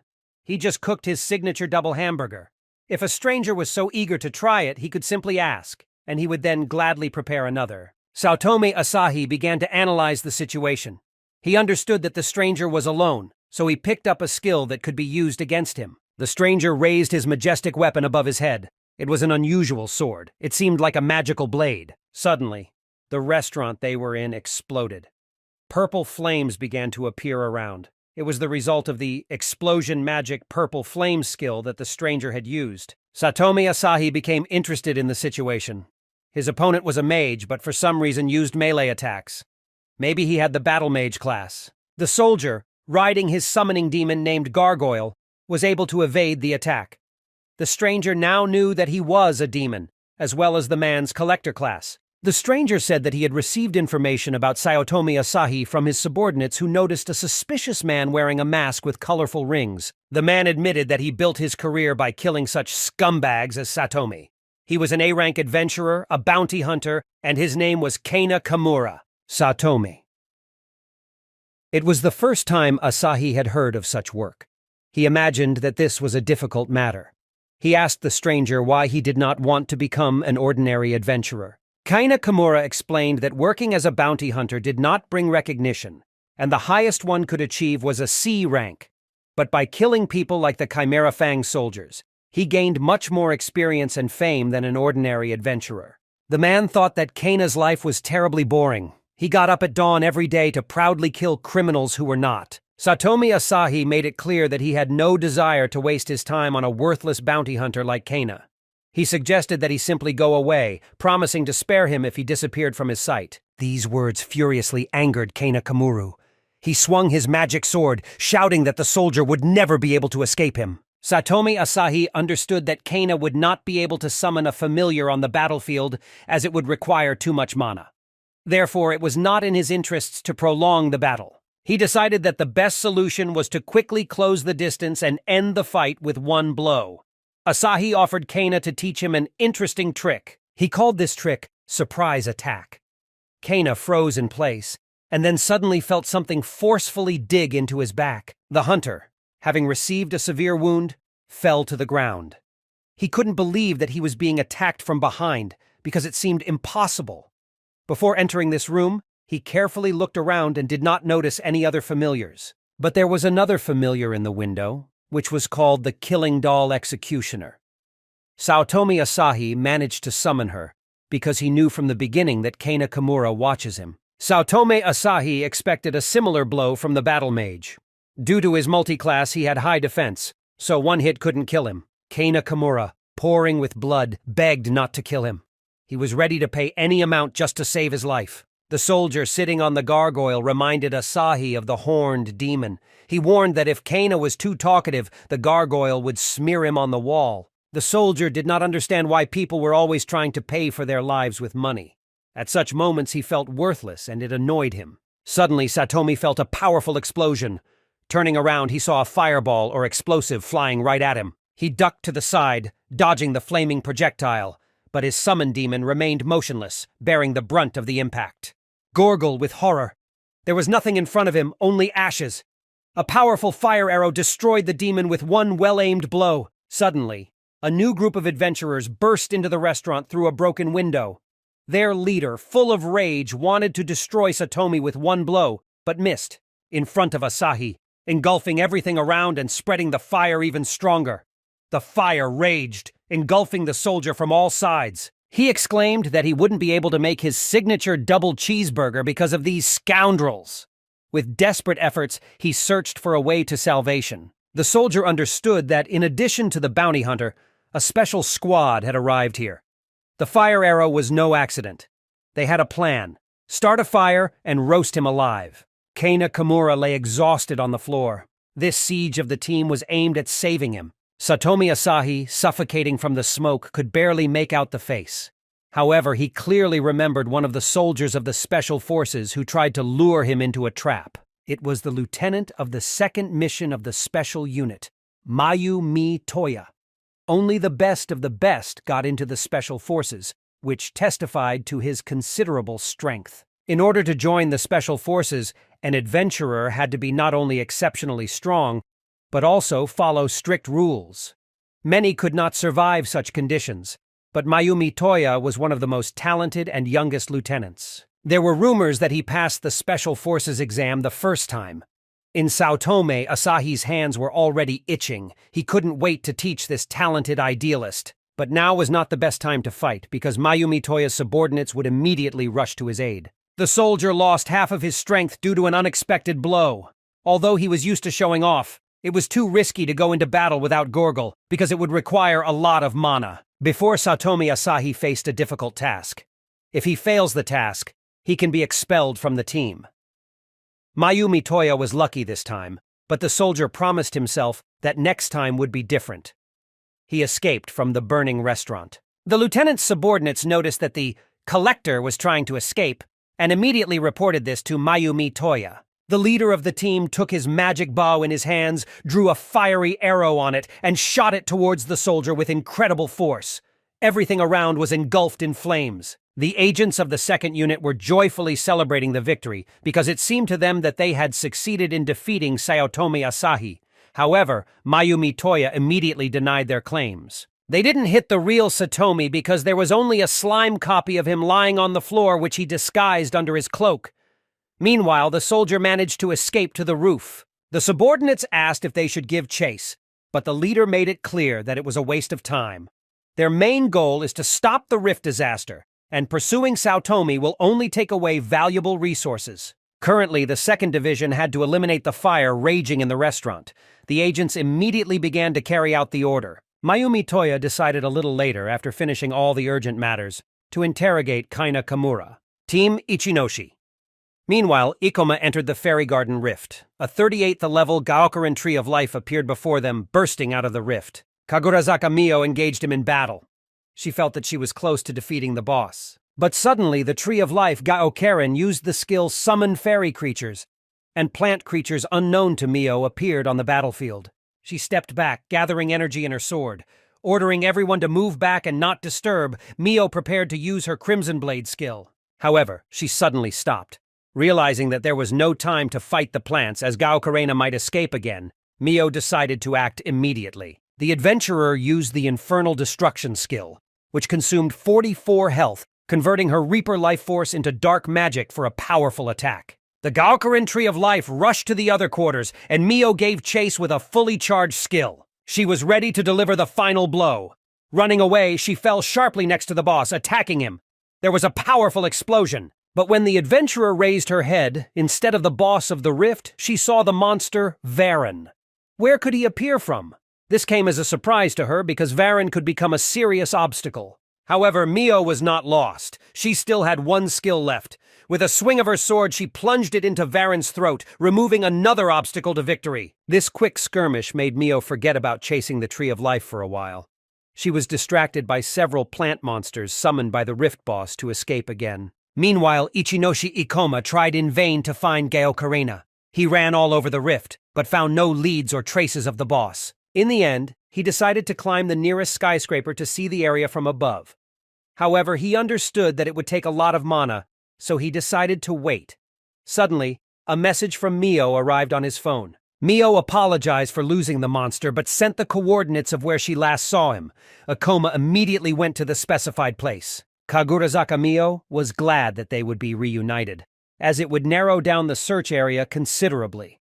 Her eyes were burning with excitement, and she was already imagining how she would smear Gaokarena on the wall like a slug.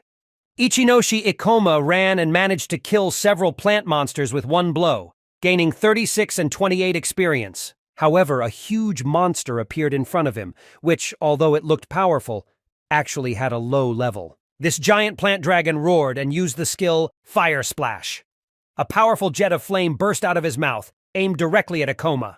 The master of gravity pushed off the traffic light and flew high into the sky. Then, with incredible speed, holding the sword in front of him, he dived right at the dragon. A message appeared on the screen that he had received 56 experience points. Ikoma suspected that he would gain little experience from these monsters, but he still felt a little sad that he would gain so little. All this was due to a large difference in levels. The Gravity Master was level 58, and the dragon was only level 25. There seemed to be no end to these monsters, and the team still couldn't find the Rift Boss. The protagonist understood that only by destroying the Tree of Life of Gaokaren, they would be able to get rid of these monsters. They urgently needed to act. Suddenly, Ikoma heard an unfamiliar voice behind him. It was a man who was amazed to see such a strong hero take down monsters with such ease. He exclaimed with joy that it was the first time he had seen such a powerful adventurer with his own eyes, and was very happy to have such an experience. Ichinoshi Ikoma warned him that this was a very dangerous place and that only trained adventurers could be here. The stranger jumped up with joy and said that he is an adventurer, the same hero as Ikoma. He protected civilians from evil and abomination, and his main rule was to protect them. The Gravity Master thought this boy's behavior was strange, but explained that he only had an E rank, and his own was rural, making him not as strong and powerful in battle. The main character thought, upon reaching 10th level, an adventurer can independently choose a class. What class he gets depends on his initial characteristics and how he is able to distribute them. And among all these different classes, there was also the rural class. It could be obtained by spreading all the stat points evenly, but in the end, villagers don't have any special skills or abilities. Among adventurers, this class was considered the weakest of all. Even newbies are never told about him in the guild, because they are advised to develop 2 or 3 characteristics in order to get a useful class with various skills. The unfamiliar adventurer sheepishly explained that it was a rare but completely useless class. Ichinoshi Ikoma thought. He believed that most likely the boy simply did not know how to correctly distribute the characteristic points, and this led to such a result. The stranger moved even closer to the main character and asked with admiration if his name was really Ichinoshi Ikoma, and does he also have the rare Gravity Master class. He said that this class is very popular. Ikoma asked how he knew about him. The adventurer said that Ikoma is a true legend of the Tokyo Adventurers Guild, and everyone knows about his achievements. He took out his tablet and showed Sanji's channel on its seini, saying that he had seen many videos with Ikoma on the Kosianen channel. Ichinoshi Ikoma thought. He had no idea that Sanji Sena talks about him in her videos.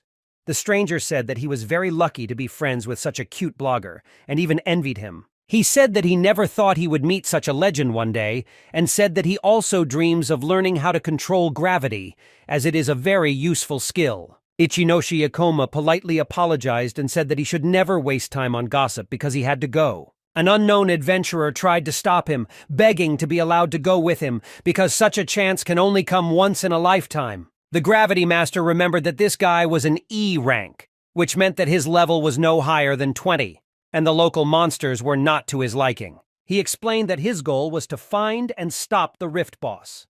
Therefore, if the adventurer really wants to help, it is better for him to find civilians and escort them to the shelter. The stranger did not want to do this.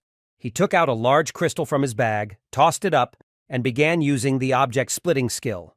The crystal began to levitate in the air. The stone in the adventurer's hand began to split into small pieces.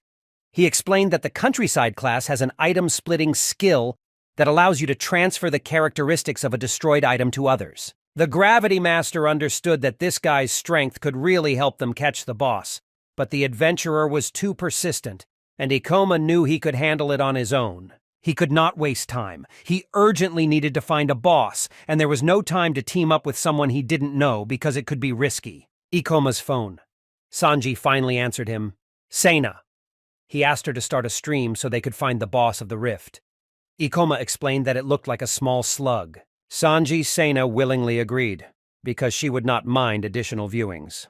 The stream began, and she told her viewers that she was broadcasting from the epicenter of the rift disaster. Sena announced that the Miyagi area is overrun by monsters, and she needs the audience's help. She asked them to help her find the monster and send photos with it using the hashtag #help_for_Hoshinan. Viewers began to post the location of Gaokeren en masse, and also reported that he was very fast. The innocent appearance of the monster could be deceiving, because in reality the slug was very dangerous. Sena's popularity, the stream has gained almost 2 million reposts. This allowed them to track Gaokeren's movements in real time. With such a trump card up his sleeve, the Rift boss will not be able to hide. Ikoma had a photo taken a minute ago. This was the last place where the monster was seen. Although Ikoma was now aware of his movements, Gaokeren was still very fast. Ikoma had to come up with a plan to trap him. Ikoma decided to also inform Satsuki and Mio about this, as they were not far from where Gaokerenu was last seen. He hoped that the monster did not have time to escape. The stranger did not want to be left behind and continued to distract Ikoma in any way he could. Ichinoshi Ikoma could not stand such tension and sharply asked the adventurer's name.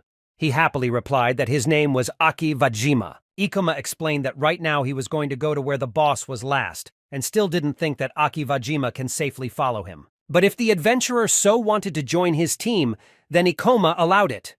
Aki Wajima was very happy and promised that he would do his best. The main character still managed to find the Tree of Life, Gaokeren. The boss moved very fast and Ikoma used all his skills to chase him. Ikoma reduced his gravity and started running even faster. He understood that at such a speed he would be able to catch up with the monster. But suddenly the Rift boss stopped. His actions were difficult to predict, and this time he used the skill Horror in the Realm. New plant monsters began to appear around Ikoma. Ichinoshi Ikoma urgently needed to do something so as not to let Gaokeren in and be distracted by other small monsters. He looked around and saw a wall in front of him. After casting gravity reduction, Ikoma Wall ran through the crowd of monsters heading towards the boss. The Tree of Life did not expect such a move and had to stop for a while to regain its strength. The Master of Gravity sarcastically apologized to the boss because such tricks could not stop him. He ran away, pushed off the wall with his feet, and flew straight to the Tree of Life of Gaokeren. Not knowing what to do, the tree decided to use its subordinate plant beasts for protection. Their bodies lay down as a human shield so that the boss could escape unnoticed from the enemy. Kagurazaka Mio had just posted about this skill in their shared group to warn her teammates. Therefore, Ikoma has already thought out a plan. He decided to push away from the plant monster and continue chasing the tree. All he needed at this point was to ignore the obstacle. Ichinoshi Ikoma was able to run closer to Gaokeren, and wasting no time, attacked the tree in an instant, striking it hard. But suddenly the Tree of Life made a powerful jump and began to run away several times faster. It was his swift escape skill. When Gaokerenu takes damage, he activates his special skill, Dashing Escape.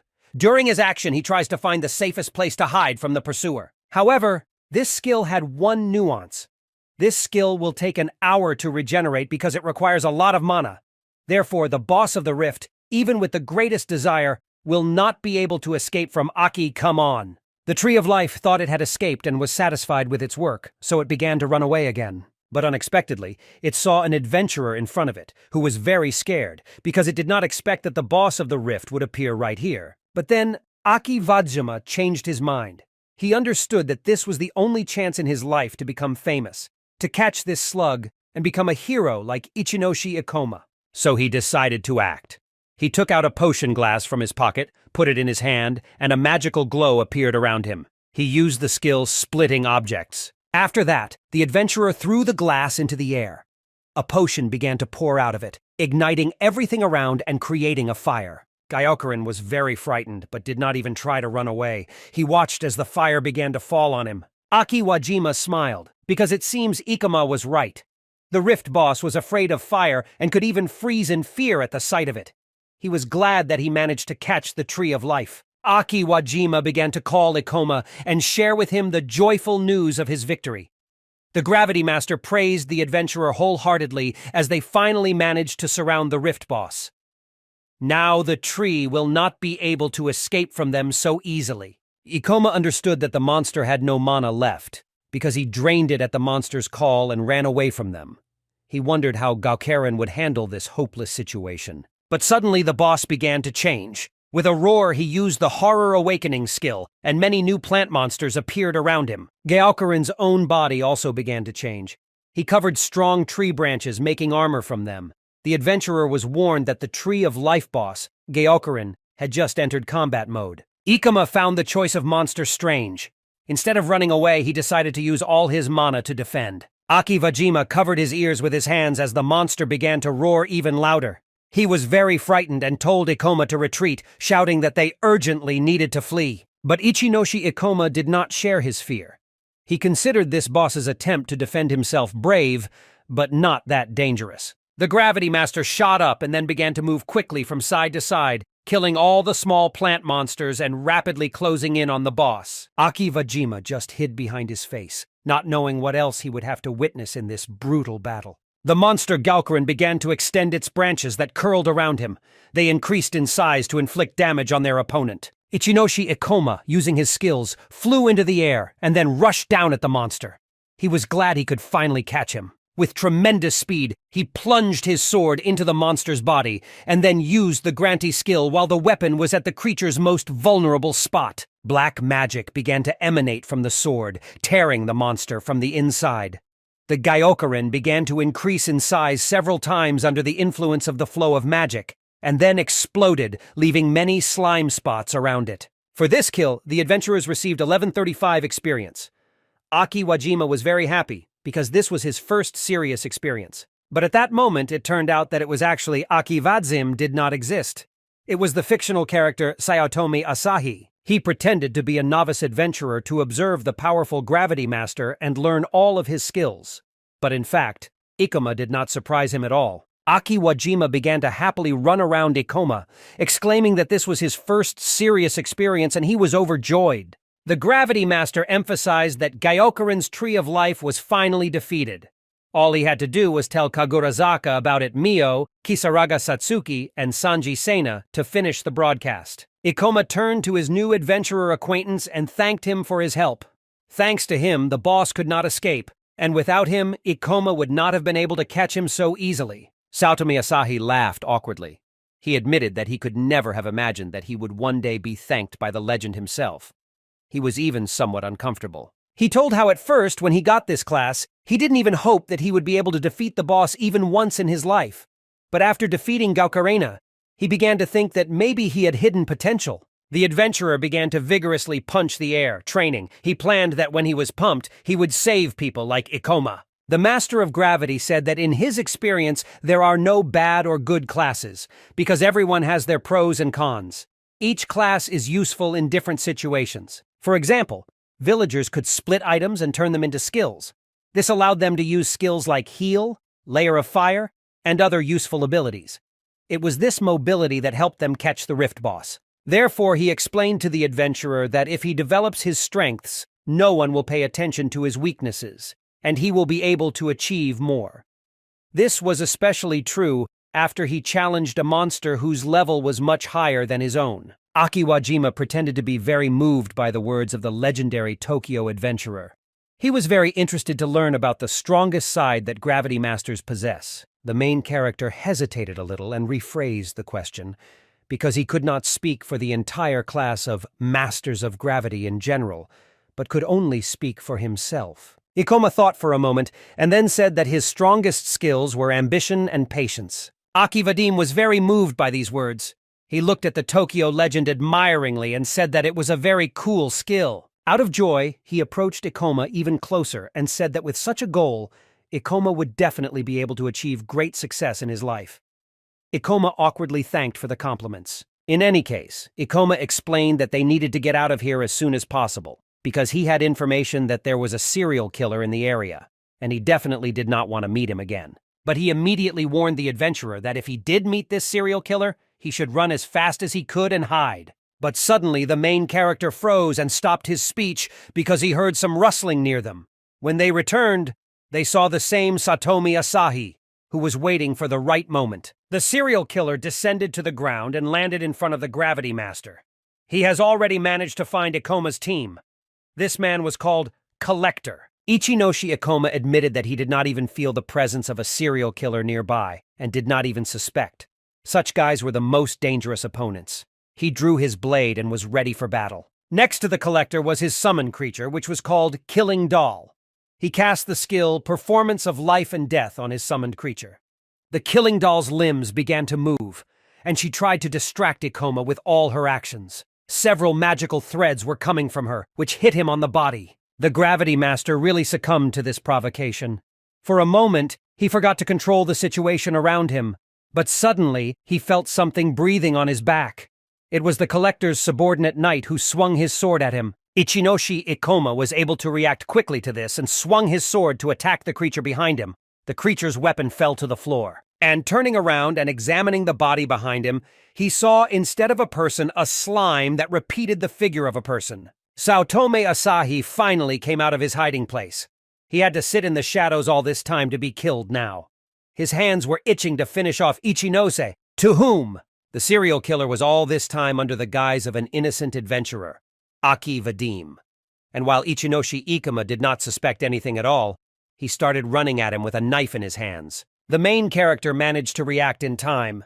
He returned and engaged in a duel to the death with Aki Vajima. After a few seconds of confrontation, Ikoma kicked his opponent. Aki Vajima flew back a few meters. Aki Vajima rose from the ground. He admitted that the Gravity Master had quite the reaction for a loser like him. After all, if a real Aki attacked Ikoma, he would surely die. Ichinoshi Ikoma now realized that Aki was not in front of him all this time. Wajima and the real Collector, a serial killer of adventurers known as Satomi Asahi. Although the serial killer managed to pull off a surprise attack and get the Killing Doll to attack the Gravity Master by timing the moment and attacking him personally, he failed to cause any damage. Ikoma was able to dodge not only the Killing Doll's attack, but also the serial killer's attack. Such skills of the enemy only encouraged him, because this prey was very interesting. Satomi. With a mocking smile, Asahi asked the boy if he was scared, since he had been at arm's length with him since the beginning, and Ikoma didn't even suspect a thing. But Ichinoshi Ikoma admitted that he knew from the beginning who was hiding behind the mask of the adventurer Aki Vajima was a serial killer. The protagonist knew that Satomi Asahi was the most legendary of adventurers even in the past timeline. No one knew anything about him, not even his relatives, nor his face, nor his past. But even his class was hidden from everyone. However, the Ring of Wisdom can show the class of anyone the master points to. But unfortunately, it takes a lot of mana to use this Ring of Wisdom skill. But the countryside had a special skill that revealed Satomi's personality. Asahi is a stock skill that reduced the mana usage when activating items. Therefore, if he used this skill, he would not waste mana so easily.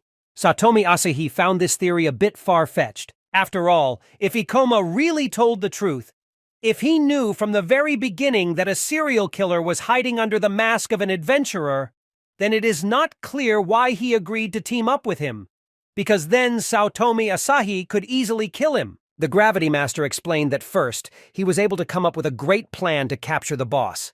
And for this, he needed one more person, so he decided to use the services of an adventurer who was not against it. So he perfectly understands that the Collector couldn't have attacked him while the boss raged around them. After all, it would be very beneficial for him to gain Ikoma's trust. Therefore, after catching the boss, simply finishing him off without any extra witnesses would be the best option for a serial killer. Satomi Asahi was angered by these words, as his opponent knew he was putting himself in danger by going with him, but Ikoma had the courage to use him to kill the boss sooner. The Collector was furious. He called his opponent worthless and admitted that such intelligent people were much more fun for him, so he offered Ichinoshi Ikoma finally fight as equals. Ichinoshi Ikoma was a little scared because he couldn't read the serial killer's next moves because he hadn't fought his opponents one-on-one in a long time. This slayer of adventurers had a level that was much higher than a gravity master. In addition, his physical abilities and combat experience were far superior to his own. In addition, the main character spent a lot of his strength in the battle with the Rift boss, and spent his strength fighting back from the first attack. In such a situation, one-on-one, completely unaware of his skills, Ichinoshi Ikoma was completely powerless. That meant he needed to escape. He started to run, building up his speed. Saotome Asahi was furious. He started yelling at him and trying to stop him. Ichinoshi Ikoma understood that the Rift boss was completely defeated, so his best option was to run into a crowded place to the other adventurers. That way he will have a chance to win. The collector couldn't help but summon his summon creature killing doll and ordered it to attack Ichinoshi, to whom. But even to such a provocation, the Master of Gravity did not react at all. He continued to run with all his might and did not even turn around. The killer doll is a puppet that can kill with strings that cannot be seen at first glance. But the problem was that Ikoma couldn't see these threads, so he could dodge the attacks without even looking at them. The adventurer acted very professionally. The serial killer felt the thrill inside him.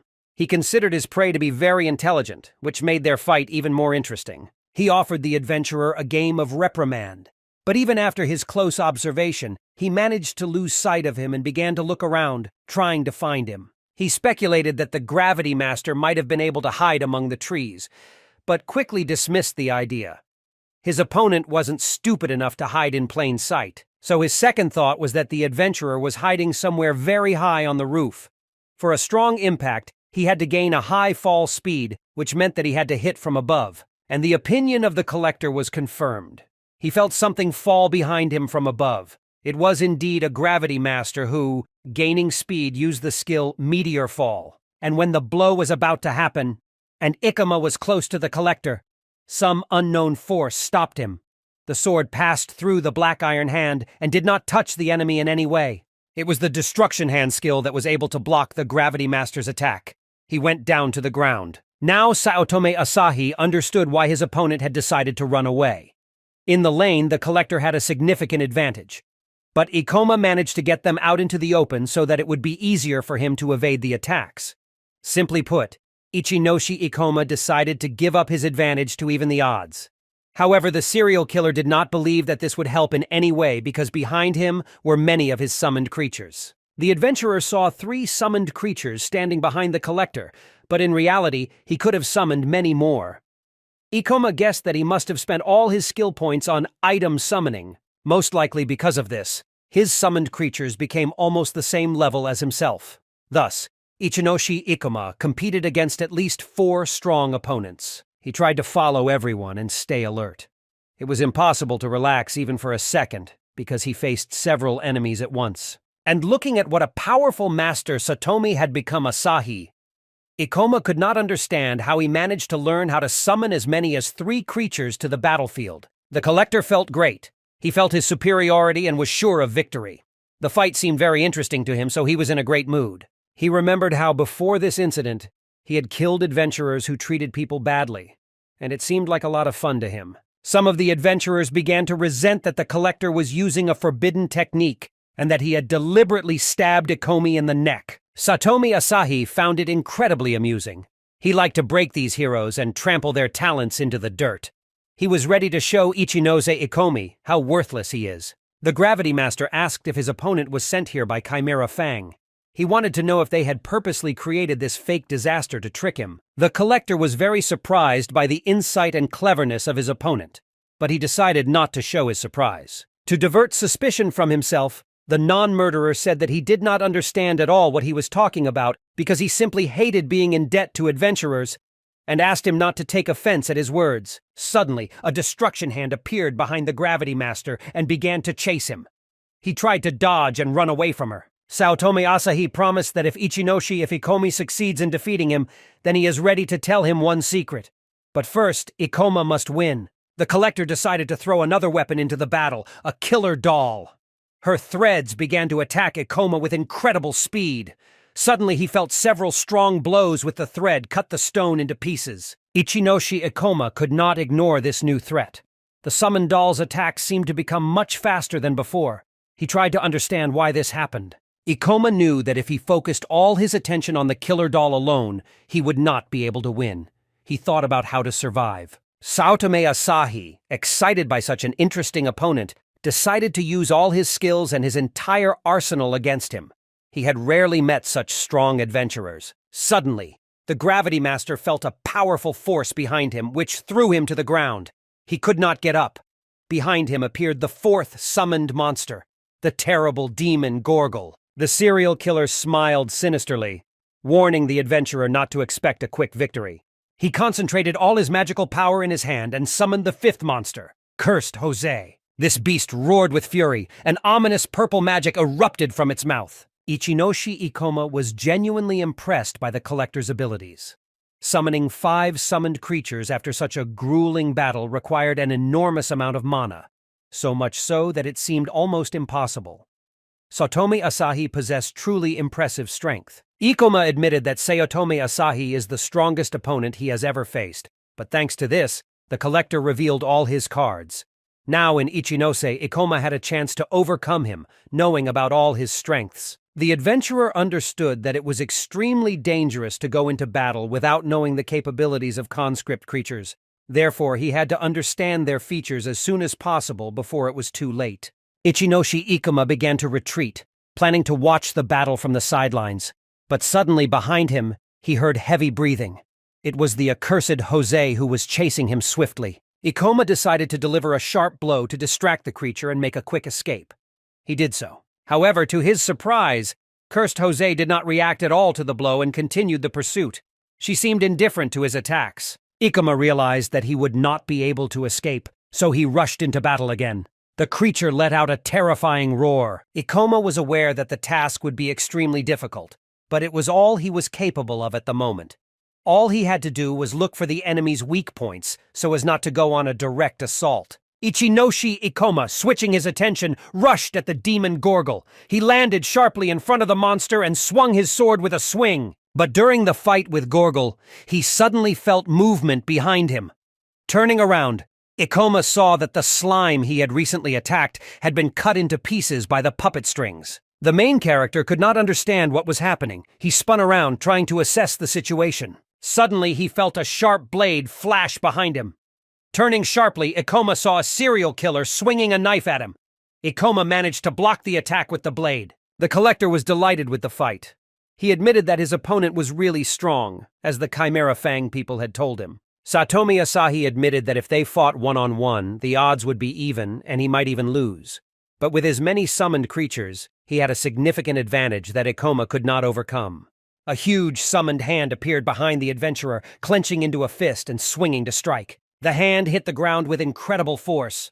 And this time, Ichinoshi Ikoma managed to anticipate the blow and dodge the powerful attack. He tried to escape again. Running away, Ikoma tried to hide. The collector was annoyed by this turn of events. His opponent was running away again, and this made him quite angry. Ichinoshi Ikoma used his gravity reduction skill to move faster and dodge the demon arm's attacks. However, this was not enough to completely avoid damage. Despite the fact that the collector had already summoned 5 summoned creatures to the battlefield, he showed no signs of exhaustion. It was as if his mana was not wasted at all. He also skillfully controlled his summoned creatures that acted as extensions of his arms. Their coherence and clear coordination made them a formidable force. Saotome Asahi was a fanatic of fighting not to the death, but to the death. He developed a perfect tactic that made it almost impossible for even the most talented adventurer to match him. The Master of Gravity did not believe in invincible opponents. He knew there were always weak spots that could be exploited. However, it was clear to him that the collector wanted to finish the fight as soon as possible. Saotome's expression, Asahi could tell he was enjoying this match and wanted it to last forever. Ichinoshi Ikoma threw a rock at Cursed Jose using gravity magic. However, this had no effect as the creature simply passed through him. After analyzing the situation, Ikoma realized that it was time to act. He gathered his strength, ran, and attacked Saotome decisively. Asahi. You could see excitement in the serial killer's eyes. He was glad that he would finally be able to fight Ichinoshi Ikoma on equal terms. However, the Gorgle demon suddenly appeared on Ikoma's path, completely blocking his path. The Gravity Master urgently needed to come up with something. The demon struck the ground with its mighty hands, causing it to crack under Ikoma's feet. But the master of gravity was no longer there. The demon looked around in surprise, looking for his opponent. "Head up, Ichinoshi!" Ikoma felt a strong blow to his face. The gravity master flew into the air and landed directly on the Gorgle demon's face with his feet. The summoned creature fell to the ground from the pain and impact. Ikoma landed at the nearest traffic light and surveyed the battlefield from a height. Saotome Asahi watched Ikoma's attacks with fascination. He admitted that the adventurer was really powerful and dodged the attack very skillfully. The collector even began to think that he was in love with this skill. However, he understood that Ikoma's new position gave him a significant advantage. Being high in the air, the adventurer could easily overpower the collector. After all, in the battle in the air, only 2 prize creatures could attack Ikoma. This meant that he now had a significant advantage. The Gravity Master raised his sword up and used the Gravidea skill. This skill increased gravity in the selected area. There was a large web behind Ikoma's back, so he chose it. Cursed Jose was near this area at that time. Suddenly, she began to be pulled into the web, and she could not do anything but scream in pain. The collector gritted his teeth as he realized it was a trap for the killing doll and cursed Jose. Now he understood why the boy was throwing a stone at damn Jose. Thus, he guessed that direct attacks on this creature did not work, because it easily missed them. The assassin knew that the strings of the killing doll could easily injure Jose's body, so it was very important to keep a close eye on her attacks. Saotome Asahi understood that in such a short time this boy had managed to understand all the weaknesses of his 2 strongest conscripts. It seemed incredible. The collector realized that he needed to temporarily retreat and restore the powers of the killing doll and Jose. Ichinoshi Ikoma, now confident of his superiority, imperceptibly approached the collector from behind. And so the power of the enemy could disappear in one fell swoop. Ikoma scored another victory, with 2 of the 5 creatures removed from play and the killing doll disoriented by a random attack on a companion. So, having found all the serial killer's main trump cards and exposed them, Ikoma was ready to begin a real one-on-one match. Saotome Asahi knew that his summoned creatures were extensions of the master's hands. Therefore, by relaxing and allowing 3 of his subordinates to attack at the same time, he made a fatal mistake. He understood that in order to defeat this master of gravity, he would have to rely not only on his subordinates, but also on himself. He was forced to fight one-on-one. All this time he thought that he would be able to quickly end this duel and deal with Ikoma. But now he realized that he himself could become a prey for Ikoma. Saotome finally understood why Kikyo was so worried about this fight. However, while the serial killer was lost in thought, an unfamiliar little creature appeared in front of his face. It was the little witch Ether, who was summoned by Ikoma. She flew back a little and then, concentrating the magic in her small hands, used the Sword of Zeus skill that could cut a human body in half. Saotome Asahi darted to the side and tried to dodge the attack. He couldn't believe that his opponent during their last battle had decided to ambush him with his summoned creature. Ether was unhappy that the enemy managed to evade, but she did not stop and continued to attack. The collector tried to calm down. He still had 1 creature that could fight. Irvis. This monster could crush Ikoma like an annoying insect. The ether skill ended and her sword disappeared from her hands. She smiled sweetly at the enemy, threatening to kill. But such a gesture did not scare the serial killer at all. He declared that Mistress Ether's life would soon end, and so would she. Meanwhile, Ichinoshi Ikoma was fighting a slime man. He swung his sword, slicing through the slime's body time and time again. But this flexible body quickly recovered. Ikoma understood that the slime man was not affected by physical attacks. To destroy this creature, he will have to use magic. Gorgle sneaked up behind him. He swung his fist, ready to crush Ikoma. Ichinoshi Ikoma reacted in time and dodged the attack. He tried to incapacitate the demon by hitting it in the head with a falling traffic light with doubled gravity. But this creature didn't seem to care. Ikoma decided to summon Ether for 30 seconds. While Saotome Asahi would be distracted by her, he had to deal with the other subordinate creatures of the collector. Ichinoshi Ikoma was ready to implement this plan.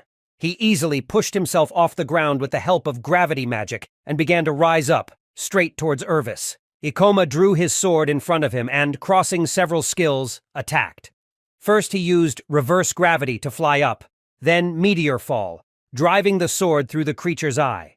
The creature roared in pain and began to lose control of its body. Her main weak point was destroyed. The Gravity Master decided to climb onto Irvis's levitating arm to survey the battlefield from above. He ordered the creature to wait a moment. From above, he saw that the demon Gorgle, confused, was turning his head, trying to find Ikoma. The adventurer realized that this was the best chance to attack. He jumped off the levitating arm and, using meteor fall, plummeted onto the creature's body. Looking around, Ikoma saw a slimy man in front of him. It was Satomi's last summoned creature, so it was time to put an end to it as well. The Gravity Master, concentrating the magic in his hand, created a gravity bomb. He threw it at the slime man and it exploded with it. Satomi Asahi continued to fight with Ether, who tried her best to distract him. This situation angered the collector even more. With fury, he hit the little witch, and she fell to the ground exhausted. The collector did not understand what was happening at all. Looking around, he was horrified to see all his summoned creatures lying dead on the ground. He was left all alone. While Saotome Asahi stood frightened, Ichinoshi quietly approached him from behind Ikoma, trying to strike an unexpected blow. The collector sensed this and turned sharply, stabbing the adventurer in the shoulder. Ikoma fell to the ground. Satomi Asahi was furious. He thought it was some kind of stupid joke. After all, the Master of Gravity managed to kill the demon Gorgle, the Slime Man Irvis, the Destructive Hand, the Marionette, the Killing Doll, and the Cursed Jose. He did not believe that Ikoma was able to defeat them all. The boy sarcastically asked what happened, because wouldn't the strongest serial killer be able to handle him one-on-one? Now everything was fair. Only Saotomi remained Asahi. The collector understood that after defeating the summon creatures, he would not be able to summon them for some time. They needed time to fully recover for the next draft. Simply put, he was completely disarmed. He had little magic left, therefore he urgently needed to do something. The collector released another angel-like summon creature from the ring. It was Adarin, the embodiment of holiness. Ichinoshi Ikoma was surprised to see another creature, but it didn't seem dangerous to him, so he was calm. This summoned creature was a support creature, Adarin. She could heal all of her master's wounds and restore his mana a bit. With her help, he could try to escape, hide, and then attack the Gravity Master with new forces. He ordered Adarin to obey all his orders. Satomi Asahi knew that if he escaped now, he would never be able to finish off the adventurer again. It was risky, but he couldn't pass up the opportunity. He specialized in surprise attacks, but Ikoma will probably be ready for that in their next meeting. And so Satomi's second attempt, Asahi automatically fails. Now, although the adventurer showed no signs of fatigue, he had also expended quite a bit of magic. Therefore, probably in Satome, Asahi wouldn't have a chance to meet a Gravity Master as weakened as he was now. The collector grabbed his weapon and ordered Adarin to heal him by using the Holy Tongue skill. He stated that he was not even thinking about running away, and added that Ikoma's face seemed familiar to him for some reason. He suddenly remembered the genius who put no effort into anything, and it always annoyed him that Satome Asahi constantly tried his best to succeed. And while this genius, doing nothing, got everything he could only dream of, Saotome Asahi ordered Ichinoshi Ikomi is the first to go on the attack to teach the genius to accept defeat. A battle began between them. The collector understood that in any case he surpassed his opponent in combat experience. Besides, Adarin could heal him if something went wrong. Ikoma's weapon was slightly heavier than his, and he lost to him in almost everything. Saotome Asahi couldn't understand why the boy wouldn't even hint that he was scared. Suddenly, the blade of Ikoma's sword whizzed by the collector's neck. A few centimeters more and he could be dead. Satome Asahi decided to go on the offensive. He was a little scared. His hands were even shaking a little. He tried to calm down, repeating to himself that the enemy is much weaker than it seems. After all, the Gravity Master had spent a lot of magic, exhausting himself by constantly manipulating gravity. Ichinoshi Ikoma also analyzed the situation during the battle. Although the serial killer favored magic in combat, he was also a specialist in surprise attacks. The collector used to use a sword. His movements gave away the fact that he used to practice kendo. Thanks to many years of competition experience, he could predict Ikoma's actions. The adventurer decided that he needed to concentrate as much as possible and read all the movements of the enemy, because this is the only way he could finish this battle. He noticed that Satome Asahi became much more cautious in his attacks, though his movements remained as sharp. Maybe it was because of anger or because of the excitement that was raging inside him. It was a gamble where his life was at stake. He was a mage who knew how to fight in close combat, and it was a wonder he was still hanging on. Although he could easily retreat, because the boy had no plans to chase him, but he did not want to lose. The collector admitted that he was indifferent to his own death and to other people. Victory was really important for him. He was not ready to lose to people who were gifted with talent at birth, or who were gifted with everything: loving parents, beauty, and a sharp mind. He will not lose for anything. Satomi Asahi plunged into his childhood memories. He ended up on the field where he was asked why he decided to leave the football club. Suddenly, Saotome Asahi saw a familiar face. It was his older twin brother, Saotome Yu. With a sad expression on his face, he said that he had planned to come to the competition to support him. Asahi silently rose from his seat and called his brother well done. He remembered his parents constantly praising Satomi Yu for the fact that he managed to take third place in the competition. Yamai's teacher also said that he had an excellent academic record. His mother said he was good at everything. Even next month was his birthday, and they were going to give him something special. Saotome Yu reminded his father that it was not only his birthday but also his twin brother Asahi's. Asahi blurts out that he doesn't care about his birthday and they can celebrate without him. After that, he ran out of the room. He understood that his brother was the most amazing boy he had ever known. Yu was smart beyond his years and capable of anything without putting in any effort. Asahi ran away from his family and pondered what to do. One day, a classmate approached him with a request.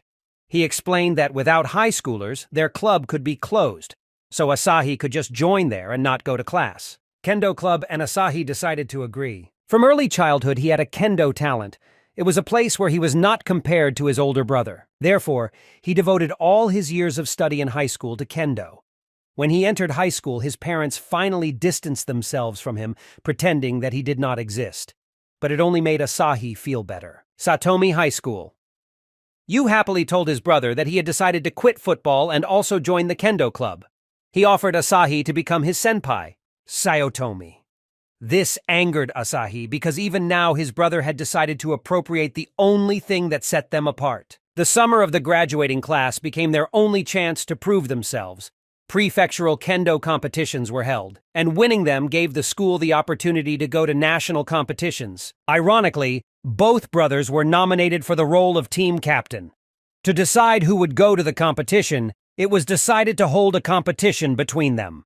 And in this match, Yu easily defeated Asahi in one round without putting in much effort. Asahi couldn't understand how his brother, without training for 6 years, was able to reach the same level as him in 1 year. It was because of this that he hated his brother to the core. Embittered, he decided to strike him as the strongest blow. Satome Yu fell to the ground, breathing hard. Everyone around began to shout that he was hit in the neck, which was forbidden by the rules of kendo. Asahi admitted that he lost control and used a forbidden technique, striking his brother in the neck. The teacher announced the end of the match and Yu's victory. Satomi Asahi sincerely admitted his guilt, saying that he was indeed to blame for what had happened, and that such a thing would never happen again. He punched his brother in the neck, knowing it would hurt to even breathe.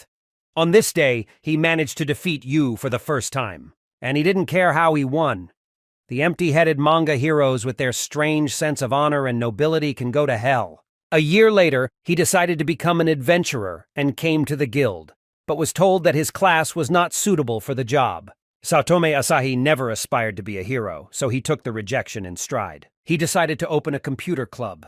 He had read that his power could only be revealed until level 30, but if he didn't want to wait, he could buy a ring that allowed him to summon a creature onto the battlefield. He had an idea. By pumping up his skills, relying on the power of the summoned creature, he can become a true legend. The only obstacle in his way was money, because powerful summoning creatures needed funds, and he could not conquer the rifts. Therefore, the only way out of this situation was ordinary theft to earn money. He did not consider this occupation to be bad. Asahi never aspired to be a righteous hero obsessed only with good deeds. He believed that he was capable of more, and for this he was ready for anything. Even if he has to pave the way with other people's corpses, he will do it, because he will achieve his goal at any cost. He stood in front of the corpse and admitted that he was really unlucky to find it, because sometimes Asahi became disgusted with herself, but he was not going to go back. A few years later, the brothers met again in the rift. Asahi, seeing his brother, admitted that he did not expect that the criminals would be caught right in the cracks. Yu asked not to worry as they were alone here. He could never have thought that his younger brother would stoop to stealing from ordinary adventurers. The adventurer drew his sword, knowing that his younger brother was not going to give up. Saotome Yu was a member of a special unit, and his class was swordsman. Satomi Asahi shouted in rage that his fate was indeed a bitch. He could never have thought that they would have to fight again. The collector summoned his demon Gorgle, who rushed at his brother with a roar. But for an adventurer, this was no problem. He struck the demon in the stomach with his sword, injuring him. The summoned creature fell to the ground, losing power. Satomi Asahi was scared. First, his brother defeated Irvis, and now he overwhelmed Gorgle as well. A little more, and he could die. He admitted that his brother had become very strong, and that annoyed him even more. He called his brother stupid. The collector lay on the ground, defeated. All of his summoned creatures were defeated. He was not yet strong enough to face the enemy one-on-one. Satome Yu walked over to his little brother. He reached for his sword and held it to the boy's throat, asking if he had any last words. Asahi begged his older brother to give him another chance, promising that he would definitely change. But the adventurer did not believe that a person who stooped so low as to beg for mercy could sincerely change. The collector burst into tears, explaining that all this time he was striving to become better than his brother in some way. It was something he had sincerely longed for throughout his life. The older brother removed the blade from the throat of the younger. He decided to give him a chance, believing in his sincerity. Suddenly, Asahi grabbed his face and burst out laughing. He realized that he had become much more terrifying than he could have imagined. His next act was terrible. He called out playfully and laughed, saying that Sayotama Yu was so easy to fool. Then he said goodbye to his brother. At that moment, a killer doll appeared above the adventurer's body, which cut his body in half with its threads. Satomi Asahi approached his brother's dead body and confidently stated that he could now restart him. Hardly anyone could have thought that he would be able to outwit this genius and kill him. He apologized to Yu, but he had his own rules. He would kill anyone who interfered with his ascension. From that day on, the collector became much stronger and smarter. He has many more summoned creatures. However, competing with Ichinoshi Ikomo, he felt that the forces of the enemy were superior to him. He did not understand how it happened that he would lose to this little thing on his way. The assassin exclaimed that he would never lose to a scumbag like him. He told himself to gather himself and watch Ikoma's movements, in order to somehow hold on. Ichinoshi Ikoma noticed that his opponent was too confident. If he does not attack, he will simply be killed. Now, it was his turn to attack. He began to retreat back, because if he shortened the path a little, he would be able to attack first. While the adventurer was blocking all attacks and dodging, Satomi Asahi was completely engrossed. He swung his sword with confidence, and this time he managed to catch Ikoma's face and injure him. Ichinoshi Ikoma clutched at the wound on his arm that was bleeding. He understood that he could still read the enemy's movements, because he had managed to predict this attack. And if this is true, then he can easily defeat a serial killer. Although the blow was not bad, it gave him a lot of information. The Gravity Master had now figured out the essence of Asahi's fighting style. He noticed that whenever Asahi got into a fighting stance, he tried to counterattack. This was confirmed several times during the battle. The Master understood that he could try to escape again, but Asahi would probably foresee this trick as well, because his class specialized in magical items. Even if the escape was successful, the Master knew that Asahi would be able to catch up and kill him. Therefore, the only way out was a one-on-one match. No Ichinoshi. Neither Ikoma nor his opponent had the right to flee from this place, but to be honest, none of them wanted that. The main character has not participated in such a fierce battle for a long time. When he faced a worthy opponent, his blood boiled in his veins. He wanted to test the limits of his abilities and feel the strength of his body. Saotomi Asahi noticed that his opponent was eager to enjoy this fight. It was worthy of respect. He was looking for just such an opponent. Asahi was willing to risk his life to defeat the adventurer. He was not going to give in and would not allow himself to lose. The killer, having adopted a combat stance, prepared for an attack. But at this moment, Ichinoshi Ikoma, speeding up with incredible force, dealt him a crushing blow. Blood flowed from the enemy's wound. Next to the body of the collector fell his severed hand, from which the rings flew off. He suddenly began to fall, losing all his strength. Lying on the ground, he couldn't believe what had happened. Had he used up all his mana? It was awful. He tried to move his limbs, but they did not obey. At the same time, he did not feel any fatigue.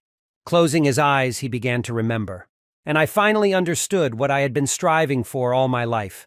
His thoughts drifted back to his childhood, when he played on the soccer team. Now he realized that all this time he was trying to find a place where he would be better than his older brother. and his brother, on the contrary, constantly followed him, having only one goal. Asahi had to surpass him. The serial killer, lying on the asphalt, apologized to his brother Yu. Opening his eyes, he is instead of Ichinoshi. Ikumi saw his brother next to him. He remembered how close they were in their youth, how they constantly competed with each other. But all this was already in the past. The adventurer put the blade of the sword to the collector's throat. Ikuma reminded him of his promise in the event of defeat. He had to tell everything he knew about the Chimera Fang, and also reveal the secret of who was watching the Gravity Master. Amatsu Ruka had been watching the battle all this time. She couldn't believe that Satomi Asahi will be able to lose to someone someday. Using the camouflage skill, which made her invisible, merging with the weapon, she kept an eye on the battle all the time, and now she admitted that the boss of their team was right, asking her to look after Asahi from afar. But now she knew everything about Ikoma, his strengths and weaknesses. Since he was very exhausted after his fight with Asahi, he was very easy to eliminate. Moreover, he was focused on Asahi, so he did not even notice the unexpected death.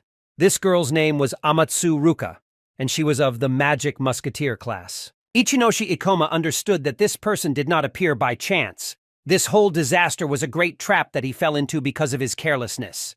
And all the efforts of Chimera Fangs were aimed at taking the Ring of Wisdom from him. But he understood that someone else was behind this organization.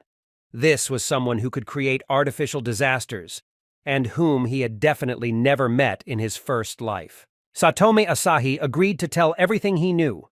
Unfortunately, he admitted that he didn't know exactly who he was getting in the way of, as the Chimera Fang boss had sent the most powerful thief of their group to attack him. But the collector had one assumption that might not please the adventurer at all. He knew that this man he had disturbed was very vindictive. Therefore, if he did cross his path, this person will never leave him, although he thought that Ichinoshi Ikoma should have understood this himself. But the serial killer knew that this person was from the special unit. He was not an ordinary subordinate, but a big bump among them and had a high position. The Gravity Master remembered something. He had thought about it before. Thinking back to past timelines, the Ring of Wisdom was lost in a special unit research facility. It was lost by an organization that studied portal disasters. And if Satomi Asahi didn't lie, he could be in big trouble now. Because one of the highest ranks of the Chimera Fang special unit worked with political organizations in a past life. Therefore, all this began to become even more similar to the truth. Amatsu Ruka watched the whole conversation from above.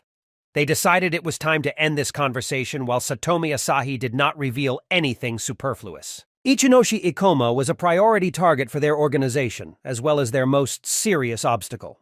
Amatsu Ruka took her firearm and fired a magic charge. The adventurer believed that everything the killer was telling him was nothing but empty conjecture. So he asked if he had any proof. The collector wanted to tell something, but suddenly he saw something shine behind the adventurer. He noticed his partner from the organization, which aimed at Icom. Suddenly finding strength in himself, Satomi Asahi rose from the ground and rushed towards Ikoma. The Gravity Master did not understand the collector's act. He assumed that perhaps Asahi wanted to escape, so he decided to confront him immediately. Sayotome Asahi exposed himself to the adventurer and blocked him. Suddenly a loud shot rang out somewhere nearby. This bullet was flying in Ikoma, but at the last moment it hit Asahi's heart. The assassin fell to the floor and lay in a pool of his own blood, his wounds now even worse. Ikoma froze. He understood that a shot from a magical weapon had just rang out and was aimed at him, but he did not expect that his opponent would choose to block him with his body. Suddenly, as the collector rose from the ground, he began to laugh wearily and asked if Ikoma really wanted proof. If so, then he needs to find this old businesswoman and she will tell him everything. He pointed a finger at the person standing on the bridge. He explained that in order for Ikoma to be able to find this businesswoman, he couldn't be allowed Amatsu get out of here. After that, Satomi Asahi fell to the ground again, and now he definitely didn't have the strength to say anything. A moment later, a message appeared in front of the adventurer's face that he had received 17,435 units of experience. His level increased from 58 to 61, and he had 60 skill points available. Ichinoshi Ikoma could not believe what had happened. He had just received experience for the death of a man, and it seemed terribly unfair to him. But now he never thought long about it. He had another problem. He looked at the place where the thief was standing. He knew that the Magic Musketeer class involved long-range combat.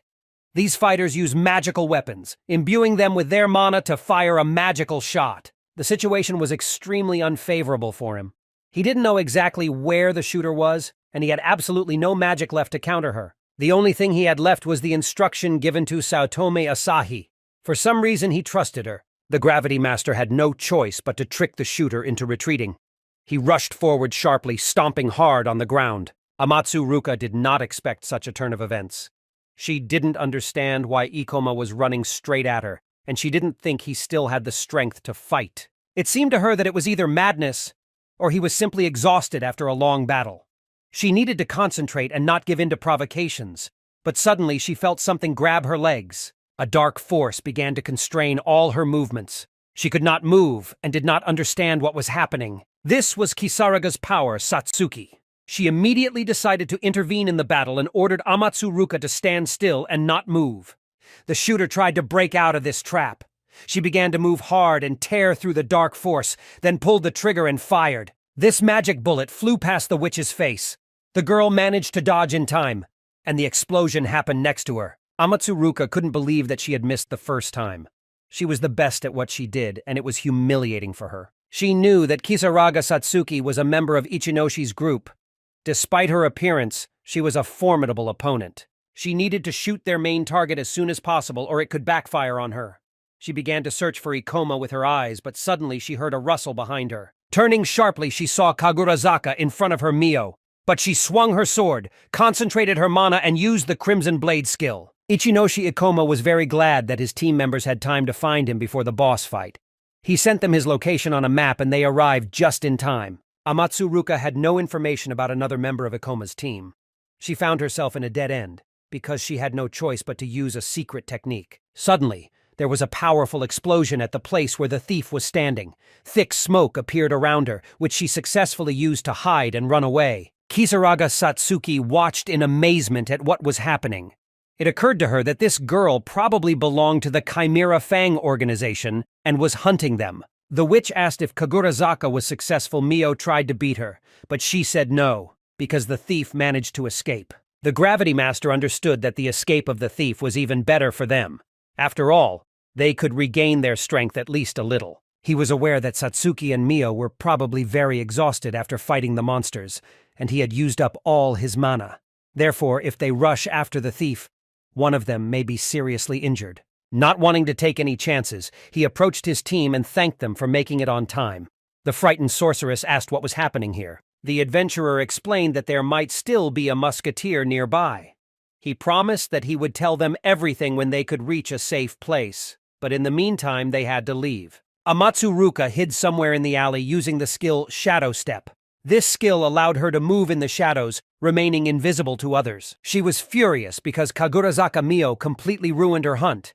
That's why she made it her goal to kill her first, so that she wouldn't get in the way. The thief examined her body. There was a serious wound on her shoulder. She understood that in such a state she would not be able to complete the task. Amatsu Ruka fell to the ground in frustration. She knew that her class specialized in eliminating a single target, but the arrival of Ikoma's comrades had completely destroyed all her chances of success in this task. It annoyed her to think that she might have to ensure another madman who would try to attack the adventurers again. The boss of this organization was sitting next to the thief. She believed that the thief would be able to cope without her help, but extra caution would not hurt. The commander reported that their client made it clear to them that he would not tolerate another failure. If they don't get it right this time, it could be the end of their entire organization. Sanji Sena heartily congratulated the Ikoma team on successfully preventing a rift disaster. Exactly 1 week has passed since the incident in the fairy tale garden. After completing her volunteer work in the Miyagi area, the blogger invited her friends to get together and celebrate their victory. Kisaraga Satsuki ordered herself a sweet cocktail, and together with Ether enjoyed these drinks, having a good time. Sena was very interested in the new adventurer in Ikoma's team, Kagurazaka Mio. She had already heard about her, and was really impressed by her beauty. The blogger offered Mio to star in her video, promising her popularity and recognition, but the adventurer refused, explaining that she was not interested in it. Mio, taking a sip of her drink, thought. She wondered who told the blogger about her beauty. She assumed that it could be Ikoma. The Rift researcher just smiled awkwardly as Kisaraga Satsuki was furious. she suspected for a long time, and now she has received confirmation that Ikoma is in love with Mio. Kagurazaka Mio made it clear and firm that she would never date someone she only had a friendship with. Ikoma silently watched the girls' quarrels. The team decided to go to a local restaurant. Sanji Sena offered to bring them more food so they could rest well. The witch noticed that Sena behaved very sincerely. The guy explained that her generosity was probably due to a stream that got a lot of attention, and the guild gave her a separate reward as a token of appreciation. Satsuki thought it was unfair because of Ichinoshi's achievements. As a result, her popularity skyrocketed, and she earned a lot of money from it. The blogger talked about all the achievements of the Gravity Master. He was able to close 2 high-ranking rifts, defeat 2 particularly dangerous criminals in the rift, and also prevent 2 rift disasters. In addition, he became as famous an adventurer as Hoshian. Ichinoshi Ikoma did not expect so much attention to himself. He said that, to be honest, he did not ask to tell the public about all this. Although the words were rather harsh, the Gravity Master didn't mind if his popularity-seeking partner wanted it. He thought that Sena could help her with this, but she refused. Sanja's stream Sena. They managed not only to find the boss, but also to evacuate civilians from the Miyagi area. This further increased her popularity on the internet. The blogger admitted that she became a YouTuber to inspire people and talk about the dangers associated with fractures. Therefore, she was very happy that her stream made a significant contribution to saving many lives. A couple of days ago, Sena was jumping for joy because the subscriptions on her channel skyrocketed and the video views also increased significantly. Of course, she was also glad that she could get a lot of money for this. This was also one of the main reasons for her joy. The boy began to worry because Sanji Sena went somewhere for a long time, and they even began to look for her anxiously. But the girl joyfully appeared in front of them with a huge tray filled with various goodies. She explained that she wanted to collect as many sweets as possible for the celebration. Satsuki stared at the mountain of sweets in surprise. She wasn't sure they could eat it all. But Sena assured them that in her family such a portion is eaten in a minute, so they should not worry. The guy asked if, thanks to the new influx of subscribers, she had extra money for such a mountain of food. The blogger angrily replied that these subscribers can leave as easily as they came, and they don't understand anything. Therefore, while she has money, she would like to arrange for herself one day when she will not deny herself anything. And then she will be more careful with finances and take care of her family. Sena tried to defend her interests. Being the eldest in the big family was not easy, so they should probably be more careful with their statements so as not to hurt the girl's feelings. The protagonist remembered Satomi's words Asahi that this person was from a special unit, and the customer was an unusual person, and a big bump among them all. Ichinoshi Ikoma understood that even though he had such powerful allies and his level was quite high, he did not feel safe at all, and was always very vigilant. Because someone was targeting him and wanted him dead. And even if he tries to resign, which he did not plan to do, the threat to him will not disappear. They will still send an assassin to him, such as Sayotome Asahi, from which you can also easily get rid of later, although the assassin could have given the organization an opportunity to kill the adventurer. For some reason he chose to sacrifice his life, and saved him from a surprise attack by the enemy. The adventurer still did not understand why he decided to do this, but he would never forget this kind gesture from Aki. And the Master of Gravity understood that in the future he would face even greater danger than now. These thoughts put a lot of pressure on him morally. Sena suddenly distracted Ikoma. She started showing him something on the phone because he was able to help her promote the channel. Therefore, as a sign of gratitude, she offered to start a stream now and introduce the adventurers to the most loyal fans. Satsuki was against this prank. Ichinoshi Ikoma, Karen thought. These people were really able to help them catch the boss, so they probably deserve to have a stream with them. Kisaraga Satsuki did not expect such an answer from her partner, because before that he had a completely different opinion and was against public speeches. Sanji Sena suddenly fell silent and shyly covered her face with her hands. This was not at all like her usual behavior. The team asked what happened. The girl's whole face turned red. She said that everything is fine with her. It's just that they did not expect that Ikoma would really agree to this proposal, and she was in a slight shock. Then she stopped and asked the adventurer if he was really joking and consented to the stream. The guy assured that he was serious. At first, Chimera Fang was the biggest problem, and now he was waiting for a match against a special unit. Whatever awaits him on the way, he will continue to train and become stronger. and the day will come when he can deal with this stalker. Kurebi Hojo was angry because Chimera's Fang had failed again. He had given them enough chances, and he no longer had the strength to tolerate their failures. An unknown number on his phone warned that if they broke the contract with the Chimera Fangs, they could start wreaking havoc in the city, and it could cost him dearly. Hojo had no desire to associate with this garbage again. After all, if they try to throw something away, they will immediately be left with everything they have. Therefore, it is not scary for him. It seemed that the situation was rapidly getting out of control. If Ichinoshi Ikoma will continue to rapidly pump his forces, then it will be simply impossible to stop him. Kurebi Hojo understood that this time he would also have to cause a rift. This rift was called the Labyrinth of Time, and its boss was the time dragon Kronos. Sighing, he picked up a family photo of young children. A photo was burned on the place of the head of one of the girls. He apologized to Olivia, but he had no choice. The Gravity Master has already crossed the line, and Hojo will do anything to put him in his place. The main character, having returned home, immediately sat down at the computer.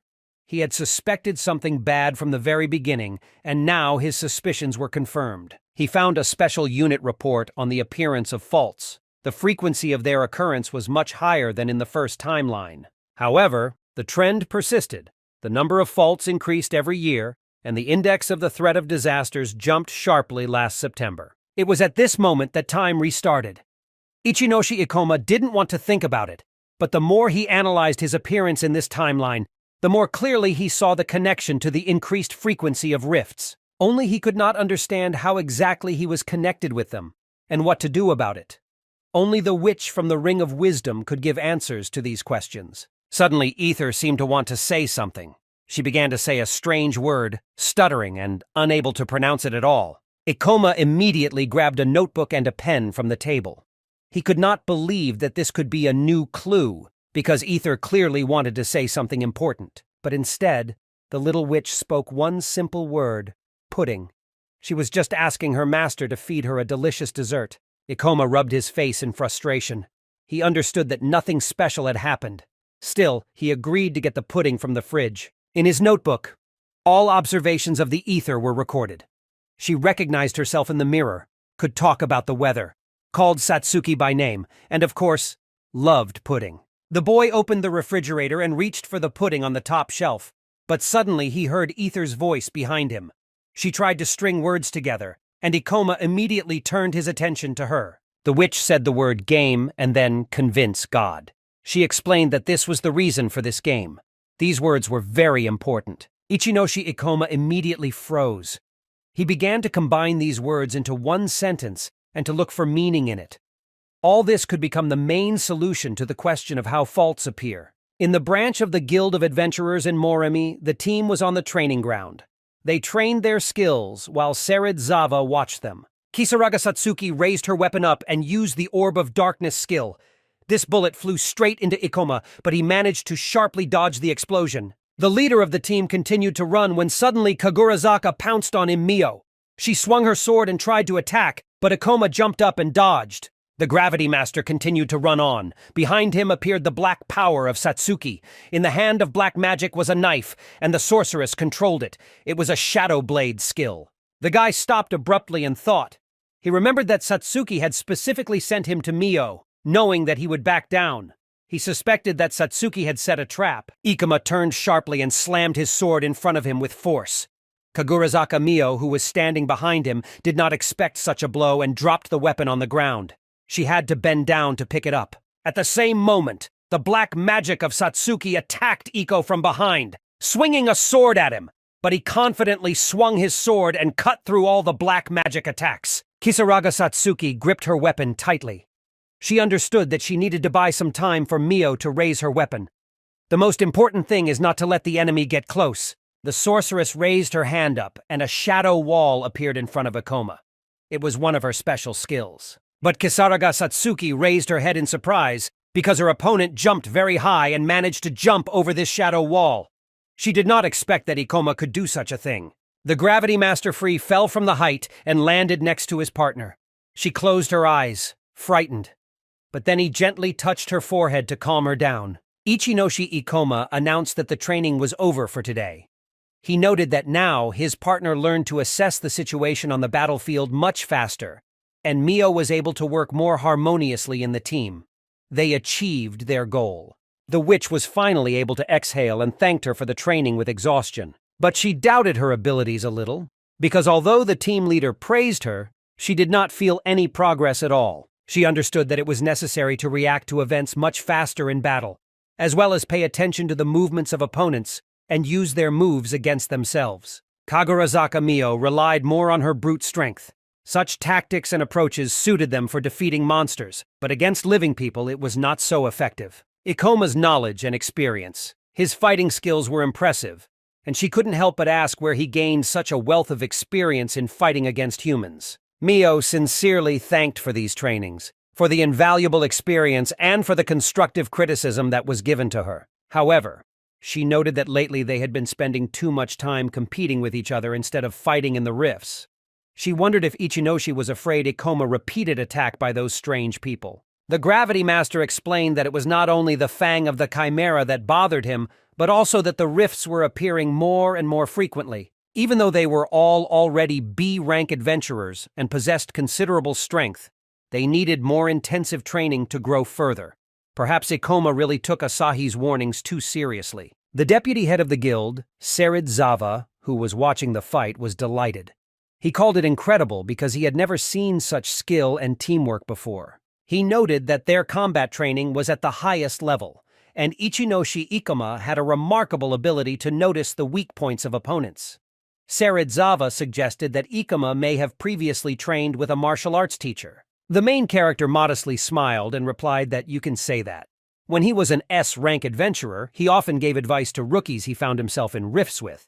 That's why he had enough experience. Serizawa sincerely admired his talent, and Ikoma could not hold back his laughter, because he was living a second life with all his knowledge and skills. The deputy head of the guild began to complain that recently the number of contracts in the guild had significantly decreased, and there were not enough people to work.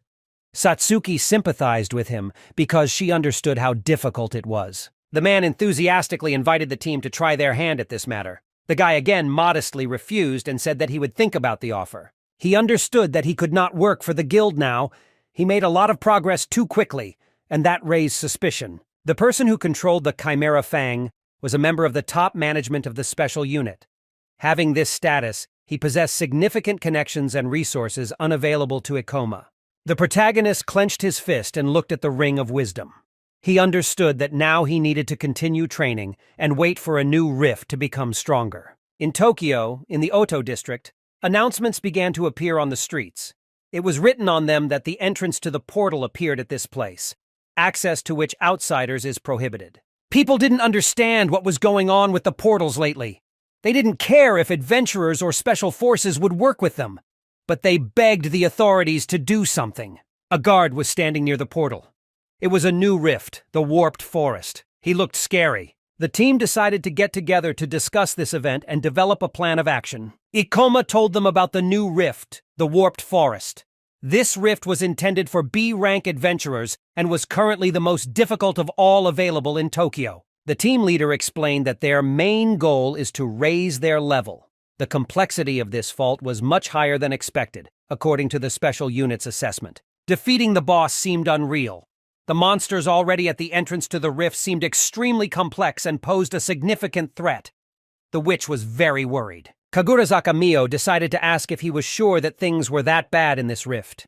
She noted that the assessment of the special unit may be biased because their conclusions were not based on any facts. Ichinoshi Ikoma was very surprised by such a question. He enthusiastically took out several folders with information on faults in Japan and problems of equal complexity assessment, and advantages of special division fault assessment. He began enthusiastically to talk about all this information contained in the documents and to argue his point of view. Mio understood his point of view and asked him not to continue. The Gravity Master was a little upset. He spent a lot of time learning information, and his team did not want to listen to him at all. Kagurazaka Mio explained that they already understood everything. She was surprised at how seriously he took fault analysis. Satsuki noted that her partner had always been like this. Ichinoshi Ikoma possessed this information through his past life.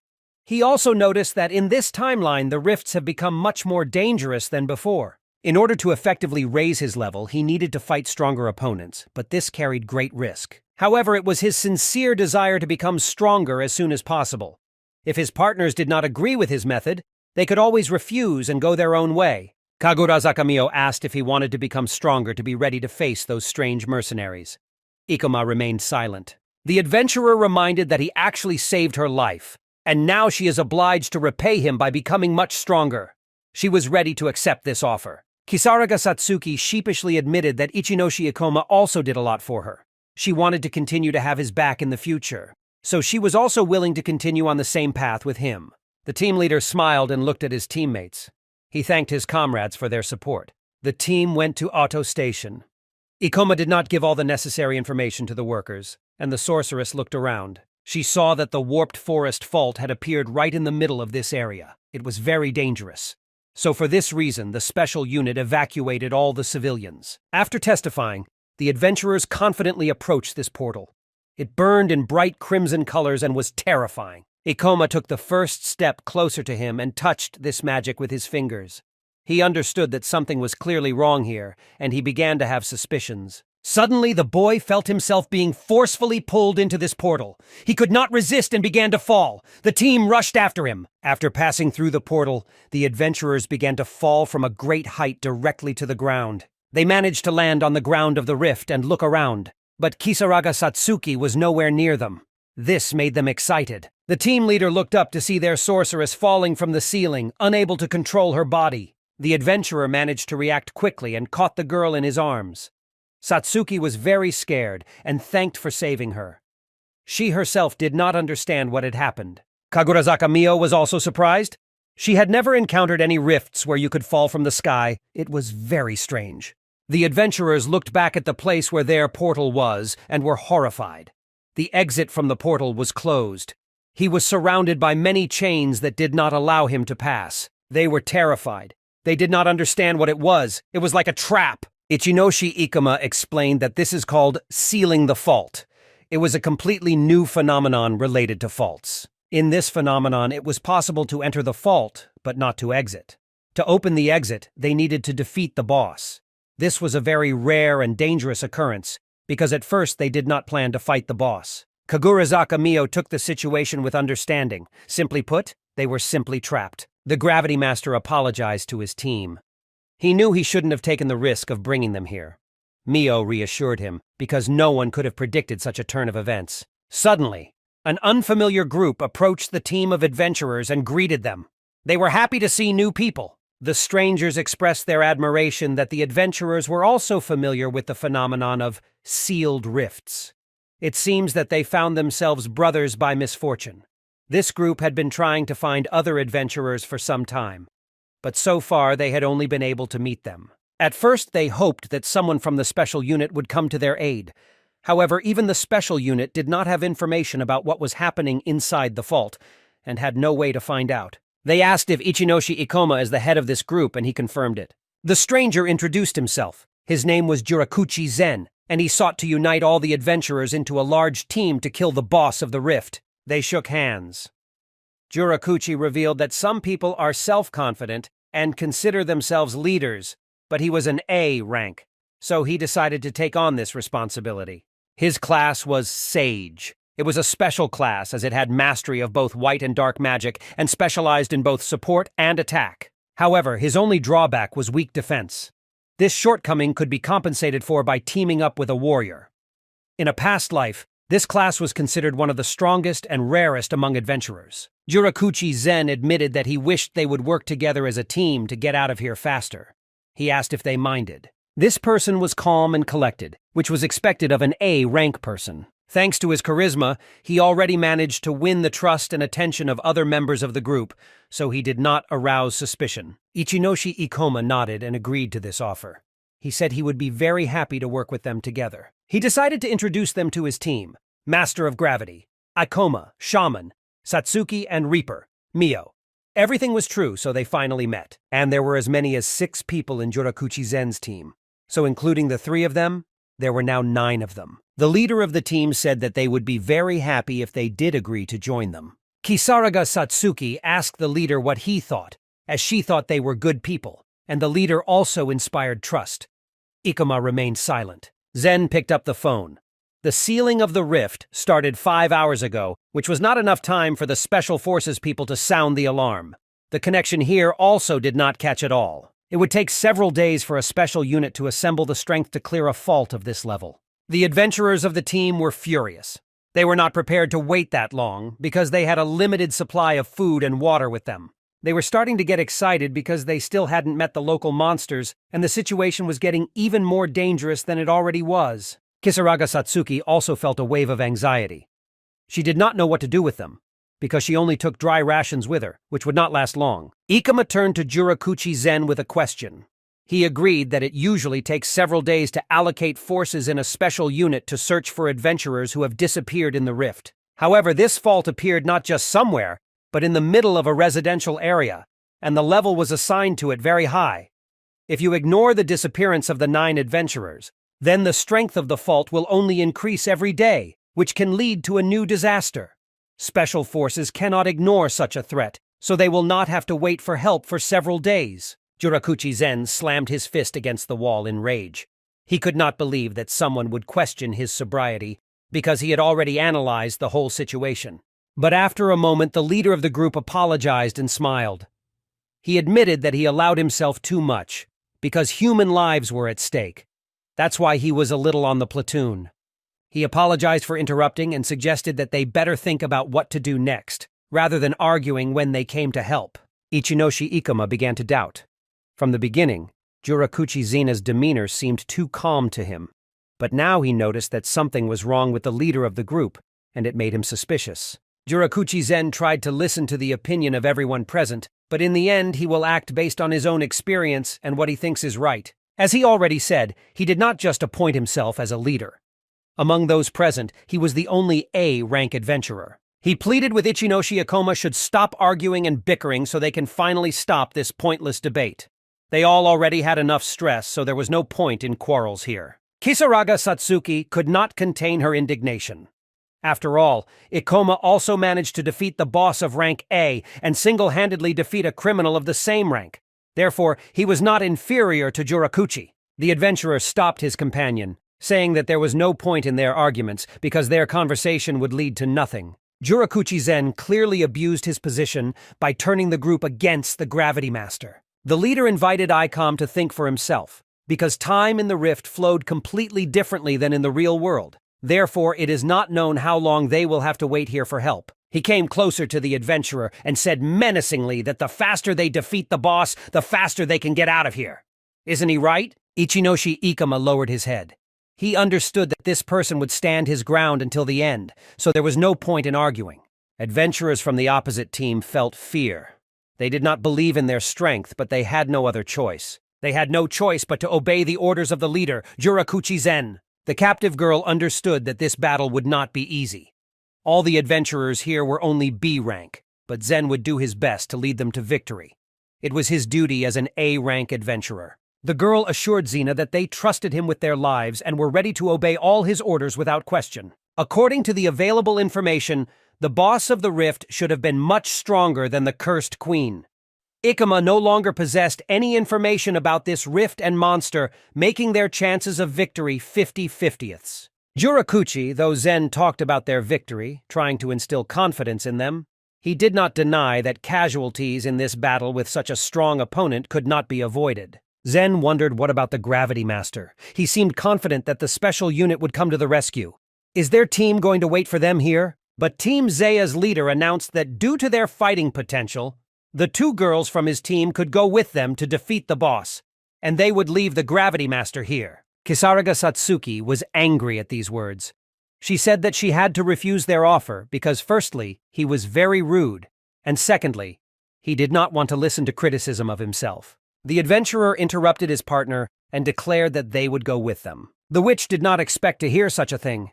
She started yelling at Ikoma, but he explained that their chances of survival as a group were much better than without her. And maybe in this case, when the members of the group see what kind of monsters they have to fight, they will change their minds and give up the idea of fighting the boss in the future. The adventurer from Zea's team was furious. She couldn't believe they had the audacity to go against her leader.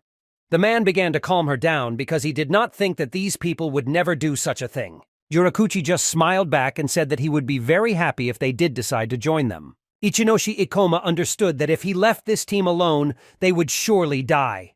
He had to prove to the group members that it was dangerous to go to the boss, because only then would they return to the exit. And when they do receive help from a special unit, they will be saved. It was all that Ikoma was capable of now to save lives. Jurakuchi Zen was very surprised. Even after he tried to sway his group members to his side, Ikoma still did not change his mind. Zen was sorry that he couldn't leave this team behind, but he wasn't upset. He still had time to play back on them. The Gravity Master was, in his opinion, the smartest of the whole group. The special unit could arrive the next day. There was no point in fighting the boss now. This would result in casualties, and defeating the boss was not guaranteed. Instead, it would be much more fun for Xena to watch and taunt. He wanted these nonsense to die for him, and in the end, when they win, he will simply take the entire prize for himself. He will fight behind everyone, and if something goes wrong, he can escape. He imagined mountains of gold lying before him. In his mind, he suggested that they all play this deadly game. He wondered if the Gravity Master could stop them from marching to certain death. Suddenly, one of the adventurers turned sharply.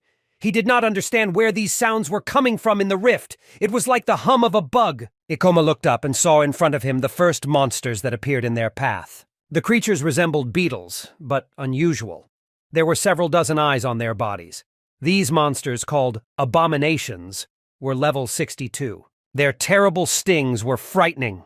They were approaching a team of adventurers who were really scared because all of these monsters were above level 60. Jurakuchi Zen was very curious about what the Gravity Master would do now. He was indeed smart and had potential, but Zen wanted to see how he would fare in a real fight. In the headquarters of the special unit, in the conference hall, many important people have gathered. Among them was Kurebi Hodzo, who thanked those present for agreeing to come to such an important meeting. The secretary reported that not a single adventurer had come out of the New Fault distorted forest for 5 hours. This was a bad sign. According to the magic fluctuations, it could be assumed that the rift was sealed from the inside. However, the investigation on this matter continued. If urgent measures are not taken, many of the strongest adventurers may die. Something had to be done about it. One of the officers was unhappy. From the very beginning, he said that this rift should have been dealt with on its own, without letting adventurers in there. The question also arose as to what was the dangerous sealing of the fault. The employee explained that the phenomenon in itself was not particularly scary.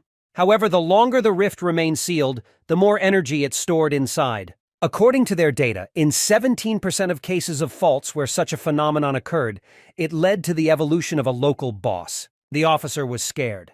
Boss evolution is a serious danger. If nothing is done, the boss can get out of the portal and many innocent people will be hurt, Kurebi Hodzo thought.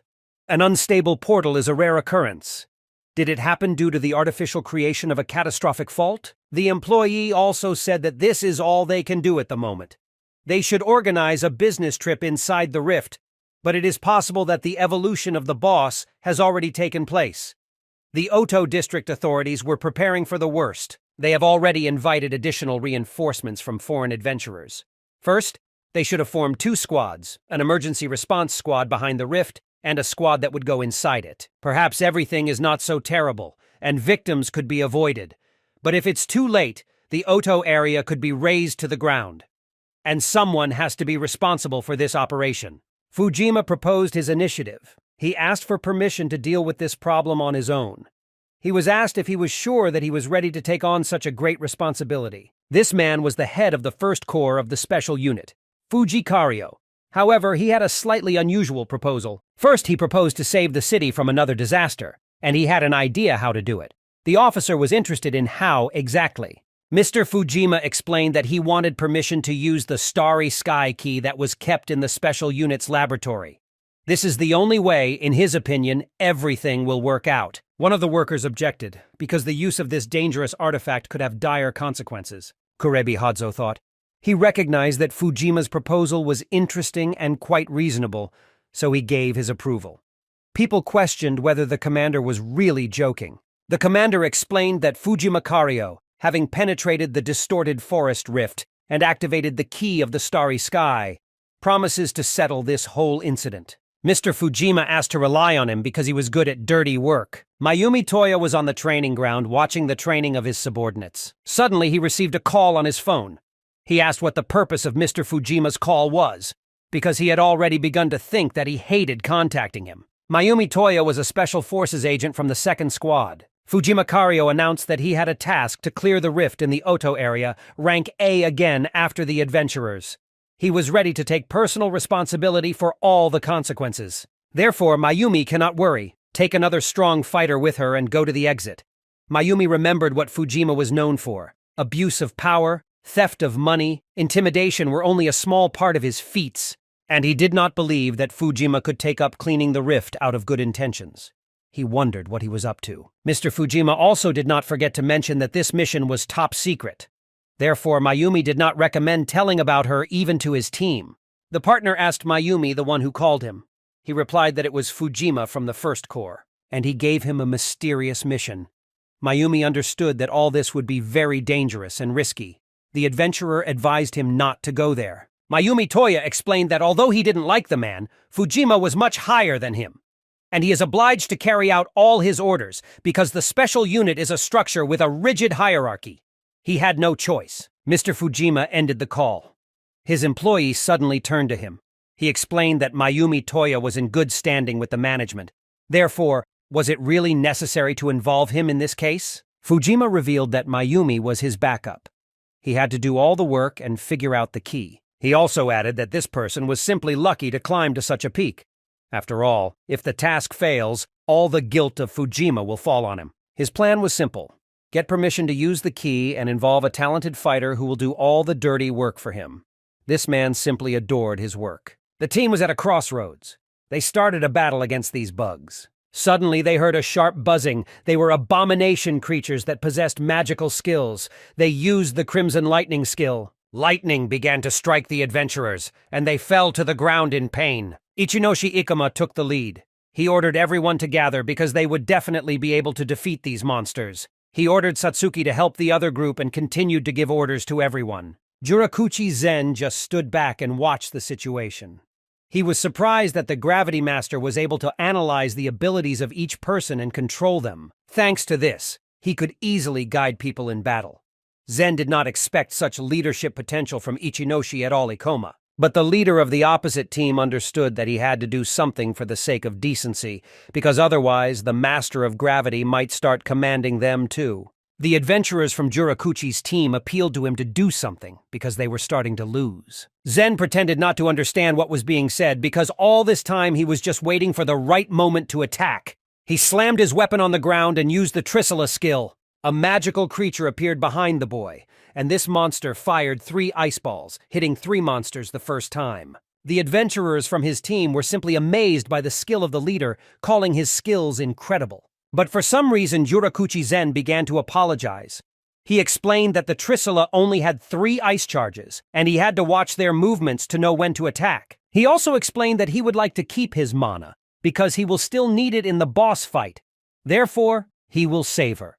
But if dire situations arise, he will have to intervene in the battle. The adventurers began apologizing to the leader because they were completely unaware of his plan. They were impressed by Jurakuchi's prudence and began to praise him. Kisaraga Satsuki was amazed at the boy's abilities, as he was able to kill 3 level 60 monsters with 1 hit. She couldn't even imagine how strong he was. Jurakuchi did this to brag to the Gravity Master. He wondered what he would think of him. He hoped that when faced with reality, Ichinoshi would finally understand the difference between the two. He believed that Ichinoshi Ikoma was too low level and too young and inexperienced to compete with him. So he was willing to watch him fight to see his true strength. Jurakuchi Zen bragged about himself and his abilities. He understood that the difference was not only in their levels, but also in their classes, as he possessed the rare Sage class. He believed that he was blessed by the gods themselves for his beauty and uniqueness. Ichinoshi, who was annoyed by such behavior of his leader, he decided to play to the public under the fictitious pretext of saving mana. Ichinoshi understood that Jurakuchi only engaged in combat when he was noticed to demonstrate his class superiority. Although he appointed himself as the leader, he still had to do something for the team. At first he insisted that they move on. Then, behind the cover of his high A rank and rift experience, he himself sat behind the adventurers, watching them do all the work for him. The Gravity Master asked him if he understood that his behavior could cost the life of one of his team. Jirakuchi Zen laughed nervously and asked the boy how he was better than him, if he dare say so. The leader suggested that maybe Ikoma was still angry with him, and Zen admitted that he really didn't take his side, but that was no reason to snap at him and be rude. The Gravity Master interrupted and said that was not the point at all, because he didn't care who would become the leader of their group. For him, the main task was to survive and save the lives of others. But if he continues to behave so terribly, then no one will be able to reach the boss alive.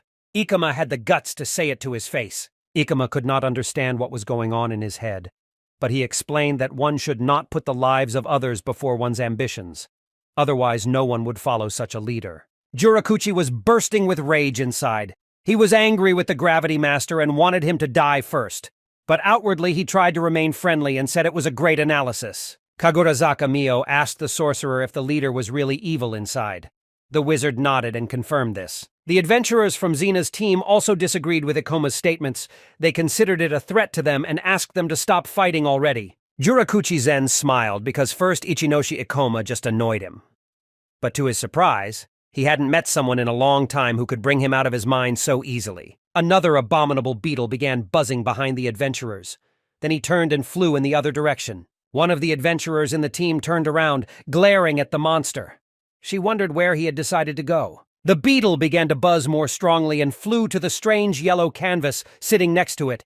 But suddenly claws stuck into the monster's body, wounding him. It was a strange big phantom. It looked like a human, but it was wearing a yellow cloth with bloodstains on it. The adventurers continued to move deeper into the rift. Jirakuchi Zen wanted to show his superiority by humiliating the Gravity Master, but he turned out to be a tough nut. The other adventurers on Zena's team thought it would be better if they didn't take him with them, because they didn't understand why they should bother with him. Fortunately, most people in the group did not tolerate him, but the leader of the group understood that if he raised the matter now, they might think he had a personal grudge against Ikoma. Therefore, he could act much more cunningly, add fuel to the fire. He wanted to tell the sullen swordsman on the team that the Gravity Master actually didn't respect him, and then start a conflict. It was the perfect plan. He smiled, thinking he was very clever. One of the adventurers behind began to lag behind the team, wondering where the strange beetle that broke out of the pack had gone. Ichinoshi Ikoma saw that the girl was starting to fall behind, so he asked her what she was thinking about. The adventurer jumped to the side in fright. It seemed to her that perhaps it is not necessary to contact Ikoma, because then the leader of the team might get angry with her and insult her. The Gravity Master explained that any little thing she could spot in the rift could save their lives. Therefore, if she saw something here, then she should share it with everyone. If she is afraid to share her observation with Ikoma, then she should tell the leader of their group about it. The girl lowered her eyes to the floor and began to say that she did not see anything very unusual, but simply that one of the beetles did not attack them, but watched from the side. And when their fight was over, the abominable beetle decided to run away in an unknown direction. That's why it alarmed her. The Gravity Master pondered. He admitted that it was rare for monsters to possess intelligence and simply observe their victims. The adventurer shyly confirmed that it was true. The boy continued to ask her about the details, whether the beetle continued to observe and where it went next. He could not believe that the local monsters could possess a high intelligence and a sense of self-preservation. He assumed that this monster had decided to warn of the danger of a stronger monster. Ichinoshi Ikoma praised the girl, because it was indeed a very useful observation. He sincerely thanked her for telling about it and not being afraid. Jirakuchi Zen approached the swordsman from his team to talk to him, but was unexpectedly distracted by Ikoma. Ikoma said that it seems that the local monsters have high intelligence, as one of them has already observed them and may share this information with the local boss. Therefore, it can be even more dangerous. The team leader was not happy with this information. It seemed to him that Ikoma just wanted to go back again, so he invented this delusion. The Gravity Master confirmed that the girl on their team had indeed noticed the adventurers being followed by the monster before it disappeared. He believed that if Jirakuchi Zen considered himself a true leader, so he had to take into account all possible risks and listen to the group members. The team leader was very angry. He could not understand why the adventurer had decided to share this information with Ikoma and not with her leader. The adventurer was very scared. She saw how Zen was looking at her angrily, and she was getting very scared that he might hurt her in the future. Jurakuchi Zen thought. He understood that Ikoma was right. This information could not be ignored, but if he obeyed him, they would have to retreat and go back. He told himself to pull himself together and not get stressed. After all, games have always been associated with risk and challenges. That was why he loved them so much. Ichinoshi Ikoma explained that he understood his desire to kill the boss, but it is better not to risk people's lives and play it safe. The leader of the group ordered Ikoma to stop provoking him and making a fool of him. He did not want Ikoma to impose his unwanted advice. After all, he invited Ikoma to the group out of goodwill, but he only complained and disturbed them all the time. It seemed to Xena that the Gravity Master was masking good intentions, but in reality, he just wanted to seize the initiative and make everyone obey only him. Zen fell silent. He didn't care if he was right or wrong. After all, he has reached a high position in the team, and people simply will not take his words seriously. Ichinoshi Ikoma said that Zen can blame him all he wants, but is he willing to risk so much to keep his pride as a leader? Jurakuchi Zen could not stand this tension and constant accusations. He admitted that Ikoma really started to annoy him. Suddenly, a strange black hand appeared in front of the adventurers and tried to grab them. Kisaraga Satsuki was the first to notice this monster and warned the others about it. The monster began to approach them. This monster was called the Butcher, and he was level 64. He was approaching the adventurers with heavy steps, holding a weapon in his hands. Zen got angry because their conversation was interrupted at the most interesting place.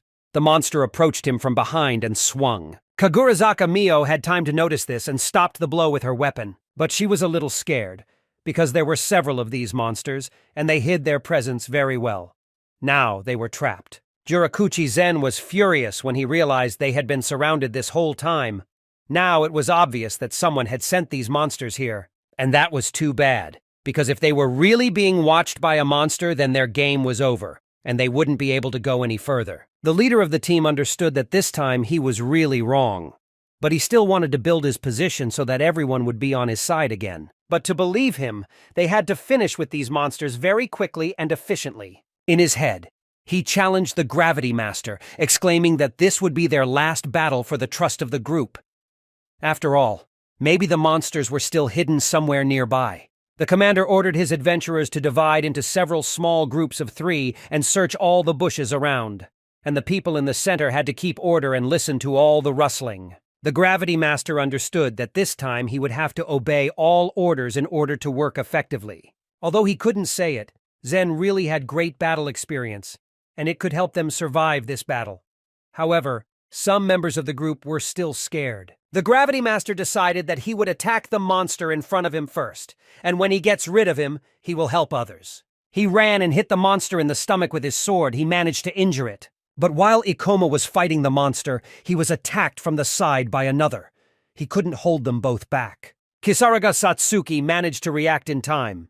She hit the monster with Orb of Darkness and it fell to the ground. The adventurer from Xena's team was scared. Now she was sure that there really was someone there. The leader of the group understood that these monsters were quite strong and had high indicators of strength and defense. But he also understood that if he summoned Trisula now to fight the boss, mana might just not be enough. And that worried him, because he didn't want to come back with nothing. He decided that the best plan was to let the mages and melee fighters go ahead and stay a safe distance away. Jurakuchi thought. He did not expect that anyone could be seriously injured in this battle. However, in a critical situation, he will use magic to regain the group's respect. But if one of the Gravity Master's team gets injured, kicking them out without healing them would be terrible. It was a very tempting thought for a leader. Xena had a new idea.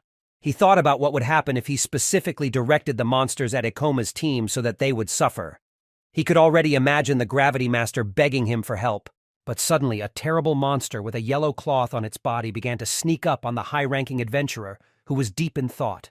Jurakuchi Zen froze abruptly. He felt someone approaching him. He turned sharply and saw the monster brandishing a weapon at him. He managed to dodge and run to the side. Now he understood that it was this monster who had been controlling the others all along. He flew into the air, raising his weapon, and used the instant barrage skill. The magic hit the monster. The leader was furious. As his team distracted the other main fighters, their boss decided to attack him. He admitted that the monsters were indeed smart and had intelligence, but it was too early to rejoice, as the boss only wanted to scare him a little so that he would back off and give Xena a chance to get a safe distance away from him. Out of rage, the monster extended its very long, clawed arms and pounced on the adventurer. The leader tried to calm down. He told himself to just use a powerful spell because he could do it. He told himself not to be afraid and to concentrate. He raised his hand up and used the AIGI skill. A blue glow appeared around his hand, creating a shield between the monster and the adventurer. It was an absolute defense that only the Sage class could use. It was a costly skill that required a lot of mana, but it was impossible to break through. He decided that he would attack the monster under the shield. To the ordinary adventurers on his team, this battle with supposedly weak monsters seemed as impossible as a boss battle. But fighting without a vanguard was also dangerous, which was why Zen only went to high-ranking rifts. Passion was burning in his eyes. He continued to fight with the monster boss with pleasure. He just wanted to have fun. But the monster also possessed many powerful skills.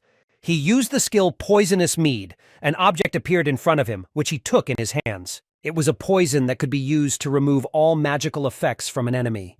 The monster wanted to use this item. He threw this bottle of poison at a high-ranking adventurer. There was an explosion, and the poison spread across Xena's shield. Looking up, he saw that his shield had begun to crack and drip onto the ground.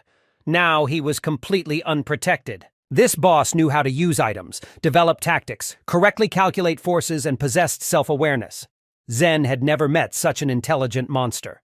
As soon as Jurakuchi Zen was left defenseless as the monster hit him hard in the stomach, causing a deep wound, he fell to the ground and clutched at the place of impact. He thought it was all a stupid joke because this monster was not even a local boss, and he had never met anything like it. For him, any breach was just a fun pastime associated with excitement and challenges. He was a genius who always found a way out of any situation. He always had backup plans for the worst, but he couldn't understand how this could happen to him. This time there was no backup plan. Exhausted, he tried to crawl away from the monster, but his severe injury prevented him from doing so. He remembered Ikuma's words that his terrible behavior could cost him his life, and it became true. Jurakuchi Zen stopped, realizing that there was nothing he could do to help himself. He suddenly realized that he might just die here. Looking up at the mountain, he saw the monster swinging its claws at him. He tried to escape by crawling on the ground, but suddenly he felt that someone was standing next to him. It was a gravity master who protected him and carried him to safety. Zen looked up and looked at the monster. His limbs were completely bound and he could not move, temporarily not posing a threat. This was done by Kisaraga Satsuki. With the help of her black magic, she was able to stop the monster.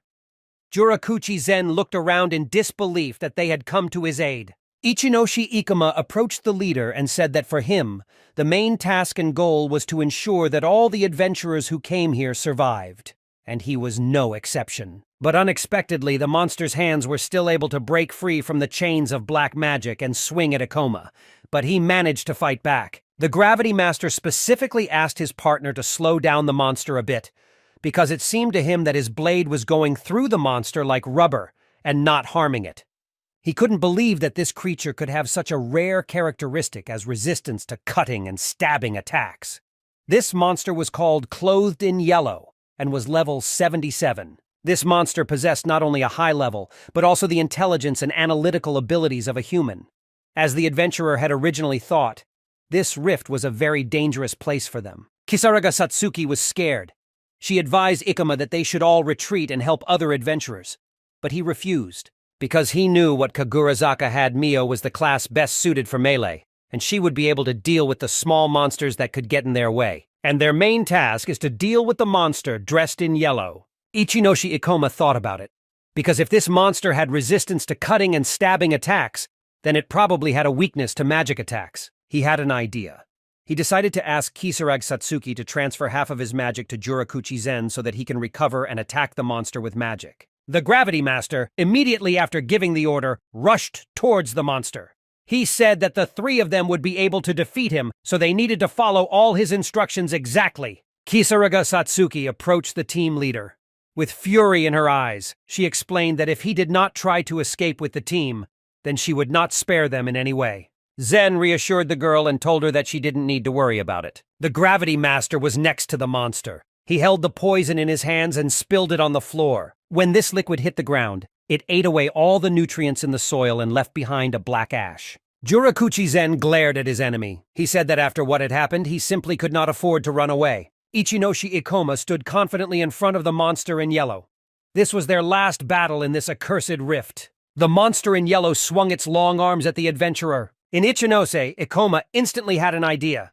He ran up to the creature's sharp hands and stomped on them. The monster didn't like that, so he started pulling his arms towards him, trying to throw the fighter off them. But that was the guy's plan. He ran sharply down the monster's arms, rising higher and closer to his face. Getting very close, the gravity master struck the monster's face with his sword, severing its neck. The creature's head was partially severed, but somehow magically reattached to its body, and it remained intact. This event made it clear to the adventurers that even their opponent's head was protected from barbed attacks. Jurakuchi Zen had been watching the gravity master's actions and skills all this time, but he was not surprised by his movements and skills. Zen believed that as if Ichinoshi Ikoma did not try in the future, his class had no chance against such a difficult opponent. He asked to admit it. The leader believed that the boy understood the situation perfectly, because his speed and reaction were simply impressive. But he admitted that he was most surprised by his talented and titanic calmness. He even said that Ikoma could easily be mistaken for some madman. However, Jurakuchi still said that he very rarely met such calm and courageous people among adventurers, so he asked the gravity master to accept his praise. Kisaraga Satsuki found the leader's behavior unacceptable because for some reason he behaved like a proud peacock, or worse. But unexpectedly, the sorcerers ordered not to be distracted by their thoughts, because if she looked away even once, they could end. "You can't lose your vigilance!" Zen also ordered that if the monster tried to attack them, she should use her strongest spell, but not overdo it. He wanted the final blow and all the glory to go to him. Kisaraga Satsuki didn't expect to hear that at all. At first, this guy seemed to her just a fool, but now she understood that he was just sick in the head. The leader was fighting the monster all this time. He now knew that the monster changed its fighting style depending on the opponent. He had never seen an ordinary monster like this one capable of changing tactics in such a short time. He was sure that the monster in yellow did not use mana to fight, but then it was not known what resource he actually used. Jurakuchi Zen admitted that the gravity master was actually right. Could they still travel through this rift with such horrors in their path? The gravity master deftly dodged all of the monster's attacks, but suddenly he saw how the creature took out a new poison from the bottle, which split everything around. Ichinoshi Ikoma had a plan: to attack from a distance, drive the enemy into a corner from which he would not be able to escape, and deliver the decisive blow. This tactic was simple but effective. The monster in yellow raised the poison high above his head and then, spraying its dust on his hand, blew on him. It was a storm skill. Jurakuchi Zen could see that this battle was not easy for the monster, but he still held firm. As the creature dispersed the dust, it looked around for its opponent. But at this moment, in order not to get poisoned, the gravity master used the skill reverse gravity and hid in a tree. The monster couldn't find it, and suddenly the adventurer used the meteor fall skill, plummeting down and slicing through the creature's body. The creature in yellow froze and didn't move, immediately starting to regenerate. Ichinoshi Ikoma had guessed from the beginning that this would be the case, and the monster would remain alive, but he wanted to make sure. The sorceress was also not surprised, but the leader was impressed by the skill of the master of gravity, because he masterfully avoided the deadly poison and showed intelligence. It was hard for him to admit it, but the gravity master possessed an exceptional talent and could give him serious competition in the future. The monster raised its hands up and began to crack its fingers, preparing for the next attacks. Ikoma had seen a monster with intelligence also have a sense of pride and excitement in battle. The creature in yellow began to have even more bottles of poison appear around him. He held them in the air with magic and then started throwing them at the adventurers. Ikoma immediately retreated back, and 2 poisons fell next to him. The witch understood that she must intervene. Therefore, she raised her staff and used the Orb of Darkness skill, which she launched at the enemy. Satsuki asked the leader if he still couldn't move, but Jurakuchi Zen gruffly told her to keep pouring mana into him and not get distracted. He explained that if they moved even a little, the monster would notice them. He also asked not to make unnecessary movements. The girl was furious. Satsuki started yelling at Zen, explaining that she had already given him enough mana to keep fighting and help Ikomi. Jurakuchi Zen explained that he needed the strongest spell in his arsenal to kill this monster. The enemy was in confusion and they had a chance to catch him by surprise. He slammed his fist on the ground furiously because if there wasn't enough mana in his body, they might lose their last chance to win. He would be preparing spells in advance, but there was a chance it would help them. The monster in yellow folded his hands in front of him and began to recite his air slash spell. A strong, powerful gust of wind flew in the direction of the adventurers. The gravity master immediately pushed off the ground and flew up. At that moment, Ikoma used gravity to rise closer to the monster's face and kicked one of the poison bottles. It crashed right in front of his face. This pollen got into the eyes of the creature in yellow. He grabbed his face and started screaming in pain. Jurakuchi Zen finally caught this right moment. He raised his staff up and used the Trisula skill with maximum power. His summon monster appeared in front of him and fired several crystal charges at the monster, piercing his body right through. Kisaraga Satsuki carefully watched all the monster's movements and began to shout that the enemy was trying to escape. Jurakuchi Zen couldn't let that happen. He ordered his monster to use the trident skill to deal even more damage. Crystal stones protruded from his body. The witch jumped up happily and said that thanks to Ikoma they managed to defeat the monster. Jurakuchi Zen broke into the conversation and stated that all this happened thanks to him and his magic. The creature's body was already very strong, but the spikes of the Trisula were much sharper and were able to pierce its body. Magic began to appear around the monster, which revolved around his body and restored him. The body of the creature in yellow has completely recovered. There was a sharp explosion in his place, and he began to approach the adventurers with incredible speed. Kisaraga Satsuki was very scared. She began to warn Ikoma about the unexpected attack. Ichinoshi Ikoma was ready for battle.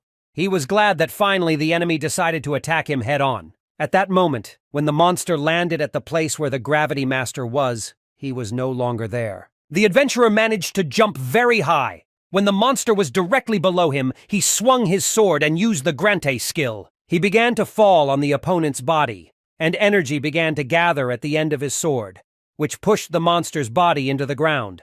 The creature screamed in pain and began to die. Adventurers from the side watched the battle and were fascinated by this spectacle. The gravity master stood before the dead body of his opponent.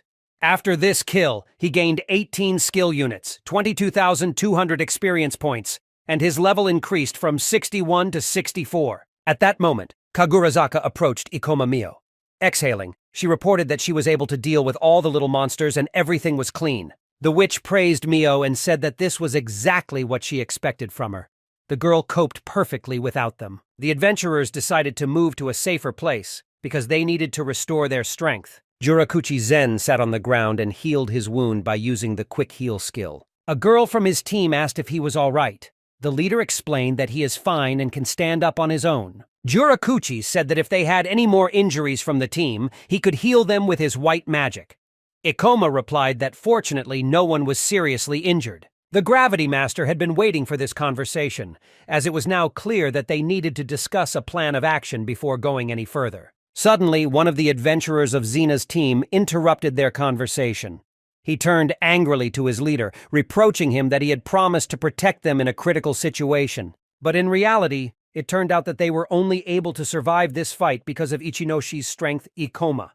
Other team members were also interested to hear about it. However, Jurakuchi remained silent. One of the adventurers began to intercede for their leader, asking them not to molest him, because they simply imagined themselves to be too correct. The guys explained that all this time they relied on him and believed that he could really cover them if something happened. The other adventurer said that they were stupid because they should understand that it was Jurakuchi Zen's decision that allowed them to stay alive, so they should be grateful. In addition, they believed that only thanks to their leader they managed to defeat this monster, so if the other adventurers did not like something, then they could leave the group. And so it happened.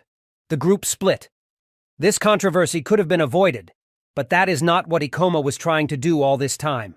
It seemed that these two people who sided with Jurakuchi Zen had been with him since the beginning, so they tried to protect him in front of everyone. The boy asked Suzuki whose side she was on, but she didn't give a clear answer, saying that she followed the majority opinion. This answer made him angry, because it seemed to him that the girl did not have an opinion of her own at all. Suzuki apologized and asked not to be angry anymore. When the adventurer got into the rift, She was seriously injured and frightened by the fact that she would not be able to get out. But fortunately, Jurakuchi came to her aid. Zen. He saved her by healing all her wounds. Therefore, despite the fact that someone speaks badly about him, she will always be on his side. Suddenly, the girl's confession was interrupted by her leader. He decided to admit that the Gravity Master had been right from the beginning. Ikoma asked if he was not ashamed of his action, because all this time he stubbornly denied his mistake and only now thought about everything. Jurakuchi explained that at first he thought he could handle them all by himself, but he was wrong. He was ready to admit his defeat. He thought that when he united everyone, they would be able to defeat the boss. But after facing an ordinary monster, it occurred to him that it is better for him to calmly wait for the mission of the special unit, which is about to arrive. The adventurers, as if under hypnosis, listened to his story and calmed down, believing every word. Ichinoshi Ikoma was furious. He admitted that a little while longer and he would be ready to crush him for his disgusting behavior. Zen smiled and explained that now was not the time for them to fight, and he was ready to listen to all his grievances once they got out of here. Jurakuchi Zen grabbed the Gravity Master's arm. He admitted that in reality he was just incredible, because he never worked in groups. He only joined for a short time, took his share, and went home. But this time he felt differently, because Ikoma was the first adventurer to whom he admitted his defeat and who inspired him. Therefore he suggested that as soon as they get out of here, it is better to leave their partners and create a group with him. Ikoma laughed worriedly.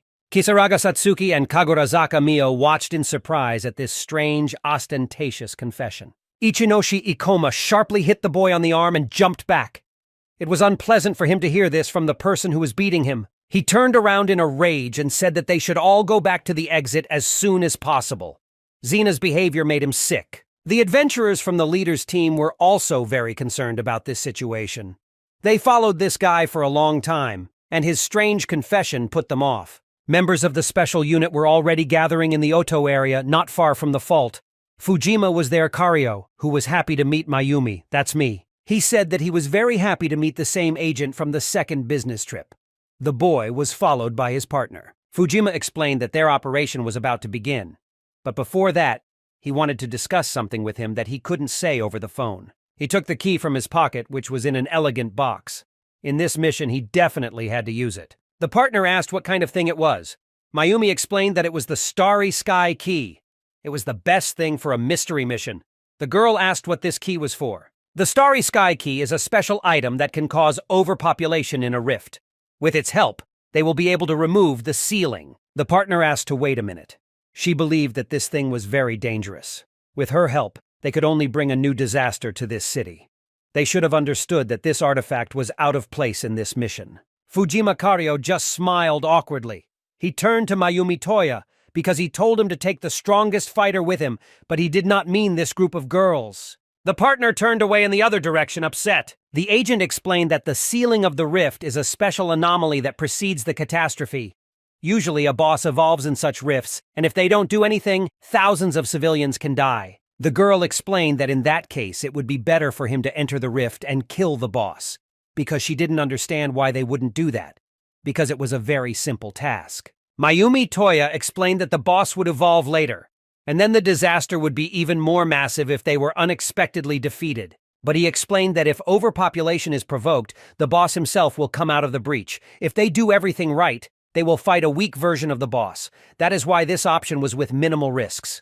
It was a dangerous mission with low risks, which is why Busujima still agreed to lead this operation, because he was very attracted by the sense of profit. Agents of the organization were stationed throughout the area, and they were already prepared for the release of the monsters. Therefore, everything was under control. The girl explained that the main task of a special unit agent is to protect the city from threats. However, they did the exact opposite. They personally created an inevitable disaster. Mayumi Toya said that the special unit was just a system, and if she wanted to live by justice, she should become an adventurer. This is where they die like flies one by one. Fujima Kario was pleased with the boy's speech and patted him on the back. He ordered to start the operation right now. With excitement in his eyes, he said that it was time to help the stupid adventurers fulfill their heroic duty. Adventurers who were exhausted needed mana to recover, so Kisaraga Satsuki took the responsibility upon herself. She was using the mana extraction skill. A hand made of black magic grabbed the vile bug and, squeezing it, pulled all the strength out of it. The witch was glad that they were lucky enough to meet the monsters that were nearby. The adventurers' mana was now fully restored. Thanks to Satsuki, they were able to restore their mana in no time. Therefore, even if the special unit is delayed for some reason, they will be able to fend for themselves. They also had some food left. Although it did not give much energy and did not saturate, they will not die of hunger. And those adventurers who caused the most problems fell silent. So now it was possible to rest in peace. Only Ichinoshi Ikoma could not relax. He was constantly distracted by Jurakuchi Zen, who behaved very strangely. The leader once again suggested that once they got out of here, they should form a personal group with the Gravity Master. He asked him to consider the proposal again when he had some free time. The only person who annoyed the main character so much was Jurakuchi Zen. He behaved very strangely and in a strange way. The leader turned to the Gravity Master. He asked him to remind him of his name because it seems that he forgot it a little while he was competing. Ichinoshi Ikoma couldn't believe that Zen actually specifically named people based on their classes, simply because he was too lazy to remember their names. His behavior was appalling, but unexpectedly, one of the adventurers stood up for the leader. She began to deny all this and asked not to speak delusional because it simply could not be. She turned to Mr. Jurakuchi and asked if it was true. Zen sheepishly replied that it was true and she was right because he would never do that to her. He shyly tried to remember the name of this adventurer, but could not. He remembered that she had the thief class, although her real name was Anna. At this moment, the leader confirmed the fact that he does not remember the names of his subordinates. He shyly asked to remind him of the name again and promised that this time he would remember it for the rest of his life. Jurakuchi happily began hugging the Gravity Master just like that. Kisaraga Satsuki was angry. She did not like this gesture, so she pushed him away from Ikoma. The sorceress with rage in her eyes ordered him to stop clinging to Ikoma because it looked very strange. Zen did not expect that he would become a rival for Satsuki. But suddenly the adventurers heard something approaching them. They immediately got into combat stances and surveyed everything around them. Ichinoshi Ikoma calmly explained that they had nothing to fear because these were not monsters but ordinary people. Fujima approached the adventurers Kario. Behind him was Mayumi Toya and several of their subordinates. They were surprised to see a whole expedition of adventurers. In Kisaraga, Satsuki had hoped that they were finally saved because a special unit mission had arrived for them. Jurakuchi Zen was not pleased. He didn't understand why they had arrived here so quickly, because he really wanted to enjoy surviving the rift as a couple with the Gravity Master. Ichinoshi Ikoma thought. It seemed strange to him because not even a day had passed yet, but they were already here. It was too fast. But he had no doubts. It was definitely a combat unit of a special unit. He thought they needed a group of level 80 fighters to overcome the warped forest rift. Ichinoshi Ikoma was only level 64, although he was considered very strong. He thought that level 80 fighters were rare in Japan. There were only a few of them. The special unit constantly sought to replenish its ranks with capable people. Strong adventurers could easily be counted on one's fingers, and there were times when the special unit would hire A-rank adventurers for serious missions. However, looking at this squad, he could not tell that there were any adventurers among these people. Therefore, many doubts crept into him. One of the workers turned to the adventurers.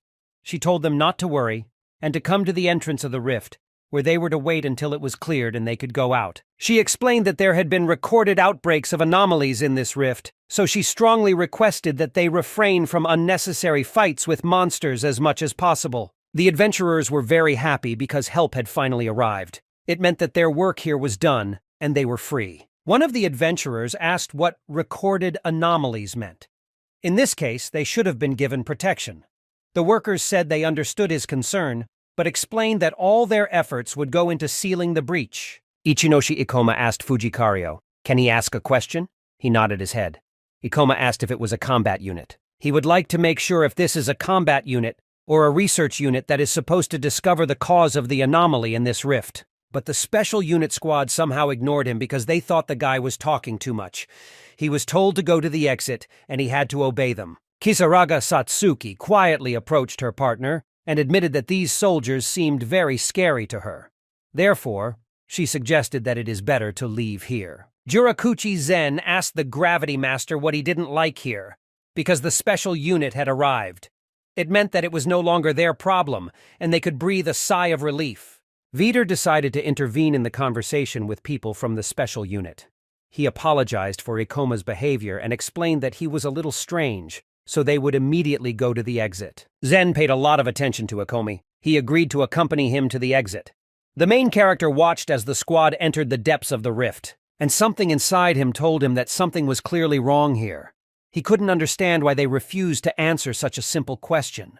The girl continued to follow the squad and her leader, Mayumi, but she continued to be troubled by the disturbing thoughts that something bad might happen. She couldn't stand it and turned to the adventurers and started shouting at them. She asked them to listen to her. They should be careful and remember that this fault was unstable. Therefore, anything can happen. And as soon as the entrance to the rift opens, they must run with all their legs to save their lives. Satsuki was even more frightened by these warnings, because the fighters of the special unit seemed scary to her. And this green-haired girl, on the contrary, was very kind and worried about their safety. From now on, the main character definitely understood that something was wrong here. The fault was still poorly studied and indeed unstable. It was in the interest of the mission to deal with the anomaly as soon as possible. In such a situation, there was a high risk of failure, so sending the battle group forward without additional information was a very unwise decision.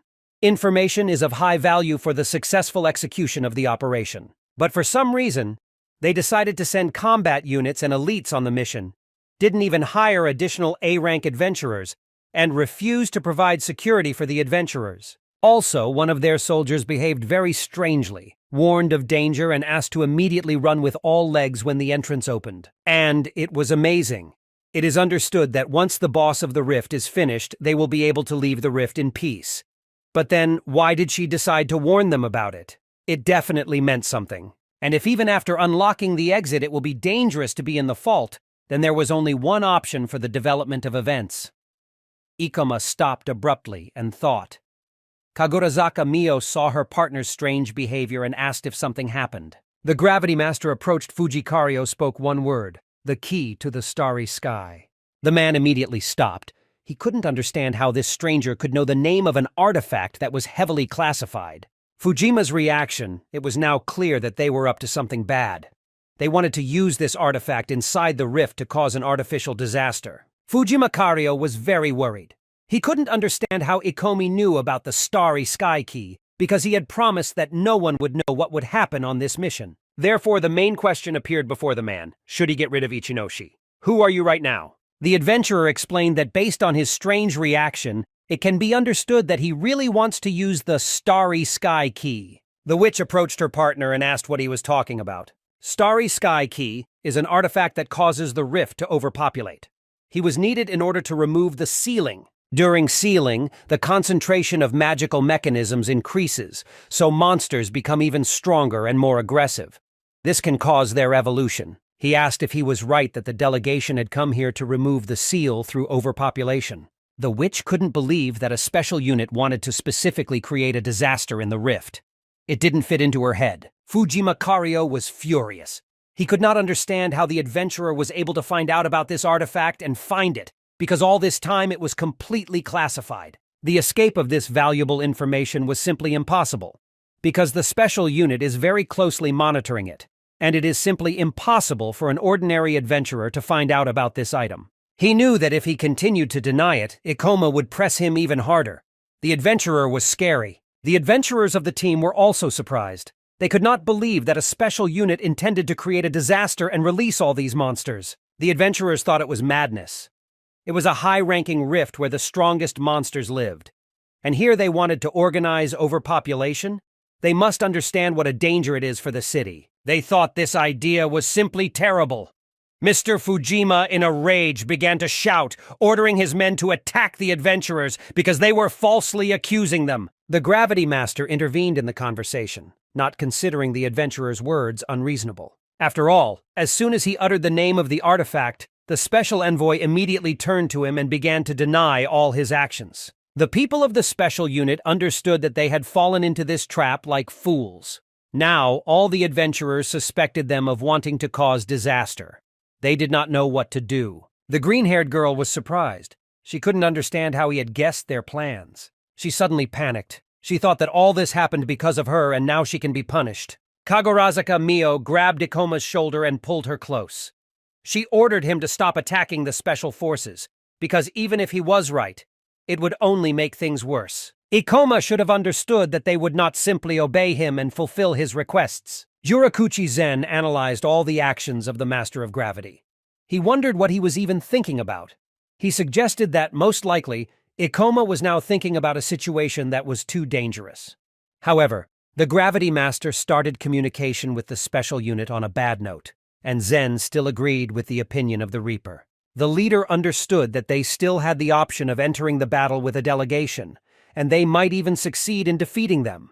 But he knew for sure that it would not lead to anything good. It was clear that they would not be able to defeat the boss, but then it was unclear why the Gravity Master would start this stupid argument with them. Entering into a skirmish with a special force in such a situation was simply pointless, and no one benefited from it. Therefore, it would be much better to just leave silently, without meddling in his business. Ichinoshi Ikoma had an offer for the special forces. He explained that he was not going to criticize their decisions, because he understood that the situation was really critical. He also understood that there was no time to think of better options, so they decided to choose the safest possible. But he was troubled by the fact that they did not take the adventurers with them, because they were civilians. This carried great risks, and also felt a lack of strength. All this forced them to deal with this fault in a different way. Therefore, they decided to use the key of the starry sky to create a disaster in order to prevent losses that could be of a significant scale. So he introduced Yurakuchi Zen to them, saying that the boy was an A-rank adventurer, and Ikoma was also strong enough, although he didn't have as much fighting experience as the rest of them. His plan was that if the current group of adventurers united, they could defeat the boss and prevent this catastrophe without harming the world. Kisaraga Satsuki was very scared.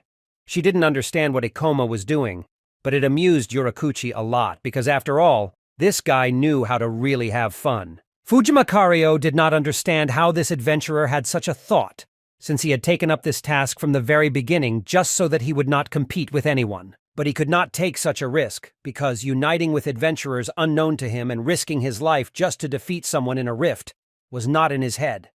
He categorically refused. Kario began to laugh at the adventurers, believing that they were eternal romantics who only needed to arrange various kinds of competitions to feel like heroes. The man came closer to the adventurer and explained to him that the responsibility for millions of lives was placed on their shoulders, and he continued to think that the special forces came here to play heroes. Ichinoshi Ikoma explained that every person who repeatedly enters the rifts meets his death here, so they were not romantics and heroes. And when they still have a choice, they prefer to meet death already than to condemn those who have never been here to certain death. Adventurers listened to the words of the Master of Gravity with fascination. The main character understood that the special units tried to do what would be better for everyone, but they did not see how the mountains of corpses of people and monsters lie on ordinary streets in the most massive disaster. In the past life of Ichinoshi, Ikoma did not have time to arrive on time for the mission and save the city from disaster, but there was nothing they could do.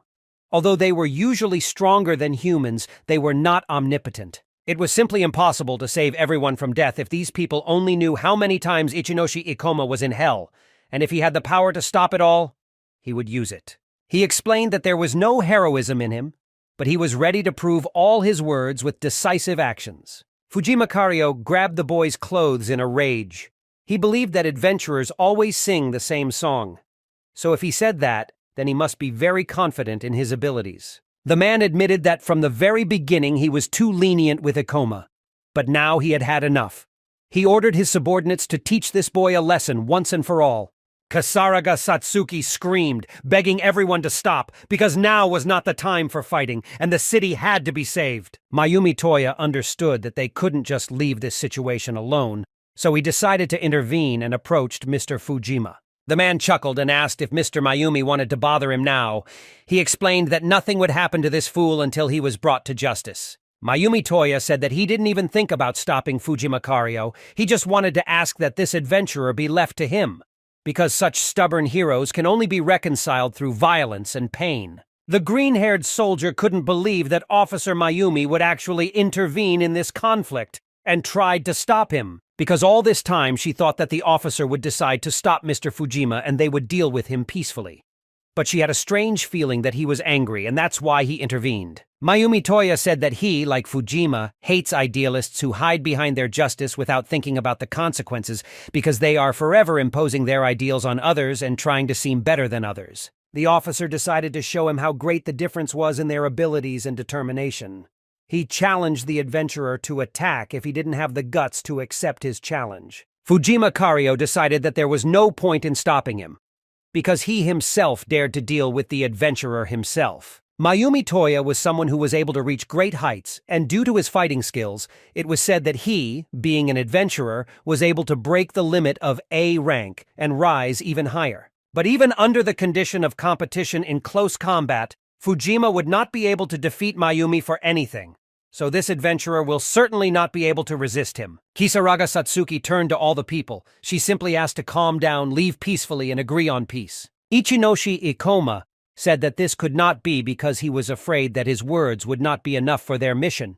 So he was ready to show them what he was capable of and make them change their minds. The adventurer got into a fighting stance in front of Mayumi and was ready to begin the duel. The girl from the team was scared because if they go after the boss, it is very risky. If the Gravity Master succeeds in overcoming it, then they will have to go on this adventure again. Fujima Kario ordered this trinket to be placed in its place so that no other adventurers would have to stand in their way. At first, he was frightened when Ichinoshi Ikoma understood what they were up to, and on his emotions, he already wanted to order him killed. But everything could have been done much easier from the beginning.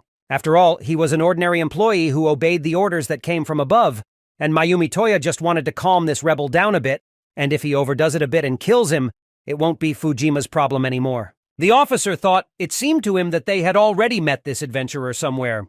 It looks like it was the same guy who was able to clean out the dungeon library. He wondered what level the Gravity Master was, and he replied that he was level 64. And he said that basically with this level he had a chance to beat the boss. But here in Mayumi Toya was level 82. And he was one of the most outstanding soldiers in the special unit. He could see that the boy was intelligent, so he decided to ask again if he was sure that his stubbornness was worth a fight with a high-ranking adventurer. It was the first time the girl from the team had seen such a high level. She could not believe that such people actually existed. Ichinoshi Ikoma admitted that the officer was indeed very strong, but he behaved too confidently. Mayumi Toya thought this answer was too presumptuous. He agreed to start the match because he wouldn't even have to resort to his help. The man began to run and attack the adventurer. Kisaraga Satsuki was very surprised when she found out that Mayumi, who was an archer, decided to fight without a bow. The Gravity Master tried to fight back with his sword, but the officer was very fast and deftly dodged these attacks. He took out his pocket knife and said that fools like him could only be cured by the grave, and then stabbed him. Jurakuchi Zen watched the battle in fascination. There was a difference of as much as 20 levels between the boys, and it was not the kind of match in which you could argue about the superiority of your class. He understood that this boy could put an adventurer on his shoulders without even resorting to the help of a signature weapon. He mentally encouraged the Gravity Master and hoped he had some kind of trump card up his sleeve. The main character tried to dodge all the attacks.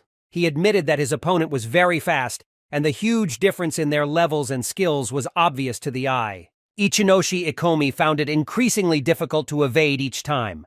This officer was somehow from a special unit, and it seems that he was already used to fighting in hand-to-hand combat. If this has already happened, then he just needs to find a breach in it and counterattack.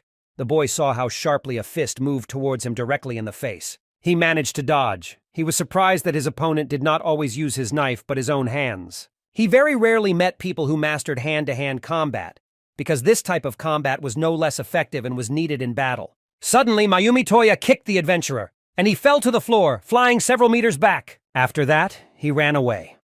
You could see lightness in his movements.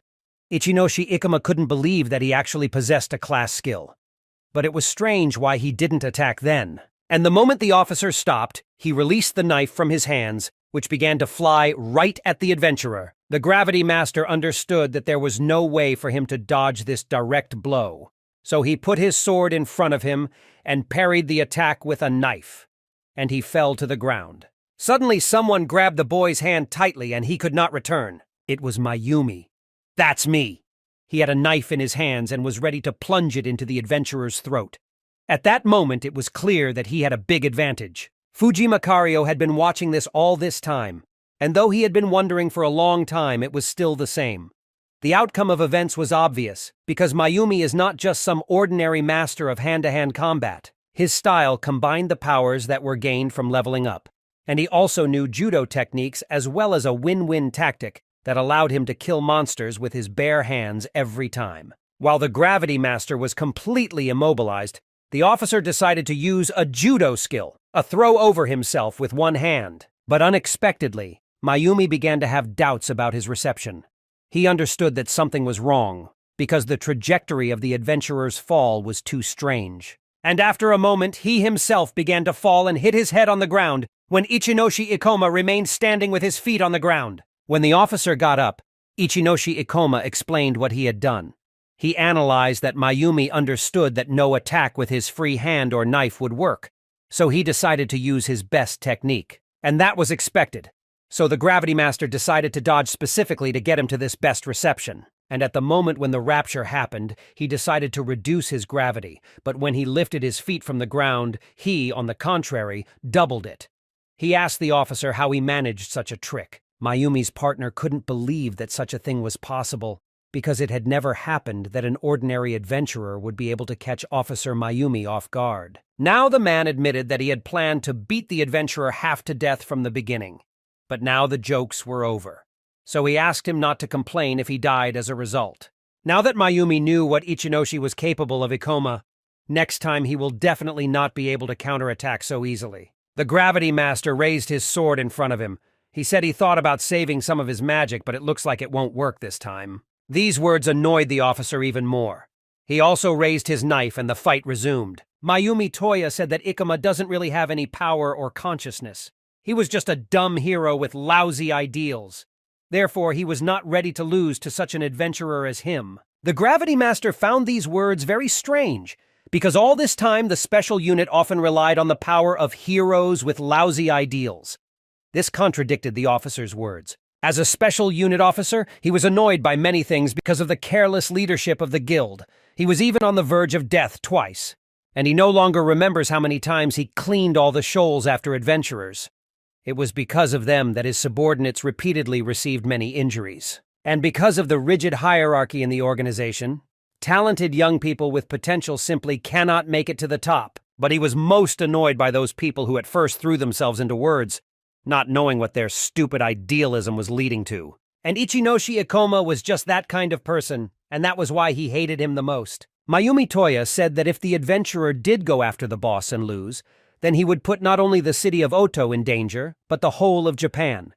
Ichinoshi Ikoma should have been aware of all the risks. Ichinoshi Ikoma explained that there was about a 20% chance that monsters would evolve in the sealed rifts. However, these statistics also record those cases when evolution was stopped at its beginning. And given the mission that the special unit was sent on, there was a good chance that the evolution would still happen. To date, the special unit was still weak, and maybe in 10 years they would be able to deal with such a threat, but definitely not now. Mayumi Toya asked if, knowing all this, the Gravity Master still wanted to kill the boss because he understood that if he lost, tens of thousands of innocent people could die. The adventurer said that he considered all the risks, but now he tells everything directly and will tell you how to easily defeat the boss. The officer understood that there was no point in proving anything to this man, because no matter what arguments he put forward, he would still stand his ground, and his blind faith annoyed him even more. Suddenly, the Gravity Master ran away so hard and fast that no one had ever seen before.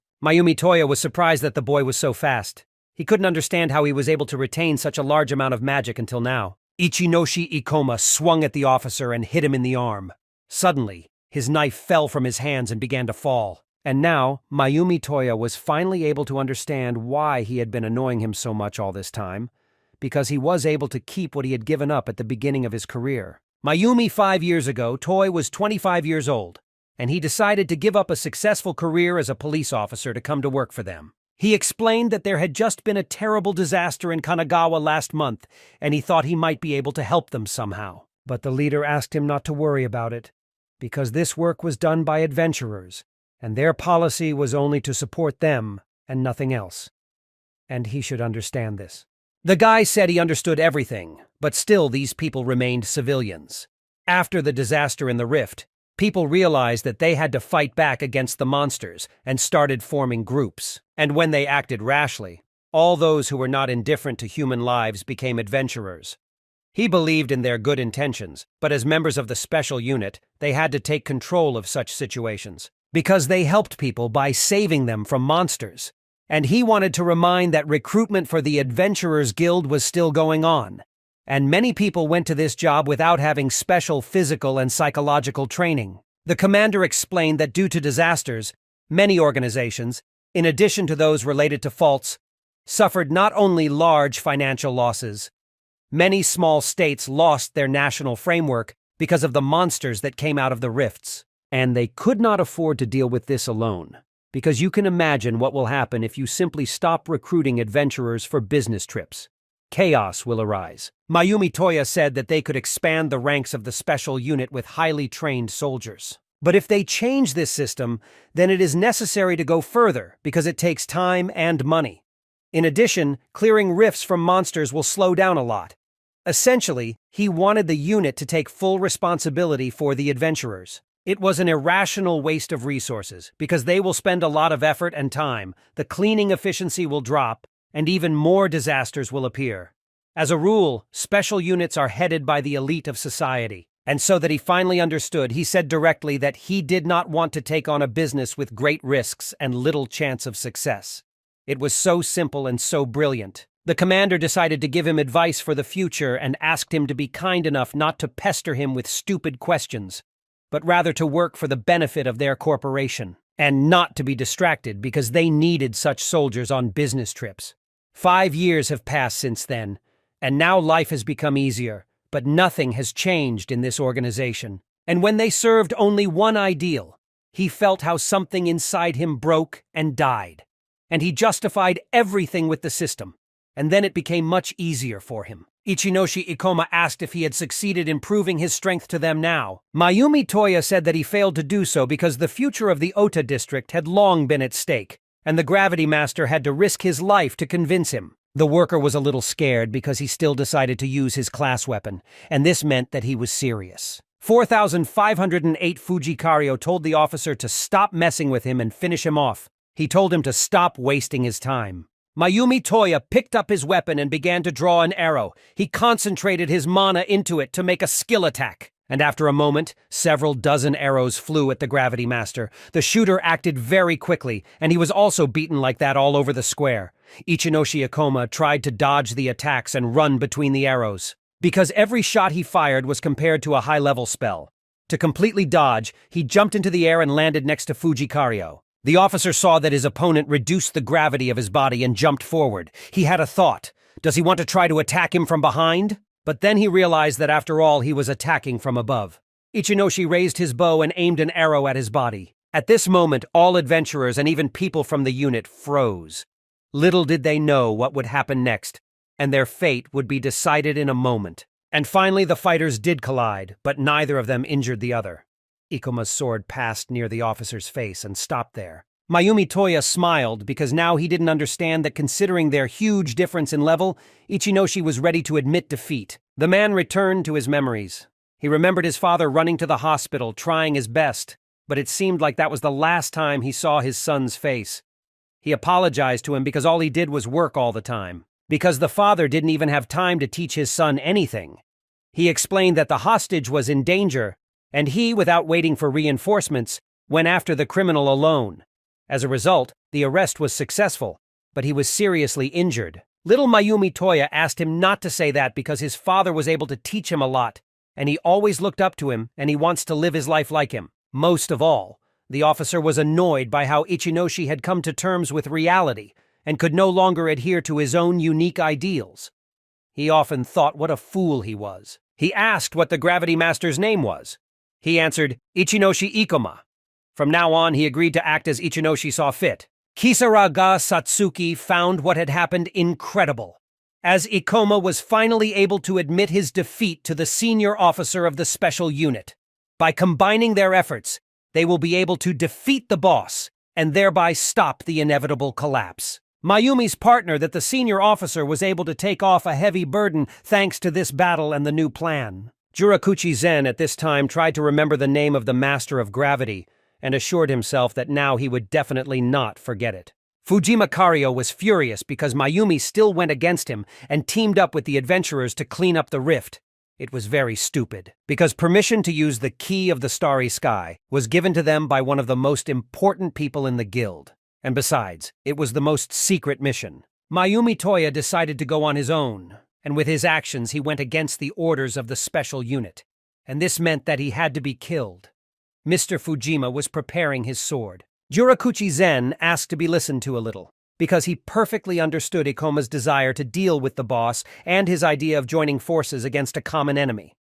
It all sounded very tempting, but he also asked not to forget the fact that this was solely his desire, and they, the adventurers, did not give their consent to it. And not everyone in the special unit shares their wishes. Ichinoshi Ikoma confirmed that everything was true.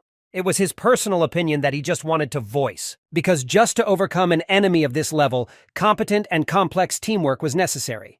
And without this, some members of the poetry delegation can serve as a wall of meat. He understood that it was scary for everyone to appear in such a situation. Therefore, he wanted to suggest that they split into two missions, shock and reserve. Because if the shock mission unexpectedly fails, then the reserve detachment can activate the key of the starry sky at any moment, but he left the choice of the group to their discretion. Fujima Kario was furious.